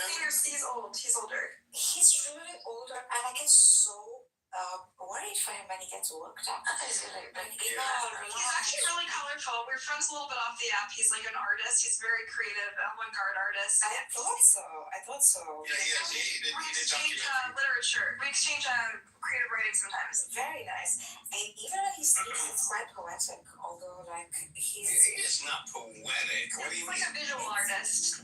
Yeah, he's chaotic in the way he speaks. Have you observed? Because it's a language issue, and he gets worked up to where he can't get the words out in English. It's also he's very sincere and earnest. He's like in touch with himself. He's sincere to his Kool-Aid. He's sincere about his intentions and his justification. No, he did say His born in Krakow, which like literally was wiped out. He has like a unique perspective. But he does believe in ending the occupation. When it comes to Israel, it's not a unique perspective. It's half the country. No, but he was actually born Should there. we kill He was the born gun? right after the Holocaust. There's about 100,000 Holocaust survivors still alive in Israel. He's not that unique in Israel. Yeah. I don't think he's a survivor. His parents, but if he was born in Krakow, then he is a survivor. But he was born after the war in Krakow. He does say that he's for a two-state solution. He does say the settlements have to go. He does say that the violence is bad. He falls short of calling it a genocide. He does say it is way too much and it should have ended much sooner. Sure, he's much better than most of them. Yeah. If I would take everything you just said and I had to put it into like a quick note, that's what you call polite occupation. Yeah. It might be better than full-on genocide and ethical cleansing, but let's not confuse that with something else. I don't think he doesn't have the, I don't know, maybe I'm wrong, but I don't feel like he has the hate. Not at all. No. Yeah, I don't feel like it's a hate. He's not. He laments the occupation. He laments the war crimes. He laments all that shit. But this is a problem. He's like an artist, yeah. You're right that with people like him, it's not because of hate. It's because of fear. But the problem is that fear is the majority of that fear is manufactured. They tell you you can't like Gaza and they did October 7th. You did Gaza, it was so you see the understand that the fear is real. Fear is real. But the reasons they base that fear on are manufactured. And the Zionists use that. They push it every day and the brainwashing is very strong. These are intelligent people. And when you're done with your occupation, the violence goes away. That's it. And that's when you get stuck. The most simple thing, because years called looking John Kitover. It's not. Sure, you sound serious. John Kitover his stamina and his passion when he fights is like with constant release. He won't back down. He doesn't give a fuck. He'll just be like, no, this happened. This is like he doesn't back down. He's really By the way. But that's closest. Holding on to your life to fake reality is literally the definition of psychosis. And the toaster with a mustache. That's the problem. He's so liberal, but he's from this old generation of like this. You know what I mean? Like he's generational Zionist, and he's still very, very, very Christian. We can work with him and give him, He doesn't demonize me. He doesn't demonize what they thought. That's what they thought, Edward. That they thought we could work with this. This is exactly what. Okay, this is dangerous. Don't fall into management of the occupation again. No. Like, there's also like this, there's all your society allies where you can find them. Like, maximalist view. You're not gonna make any. You're not gonna. They're all the great people. Yeah. Somebody like him I could work with. I'm not saying I would agree with him. You can't work with him, Edward. In the 90s, we thought, no. We have passed the point of no return. This is not October 6th. This is not Oslo. This is a society that has committed a Holocaust and still is. There is no one to work with. They need to go to their separate corners. Israel needs to be denazified. Palestinians need to heal and rebuild themselves. But this is not. There is no gray zone. This is a dichotomy. Enough. No more management. No more we can work with it, black or white. Because every time we try this half-ass way of we do it in stages, we can work with it, we end up in a worse shit show than before. And this time, it has gotten, like, it shouldn't have gotten to the place that there's a Holocaust. If this doesn't teach us that these tactics don't work, then we're fucking stupid, more stupid than we thought. We're enough doing the same thing. I agree with you, Bruce. That's why I'm standing up against NATO and Ukraine. Shut up, idiot. Something will get that Russia.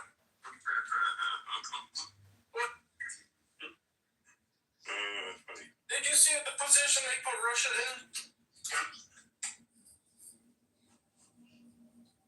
So, Pakistan Zindabad. Pakistan? That's the thing we used to do next. Oh. So what is this actual number for healthcare workers? I'm very curious. The numbers that Eagle gave us are correct, but I misrepresented what I remembered, but it's not the current number, it's the current number of the new licensed medicals that are given every year, and that is where you received 40%, 45% in 21, 52 in 22, and 60 in 2023. That's basically how it It says like 10 years, 15 years ago, it was like 8% were Armenia, and now it's like 30%. It's really a big difference. No, when I was to redeem myself, what I was trying to get email to do is, since we didn't have all that information, to estimate by adding up all of the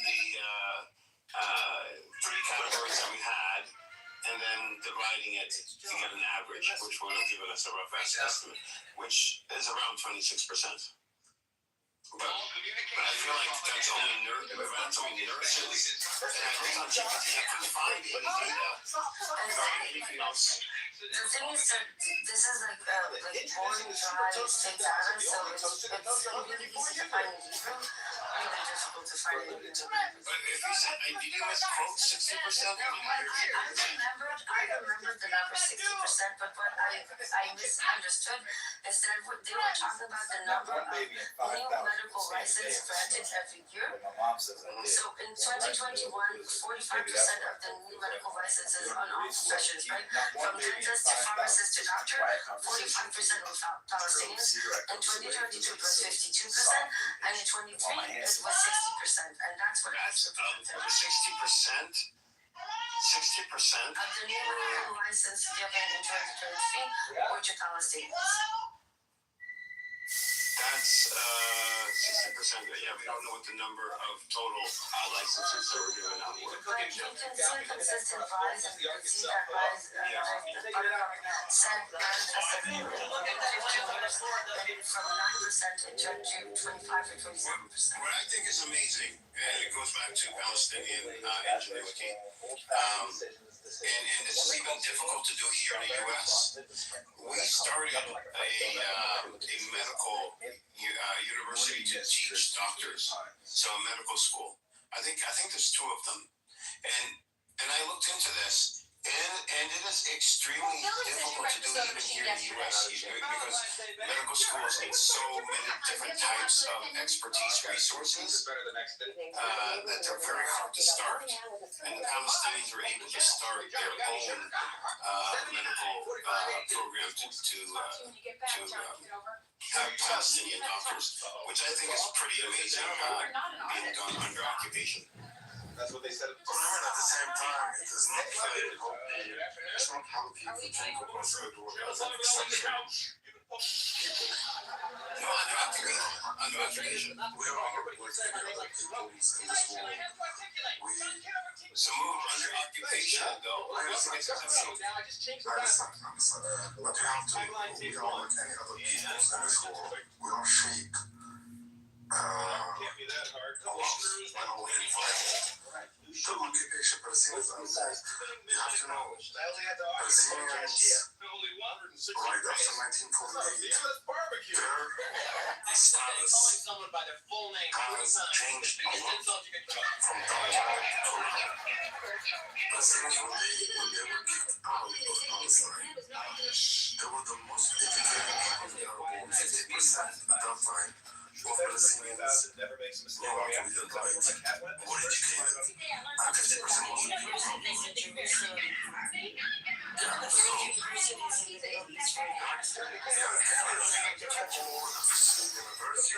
the first, even the first radio station.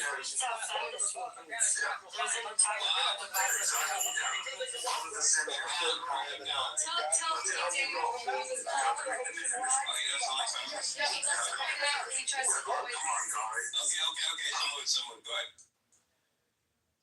Go ahead, someone. Sorry, go ahead. The mic is yours. Okay, I mean, if it's a quarantine, it's boring. I don't have to. No. We're getting We're immature. We're immature. So we have to.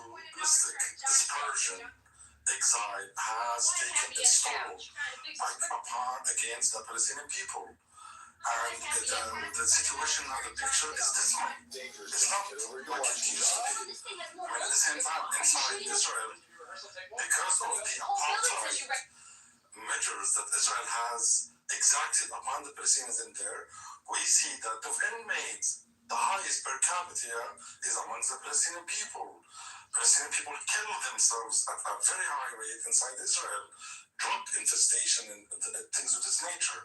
Lebanon also is very similar. Lebanon has administered severe forms of apartheid against the Palestinian people, and as a result, now the Palestinian camps in Lebanon are not doing well at all. Drug infestation, crime, all of that. We are just like any other people, we are subject, to all environmental factors, and we have to, it is not healthy at all to think of ourselves as an exceptional people, and if we don't, is it a problem? The thing about it, we have to acknowledge this. If we don't, things things will never be reformed, things are going to keep getting worse and worse. How do you balance between making sure we don't go down the road of exceptionalism, but at the same time, and not just Palestinians, right, but there are unique aspects, unique traumas that are unlike any other. So how do you still give the proper respect and understanding without devolving into exceptionalism? Yeah, so we have to treat the root cause. For instance, Palestinians inside Israel, they are the people who are not wanted. The same way how African Americans, black people in America, they were people who, right after either they are slaves or segregated, or they are not unwanted people. The system does not want to enfranchise them. So as a result, America here applied apartheid forms, measures against black people, and throughout the 60s, 70s, and 80s, to a point where, unfortunately, they have, I don't want to say succeeded, but they have broken the collective world of black people in America. Same thing now. Palestinians are undergoing this process. I'm answering your question. So what do? We need to address the root cause. This form of subtle colonialism, discrimination, racialization against Palestinian people in Israel has to stop, right? And we have to fight against it, right? So this is one way. I 100% agree. I just don't have any emojis left.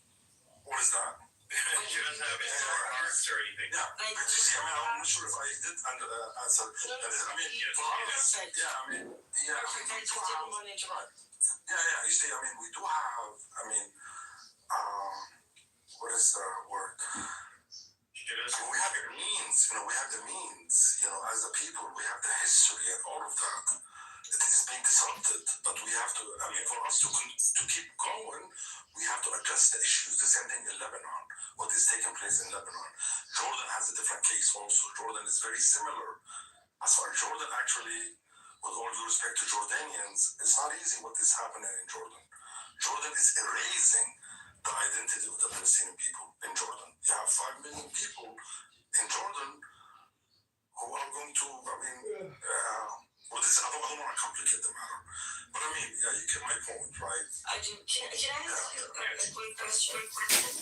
Yeah. Do you have a question? Do you want to go before me? No, I just wanted to say you don't have good emoji discipline. That's all. Go ahead. Thank you. The PLO, and the PA announced elections, but can you explain to me a little bit about the rationale behind the PLO elections and how is it going to happen and what do you think about it in general? I don't know much about it, to be honest with you. I haven't followed. They have, I could answer a little bit about the details, I wouldn't actually, I haven't really been following. So this is a result of the Israeli narrative of, we have nobody to negotiate with. And also the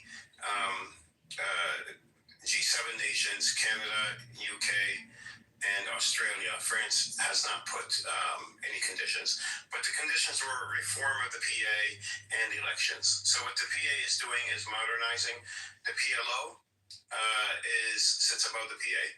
They are going to be holding elections and it's not the first time, but these are going to be more comprehensive elections to sit on the board for diaspora Palestinians. How does that work technically? Like, where do you have They're figuring that out. They're figuring out what the best way is to get them to vote.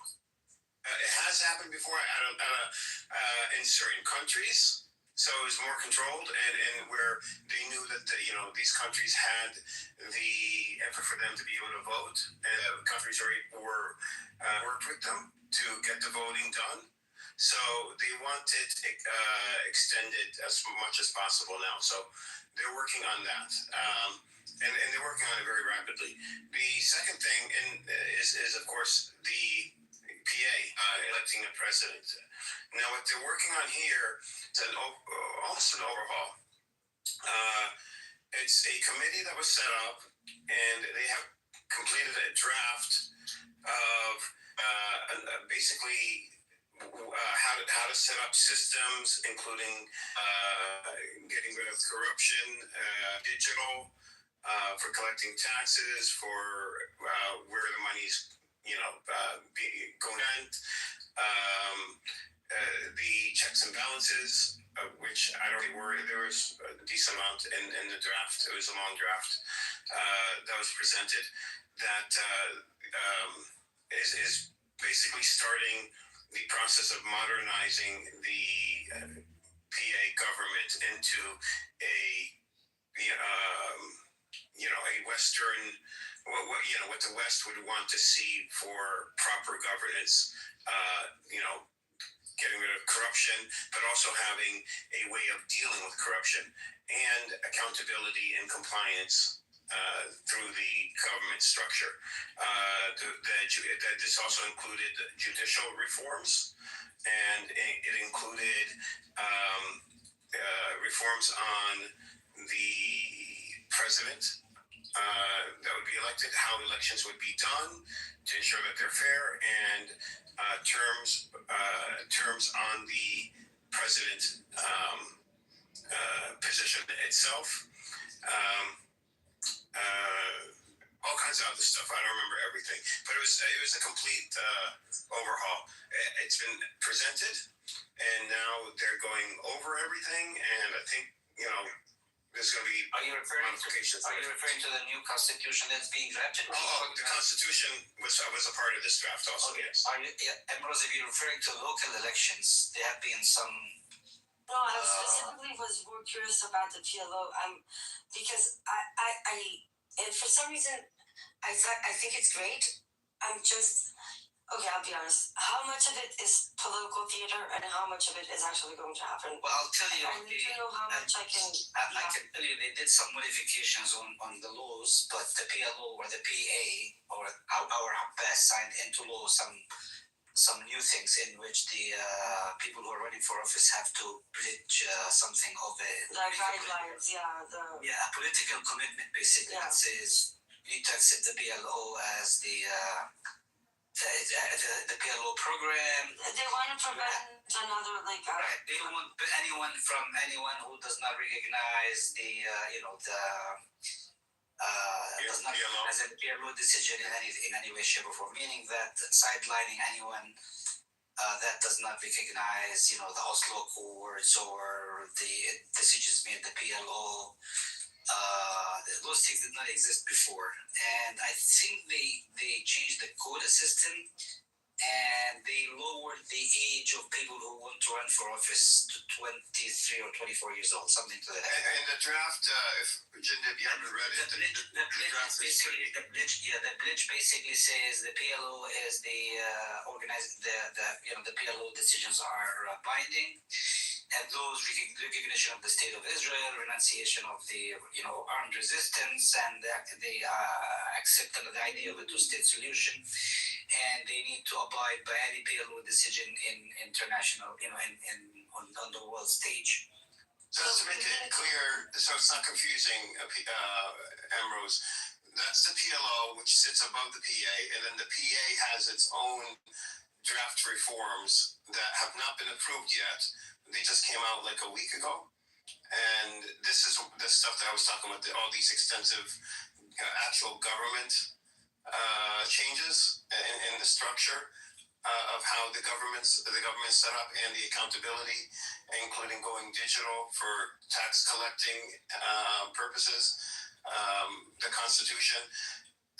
This is all under the PA, and this is in draft mode right now. So, my question was going to, I specifically mentioned the PLO because I saw the statement, and they are specifically calling for every Palestinian to come and vote and participate in a way. And first of all, I'm wondering if it's a trap. And second of all, if it's feasible, because the problem with PA elections is that Israel has and probably will again very easily derail it. But when it comes to PLO, if we're including diaspora and 48ers, the PLO positions are on the board, Ambrose. No, it's not about the positions. It's about I'm trying to figure out the strategy behind the move. Okay, the PLO represents the Palestinian. I know that, but this is a significant move that, if executed, is going to cost a lot of money, right? And it can also cause a lot of internal disagreements. But and don't get me wrong, I love that idea, right? I love the idea of all Palestinians coming together. but I'm wondering what I'm missing here because I can't seem to find a reason that will make such a large-scale operation worthwhile. Even not as political theater. Something The doesn't positions add up. are up. I believe the positions are up.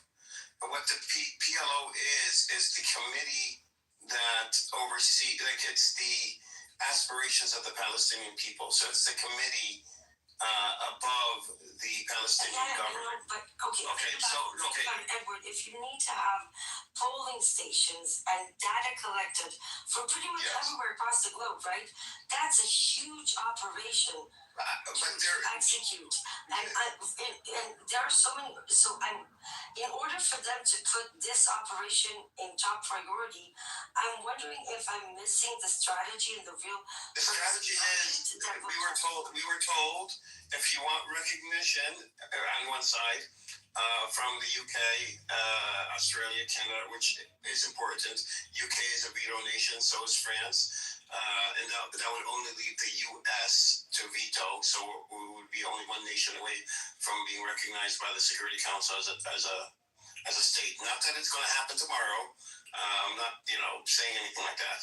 But we are trying to negate or neutralize the Israeli narrative by doing what the Western countries want us to do. At the same time, it neutralizes the Israeli narrative, the Zionist narrative of, well, we have no one to negotiate with, and also they're all corrupt, and they don't really have a government. So we're addressing those. We are building the government. We are building checks and balances.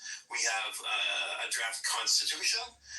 The PLO sits above everything. So by allowing diaspora Palestinians to be voted in on the committee, that then represents more Palestinians. So not just Palestinians in the West Bank, but from Palestinians from as many parts of the world as possible, where there's a large percentage of Palestinians. So we can say that we have, the majority. The board would represent the majority of Palestinians. So if the board represents the Palestinians, and then it, orders the PA to make these changes, like a constitution and everything, and the PA is planning, after making these changes very rapidly, then going to elections, and that's the tricky part, who would actually run, okay? But having a president that represents all Palestinians, and then declaring, because we have not done so, declaring a Palestinian state with borders. So government, board first to include everybody, all Palestinians, PA reform, and then declaring a Palestinian state. It just strategically would align much, much better with Western, what would it be? Western thought. How, the Western audience. For Western demands for reform of the Yes. But all this is just blowing in the wind. To me, it's just blowing in the wind, useless shit. That's whatever. This is why I asked, is it political theater? It does. I don't think so. I think it is more than that. Now, would it accomplish a Palestinian state, at least by itself? No, it wouldn't. But it would give us more leverage and credibility. And that's what they're aiming for, is credibility.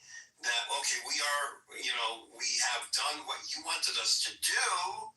And now, since we've done so, well, what is now the obstacle for a Palestinian state? Is it us? If it's not us, who is it? That's the strategy behind it. So to build credibility, to build leverage through credibility. And would it work? That's the underlying question, But it is a step in the right direction, at the very least. I don't disagree. Now, Jinder was very pessimistic about it actually working out, which I don't blame him. Because let's be honest, have things ever worked out for Palestinians? You know, and unfortunately, this is the we have a very we have an aging so-called president Abbas who's been sitting on that chair in Ramallah for 18 years. He was elected for a 4-year term. About the same time as Netanyahu. Yeah, his replacement is a bottom of the barrel kind of character that's coming in. That's I guess you know who he is. Those so-called local elections, I think they're pretty much political theater when they make you blinch. Meaning that basically the whole election thing is basically designed to make sure that no Islamist will come to office or be elected. Now keep an eye on the local elections in Israel, where the Palestinians or the Israeli Arabs, as everybody calls them, are, I guess you're familiar with their joint list, and they're fighting amongst each other, where they have an epidemic of a crime in their community, and they are saying that maybe they'll have a foothold of 15 seats in the Knesset, and they will be able to join some government or... Wait, 50 seats? Is it? No, 15. Oh, 15. Yeah. 15 is still decent. It's enough to make a difference. Yeah, so if they get 15 seats, it makes they want to make sure that Netanyahu and his cohorts are not back in power. But I don't think that's. I'm very pessimistic. I want to ask you, Jindev. I wanted to ask you and Ambrose this question yesterday, but it was too hectic. Would it have been possible, and is it possible, for Palestinians to lobby or go to Israel? Talk to the Knesset, talk to other coalitions, about what, and sort of going like. Did you say Palestinians as Palestinians? Yeah, in the West Bank. In the West Bank, yeah. Go to the Knesset? Really? Well, the Knesset people that are in the Knesset, go to like coalition leaders, opposition leaders. I don't talk. Have. They set up a meeting with Moshe China. No, not him. I'm saying leapfrogging the current administration and talking to those that are more reasonable and getting a foothold in, maybe shaping Israeli. Israeli policy on the ground. I don't know if it's possible. I don't know if you're referring to the lobbying tactics that are used in America and in Congress and so forth. I don't know. Yeah, but that's that's a far-fetched idea here in Palestine. When you go lobby Congress, you're lobbying your representative, the person who represents your yeah. And here we can hardly get. What are you talking? We can't even get to Jerusalem, man. I mean, setting up meetings and just showing that we are making an effort to these people, and I don't know. I don't know enough about the Israeli political. I know, we're under occupation. I know they don't think of as us as equals, but having Palestinians involved in the dialogue with various stakeholders, coalition leaders, even smaller coalitions. I don't know. Maybe it won't make a difference. I was just thinking out loud. How do you feel about benevolent leadership, of one kind, what do you mean? Like a compassionate dictator. Compassionate? What do you mean compassionate? Are you high? What are you talking about? I like the idea of compassionate dictators. Don't get me wrong. Dude, listen, I'm not ready to become dictator. I am. I would agree. You are, and you're compassionate. Put away the ropes and the boat. That's a form of compassion. Bro, think about it for a minute. What are you talking about? This leader, okay, I have to go in a bit, because I have to go get jiggy with it. But what I wanted to say is that We're getting jiggy with what? it's Valentine's Day, you losers. Oh, look at you. I'm talking about that one leadership with one freaking mind. Okay? That also has like a cabinet under it. I think it's called a bureaucracy or something. Dial, you there? What did Plato call it? Democracy. I will look that up. For what? For the Palestinians? Yeah. We already have the Listen, Abbas is just sitting there on the chair like. He's not. He's well, he's got one foot in the grave. That's what I'm saying. Therefore, a leadership of this one woman. We have a guy named Abbas, and he sits, at his Abbas chair. sitting on a chair. He's sometimes short on diapers. Okay, alright. I will become your tyrant. Don't worry. I'm gonna take your that's all we opportunity. That's all we need. I'm talking about a kind, passionate, just freaking ruler, not like a. Are you trying to apply for the job? Not like a monarch. No, bro. I'm looking for a queen for you. What? A tyrant. I like the whole notion. I want to become your. You guys are not taking my freaking political system seriously. No, but I we're think not. it's the idea. Jindab likes the part about being, the tyrant part. He's willing to go along with this. And we all have things in our own freaking sovereign empires. They do. They're in our heads. In our own heads. Some of us manifest them, and that's where the problems start. Like your friends, bro. With the My friends. Yeah. Oh, yeah. What's that? What's that, Jinder? That's it. Huh? Hearing that zip work. Is somebody gonna start slurping now?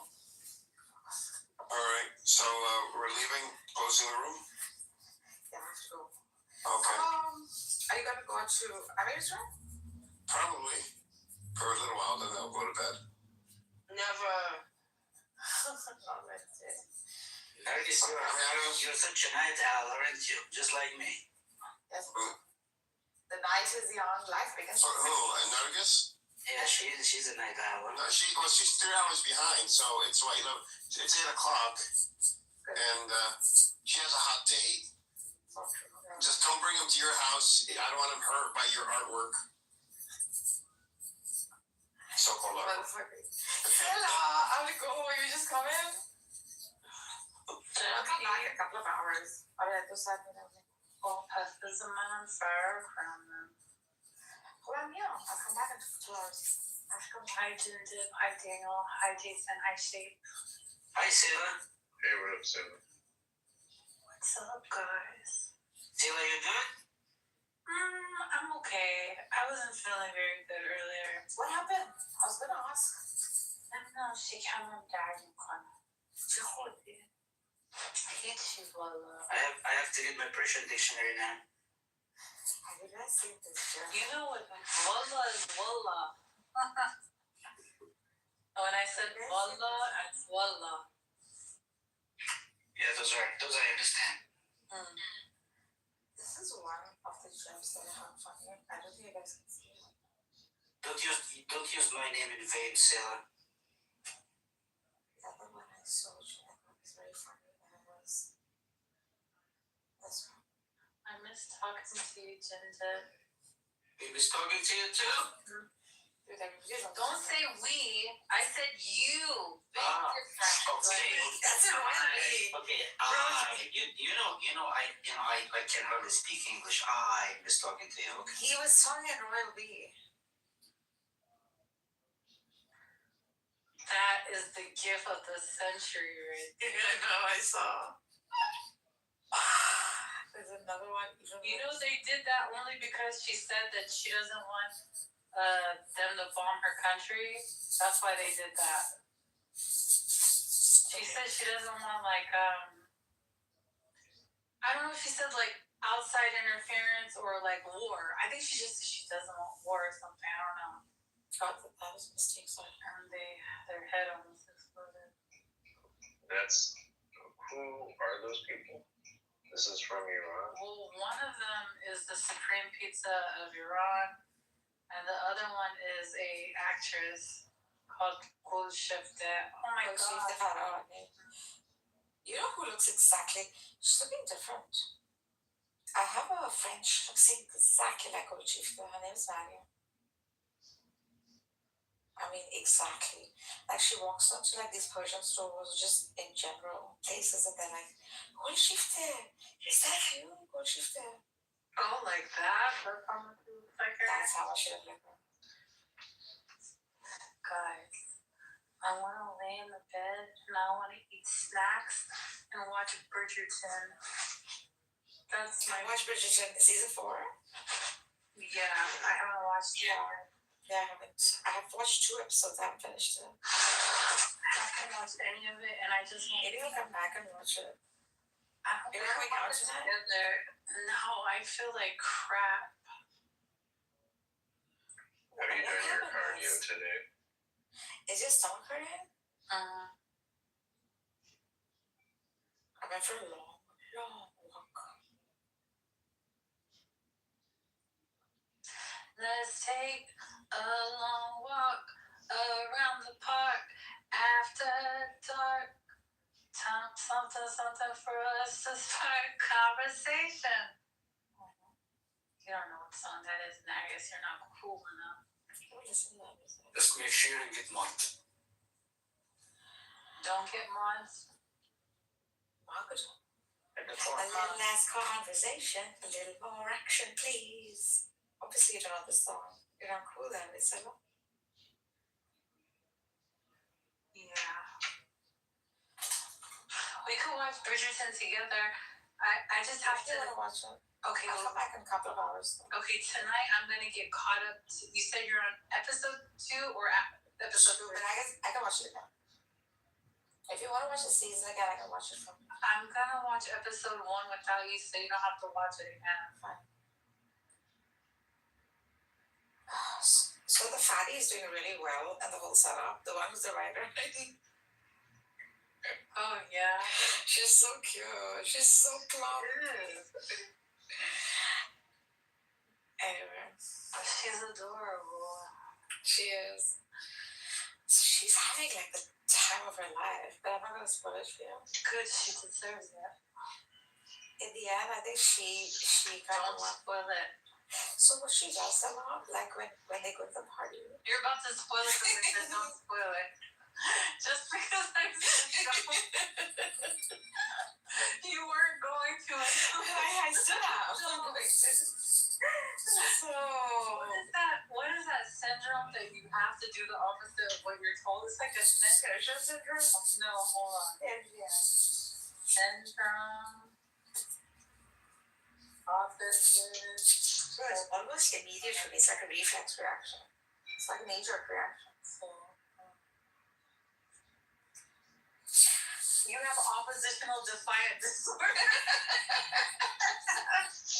You know who recognizes this in me? Daniel. A long time ago, some time ago, when these guys, these fuckers asked me to join Discord, on and on and on.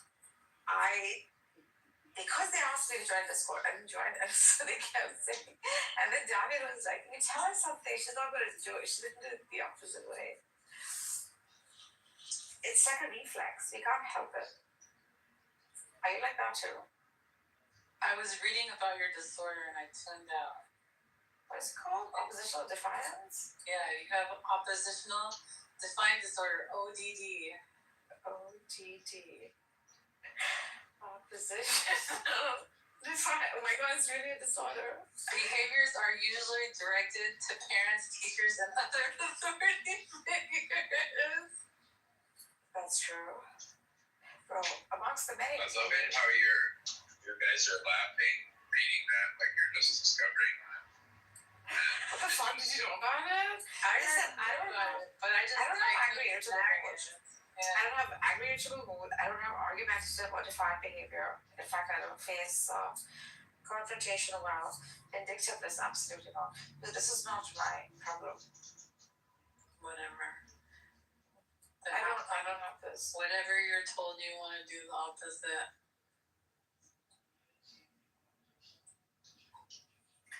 let me tell you what happens in the episode 2. You want episode 1 or 2? No.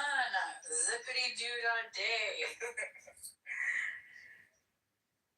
No, I don't have this. Maybe I have like authority. My kid is the same way too. My sister is the same way. So you have to tell her the opposite. The opposite works for me. Tell me the opposite. Exactly. Honestly, my kiddo, she would say, do you like the pink one or the red one? I like the pink one. Okay, the red one then. Yeah. So sweet. That's so sad. Yeah, same.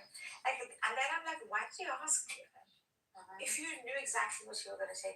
She asked me so that she chooses the opposite. Exactly. So then I learned that, and I would say the other one so I could get her to wear the other one. Mine is going for a Galentine night tonight. Oh, it's so cute. They're building some kind of chocolate house and whatnot. Those kids were like, we want to go to Marianne's mommy's house so that we could all have fun because I have no restriction to road, right? They can do basically anything they want. Like sans rules. And then I called up one of my friend's moms and I said, she's Russian Jewish, very, very gorgeous mother and very lovely person. I called her up and I said, can you please do the freaking down time because I said no. Of course.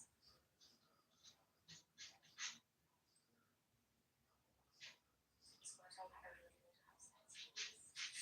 I want ice cream. You know what? Maybe that's what my problem is. You know what my problem is. I want snacks and ice cream. What do you think my problem is? Just go have it. Just go eat. No, your problem is you don't do enough cardio. God, Jason is so judgmental. I do every day down This is here. not judgment. What cardio are you doing? I do kickboxing. I do boxing. I go walking. I go fast walking, by the way. I do trampoline. I have a trampoline right next to my bed. But are you doing any moderate intensity or is it just high intensity? No, moderate. I do high intensity and then I slow it down again, and then I do high intensity and then I slow it down again. I don't do high intensity. It's just too much work. Oh my Yeah. gosh. If you're doing boxing, chill. that's mostly high intensity. With boxing, I'm kind of focusing more on like kicks to do glutes and stuff. I get tired and then I do upper body, of course, like punching the bag and stuff. But really, like what I'm really focused on are kicks. What's up, Taco? Do you have a heart monitor? Yeah, what's up, everyone? I have an Apple Watch, but I don't put it on. Do you know what your zone 2 heart rate is? I think it's like 1. Well, you don't have to tell me what it is. I don't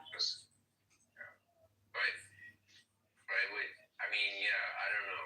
I guess if you're doing that, then maybe you should be looking specifically at zone 2 training and whether you're doing very much of that, because that really should be the bulk of it. But cool. I'll look into it, bro. Yeah, he's right. Zone 2 fasted cardio is the most effective way of burning visceral fat. I'm trying to just build booty muscle. That's what I'm focused on. Well, you gotta do resistance training, like squats. Yeah, I do. When you talk to me and I'm like, I'm working out, what the hell do you think I'm doing? I'm doing sumo squats. Okay. That's good. Zone 2 cardio. Can sustain for 69 minutes. well, you want to do up to 4 hours a week, up to 5 hours a week. But 3 is okay. Yeah. So 1 hour a day. Off what? Or less, and it's low and it's low and but it's very moderate intensity. send me a video of this 10 minutes? It's 60 to 70% of men. Yeah, the thing is, that's like a different. How do you do zone 2? Yeah. You need a heart rate monitor, like your watch, and you need to stay in a zone 2 band with any cardio. So rowing machine, running, treadmill, it's all fine. I use a rowing machine most of the time. And you stay in zone 2 for 20 to 40 minutes, so that's fine. I love the rowing machine. Yeah, so with rowing, zone 2 is a very slow rate of rowing, actually. So just keep that in mind. It will feel slower. It will feel slow.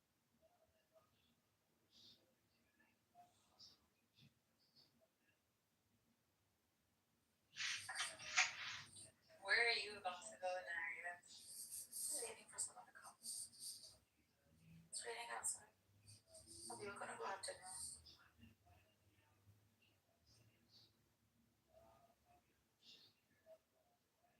Don't feel like there's gonna be such pseudo lovers around. Now is the way that like Pahlavi is gonna go meet with he's gone to meet with the Ukrainian Zelensky, the speech that he gave. He met with that senator. What the hell is that senator's name? Like, I really think that it's going down. Think so? I really do. Yeah, Not sure, Sarah. I do. I think so. When are you gonna meet him? If they co-sign it, it's halas. They're gonna do it. Well, pretty soon you guys are gonna have a country. I hope so. No, hold on. Like, in what way? What do you mean? That is super cool. 1 second, real quick.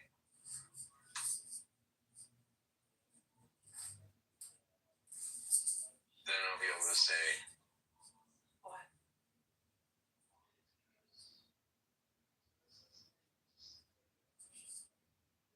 Say what? Guys, who made this poll? Oh my god, Daniel.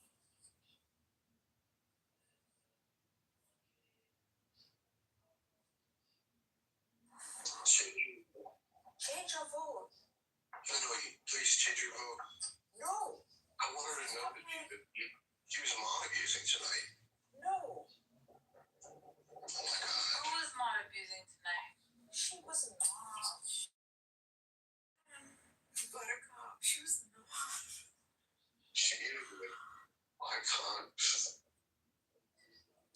I'm pretty sure that she probably had good reasons for it. I think so too. Oh my god. Oh. There's never a good reason to mute. Daniel was getting pretty much. We know you pretty well, buddy. how come everybody but me is smarter? Is it because I'm white? Is that what's going on? Yes. Because you're race balanced. Because of that shit-eating grin on your face. Precisely why. Freaking race realism is not even. Well, Jason, who the fuck told you that race realism is real? I've never talked about that. What are you even talking about? What are you I even put in talking the chat about? and I said race realism is suitable. And then your response was, no, no way, not. Where? I don't know, yesterday or something. What are you talking I have about? a shoe problem. I wonder what Naga is going with. Shut up. Where are you going? We're not going. He's coming. I told you. And then he's leaving. He's just coming Leaving over. outside. Yeah. Are you gonna order food? Yeah. What are y'all gonna order? What do you want me to order? Thai food. Thai food, you know. Gotta order How do you not eat Thai food? I eat. He doesn't. He's a white boy. What does he want? Like a burger? Yeah, like pizza or. Oh my god! You gotta go to Georgia. It's such a beautiful restaurant by the beach. Oh, dumb. He's so white. Like. If Daniel was there, he'd order you oysters. Daniel would order me pizza. Daniel is such a foodie. He'll start with an appetizer that you never think of. He He's never. Have you seen his dessert list? He takes a picture of like his food. Like Ask Daniel what he's eating tonight. Daniel, what are you eating tonight? he does not fuck around when it comes to food. Dude, he's so fine in his taste. Like he's so rich. Like exquisite.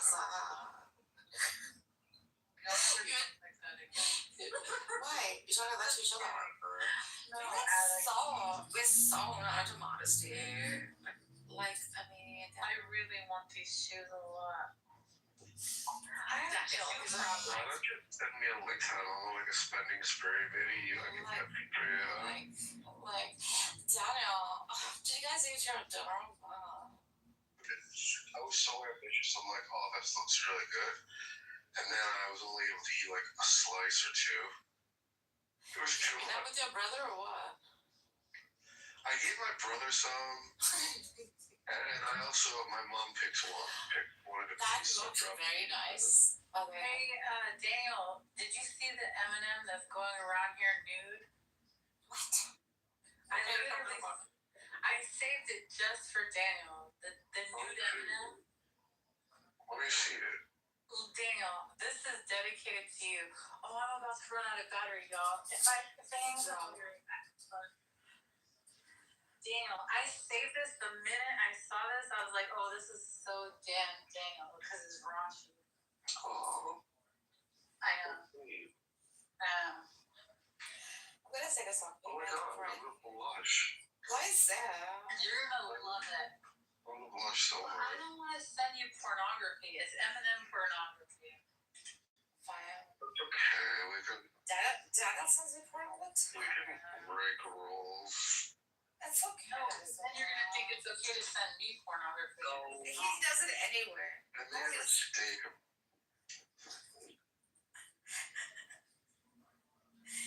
Some weird stuff. But they're cool. I guess I like it. I say it's... Fine.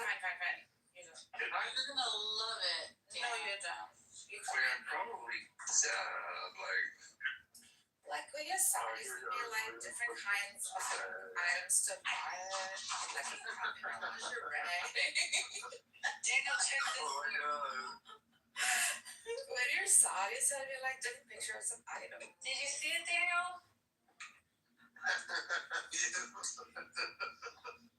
Oh my god! That is really fucking funny. Where are you sending it to Daniel? On his phone or on his Discord? Just tell her our secret. Doggers, you haven't seen it. It's so funny. Why did you send it to me? She looking good though, so should I fucking got it? God. I said that. You can see her clam too. Yeah, you can. I sent it to you, Nergis. It's on the phone. Jamming out. Clam out. Hold on, I'm gonna go get some ice cream. Oh yeah. I need to end the poll. This is horrid. She is me. What the fuck is wrong with you? Okay. Oh my god, and Rose laughed. Is it because of y'all? Oh, I think I got it. It's my other phone. This is for love. The lovers. Oh, Rory, you know you can change your picture. I can tell you how. You're stuck on the 18 plus, not safe for work, aren't you? Who? Oh, she decided to leave. Who's that? Rose? I really no, it's like So that's hot miking. so it's yours. I wonder what kind of ice cream she's gonna get. It's probably like chocolate, I guess. no, it's gonna be coffee. Coffee. Yeah, coffee. This late at night. Yeah, she's like to get all ramped up. Lovers. Before I leave. Oh dear. Restart. I think Dan can sing on it. I'm gonna change the tone. Oh gosh, what is this? It's gotta be Elvis Presley.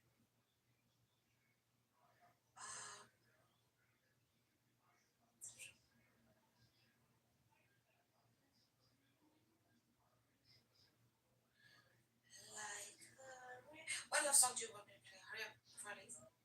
Daniel, what do you want to say? Jason. I mean, just you're gonna go have a good time, you know. Come on, It's bro. Nargis, Jason. Not Nargis. Did he say Nargis. Yeah. It's Nargis. Yeah. Okay, what does this name mean? Like, what does this name mean? It's a flower. Particularly the narcissus flower. Oh, very interesting. Nargis refers to the narcissus. It's just a flower. But in which language? It's strange, like how common a name is. Like in Iran. And one would think, like, there's a story behind it. But then again, the flower looks pretty, I guess. So, You know that اون دختر این تو بود she was judging us galore, right? همون روزه داشت روز آره was she? I just know she was. How do you know? She told me today you missed a lot of drama. This is to all the lovers of the world.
Finally, I can speak.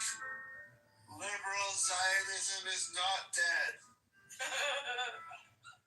What do you mean? Liberal Zionism is not dead. No, liberal Zionism is just Zionism. Liberal Zionism will live again under the great leadership of Naftali Bennett. Who? Naftali Bennett, the next Prime Minister of the great state of Israel. Oh my God. He will usher in an age where tech executives don't go and live in America and Canada because they're proud to live in Israel. He will usher in an age where all our doctors aren't ethnically cleansed from Israel because they recognize how many doctors and nurses are Palestinian or Arab Israeli, as we feel more comfortable calling them. Well, so much to say about this, but and that's why liberal Zionism will not die. It's dead. It's dead. Nargis, you've been a great host. I appreciated, the opportunity to go back and forth with you and everybody here, and it's been very fair, and I think that's great. Even with Ambrose on the stage, you guys managed. That's pretty cool. Does Ambrose talk to you? Yeah, can you have a discourse? We may be able to. Yeah, she's talked with me once in a while. Yeah, because I mean, maybe she's has so much information to relay, which is not true, right? And maybe there's interjections that happen every now and then. Perhaps that is a cultural truth.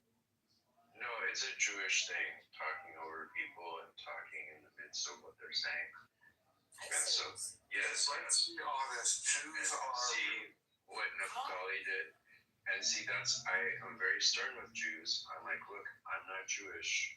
The dominant culture is white, Eurocentric, heteropatriarchy. and my culture has got to rule here, you know. And eventually they do get it, you know. And I've been able to have conversations with them after setting these limits. Dude, Arabs should also. Well, that's of course a problem as well.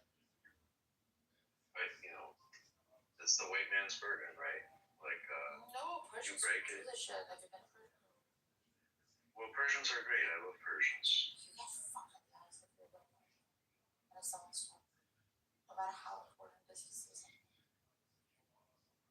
Yeah, the boss says, "What the heck? You're literally white." Yes, I'm literally white. I'm literally a white man. He's a Israelist boss. I'm literally a white man. He's a white supremacist. Don't you know that already? He's a groiper. He's a frickin' groiper. Aren't you, Jason? No, I don't believe in the grippers. You're just the groipiest groiper of them all. I said I'm not a groiper. I don't believe in that. So, Naftali, Yo, what up? you said you call them Israeli Arabs or Arab Israelis? Yeah. Why do you feel comfortable calling them something that they don't call themselves? Some of them call themselves Israeli Arabs. Pardon me? A lot of Palestinians are fornicating. No, not a lot. Oh yeah, a Not a lot. lot, because that suggests that this majority of the people. There are some people that may call themselves that, but the majority of them call themselves Palestinian. The Arab Israelis in Tel Aviv and Haifa are very well integrated. Let's just say that. Well, I feel comfortable calling you a European colonizer, Zionist. Oh, Just call what we're comfortable Just with. as long as you're willing to call him Mr. European colonizer Zionist. Yeah. Brian Proof, yeah, the colonizers have done so much good all over the world. And Hey, Brother H, I have a question for you. It's going to tell me a lot about you.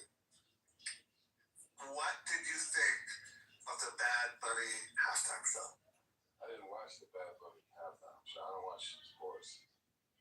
Oh, that's crazy. You didn't watch the Super Bowl? Yeah, I don't watch sports. What are you, not American? No, I'm 100% American. I just don't get caught up in bread and circus. Then watch the Super Bowl. That's an American thing to do. No, my friend. I don't get caught up in bread and circus. why is a guy with an Israeli flag in his profile lecturing an African American on how to be American? What is wrong with you, Naftali? Oh, whose side are you on here, Jason? My black American brother's side. Nigel, how you doing? Long time no talk to you. Brother Habib, how are you? Long time. Yeah. Lovely to see you again, sir. Yeah, you still looking the same, like a teenager. Not a teenager anymore. I mean, my shrink does think I have Peter Pan syndrome. You said who? Peter Pan syndrome. It's Peter Pan syndrome is when someone refuses to grow up. Yeah. She seriously believes. Syndrome. I said, what the heck? Bro! I was like, that's not violent. You got that. That's a different argument to have with these people. Hey, Douglas. Yeah, honey. Let me ask you something, though. Yeah, ask. What do you think of the Bad Bunny halftime show? I don't see it, bro. You didn't watch the Bad Bunny halftime show? No. It was a cultural moment for America, though. Is he the American in the room with a flag that is an American flag? No, I'm not American. Why are you? I'm Canadian. Oh my God. A Canadian. Get out of here, Canadian. I mean, yeah, look. The Bad Bunny should be deported for that halftime show. He gave the whole thing in Spanish. All the songs he sang in Spanish. I didn't even watch that. It was despicable. He should leave this country. Go live in the country with the flags that he waved. Yeah, they did that on purpose. So everything is done on purpose. It's not like this is just haphazardly done. Because they want people to talk about Bad Bunny opposing opposed to the Epstein files.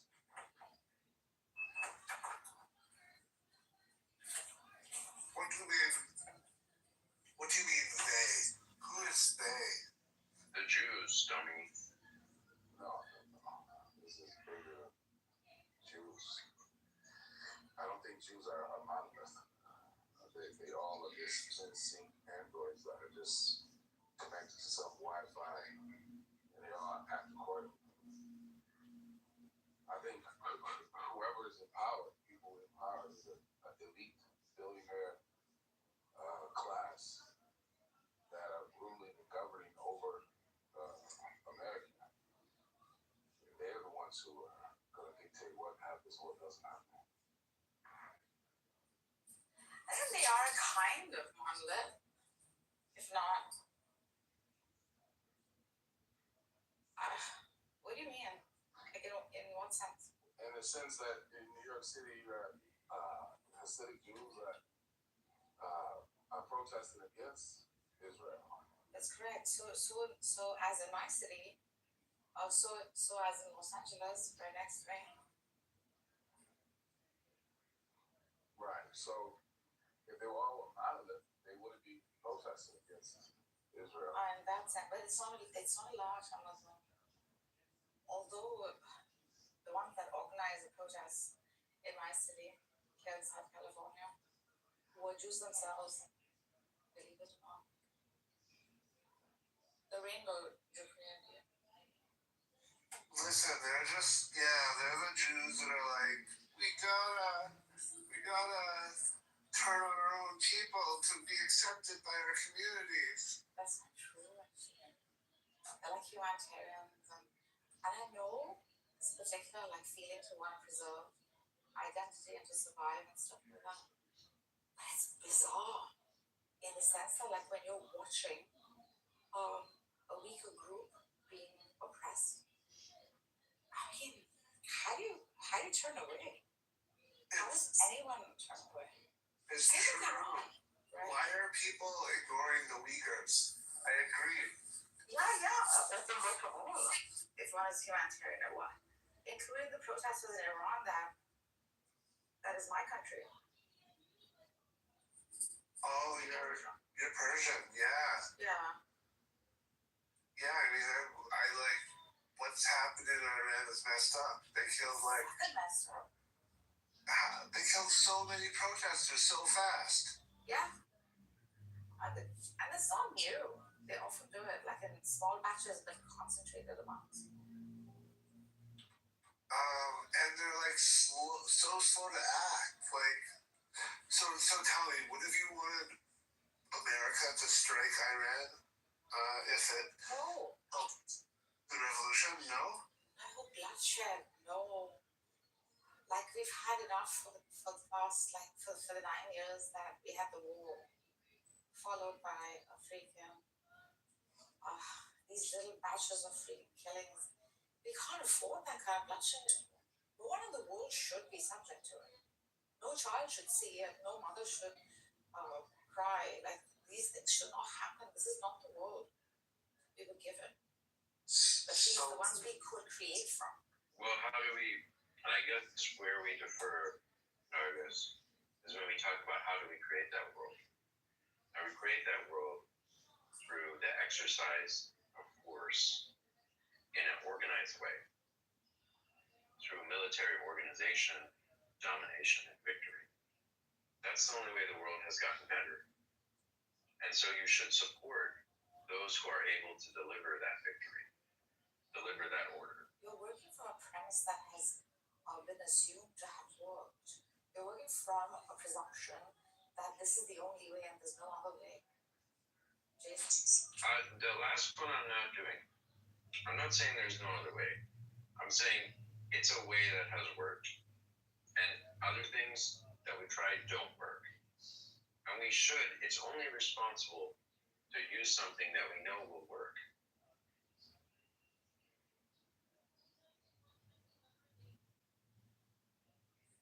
Well, I mean, I think that some people would like to see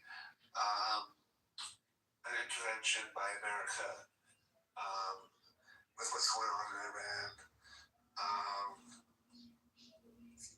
But I guess it's also understandable that you want to avoid more bloodshed. And ultimately,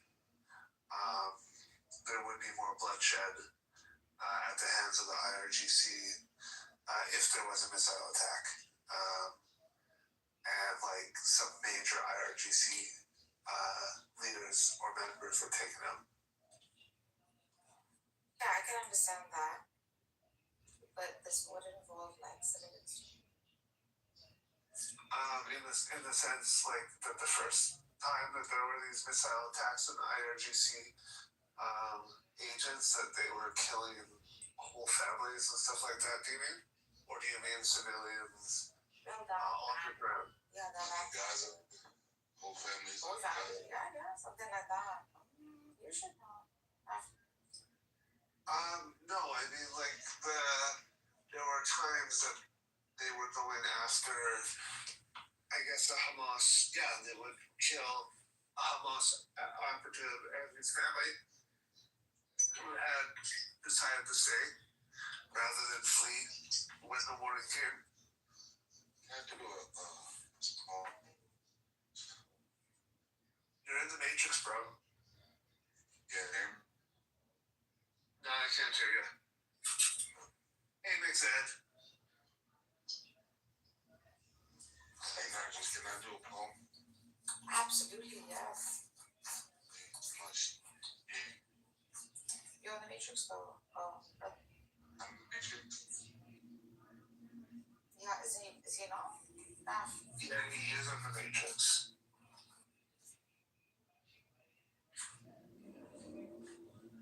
Oh, he's gone now. Yeah, so I mean, like, that's just I'm just saying that matter of factually. Sure, there were whole families that were taken out. Okay, so why children pay for the sins of their fathers? Exactly right. There's no good reason. But I think it's more of an inconvenience of war. If I ever, yeah, like I don't want to.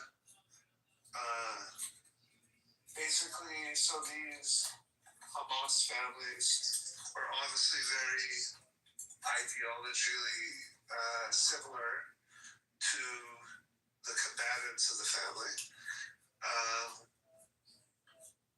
And there's this narrative that Hamas wants to create about more innocents being killed at the hands of Israel. So they stay for the war effort. And they become essentially what are called non-combatants. This is, of course, not my big-hearted position, but this is just the kind of like cold hard facts of the war scenario. So when civilians stay in an evacuation zone and stay with combatants rather than being classified as civilians, they become classified as non-combatants. Can you guys hear me? No, look, and quite often, civilians are kind of non-combatants. Okay, that's not an either-or situation. Yeah, okay. Can you hear me, Naftali? Yeah, I can hear you. You hear me now? Okay. I just wanted to do a small poem. What's your poem about, brother? He's going to do the poem, not Chloe. Habib. It's Habib. All right. I don't have a title, so untitled. Mothers, fathers, grandparents, uncles and aunts, cousins and nieces, nephews and neighbors. You see, it takes a village. But I don't mean what's needed to raise a child. It takes a village is how Israel colonizes their towns, dropping bombs that can be heard all over the globe. Even the deaf can hear the sound of Israeli drones. So that's a strong confirmation that there's nothing left of your home except fractured femur bones, the smell of adrenaline and adrenochrome in this blood-soaked war zone. while most Israeli and Americans are just clueless. And the clues of their cluelessness are found in portraits of vacation trips and dinner pics. Likes and clicks. Castrated consumers consumed with the pitiful excuse of their trivial pursuits that occupy their lives. While Palestinians are preoccupied each night with an occupation of fight or flight. Either choice equates the opposite of life. So it would seem about right when a soldier is working in an occupation with no end in sight. Snipers focus it in with your end in sight. A verbal fight with settlers within your right could end by the end of the night with the end of your life. And there's no way to change it. Angels can't even explain it as they watch Dawood being killed by Goliath, while Goliath is wearing the Star of David. The antics are pathetic. European Zionists that act anti-Semitic, labeling the authentic ethnic Arab as anti-Semitic, even when their mothers, fathers, uncles, and aunties are Semitic. So what would you do with the feeling of shrapnel, terror, then to see your daughter's dead, emotionless face staring through you, peeking out from under the rubble like some sick game of peekaboo? These are the perverse things that people do to people who are forced to stare down the barrel of your gun as their scenic view. Fathers telling their sons, look, Simba, everything as far as your eyes can see must submit to the Israeli authority. Stuck in this enormity of trying to normalize this new Normandy, where every day is the day of D-Day on replay. Children caught between torment and malnourishment, smothered beneath blankets of death and discontent, only to awaken to the smell of your family's dead body stench. No flowers or roses sent. No cards that read, my condolences for putting holes this big alongside of your open ribs. Who needs sympathy cards and kind words from their colonizers? Especially when your optics can see the stark reminders that your ops is Oppenheimer. Open the channels, page. My app is Oppenheimer. Hold on.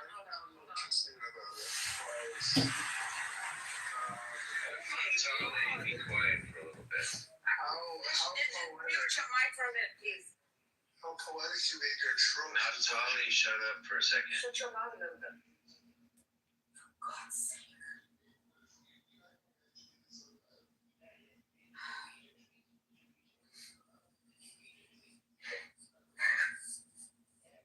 Yeah. I like Zag. Yeah. I was in there earlier today. That girl Samira's a retard. Samira's the one that invited me up. I was just listening and she was telling me to come out. So, come on. Realism, like these guys talking about it, really, like I get secondhand from listening to them. I mean, it's just like it's slop. It's fucking slop now, man.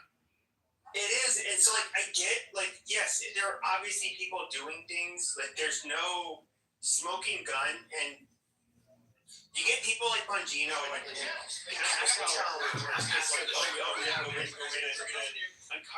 the truth, and it's just like oh my god, amazing. They don't have like enough information to prosecute people. Okay, and so for any of these files, you think they're like covering for these files, which in all reality, these people are fucking stupid. Like these are not like Jeffrey Epstein, even the people that he was basically the most successful people in the fucking world, not just this country. They were in circles with them. They were capable of covering their asses. But I don't know. They can somehow get a smoking gun. Did you see the latest release? And I don't know. I thought these names were already there, like a lot of them, but the last 2 hours they released more names. Wait, they're still releasing shit? Yeah, you didn't catch it? Pam Bondi. So the deadline didn't really mean anything? Pam Bondi's on the list. Just about everybody's on the list. I don't know if you guys saw that. So the Obamas, the Clintons, the Trumps, everybody, and this is where it becomes fucking retardation, is because anybody who is anybody bumped almost with fucking Jeffrey Epstein. All it took is like one interaction and you're on the list, basically. I mean, you think about it, because like for everybody to be on the list, all it took is one email, one phone call, one little meeting with him. You're gonna be put on the list if you're associated with Epstein, right? That's kind of what you're getting at, Pepe, right? I mean, because anybody who's somebody, like they have at least been to events with him. You got any sugar? You scared the sugar right out of me. And of course, they did deals with him. I don't know. It does seem to be. I don't know.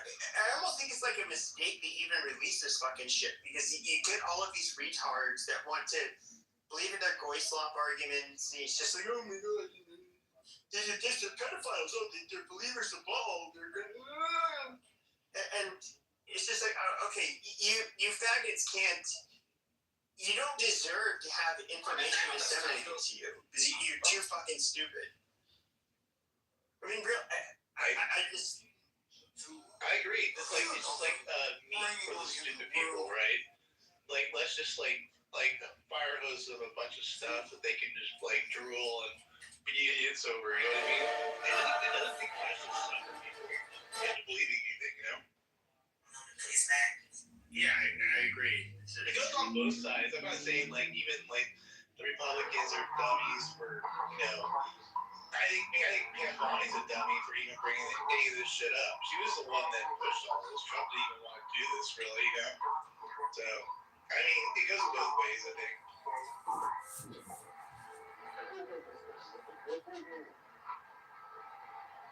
What do you make of it, Universe?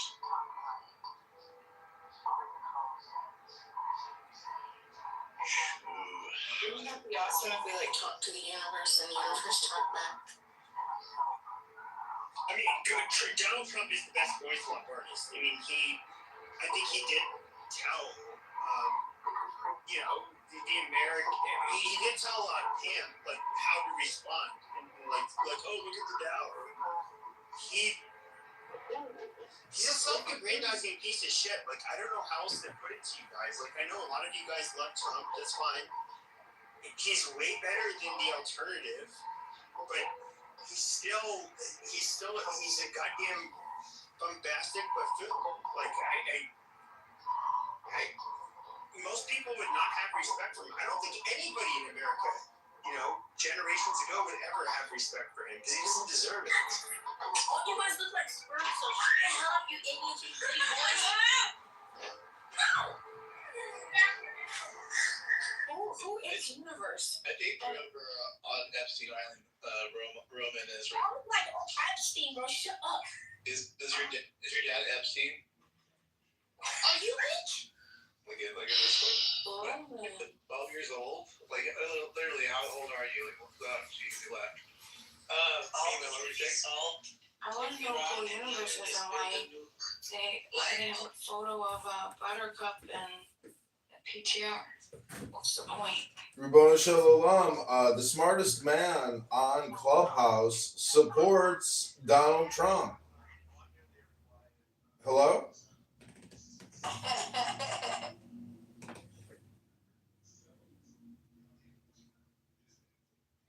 Evening, Coco.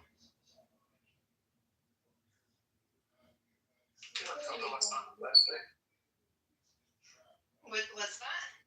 You all should have heard Coco Southwest. She handled him so diplomatically. It was impressive. Thank you.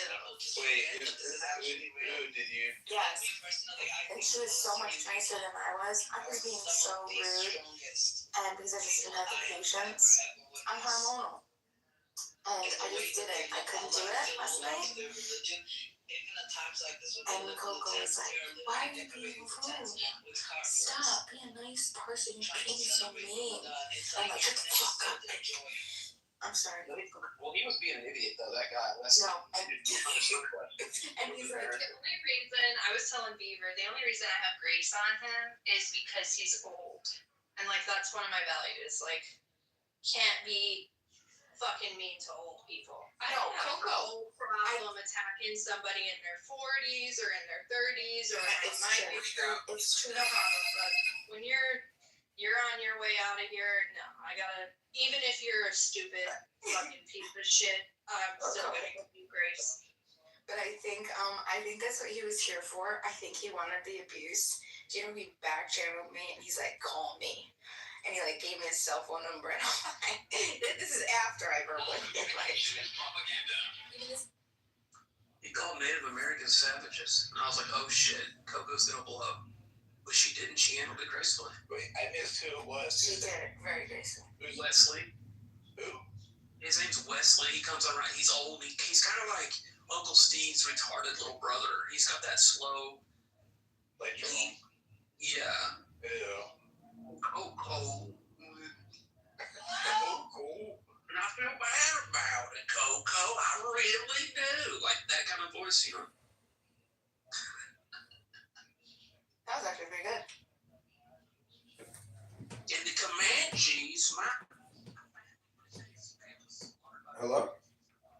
I just want to bring up a quick fact that BMA has actually engaged in criminal behavior by driving around somebody who abducted her to do drug deliveries, and then she got exhausted. And she's like, "I gotta go to sleep," and the piece of shit who abducted her was like, "Okay, bye," and that was the end of it. Like that's the whole story. You're one of like a few people on this app that I absolutely like. I adore you and I hate you so much. At the same time. Like, I love you and I hate you and I love you and you're so much fun and you're also so annoying and there's so much there's just a lot of conflict. You know what I mean? Because I never know what words are gonna come out when I'm talking to you because I just love you and hate you. I was gonna say this, but not to be annoying. Well, if you've ever been in love before, you know. Oh, you were a kid?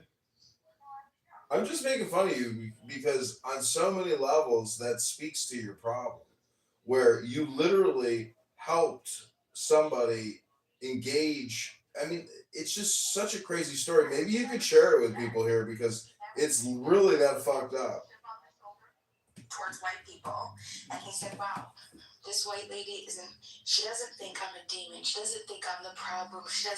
She's giving me," and he loves white people, and he grew up, and he owns a small business. He has a small mom and pop shop, and he does wonderful things in the community now. You see? Oh, there's a happy ending to the kidnapping and the drug dealing. Cool. But the fact of the matter is, the smartest man on Clubhouse obviously supports Donald Trump. If you have Trump derangement syndrome, and I don't know if you saw this, but Trump derangement syndrome has actually been added to the DSM-16. I really don't. The DSM-16. What the fuck? That is real. It's actually been out there for a while, I think. Unless they took it off, I don't know. I think it's an actual diagnosed disease. I'm kidding. I'm already looking it up right now. There's also moral injury that was just recently added, like last year. And it's like this. It came from Israeli soldiers murdering so many Palestinian children and Palestinians. No, I'm dead serious, Matt. Look, I'm Wait, point of order, moderator. When an Israeli soldier dies at the hands of a Palestinian terrorist, is that Israeli soldier a martyr? Hello? Well, I mean, obviously they're. I don't know, but. Good afternoon. I don't know. Well, you don't know because you don't know anything. You're an idiot. What's the name of the disease? Hold on, let me go get it. Let me go find it for you. Evening, BT. Welcome. Grand evening. How are you spending your Valentine's evening? How was your man's son? No, I'm just kidding. We already did all that stuff, so I'm just hiding from the top of y'all for a little bit. So I was gonna ask you, the title, you made it for me? Because agree with the title. Yeah. You're the last. Well, we have a separate category for black people, so you might look at the other fair enough. Beaver. We have the black category. I gotta get to that.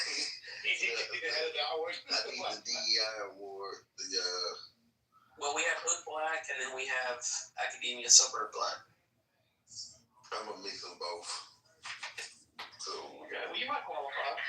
anyway, I'm both of those. Yes, schizophrenia for Kitover. He's that category. Oh my gosh, he's got some other stuff going on the other side of the airport. He's here right now. Give me a heads up. Oh man, where is he on? Schizophrenia, man, that is an ad hominem. I've never been described as being schizophrenic, dog. But did you make this room title for me? Hello? Two pockets. Going out of pocket now, talking about schizophrenia. That bitch has got an opinion for every fucking goddamn thing on the motherfucking planet. Oh, okay. Talk about hyperverbalization. Bitch, learn how to meditate, read a book, and go to the gym. You goddamn schizophrenic. Welcome to the stage, Al. How are you? I'm trying to understand this title. Of course you are. It's confusing to a man of your low IQ. Do you have an equally low EQ to match your low IQ? Yeah, that's correct. Yeah. So can we Free Palestine. Yeah. Free Palestine. Free Palestine. Yeah. Wake it up for the Palestinians in the tents. Free Palestine. Fuck China. The question of the day is, do you think Donald Trump is a pedophile? What do you want? Why do you want to fuck Trump? I said fuck Trump. You want to fuck the orange man? Definitely not, my nigga. Yo, why Jav in here? Yo, y'all see my profile picture? Yo, that nigga Jai was showing his butt and the bitches is clown on your. Yo, look at my PTR. This nigga butt. Look at my PTR. PTR change. That nigga living with the right too, boy. That nigga just white boy. Oh no. Yo, this nigga gay. Come on, mom. Wait, I don't know. Where am I supposed to be? Yeah, where did this I'm go? cold. I want to see too. This nigga moved on the phone with a boy. He's so gay. Oh my God. I'm reporting you. This is disgusting. I don't want to look at no booty crack. If I want to look at the African channel, I can just look at a monkey eating a monkey. Monkey. You can't see it? Oh my God. No, you might be happy you can't. That little black boy don't even use baby wipes. I saw shit all over his ass.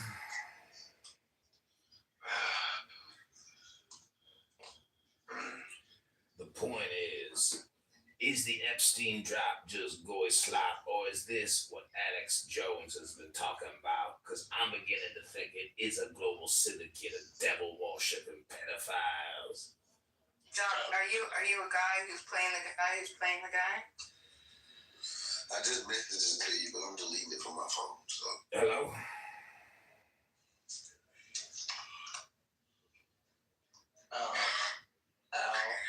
You had a question? I think we lost a question in the sauce. You want to know who the smartest man is on Clubhouse? No, because I know it's nobody in this room. If it is, it's definitely me. But I'm still curious. Who is this in reference to, and why do you support Trump? What's the situation? If man on Clubhouse or in the world supported Trump, doesn't that go kind of far? I mean, that's pretty good, right? That's pretty good support, or no?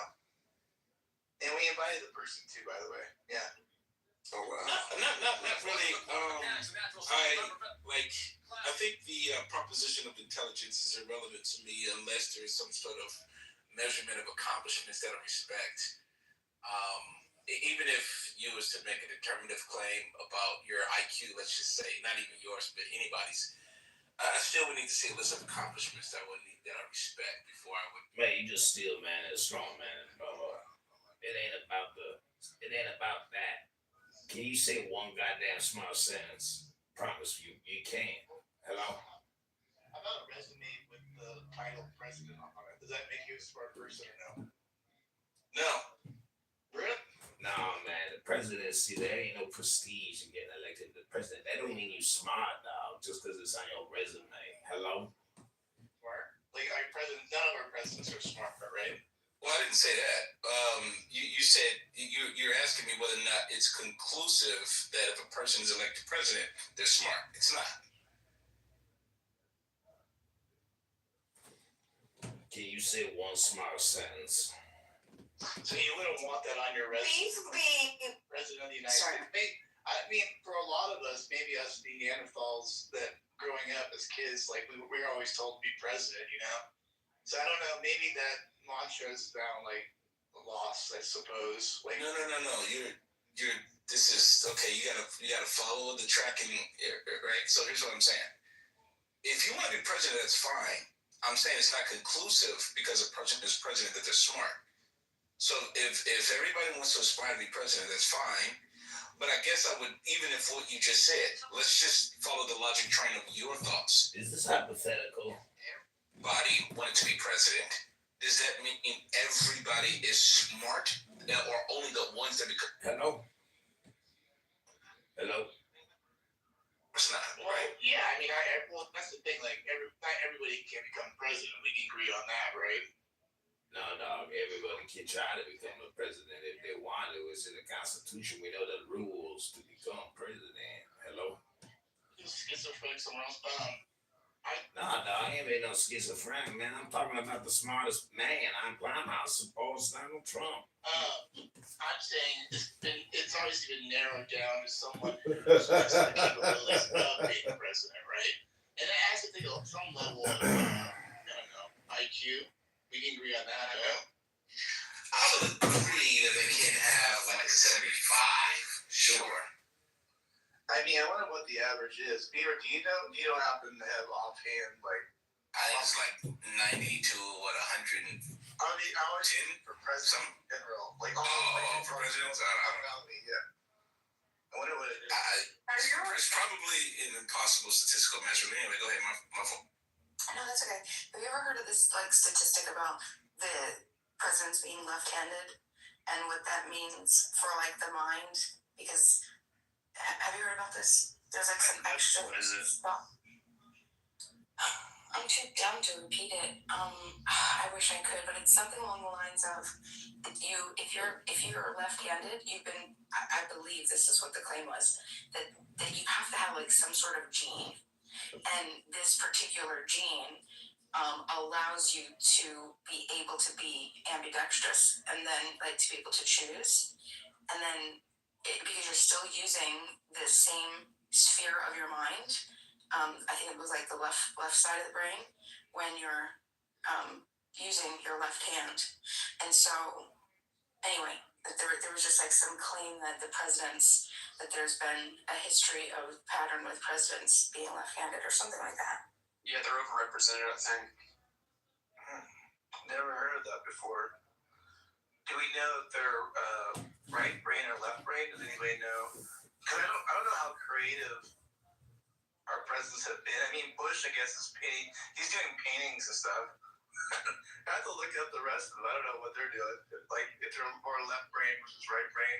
I suspect right brain because it's just a little bit more logical. I don't know. Who do you think the dumbest president is? I think after 85, without knowing the pre-World War II, all that, I would say it's Biden. I mean, I'll be fair to Biden. Like, he didn't cause his own stupidity in that way, Like, help obviously got him.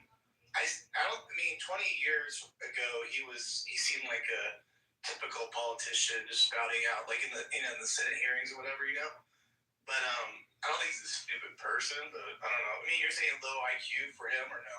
Well, just for a president, I don't like. He was kind of nothing special when he got started. So. I know a weird fact that Bush did better on the SATs than Kerry, just people expect Bush to be the dummy and Kerry to be smarter. I remember that. That was brought up in the campaign time. And I didn't know if that was ever true. So that was like verified true. I don't even remember, but yeah. Yeah, I think I'm pretty sure it's been verified. I'd put $5 on it at least.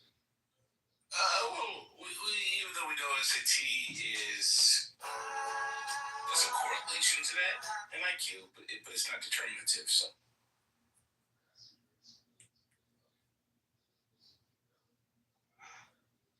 I mean, I guess that begs the question: what measurement would you use for our presidents for being smart? I mean, we have, in hindsight, they've already done what they've done. But like, what can we use to actually determine that going forward? I wonder. Any idea? How would you determine your next president as someone that's somewhat like functioning out there?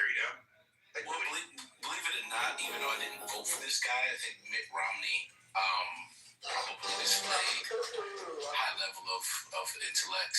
And I would measure that by his accomplishments as governor and as a businessman. I think, and also because I think family, being a good family man is also an important element to understand how to run a nation. And he was a good family man. I don't like that he skipped out. Like the negative with him was that he skipped out on the. He did some bullshit, man, where he was supposed to get drafted, and I don't know.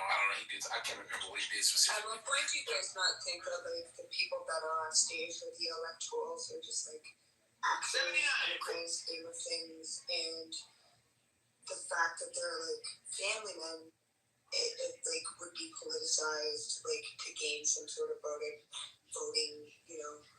upper hand, or whatever it is, whatever the case may be, but still you have to choose between these two idiots. And it's a circus.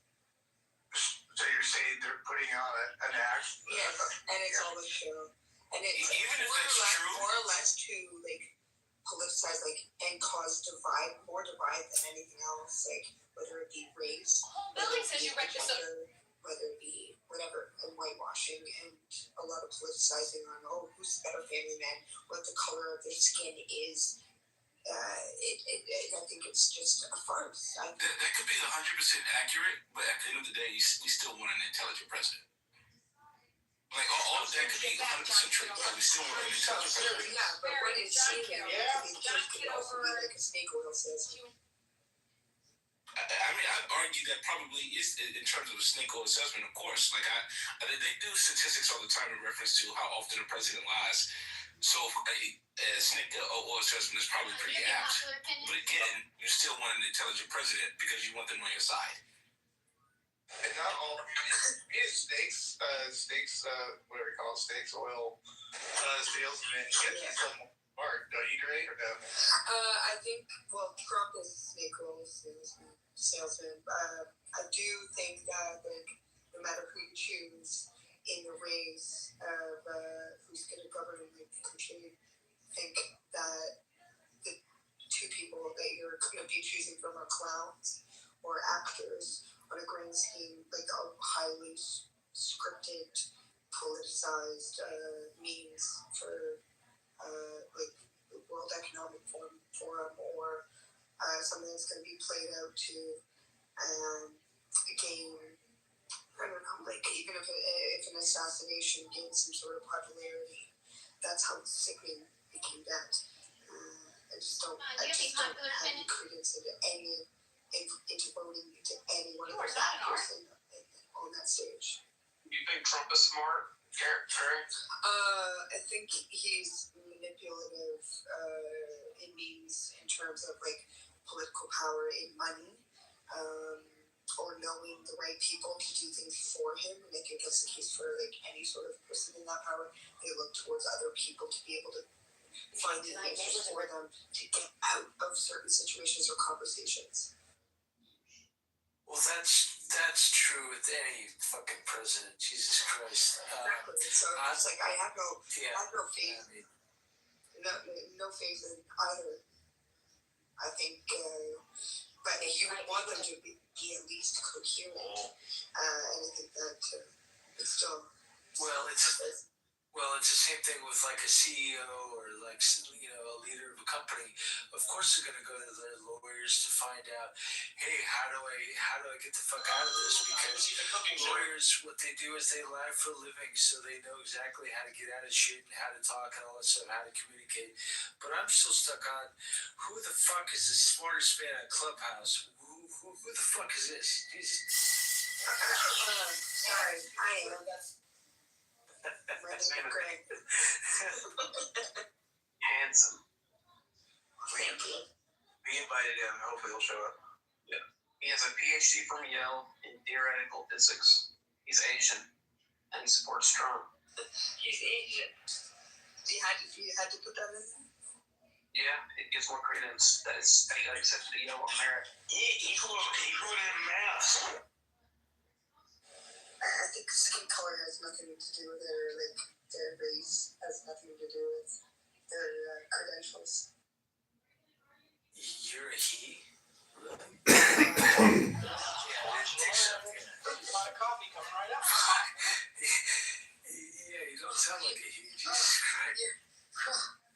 Darky boy. Fuck. Yeah, okay. I'm not going crazy after all.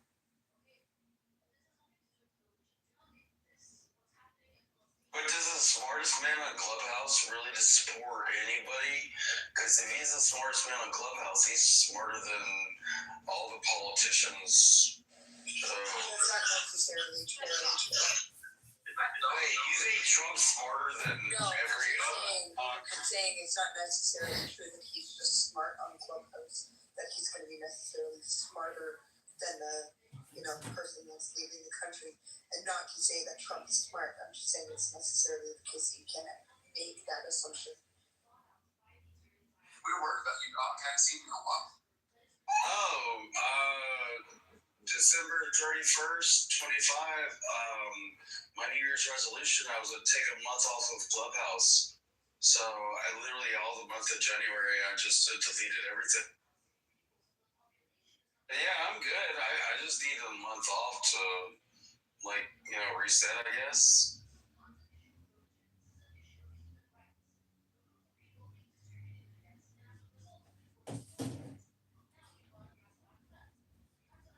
But it's cool. I mean, what's up, Matt? What's up, Pepe? What's up, Beaver, Coco, Dima? Hey, Al. Pro. I know Father. How's everybody doing? I ain't seen y'all in a long half a minute. Good to hear from you, Doc. Glad you're doing well. Have you been following any of the politics or any of the Epstein stuff, or where are you at? Oh, dude, I've been all over all of it. Yeah. I mean, because when you get off of Clubhouse, you do a lot more reading of your news feeds. Hey, Doc, good to see you. Yeah, I was just reading one of the posts on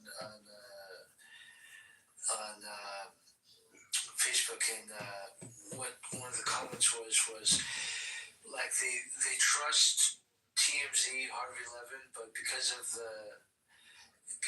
in the Epstein files, she doesn't believe him anymore. It's just total fuck crazy shit, dude. Wait, who doesn't believe who again? I missed that. It's just some random comment that she believes TMZ and Harvey Levin, but because Harvey is in the Epstein files, she doesn't believe him anymore. That's how fucked up these fucking Epstein files is going to be, Well, the thing that I have a problem with when it comes to Epstein files is, there are a lot of emails that were done through a hotline and, a tell-all. And then, there was investigations on those emails, and they were found out to be not true. But they released them, but because people see the emails, and they didn't look at the fact that they were proven not to be true, they're still accepting it as truth. That's the problem I have. Yeah, what's up? It's the Times Square chart. Let me know when I can say something on this. Go for it, Times Square chart. Hello, good evening. Yeah. What's up, man? I think we're dealing with more of a blackmail operation than anything else. You know, a CIA Mossad blackmail operation. And Epstein was spotted in Israel recently, so he's still alive, of course. And that's kind of, for now. So I heard that before, that Epstein is still alive. So, like, where do you think he is? Give us the deets. Well, I mean, he's there's some picture that's going around on social media of him in Israel, and Yeah, but the dude is completely a part of the public, and like the one you see him like walking through like a crosswalk going from one side of the street to the other, where like, oh, Epstein's alive, dude. There's like 50,000 more photos of the dude, and everybody knows who he is, and they're like, yeah, he's not Epstein. But it's like, oh, there's a photo that looks like him. Let's talk about it. yeah, okay, well, I just believe what I believe about that, and that's about it, man. So, I mean, you guys can believe as you wish, but I think the whole point was to, people can be tempted by various things. So if you draw them into temptation that you can blackmail them for, then maybe you can control the world through Israel. You never know.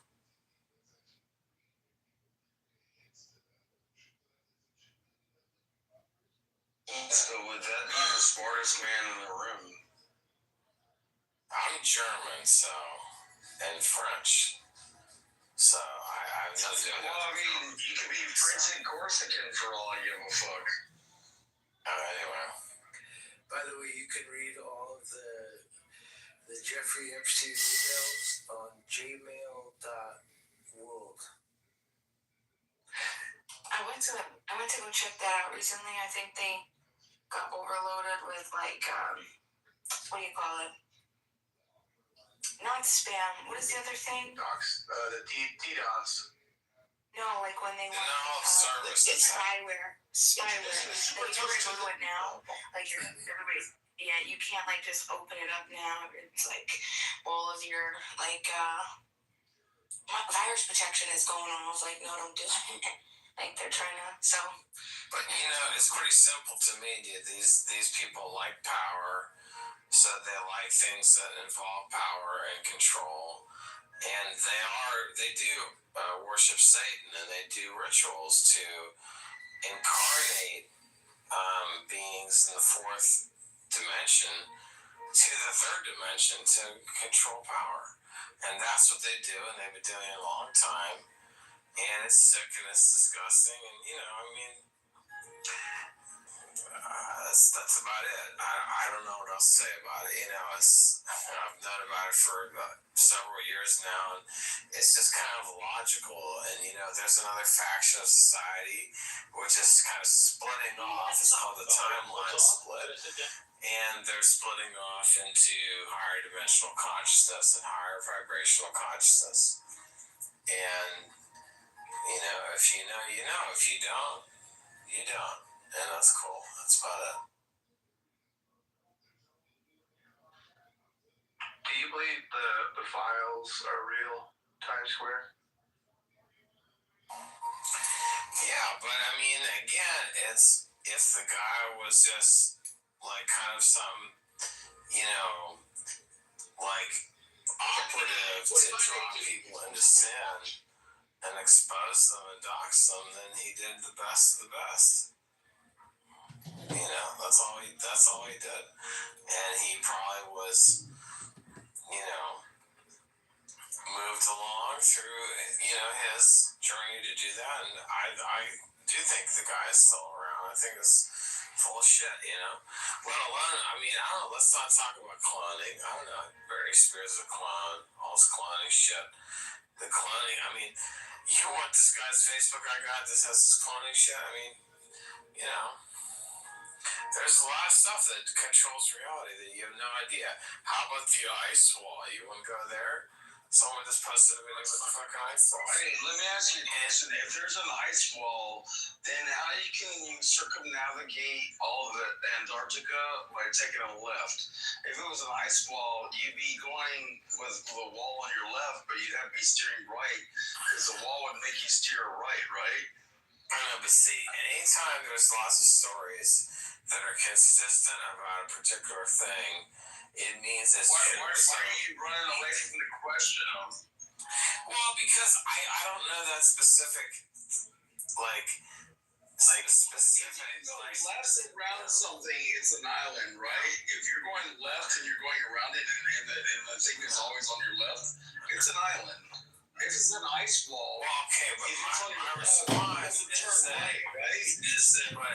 my response is that there are multiple narratives of people that have exposed this and documented it, and they're consistent. So, I mean, they're consistent.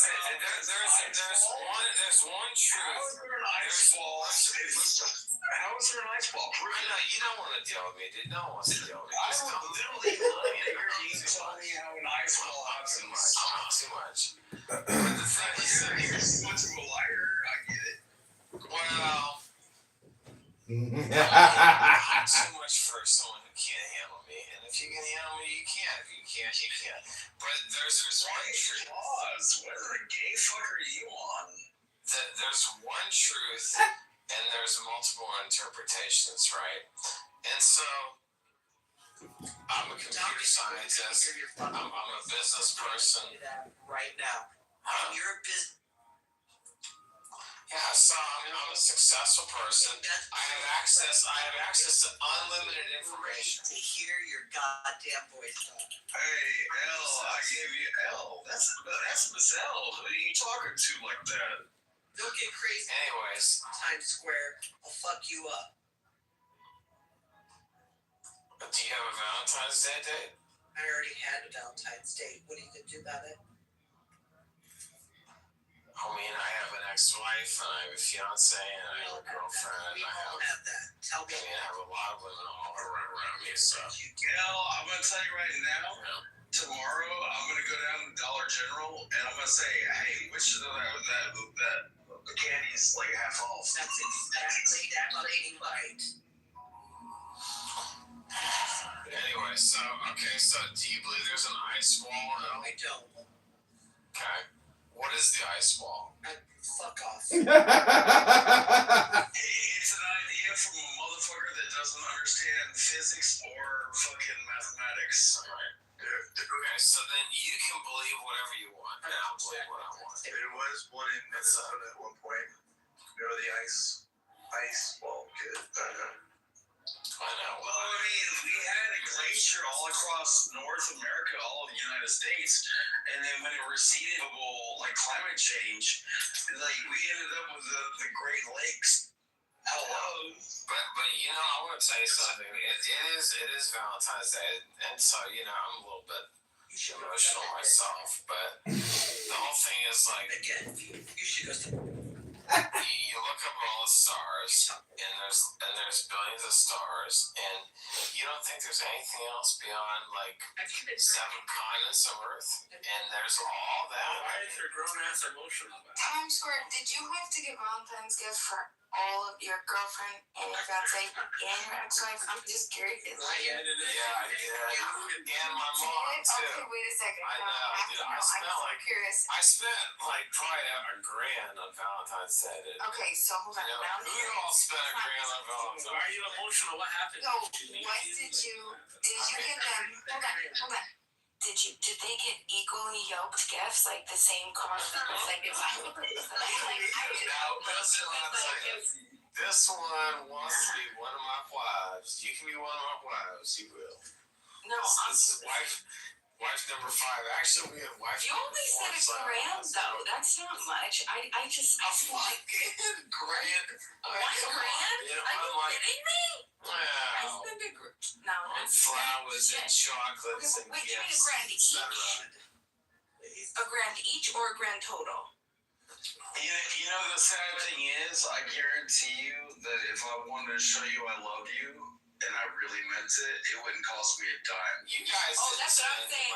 Doc and I, listen, all Doc needs to do You spent like fucking handcraft me some metal ring or some wood ball, and Girl, I will crochet you a beanie cap in your favorite colors. I like the. I mean, I said, dude, I'm gonna tell you right now. We're watching TV. I'm crocheting. Like, give me a ball of yarn. See what I do. Okay, all right. Well, I crochet better You guys than didn't spend that kind of money. You don't have that kind of money to spend. Tom, wait. No, wait. Do you have your looks? So how much did you spend on your partners on Valentine's Day? Well, I didn't spend shit on mine, but I got a lot of stuff for my niece and my sister and my brother. So how much? And my mom. So how much? Flowers, just my mom's flowers. Her thing of roses was $99.99. My sister's was like $79.99. My brother's was the same because I got all them the same roses, right? Then I got my sister a lamp. I got my sister the anglerfish lamp with an anglerfish card but she loved the anglerfish thing, and I would have thought about doing that. And then I got my niece all of her favorite candies with Flower Bunny. All that money you spent. I got Go buy yourself a kayak for all the money you spent on that. This is just for my niece. And I got her a surprise plushie, the surprise Valentine I know, but I'm an plushie. executive, so just give me the number. I would have to listen. I don't calculate my money like that. I just spend it on $1,000. I could go. Listen. I spend money. Listen, let me go add it up. I'll go add it up. It's probably like $500. So she spent $500 somewhere. No, because the DoorDash. Because I did a DoorDash because I know, but just give a number. I mean, whatever. That alone was like $150. Hold on. Okay, so maybe you spent. No, I don't know. That's fine. Again, it wouldn't cost me a dime if I want to tell the woman that I love her. I could show it in so many ways that. Well, you should spend money on her because otherwise she would. What if I build her a garden? Or like, what if I smoke her a joint? You know? Well, I mean, what if I put weed in the garden? Yeah, I love that for us. Pause.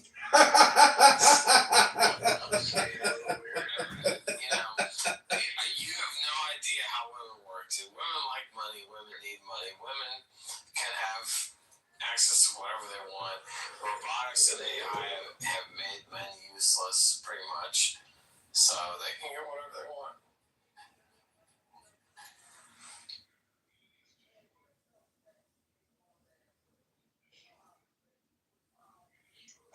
Ladies, do you have anything to add to that?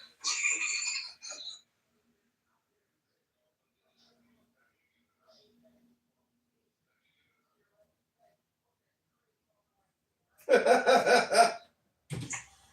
Times Square, do you wear dresses? I gotta know. No, I mean,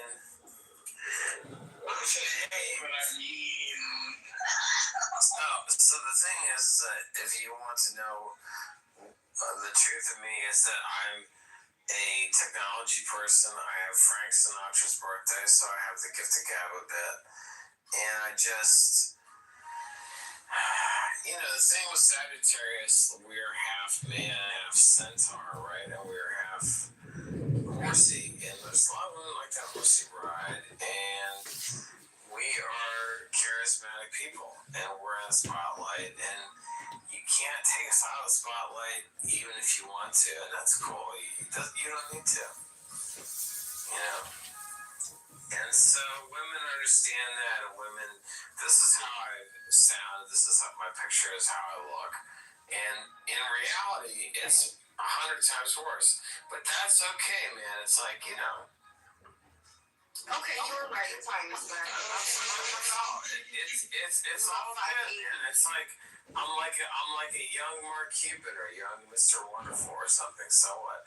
That's fine. I mean, Can you answer the question? A rising tide's gonna lift all boats, man. Listen, we're all curious. Times Square. So tell us what you got. Your ex-wife, your fiance, and your girlfriend. And how much did they cost each? Come on.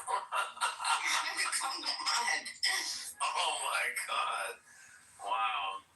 Because I mean, like the ex-wife, she had to have gotten the least bit, right? Because if I'm your fiance and you're spending, it's like how much, like, see, how much money do I mean, this is kind if I'm the girlfriend and you spend more on your fiance than me, then there's a problem. So I mean, like, there's a problem for everybody. So I'm just curious how you manage that. I'm thinking the girlfriend got the most, the fiance got the middle amount, and then the ex-wife got the least amount. Is that about I mean, the thing is, like, really the question has to be, how much did I spend, like, traveling the world with my ex-wife? That's gonna be the biggest amount, definitely. It's probably gonna be towards your 10 million number, and then I probably spent 5 million traveling with my fiance, and my girlfriend, I don't know, maybe Time. couple hundred thousand, I don't know. So, Listen, are you going to go look up go fuck yourself right now. Go do it. That's a very jealous person. I'm gonna tell you right now. I'm gonna tell you right now,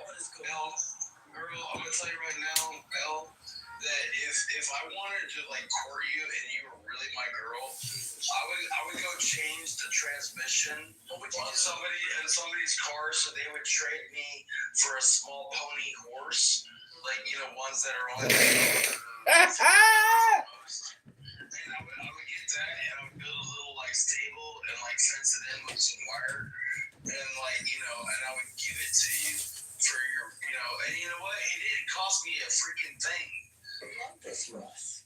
But people think that like monetary value is what matters. Like, but if I gave you a baby horse, that you'd be like, oh my God, it's so cute.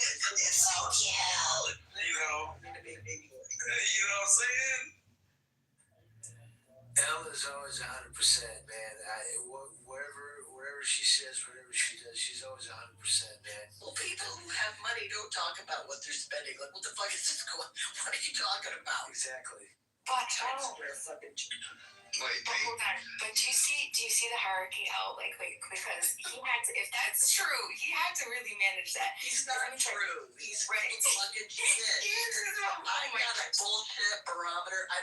I could smell this shit a mile away. That was bullshit. That was.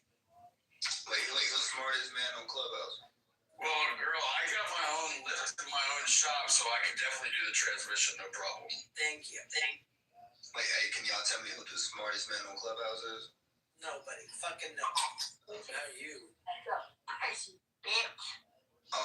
mean, as the self-entitled smartest man on Clubhouse, I don't support Trump. Well, that's like the tallest midget. Shut the fuck up, Kamala. The smallest midget. Oh my God. $10 to whoever can name one good thing Trump is doing. I can actually do that. Okay, wait, can we go one at a time? I really want to hear what everybody has to say. Listen, I'm not a Trumpster, but I actually do think there's one good thing that I'm actually proud of. No, wait, no, listen. No, there's two things that I really like that he did, and it really just it's stuck in my heart, The first thing is that he says that he gets rid of, at least, he made a promise to himself to get rid of 100 pieces of legislation for every 1 pieces of legislation that he passes, and he says that he's been sticking to that, and even more so. It's usually averaging more than 100. So that to me, like, I love that. That just, you got my attention. And the other thing is, all the money that we spend on, he decided to take for babies born from a certain time. I wish this was true, because like, if I'm going to spend billions of dollars for ICE shit, okay, this I would much more beat. Okay, I'll just tell you. Inside of the big beautiful bill, he put $1,000 for every baby born, and he's investing that in an IRA. Do you know how? I think that is so amazing. There's a lot of companies matching that. Did you know that? Wait, but he's also cutting the healthcare spending to help these babies, so it's kind of a trade-off.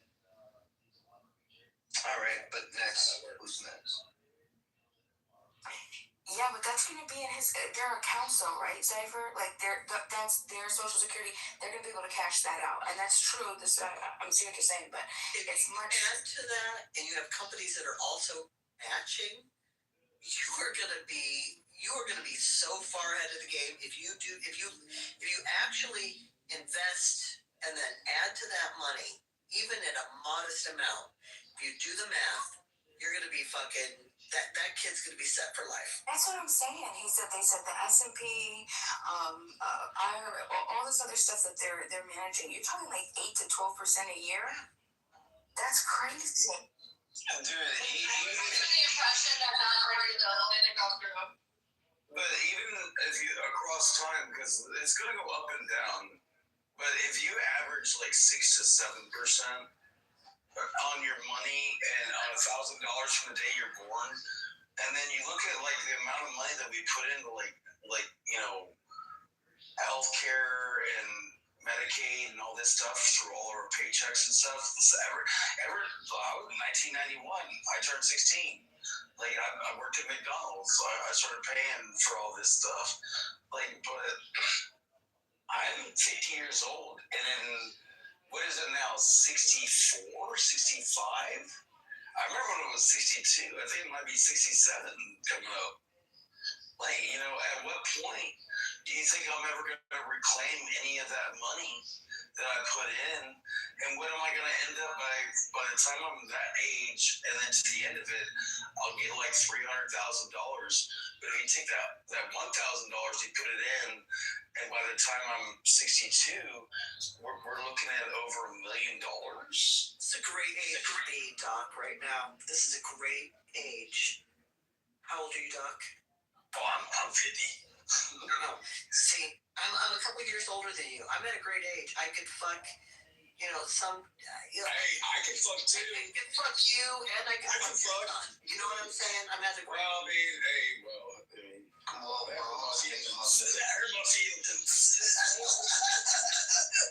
Gogo, I just wanted to make sure because I didn't want to. Sometimes I have a poor memory, but I did check. It is the one that passed. It is into law. So it did become law on July 5th of 2025. So it did pass. Okay, does anybody else have a good thing or no? Thank you. Sounds like we can kind of understand it. Wait. I mean, she said my thing was.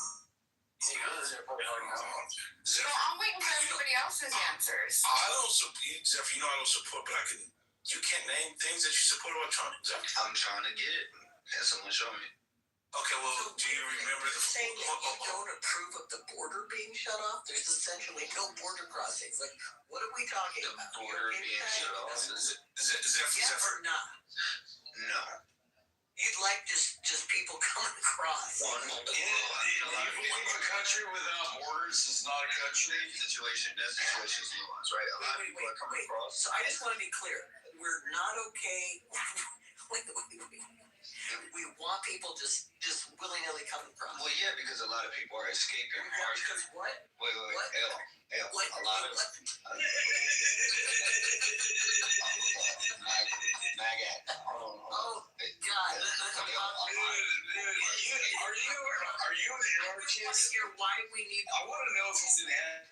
Hey, not too much on anarchy. Because that's what an anarchist sounds like. You're supposed to win my heart. Well, dude, a country without borders is not a freaking country. I didn't say we shouldn't have borders. I stated that I don't support. You just want the border open. No, I want there to be. I want there to be still resources. Kind of porous, like a little porous. A refugee. A little porous or a lot of porous. He's just trying to be semi-permeable. Method to apply for asylum. We do have that in place. But an open border isn't asylum seeking. Yeah, I don't believe that we should have an open border. You think that's exclusive to Trump? Honey, we've essentially shut off that you think closing the border isn't what's like? Sweetheart, we've shut off the border. So now Well, I'm glad that was like Trump. Yeah, I don't know. Hey, but hold on, but Zephyr, like, and I mean disrespectfully, brother. I mean, I don't know if you do it. If you do this, if you want to do this to troll the white people, cool. I'll go on mute. But I can name you things that Trump's saying that's good. Like I don't know. If you're just trying to troll white people, I go on mute. What are you trying to do? Both. Now give me one good thing. I give you several. The First Step Act, that was it. It was better than more than Obama even did in his administration in terms of. Do you even know what the First Step Act is, Zephyr? You know what that is? Yes. I don't know what it is. Wait, hold on, Zephyr. What is it? Wait, we want to know before we don't. I'm confused. Okay. Well, she's. Go ahead, Zephyr. No, we're on the First Step Act, L. Go ahead, Zephyr. I want to hear you describe the First Act. It's just a law aiming to reform prisons. Well, it's more than that. It actually reversed policies that Biden put in place in the 80s that actually criminalized black folks. So that would be number one. Number two, you do remember when. Are you saying, I'm just trying to get clear on that. You're saying Trump is basically his federal reform as far as prisons is going to help black folks? What do you mean? What do you mean going to help? It did help. What are you talking about? I know people personally that got released. Okay, we can get into that. Hold on. Do you acknowledge that the First Step Act was helpful for black people? Just yes or no? I'm agnostic. We can get into Well, you're just trolling it. It's true. Hold on.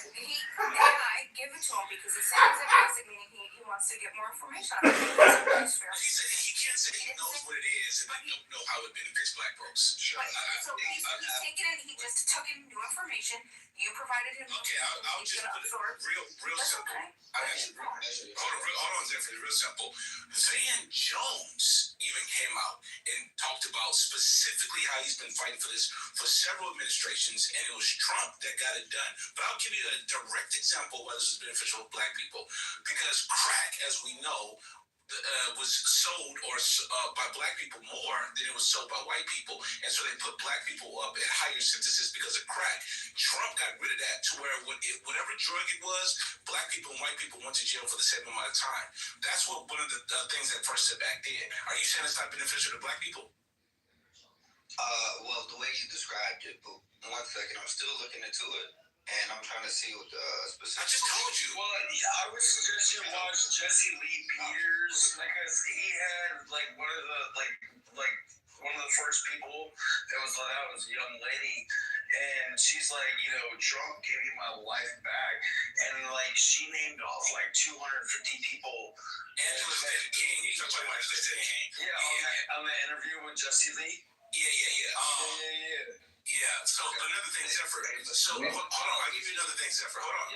Real quick, I'm just trying to get clarity. This isn't something he pushed during his current term, though. So I'm asking about his current term. Okay, so you don't care about you don't. So so you just only want this term? Yeah. Okay. You didn't say that. I thought that was just a given, but I made it clear now. So what you're saying is you want to live in the past and not in reality. Wait, the past isn't reality. What's going on? No, the past is what you learn from because it's hindsight and it's 2020. It's easy to think about things that have already happened. The problem is you got to be able to deal with it as it comes right here, right now.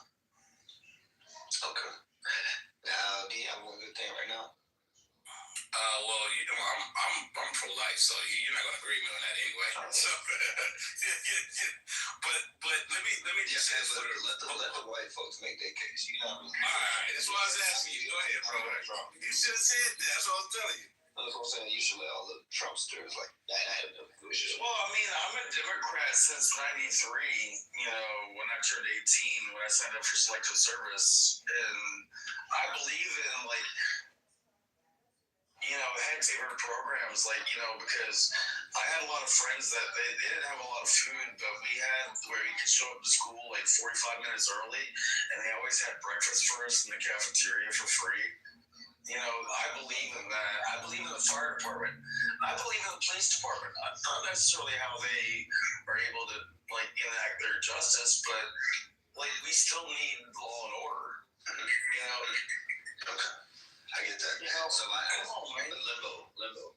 I asked you about one good thing he's doing currently, and now we're talking about. We talked about the border, but you didn't want to acknowledge the border because you say a border doesn't involve a country. It's okay, limbo. Anybody else got something? Wait. Do you think that tax breaks are good? No. What do you think about the tariffs? Horrible. Right now, the economists are saying that this is the worst thing. Man. Wait. You're a Democrat supporting this? I didn't vote for, Democrat or Republic because I didn't think anybody represented me. You're MAGA. All right. By not voting, I'm MAGA, and I'm a Democrat from 93. By your lead. How am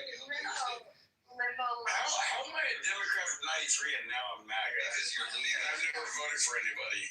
Limbo, I remember last summer you took your gun in your backyard and you were yelling, Trump 2024! Wow! 2024! And you let off several. Well, I mean, because I was probably thinking about, the fact that the president is the commander-in-chief. They control all of the military and the Department of Justice. And, the idea of putting Harris in there scared the front door out of me.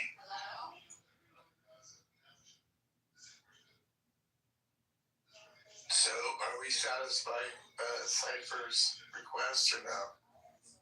Yeah, so far still on the table. Nobody has actually. So not one of those things?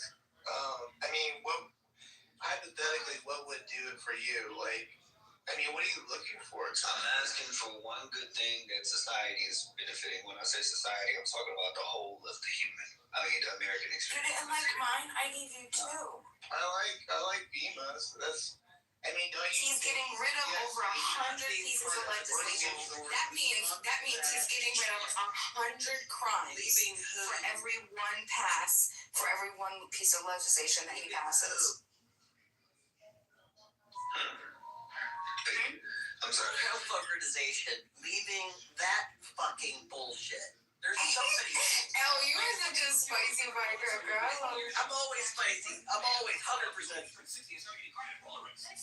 But Zephyr, can I get my $10 off? Hey, cash out. Hey, Zephyr, you bought in 5 Hot Wheels, and I'll take it as $10. I have a really good collection of one. If you look at my picture.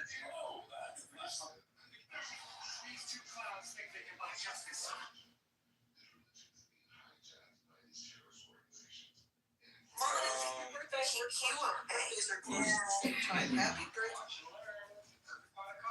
I messed that up. I meant Valentine's Day.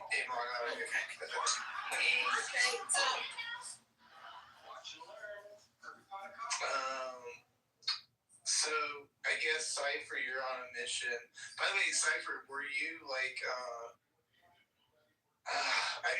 I'm just trying to figure out. So do you vote Democrat all the time or no? Yes, vote blue no matter who. Yep. Okay. See, that's the kind of politics I have a problem with. I voted for Michael Dukakis. How about you?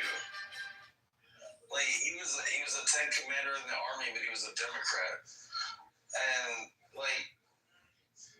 he went against Clinton, lost. Okay. Well, I was too young. Where y'all at in this? I was too young for that. Well, I grew up through Reagan and George Bush Sr. and Clinton playing saxophone on Saturday Night Live. What are we expecting from these politicians that has not already been shown over and over again? And they're all lies. It's all lies. Wait, Limbo, so you went from voting for Democrats to third party to now saying you're pro-Trump?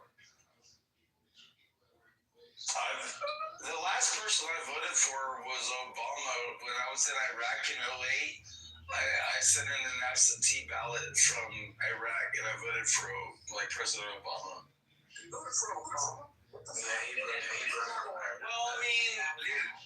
I was in Iraq and I thought George W. Bush, put me in a place where I shouldn't have been. So yeah, I wanted to change. So, Cypher, where do you think Kamala would be right now? What would be her great achievement, do you think, right now? Since you think that everybody there needs to be some great achievement by Kamala, or maybe not. I don't know. Where do you think?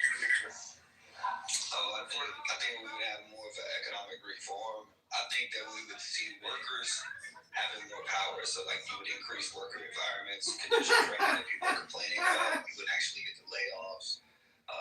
There are like hundreds of thousands of people dealing with certain crises right now.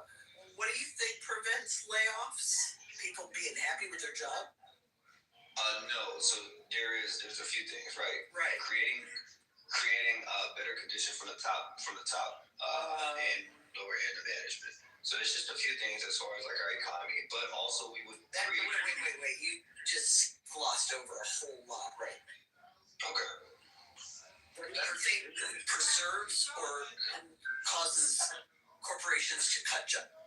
It's not worker happiness. I can tell you that. But go ahead. Well, that's what I'm saying. It's not just one thing; it's a few things. But also, we'd probably be talking about federal jobs right now. Far different than what you just said. Anything. Okay, no worries. It seems like you kind of designed. Hey, Zephyr, let me ask you a question. If you were a worker in my pencil factory, do you think you deserve part of my money from the pencil factory because you're a worker? You want part of my profits? Or do you think that you're just happy to have a job? I'm not a socialist. Yeah. Just to kind of get that. Yes, you are. Okay. Well, I'm not a socialist. You've owned businesses before, right? Do you go hunting? Are you like one of those type of whites? Because you just yell out shit. Honey, I will. L kisses me. Dude, I hunt better than she does, and she fishes better than I do. I will actually. She's not gonna give it to you, bro. Actually harvest your buck, and I will field dress your buck for you. Yes, yeah. Okay. Oh, well, we gotta use the kid's swing set and pull the swing to the side. What do you need? Do you need to eat? I'll bring the come along. The cum? Well, the come along is what you use for the swing set to pull the buck off the ground, and then you put a tarp down and then you skin it and you gut it. And like, come on, if you don't know how to dress a buck, then dude, L fishes me. I guarantee you, L, you don't outshoot me. It's naturally good. I've been shooting since I could. So. Game on contest. But I don't shoot also, you need me to get it with a bow, because I can do it that way. Oh, see, now she's cheating. She's better at archery. Is Pepe awake? I want to hear what his favorite thing Trump has done. I think he might be. It's past his bedtime. We will catch him at 3 a.m. What do you guys think of Canada? Wait, Canada? It's our neighbor. Who said that? 51st state, 100%. Greenland, let's go. 51st state. Yeah. What's you guys' take on South Dakota, right? I mean, they're gonna probably be, one of our states soon. I don't know. Why do you ask? Oh, get out.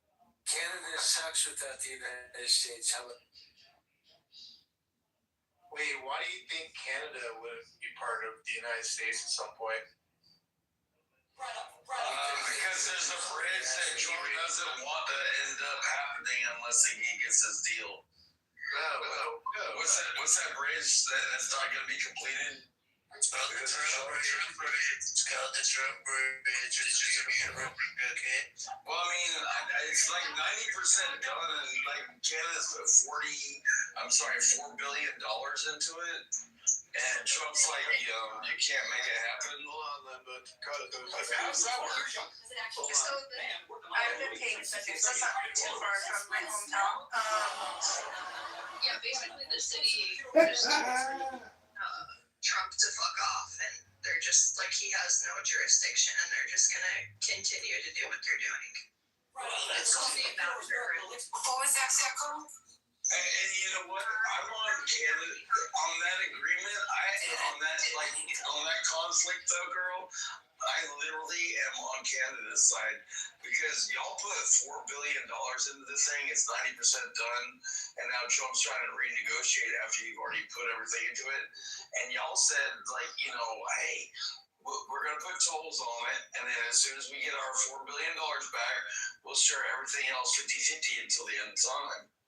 And to me, that seems like a great deal for America, because we didn't put the money into this single thing. That's right. You know, honestly, I don't get it. well, dude, that makes me obviously not MAGA. Hold on. You heard like Trump can come through and tell them bullshit. You heard the president how they were threatening to close up the bridge. Which bridge? The bridge that was recently built by Canada. Yeah, that's what I'm talking about. It's only 90% done. And he's saying you can't finish an extra 10% unless you fix our deal. And I'm not down with that. I like what Canada gave as the terms.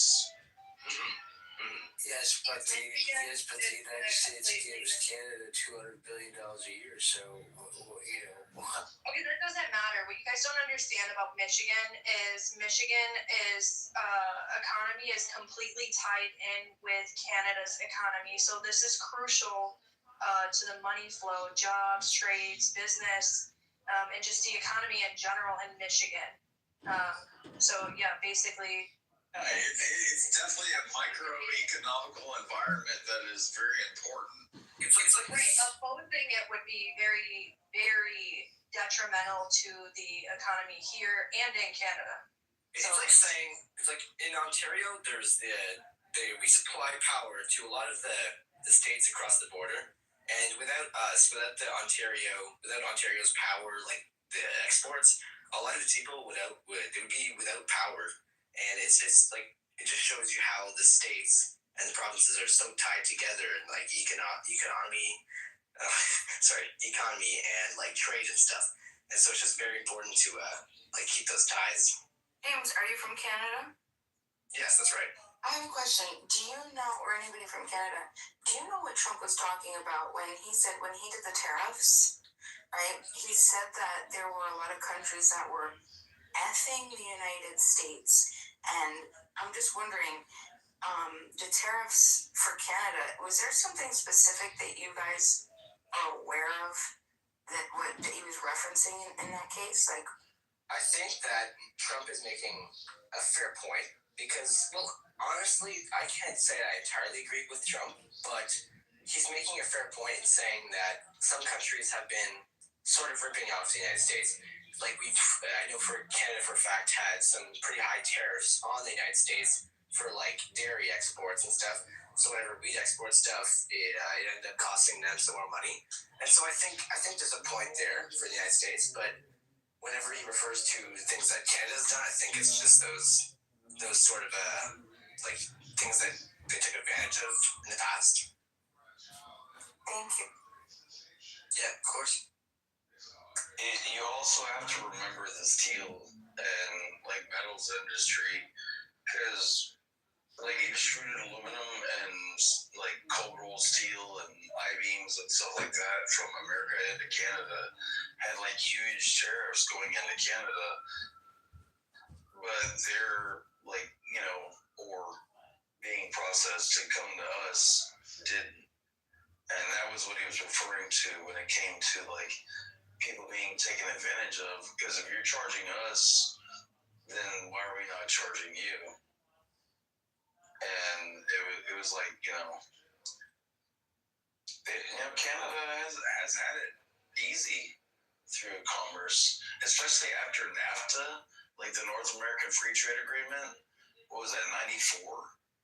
When I was like 19? Like, holy crap, dude. Can you expand on that? Well, I mean, it destroyed Detroit. No, specifically with tariffs. But like the NAFTA, like literally gave the ability for companies to outsource outside the United States on a level that had never been done before, and that's why Japan, 40 years ago was a third world country, and then now they're like so technologically advanced because it's like they've been ripping us off through intellectual theft this whole damn time. Did NAFTA affect the Canadian U.S. Yeah, that's why you ended up with How? That's what I'm asking.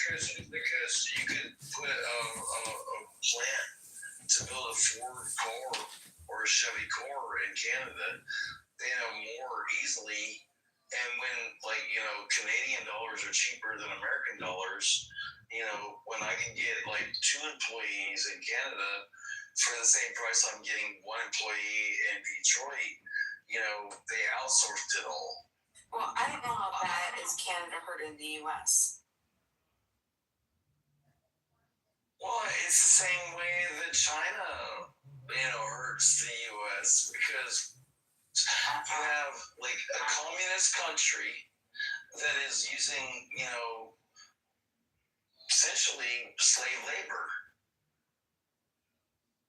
I mean, I don't advocate for slavery. That's definitely not what I would ever do. Okay?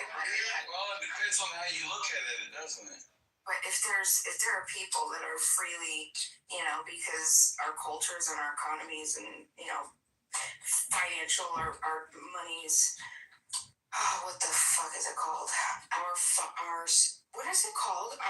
It's our money. What is the other currency? Currencies are there's different exchange rates and whatever. If there are people that are willing to do an exchange, everything that's not them doing harm to us.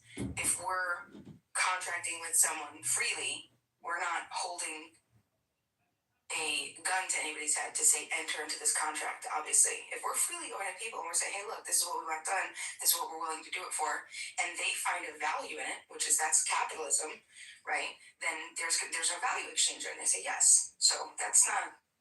I don't think that's other countries hurting the U.S. That's just nothing. I'd like to bring up another point from 1 minute ago. Who said we're sort of pro-slavery? I just like to elaborate on that. The economy is pro-slavery because, they look for the cheapest labor as possible. If you really cared about, the fact that you have a device in your hand, like a phone, or you're on your computer, or you're on a tablet, or whatever, it has cobalt in it. Cobalt, 98% of it comes from the Democratic Republic of the Congo. And they're like, oh, we're not going to do, artesian mining, which means sending kids into mines and digging up mud, but they still do it. They make little girls that are 11 years old get the mined out cobalt and then roll it into clay, rolls that are gray, like Silly Putty or something. And then they end up, they're soaking in, radiation, and they're making themselves sterile. So we're saying they're literally hurting these kids by making them do this. Yeah, no, I understand. Some countries that the children are put into very bad working conditions. I'm sure you've all heard of sweatshops in China and whatnot. It's sad. It's part of it's sad that we have to do this to get certain things. Some people might not be aware of what's going on, and so it's important to speak about it and try to understand the full scope of the situation and stuff. But I also think that it's not something that should be advocated for in general. It's important to acknowledge it, but not to advocate, if you know what I'm saying. Well, I mean, all you got to do is go down to Mexico, and you can see, people make, anywhere. We talk about the United States making $20 an hour. Well, down in Mexico, they make $20, $30 a day. So, and then not only that, but then you have the major textile companies contracting their workers, and their workers might make 5-10 cents a piece when they make your Mickey Mouse and all those shirts and all that stuff. All that shit it's sweatshop, total sweatshop. Not only that, but your best bet for to get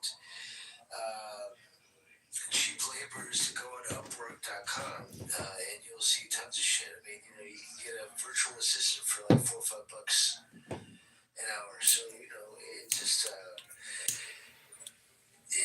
it's absolutely crazy.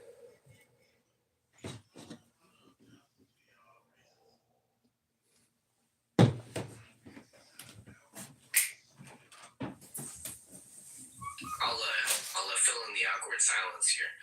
How about a follow-up question? What do you guys think about the current administration in the United States? What do you guys take on that? How it's performing in general and stuff?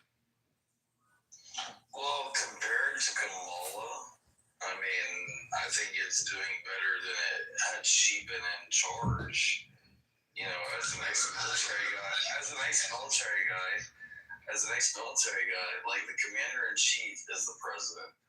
I mean, I served under George W. and Obama. And,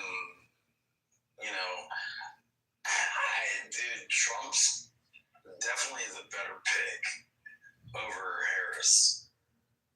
What about all the immigration issues and stuff? What do you guys say about that? Denigration? Like, what is being denigrated? Immigration. Yes. Oh, I heard. That's all right.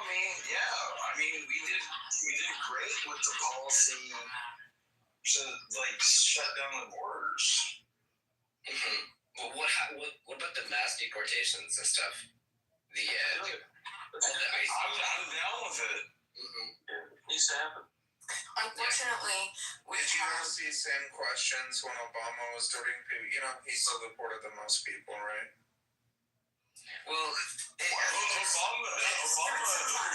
give it some time. We just increased the manpower for DHS the most it's ever been in the history of ICE. And by 120%. So yeah, we'll wait to see that number. But that doesn't. It's not mathematically possible, Bima. I know you're not good at it, but. Well, what do you mean? In order to saying what we have, we would have to be deporting thousands of illegal immigrants every day. Calm down. Okay, I don't think you understood what I said. What did you hear me say? Anybody does, to tell you the truth. Tell us more. Well, tell me what you heard me say. Because you just responded. Okay, so you didn't hear, you're going to admit that you didn't hear what I said. So you're responding to stuff, you're just saying stuff. Okay, and you're being rude, which is interesting. Okay, well, just so we're clear.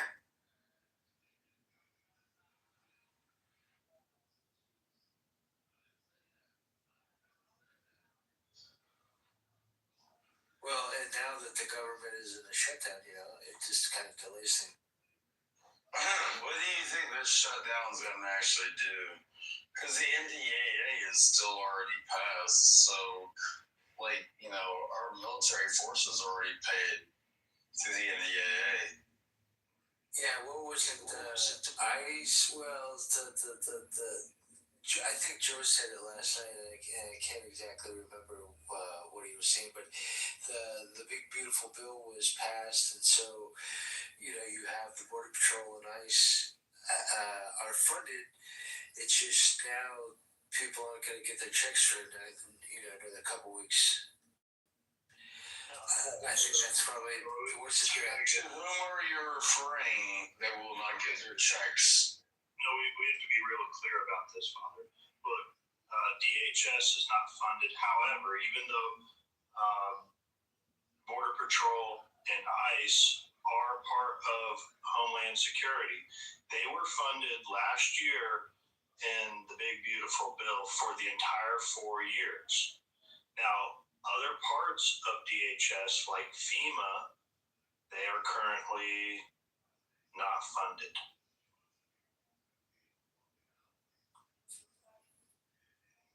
But if we all face the reality of it, Republicans aren't going to win the midterms. This whole baby daycare bust in and get rid of all the Somalis, it's over. It's over. As soon as they can't agree on shit now, and they have all three branches of government, as soon as they lose in these midterms, what is Trump going to do? He can't pass shit. He can write an executive order, which will be undone in 2 years. I don't see why people are sweating. Where are the fuck were y'all when Obama was getting people out of here? I think the play, everyone's got to have a strong stomach for this, but the play will be putting ICE agents at vote polls come the midterms. Because I don't see California actually enforcing the coming law, the SAVE Act that they're going to put through. But I do see Trump using that as a reason why to put ICE agents at polling station. That's going to be true. All right, I have a few questions for you guys here to keep the conversation interesting. So, do you guys think that ICE raids are actually improving the public safety, or is it just like creating fear and stuff in communities? 100%. No, it's helping. 100% improving. It's total improvement. Definitely. Creates fear and Improvement. Killers. Yeah, I think that it creates more fear in some communities and actually can make the environment dangerous in some communities. Since counter argue that, do you want to elaborate maybe some more? Well, in those communities where ICE is on the street, those are Democrat communities. So, you can thank your local Democrat for that. Well, it's not Democrat. Like, it is. No, it isn't. Like, but the idea of what it is like, it's communities that need to be policed, that they're claiming, racism or xenophobia or whatever. You didn't even let me finish. You didn't let me finish my fucking sentence, bro. Go ahead and tell me. No. So all I'm saying is that if the sanctuary states are not agreeing or not letting ICE into the jails, or to be to let them take the people when they get out of jail to the deportation, then let me ask you a question. What happens when ICE goes into Dearborn, Michigan? ICE has already went into Dearborn, Michigan. No, they didn't. We're there all the time. They're building. Right now, they're working on trying to build a facility all over the state. One about an hour away from me. One in the Dearborn area. I think it's Southfield, and then another one. I think it's West Branch Township. And am I correct on that? Is it West Branch? I'm gonna tell you right now. I was downtown in Dearborn. Sure. And I got attacked by people I used to know. I used to know them in Iraq, and I got attacked by them. Like, that shit's starting to fly. Yeah, but that's what's happening.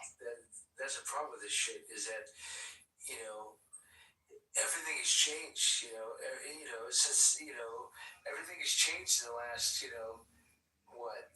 years, 8 years, geez, even 6 years. Shit. And that's where we're at. This fucking country is so fucking divided now. People are doing some crazy ass shit that they would never even think of doing fucking 10 years ago. It's fucking stupid. It's really fucking stupid. When they go into Dearborn, Michigan, they deport a ton of illegals. I love it. Dude, it was bad. It was bad. I mean, like, last time I was there was 2016. But, bro, like, dude, I couldn't even walk through there as a Christian. Okay, that's a lie. The majority of, Nikes. Okay, I grew up there. You went there once. That's fine. Majority of Dearborn is Christians. Just because they're brown doesn't mean they're a Muslim. Okay. So you're telling me that they're not trying to enact Sharia law within Dearborn? What's wrong with Sharia law? It violates the Constitution of the United States. What's wrong with Sharia law? What kind of I think you know what, we could afford to have a little bit of Sharia law in Congress, so when they steal money, they get their hand chopped off. Dude, I would love to go back to the Red Square when I was in Iraq and Baghdad, and I would love to cut your fucking head off too. Don't get crazy, my friend, okay? Rending violence is not a good idea. Well, I mean, he wasn't talking about Sharia law. That was literally what the Red Square was about. Okay, don't get Hey, you got your imams telling people to, like, off with their heads, like Queen fucking whatever her name from UK. That is right. Don't get crazy. Well, it's the same thing going on in fucking Iran right now, too. Well, I think the uproar about Dearborn is that the mayor of Dearborn told a white American that he wasn't welcome in their city any longer. I think that happened not too long ago. Yeah, that was about like 4 months ago. Yeah. Doc, was that you? Was that you he was talking about? Yeah, I mean, yeah, because I'm a Christian. You're not welcome. You know, that's the mayor being a xenophobe. You're definitely welcome. This happens in Israel too. That's just crazy. Maybe you were in Israel and not. Well, what happened is that they changed one of the street names to the leader of Hamas, and it was the street was called Washington after George Washington, and they changed it to the leader of Hamas. So the local residents had an issue with that, and so they came and they wanted their voice heard, and yeah, the mayor just said, well, you know, I'll give you some advice when you go down that street. Just close your eyes. And I cannot wait for the day that you move out of here. Like, it was absolutely awful. You guys can look it up.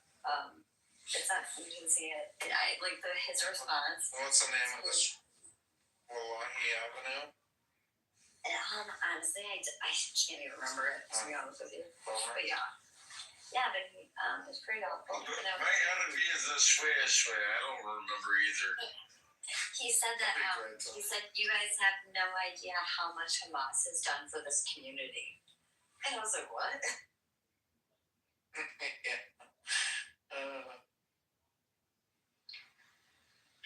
Beaver, you were asking something? Shy in the audience asked about what we thought about Trump being in the Epstein files. Because every time you're listed in the file, that means you've done something wrong, even if you're just being listed as a crime. And he's been listed a zillion times. Well, let me ask you a question, Beaver. Like, there was a hotline and an email, like, set up for, like, you know, people that put in anything, right? And, like, you know, email and like, make a claim. And then every time that there was a claim, obviously the FBI was involved, and they would chase down everything with the NSA and whatnot. But for all the times that these people are named, and the FBI and the NSA have already cleared it as like bullshit reporting, are you saying that because their name is there and it's already been called bullshit?